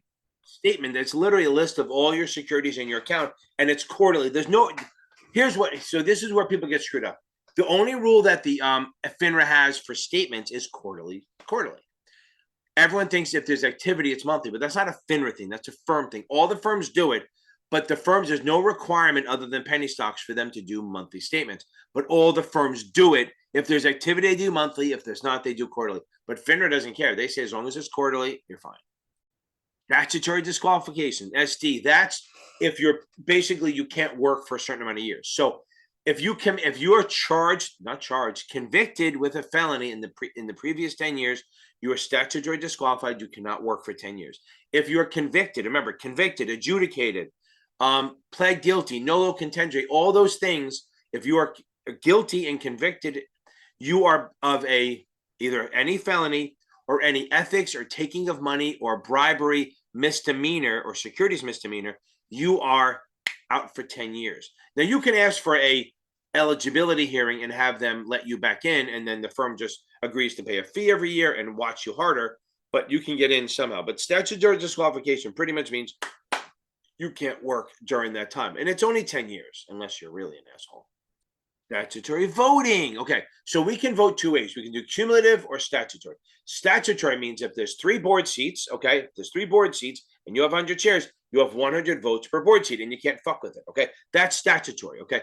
Cumulative means the same thing. 3 board seats, you have 100 chairs, you have 300 votes to use any way you want. You can put 300 on this person, none on these. So that's cumulative. Actually doesn't give you more votes, but it gives you more voting power because you're going to load it up onto one person, okay? So 1 seat or whatever it is. So statutory, it's basically 100, 100, 100. Cumulative, you can use 200 here and 100 here. You can do whatever you want. Static content is when you post something as an advertising or something on social media, and it really can only be changed by the author, okay? Now, the other one is, I couldn't think of the word, interactive, okay? Static means it's only going to be, it can only be changed by the author, and it doesn't really get changed. Interactive means it can actually be changed by third party. So static needs written pre-approval. Interactive does not. A stock dividend is when a company issues shares of the company versus cash. So if you get say you have 100 shares at 50 and they announce a 10% stock dividend, it's not taxable. You actually get 10% more. So now you have 110 shares and the price is now 45.45. So there's no advantage. It's a zero-sum game. You're not your total value doesn't change. but now you have 110 shares versus 100, but it's a little cheaper. So stock dividend is when they pay out in stock versus cash. So a very large stock dividend. So if a stock dividend is more than 25%, it's considered a stock split. And so we all know when we read about, you see a stock split, you have 100 shares at 50, they just cut it in half, and now you have 200 shares at 25. You should know this. I have videos for this. So stock split is like a marketing tool to make the stock look more attractive. So if it's a $2,000 stock, maybe they go, God, nobody's going to buy it. So they're going to do a 5-for-1 split. So now for everyone who owned 100 shares, they're now a 500, but it's only $400. But again, the value doesn't change. Stop order is when the administrator or the SEC effectively stop the sale of a security because there's something wrong. Street name. So street name is basically just, God, I say that word, is when you buy shares and it's held in the name of the broker-dealer. You're the beneficial owner, but it's held in the name of the broker-dealer to make it easier to settle and stuff like that. They're starting to move more toward the DRS, the direct registration system, which is still electronic, but allows for freely transferred securities, but it's in your name. A subordinated debenture is a bond. Debenture means unsecured. Subordinate means it's after the other debt. It's like the last thing paid before preferred. Now, I don't know if mezzanine, I think mezzanine actually falls below that. Mezzanine debt, it's not an S, but I'm throwing it out there, is debt that's right. Basically, it turns into equity when they go bankrupt. So it's the last thing paid before preferred. A successor firm, a successor firm is when one firm takes over another. It's what's left over after. That's a successor. Shareholders or stockholders' equity is net worth. It's total assets minus total liabilities. That's really what it is. Probably not tested a lot, but stopping stock is when if you put in a customer order down to the stock exchange, the DMM or the specialist can tell the customer, listen, I'm going to guarantee you a price. You can say it's trading at 50 and the customer wanted to buy it at 51. The specialist doesn't want to trade at 51 yet. So they'll say to you, listen, we'll guarantee you 50. Go try to do better. And if you can't, then I'll just sell it to you at 50. So stopping stock is when a specialist guarantees a price to a customer, and then the customer can actually try to get a better price. And if they can't, they're guaranteed to get that price from the specialist. So there's no harm, no foul on that. So straight life annuity, different types of annuity. Straight life is literally, you know what an annuity is. You should know that you're going to get paid out for life. So what happens, straight life means it's only going to pay you until you die, okay? It's not joint with a survivor, which pays when you and your spouse die, or joint or period certain where it pays for a certain number of years. It's literally the highest payout choice. So you start annuitizing. If you trip and you hit your head on the brick wall, or you're hit by a safe as you walk out of the office, they literally make one payment and keep the rest. That's the highest payout choice, the highest monthly payout, because it's the most risky for you. Although you're dead, so you don't really care. But the point is, again, it only pays until you die and then it stops. Straight line amortization or accretion is basic depreciation, amortization, accretion, all that stuff is where you're taking, let's go through this. So let's say let's talk about depreciation instead of amortization and accretion.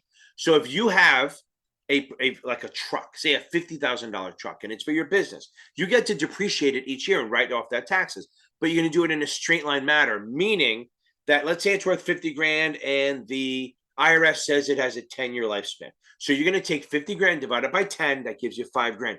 That means you get to reduce the price of the truck on your assets by 5 grand a year, and you get to write off that 5 grand. So it's like a loss without losing anything. It's an awesome write-off, okay? So again, straight line is using the same amount of money every year. There's accelerated where they take out more in the beginning. Like maybe you take out 8 grand in the first 5 years, and then the last 5, they'll just spread the 4 grand left, the 5 grand, whatever is left. So the point is, straight line depreciation means you're taking the same amount every year as a depreciation. Accelerated, which is not straight line, means you're taking more each year. So maybe, again, you take out 8 grand a year for 5 years, that's 40 grand. And then the last 5 years, you just do 2,000 a year because that's all you have left is a 50 grand. It's a way of writing off the cost of a asset. Okay, strip is where you're going after you pass, right? I'm just going to get canceled for that.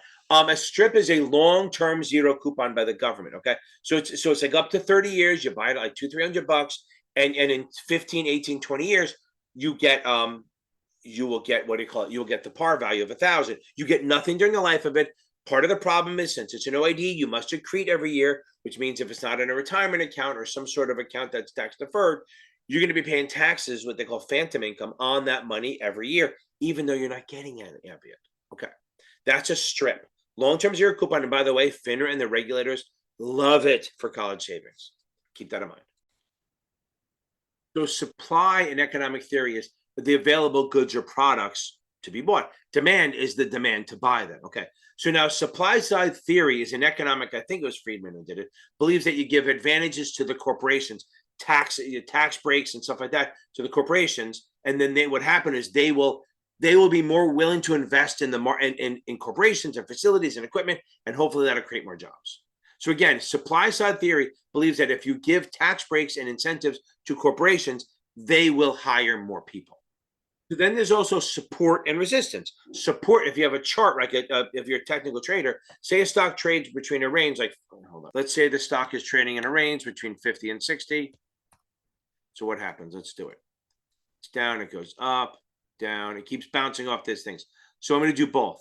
Support is like the floor where it keeps bouncing off. It's not a rule. It can break through, but it's likely not to. So this is support right here at the bottom, and then resistance is the top. That's kind of what it is. So support is for a technical term where it's at the bottom where to keep dropping off. And it can go through support. Trust me, it happens. Okay, strike price or exercise price is the price on an option that you either buy, or even a right or a warrant or a derivative. It's where you buy or sell. So if you have a call, if you have a strike price of 50 on a call, that's where you get to buy it at 50. It's also called an exercise price, okay? If you have a 50 put, that's right where you get to sell it. Structured products. Okay, structured products are like debt that have derivatives attached to them to replicate equity, okay? So in reality, ETN is a structured product. It's a debt that replicates equity. Okay, there's different types of quotes, like a firm quote. Always assume quotes are firm, right? But then they have subject, nominal. So subject quote means, hey, I'm going to buy stock at 42 subject to conditions, which means if you come at me with a bunch of bonds, I might be willing to buy it. If you have, not a lot of bonds, I may be required to buy less or more or whatever it is. So subject quote is not a legally binding quote. I'm going to say, listen, I'll bid you 50 for, 200 bonds subject. That means if shit changes, I may change my mind, but you can kind of count on that being around where we're going to buy it. I think I touched on this already. Subordinate means it's below, so it gets paid less. I think I did this already, but it's good to hear it a second time. A subordinate means it's below the senior. Subscription agreement is when you join a limited partnership. As a limited partner, you will sign a subscription agreement, and the GP overnight has to approve it to let you in. SARS, or suspicious activity report. God, I just can't see. The list is coming back. All these S's. Suspicious activity report is a report filed by a financial institution when you think there's some sort of fraud or something going on of more than $5,000. There are other exceptions, but more than $5,000. Insider trading does it. Any kind of monetary fraud you think is happening over $5,000, and you file the SARS, and you have 30 days to do it. There's a couple rules on this. One, you have to have a clear chain of command who can know, who cannot know. You can't tell everyone about it. And unlike a CTR, so a SARS, you're basically putting this person's head face in the crosshairs of the federal government, maybe. As opposed to a CTR, country transaction report, is when you have cash or cash equivalents of 10 grand or more going in or out, you just report it. Those 100,000, probably thousands and thousands every day. Like a swap, like a bond swap, is like when you sell one bond to buy another and you switch out of it, you're swapping out one for the other. And you're looking for a better maturity, a more secure, better income, stuff like that. What's a syndicate? A syndicate is a group of investment bankers that will help underwrite and distribute a security through an IPO or an additional offering. Okay, last one. Systematic risk is a risk that, it's a market risk. You can't diversify it away. It's like there's nothing you can do about it, really. I mean, you can hedge, but you can't diversify it away. It's like market risk, okay? So if the whole market crashes, it's like, think of this system. Systematic as a system, the whole system crashing. As opposed to non-systematic risk, which is like business risk, you can diversify that away. So systematic risk is non-diversifiable. Non-systematic is diversifiable. Yeesh, okay. There we go. Guys, that's it. All the S's. I thought it would take a lot longer, but I guess it didn't. Next up is the T's, baby. Don't forget to check me out every Tuesday and Thursday night live on YouTube. Letter T, baby. We're doing letter T. Big T. P for tennis.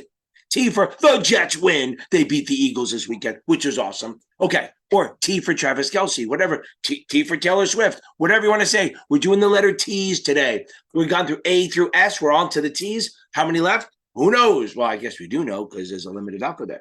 Okay, so we probably have a few left. I can't do the math, but let's get into it. Letter T, baby. If you want to pass the Series 7 or the 65 or the 66, this is the channel to stay on, okay? This, my podcast, my Blue Collar Finance podcast.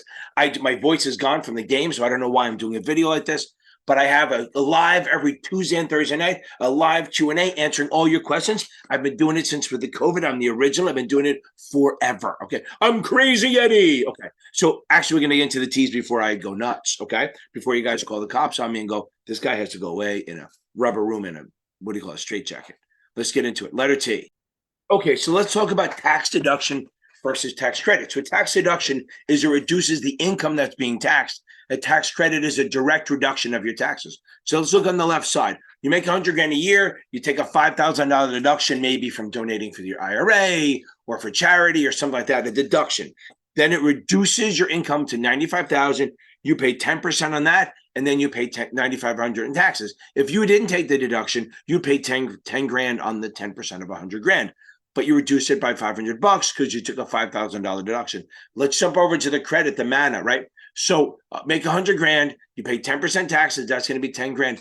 The credit goes directly against the taxes you owe. So that's 10,000 minus a $5,000 credit. You only owe 5 grand in taxes. That's the magic of this, is that if you do a tax credit, it reduces exactly what you pay in taxes, where tax deduction reduces the income that's going to be taxed. They're both great, but you always want a tax credit. And try my voice, it's going to be bad all week. Okay, how about a targeted amortization class as opposed to a planned amortization class? A targeted amortization class is what they added onto a CMO to protect against prepayment risk only, not prepay and extension. A planned amortization class, a PAC, protects against both prepayment risk and extension risk. A targeted only protects against prepayment risk, not extension risk. So the return is going to be a little bit higher, a little more risky. Tax equivalent yield is when you take a tax-free bond and you divide it by 100 minus the tax bracket to find out what corporate bond would be equal in pay after taxes as the muni, tax exempt or muni. So again, you take the tax-free bond, then tax-exempt bond, divide it by 100 minus the tax bracket. I have a brand new video. My math video is like almost an hour and a half long, crazy. And you divide that by the yield, and that gives you the corporate yield that you need to equal the same as like a muni. So if like you had I'm not going to do the math right, but say you had a 4% muni, and you go, okay, what's a tax equivalent yield? And you say you're in the 80% bracket, you do 4 divided by 80%. And whatever number that is, that's how high a corporate bond you need to get the same return as your muni. That's it. The tax-exempt bond fund is a mutual fund that pretty much invests in only munis and short-term debt to maximize your tax-free return. That's what they're there for. What's a TAN? A TAN, or a tax anticipation note, is a short-term debt. Okay, short-term debt issued by cities and states and stuff like that, along with RANs, to meet budget shortflows. So what they do is they issue it now, and then they know, oh, people are paying their taxes in April or June or quarterly, and they can issue it now. And when people pay their taxes, it pays it off. It's very short term, and it's usually to fix your budget, a budget outflow. That's it. I have a feeling a lot of the T's are going to be taxes. Okay. So what's tax liability? That's literally what you owe in taxes. If you make 10 grand and you're in the marginal tax bracket of 15%, your tax liabilities, you make 10 grand, you pay 15%, you owe 1,500. That's basically what it is. Your tax liability is what you owe in taxes. Yes, in real world, you take deductions and stuff like that. But let's just say if you make 10 grand and you're in the 15% marginal tax bracket, you will owe $1,500. That's your tax liability. A tax preference item is basically something that, like an excessive deduction or something on a private activity bond, where the deduction is probably going to be subject to AMT.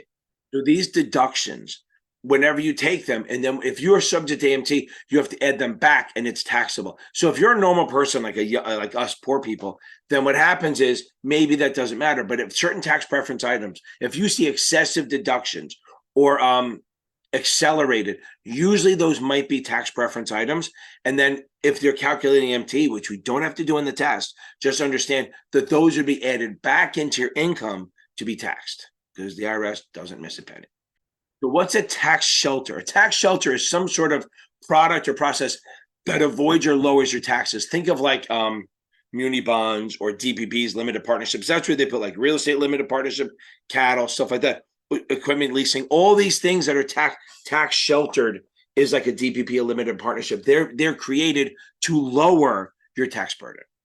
Again, taxes, a tax sheltered annuity or a tax deferred annuity is an annuity that grows tax deferred. So all that income is not taxed while you're doing it, right? So you put in the annuity, like think of a 403B or something like that. The teacher puts the money in, It's pre-tax, it grows tax deferred. They owe zero taxes until it's withdrawn. That's really what a tax sheltered annuity is, a TSA. Technical analysis. Technical analysis is just when a person is looking at person or male, female, whatever the hell it is a trader. Should have said that instead of causing trouble, right? It's a person that trades based on charts, trends, patterns, support, resistance, moving averages. They don't actually look at the stock. They don't look at the actual makings of the stock. They look at how it trades and the trading momentum and the patterns, and they look for patterns that they can replicate. Head and shoulders, saucer, double top, double bottom, shit like that. All has nothing to do with earnings per share, PE ratio. They do not look at the inner workings of the company, the competitors, or anything. They literally look at where it's trading. A lot of times a fundamental analysis, I don't know if you hear the dogs, a fundamental analyst will use the technical trading information to find out when to go enter and exit. So fundamental looks at the whole company. So they may not know pricing, but a technical does. So kind of pairing that up together is like a good match. The Telephone Consumer Protection Act. Every time I think of that, I think of AT&T, but I don't know why. But the point is, it's limiting who you can call. Like if you call someone soliciting, you have to give your name and the firm and all that stuff. And you can only call during certain times, like between 8 a.m. and 9 p.m. at night. And if they get asked to be put on a do not call list, guess what? You can't call them anymore. Tenants in common. It's really joint tenants in common. But tenants in common is a joint ownership where each person has a specific percentage. Here's the big thing. If one of the account holder dies, their money goes to their estate, their will, the beneficiaries, their heirs, as opposed to joint rights or survivorship, it goes across. Probably should be in the J's, but whatever. Tenants in common is an account where we both have kind of specific percentages. We can both place trades, but when I kick it, my money goes down to my estate, my heirs, my beneficiaries, and my will. Tenants in entirety is only for married couples. And if both people, if any kind of transaction has to be consented by both, but also means the thing why people do tenants in entirety is if you have a property and one of you gets sued or they put a lien on it, they can't put a lien on that property unless both names are creditors. And tenants in entirety is only for married couples. Tender offer is when an entity, whether it's Elon Musk, he didn't do this, but Elon Musk or somewhere management or somebody, or Boski, all these people would offer to buy a company. I guess the best one is Eisner, Carl Icahn. Think of the word. Carl Icahn. See, I'm getting old. Carl Icahn would make tender offers for the company. Here's what happens. Say a stock's trading at $40. You make a tender offer to buy it at 45, and now you make the tender offer. It has to be open for at least 20 days, okay? And then after that, you can cancel it. But you can have rules on it, like I want to buy 1 million shares, but I don't want to buy less than 900 grand, stuff like that. Or here's a price, and there's a lot of different ways to structure it. But it has to be open for at least 20 days. And anyone who wants to tender their shares, so tender offer is the offer to buy. Tendering your shares means you're giving your shares to the company to have them buy them from you, okay? So you can only tender what you're long. So if you're a long stock, and short calls against it, you can't tender it unless you own more shares than you own short stock. So if you own 1,000 shares and you sold 5 calls against it, you can only tender the 5 shares until you get rid of the calls, 500 shares until you get rid of the calls. 1035 exchange, that's how you can move. It's an IRS thing that allows you to move from insurance to insurance, insurance to annuity, or annuity to annuity without causing a tax event. But remember, you're not supposed to do it on a period, anything less than 36 months, because the cost of doing it would outweigh the tax benefits. Term bond, that's a bond that has a specific issue date and a specific maturity date. Pretty sure it's like a normal one. That's the one where you see where it's quoted like 98, 99, 101, something like that. They won't usually quote it by the yield. Testamentary trust is a trust that said after someone dies, the will says, hey, put the money in a trust for whatever. That's a testamentary trust. Now, let's move over to the Totten Trust, which a Totten Trust is a bank account that is literally named to go to a certain person on death. That's all it is. So a Totten Trust is I set it up, and if I die, the money goes to this person. That's what a Totten Trust is. So testamentary is a trust set up after somebody dies, last will and testament, right? And then a Totten Trust is set up, same thing, but it's like a bank account that would turn into it goes to a person right away once a person dies. Clarify, the person who died doesn't get the money, the beneficiary does. Just making sure. Here's one that always shows up in Kaplan, but they'll never fucking use it. I swear to God, this word they put in there, literally just because the person writing the questions must have been pissed at his wife. Okay. Progressiveration. It is literally that you're going to change your mind a million times. Betrayal, saying two, like a politician would say one word to one person and another to another, deliberately hiding the truth. Why the hell would that be on the exam? Testimonial. I'm giving a testimonial. A testimonial is when a third party endorses an investment advisor or some other party, but it's really for investment advisors that it matters, that you cannot do them. If you're a state level advisor, that's not okay. The SEC now allows testimonials with certain disclosures, and I have videos for that, but on the state level, testimonials are strictly verboten. Third market. The third market is where listed securities trade over the counter, right? So we have the first market, the exchanges, New York Stock Exchange, NASDAQ. Second market is over the counter, unlisted. These are securities that can't trade on the exchanges. Third market is where stocks that do trade on the exchange also trade over the counter as an alternative. And the fourth market is institution to institution, dark pools, ECNs. It allows for non-member firms to trade with each other. They're really doing it through broker deals and exchanges, but it's a way. That's the fourth market. So again, the third market allows listed securities that trade on stock exchange to trade over the counter in an alternative manner. Tight money is what the Fed has been trying to do now. When the tight raise it, they're tightening. During expansion, they try to tighten the screws to stop the businesses from doing as much, the lending as much, borrowing as much, and slowing everything down. It's not fucking working, but whatever. A time deposit is when somebody puts money in there for a specific amount of time. I guess like a CD or banker's acceptance. It's promised to be in there for a specific amount of time and not be withdrawn, as opposed to demand deposit, which is more like savings or checking account, where you put it in and you can take it out anytime you demand. What's a time horizon? How long we want to invest for? It's basically the amount of time that we're giving you to that we need the money for, or some version of time horizon is when we need the money back, or what our goal is, or what our target is. The longer it is, the more risk you can take. The longer it is, the more equity you can take. The shorter it is, the less equity you can. So I have a rule that if your time horizon is 5 years or less, don't do equity. Now, real world, no, but this is test world, okay? Anything under 5 years, you don't do equity. And the other side, on mutual fund side, if it's under 5 years, you only do C shares. You don't do B or A because the costs are too much. Time value of money. Okay, time value on an option and time value of money. So first of all, time value of money is always that money now is worth more than money later. And that's why people take the lottery money up front, because I'd rather get it now than later. That's just the thing. Time value on an option. So let's say the option, say you have a 50 call and it's trading at 52. Well, the intrinsic is $2. Okay. 50 call, stock's trading at 52. You have $2 of in the money intrinsic. If the premium is $5, you have $3 of time value. Time value is what you pay over what the option is worth. Time value is what you pay over what the intrinsic or the in the money amount is. Okay. You could have no time value. It doesn't happen a lot. But like say your option is out of the money, no intrinsic. The premium is all time value. And also, the longer the bond, I'm going to say bond a million times, the longer the option is till maturity or to expiration. See, I went with the bond thing. The more time value it has. Also, the more volatile the company is, the more time value they have. So if you have Gillette and Tesla both trading at $50, whatever, Tesla would have more time value because people are willing to pay more for that ability to make a lot of money. And what is Gillette going to do? Make a fifth blade? Doubt. I think they may do a fifth blade now. A tip, just a tip piece. Okay, no, a tip is in this test. A tip is in somebody giving somebody else insider information, alleged, but whatever. So in this test, if you get a tip from someone, you assume that it's inside information and don't act on it. Tombstone ad. A tombstone ad is what you put in the newspaper during the cooling off period. It allows the underwriters to generate some interest. It's like a non-advertising advertising. It's one of the things you're allowed to do during the 20-day cooling off period. So it's a new issue. We put up a tombstone. It says the name of the underwriters, how much money we're raising, maybe a range for the price, maybe. And that's kind of it. It's just saying, hey, guys, you interested? If you give us a call.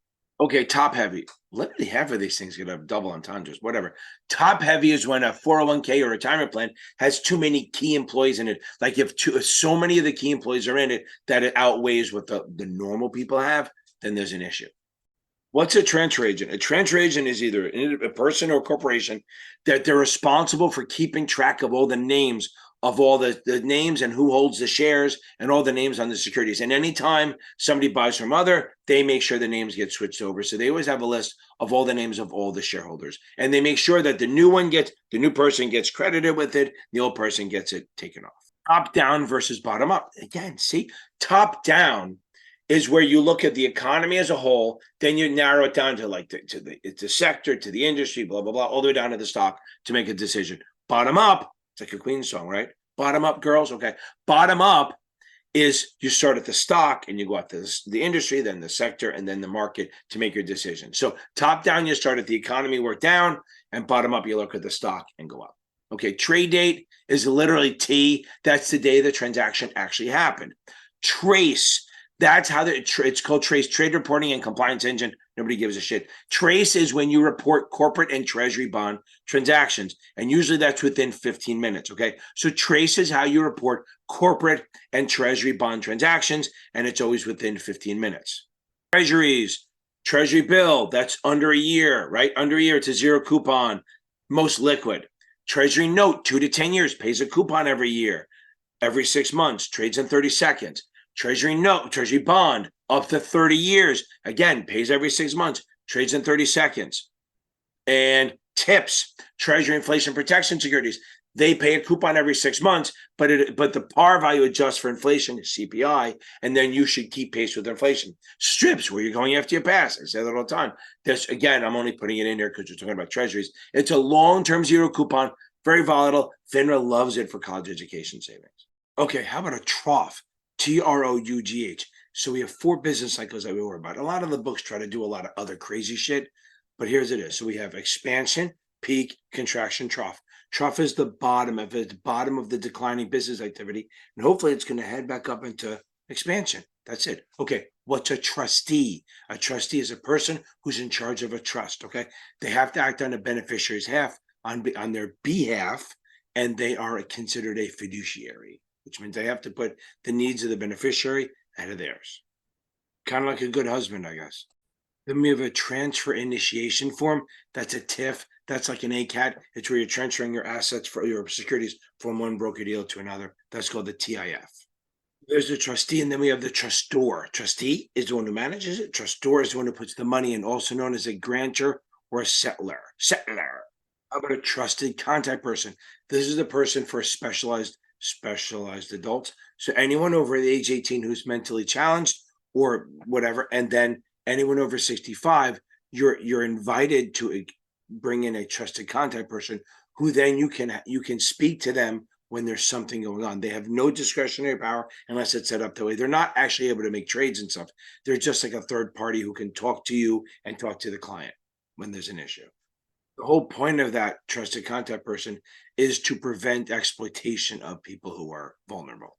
The Trust Indenture Act of 1939, all non-exempt, which means corporate bonds over, I think, 50 or 75 million, doesn't matter the number, have to use this thing where they create a trust indenture. They have to create a trust indenture, which is a legal agreement between the issuer and the trustee. I think my voice is getting worse. Go Jets. How about a 12B1 fee? That's an annual fee or even quarterly, I guess, that's charged against the mutual fund's assets to each investor to pay for marketing and advertising. Well, let's throw it in here, 2 and 20. They're 2 and 20. If you hear that, that's the way a lot of hedge funds are set up. They take 2% of the assets and 20% of the gains. While we're here, well, let's head into the U's. You and me and you and me. Okay. Underwriter. The underwriter is basically an investment banker who helps to help companies go public. Underwriting is the actual process of bringing a security to the public, selling the shares. Uncovered or naked option is if you sell a call by itself with no stock covering it, or you sell a put with no short position covering it. That's an uncovered or naked option. Underwriting spread, that's the difference between what the issuer gets and what they sell to the public. That's the spread. The spread is the difference between the issuer, when they issue a bond, what they get, and what it's offered to the public, which is usually par. Uniform gift to minors, like UGMA. Remember, this is an act. It's UTMA and UGMA. So some states have UGMA, most states are switching to UTMA. UGMA is if you want to set up an account for a child under 18, you have to have one custodian, one child, and when the kid becomes 18, the kid gets the money. Now remember, as it earns money, the kid pays the taxes. They don't write the check; the custodian does, and they're both the same on that as far as that goes. One custodian, one child.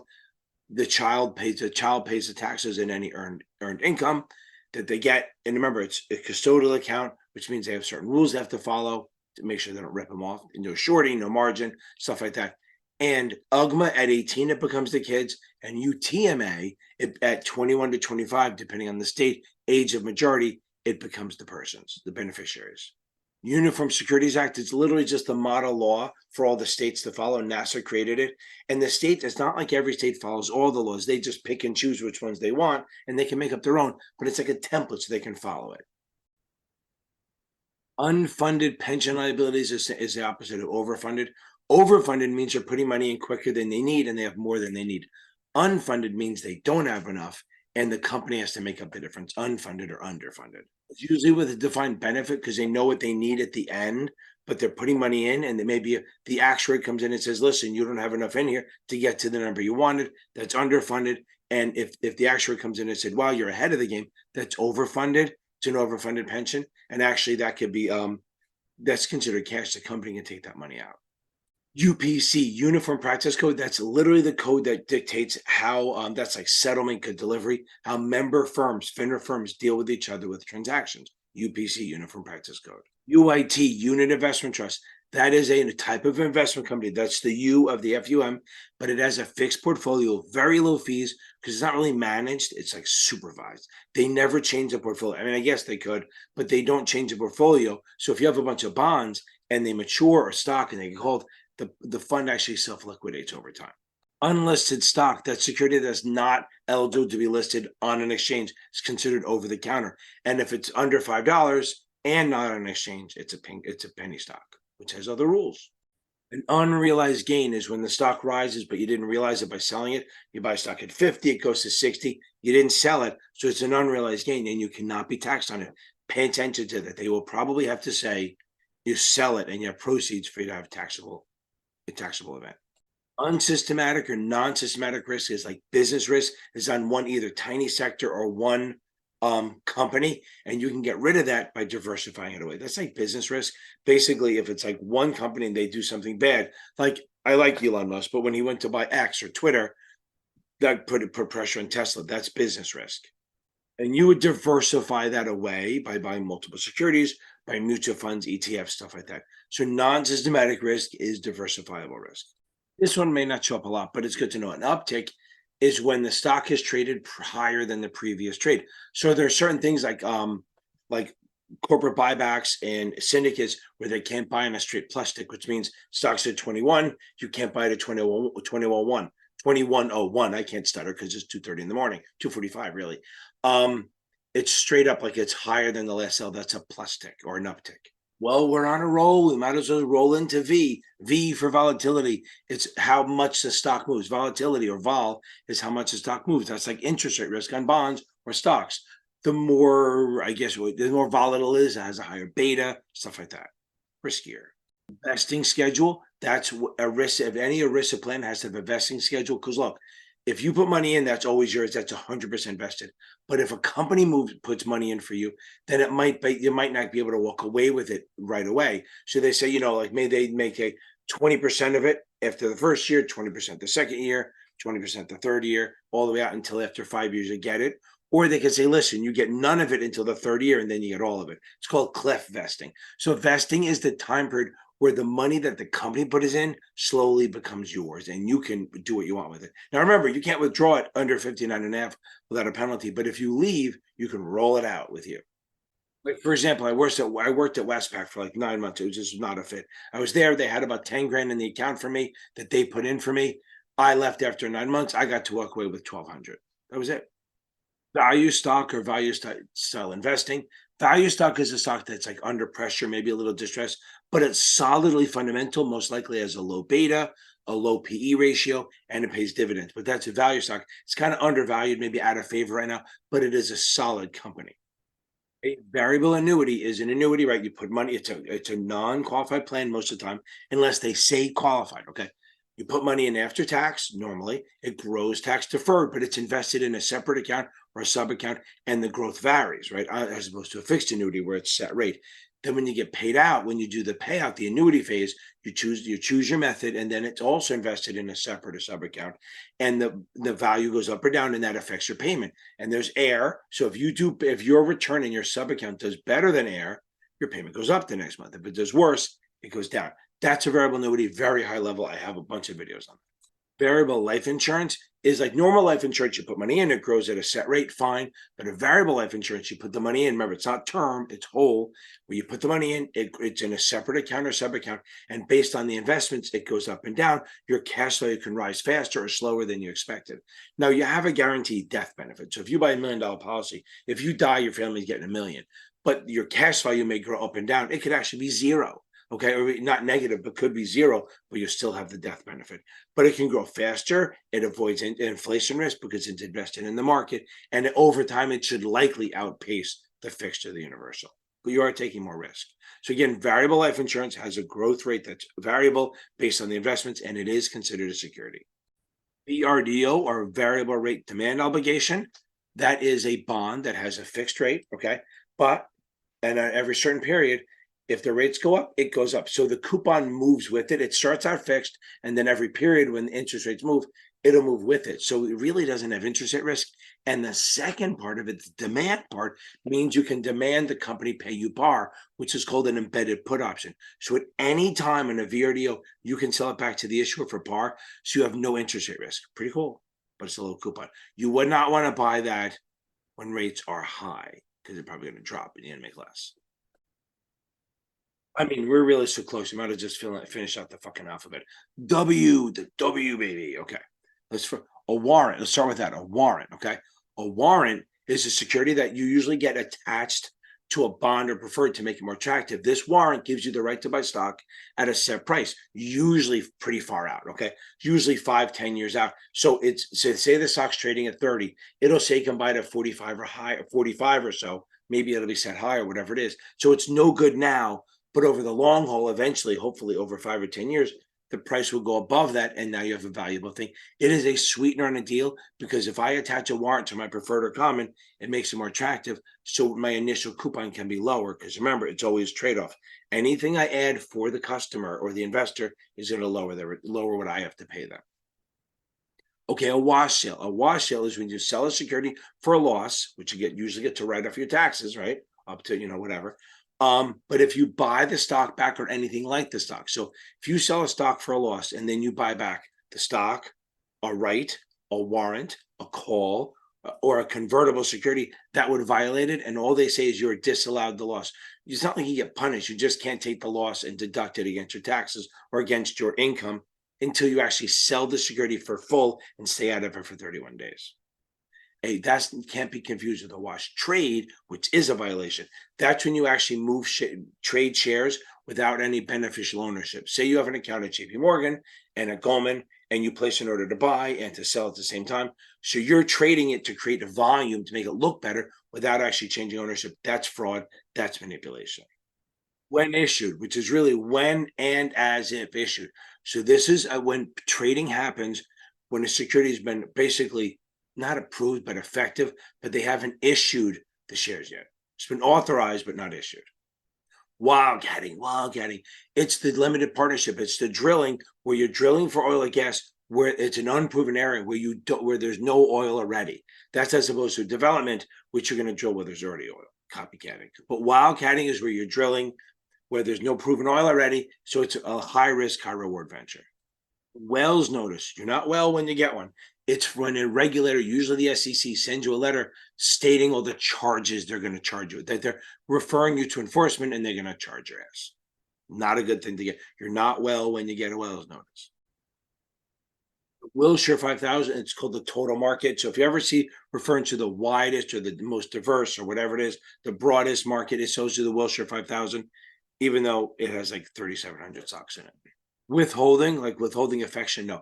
Withholding is when a company get paid, the company holds back some money to pay taxes. So like if you invest in a foreign company, a lot of times they'll withhold their portion of the taxes to hold it to pay the foreign taxes. That's one way of withholding. And then you'll get a credit or a deduction on our end, but they're still withholding the taxes. Or like your paycheck, you say you're making $5,000 a month. You say, wait, why I'm only bringing $3,000 home? Because there's some of it's withholding taxes that they're going to use to send to the IRS. And if you overpaid, you get it back, but they're withholding it so that there's some taxes paid. Working capital is sort of a liquidity thing. It's literally just kind of how much kind of capital we have.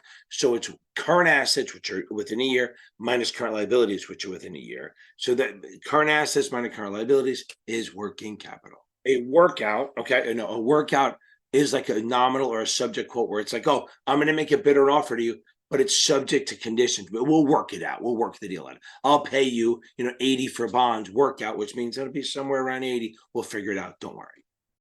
Wrap fee program is done by investment advisors, only investment advisors, where all of your charges, your commissions, and everything are under one set fee. Now, remember, you need a disclosure doc, and it's not supposed to be for someone who doesn't trade a lot. It's much more for someone who either wants you doing everything and knowing what the costs are, or someone who trades a lot and it works. And if a broker dealer starts offering a wrap fee, they're an investment advisor. A writer, WRITER, writer of an option is someone who's shorted an option. You sell a call, you take an obligation. You sell a put, you take on an obligation. Okay, now why? Why? Because we love you. If you're old, you would get that connection. It'll be followed by MICKEYMOUSE. What's a Yankee bond? A Yankee bond is when a foreign company issues a bond in the US paid for in dollars. Okay. What's a yield? It's the annual dividends or interest rate that you're getting based against your market price. The current yield is annual of a market price, AMP, annual divided by the market price. That gives you your current yield, what you're earning. Okay, so the yield spread is, I've done this chart. We have a chart where there's, let me do it. Okay, so I'm going to do yield spread, yield curve first. So the yield curve is, let me just find this thing here. Oh, there we go. Is like the shorter return, like down here's the years, this is the rate. So the shorter yield, the years, we're gonna have a lower rate. But as we go up farther and farther, we're gonna have a higher rate, higher and higher. That is just horrible, but that's what it is. So that's the yield curve. That it's like, that's a normal curve. Okay, so it's fucking horrible, but it's normal. Let me try. Let me see if I can do better than this. Oh yeah, that still sucks. But so the farther you're out, the more you have to pay. So what happens sometimes is that this is a normal yield curve, but when the Fed starts tightening, the lower rates, we have a flat curve, and then we have an inverted where the shorter yields are higher than the longer ones, which is going on right now in middle of 2023 since about January or so, because it's a sign of a recession, but it's not happening, right? So this is a normal yield curve. This is an inverted. That means the Fed has been raising rates. This usually means the Fed has been lowering rates. Now, another thing we have is the yield spread, where we're comparing. We'll say this is the treasuries, okay? And then we have another one above it, which is the corporates, okay? That's the corporates. Yield spread analysis is defining the difference between the two. Again, double entendres all over the place. So now, they're between the two. If it's narrowing, that means the economy is getting stronger because you're buying the corporates and selling the treasuries. If it's getting wider, I could get in trouble with this. If it's getting wider, that means people are buying the treasuries and selling the corporates. So that means the economy is not doing as strong. Okay, yield to call is your yield based on to the first call date. So if you have a discount bond, that's you're going to get called at par. It's assuming it's going to get called, which means your yield will be higher than if it was yield to maturity or current yield or coupon. So yield to call is the yield, assuming that to the first call date. I'll put it that way. So yield to call is the yield calculated to the first call date, as opposed to yield to maturity, which is the yield calculated to maturity date. Again, there's math on it. I have tons of videos on that. Yield-based or interest rate options are actually options on the interest rate. They're not on the bonds. They're on the interest rate. So if you own a bond, let me do it this way. If you think calls are rising, you buy yield-based calls. If you think yields are going down, you buy yield-based puts. I can't speak because it's 3 a.m. Now, that took me 18 minutes since my last mention. So now, if you have a bond portfolio, your word rates will go up. So you'd buy yield-based calls to hedge. Sometimes when you hear about, this is back to the yield to maturity stuff. Sometimes when it's quoted, you'll see the word yield to worst. That just means if it's a discount bond, you quote yield to maturity or basis. And if it's a premium bond, you quote yield to call, because that's the worst of the two. Z for Zippo, zero coupon bonds are bonds sold at a discount, and they don't pay during the life of it. They're also called OIDs, original issue discounts. And you remember my thing? OID, you must accrete. Okay, OID, you must accrete. So a bond sold at a discount and you get and when it matures, you get this at interest. Okay, this discount amount. So if you buy a bond at 800 and it matures at 1,000, that 200 you get is considered interest income. And if it's a muni, it's not taxable. If it's a corporate or treasury, it is. So a zero coupon bond is a long-term bond that, or it could be short-term. So I don't know what I'm talking about. It's a bond that pays interest at maturity, like a T-bill, commercial paper, strips, treasury receipts, all that stuff. And then we have Z tranche. Z tranche is a type of CMO tranche where you get paid at the end. It's again, I think it's a zero coupon, but you're paid at the end. You're the last one paid in a CMO. Okay, and the last but not least, the end. This is the end of the letters. I am so glad we made it through this. I can't believe how many hours I spent doing this, but I'm so happy. I'm like, I love the feedback I get from people thinking this helps, going through the glossary and hearing some idiot explain it in a different way. I thank you guys so much for lasting through this whole thing. Don't forget to check me out on Tuesdays and Thursdays. Every Tuesday and Thursday, I do a live free Q&A that some people don't know about. And ask any question on there. Tuesday, Thursdays, 8:30 p.m. Have a great night. Wash your hands. May the force be with you.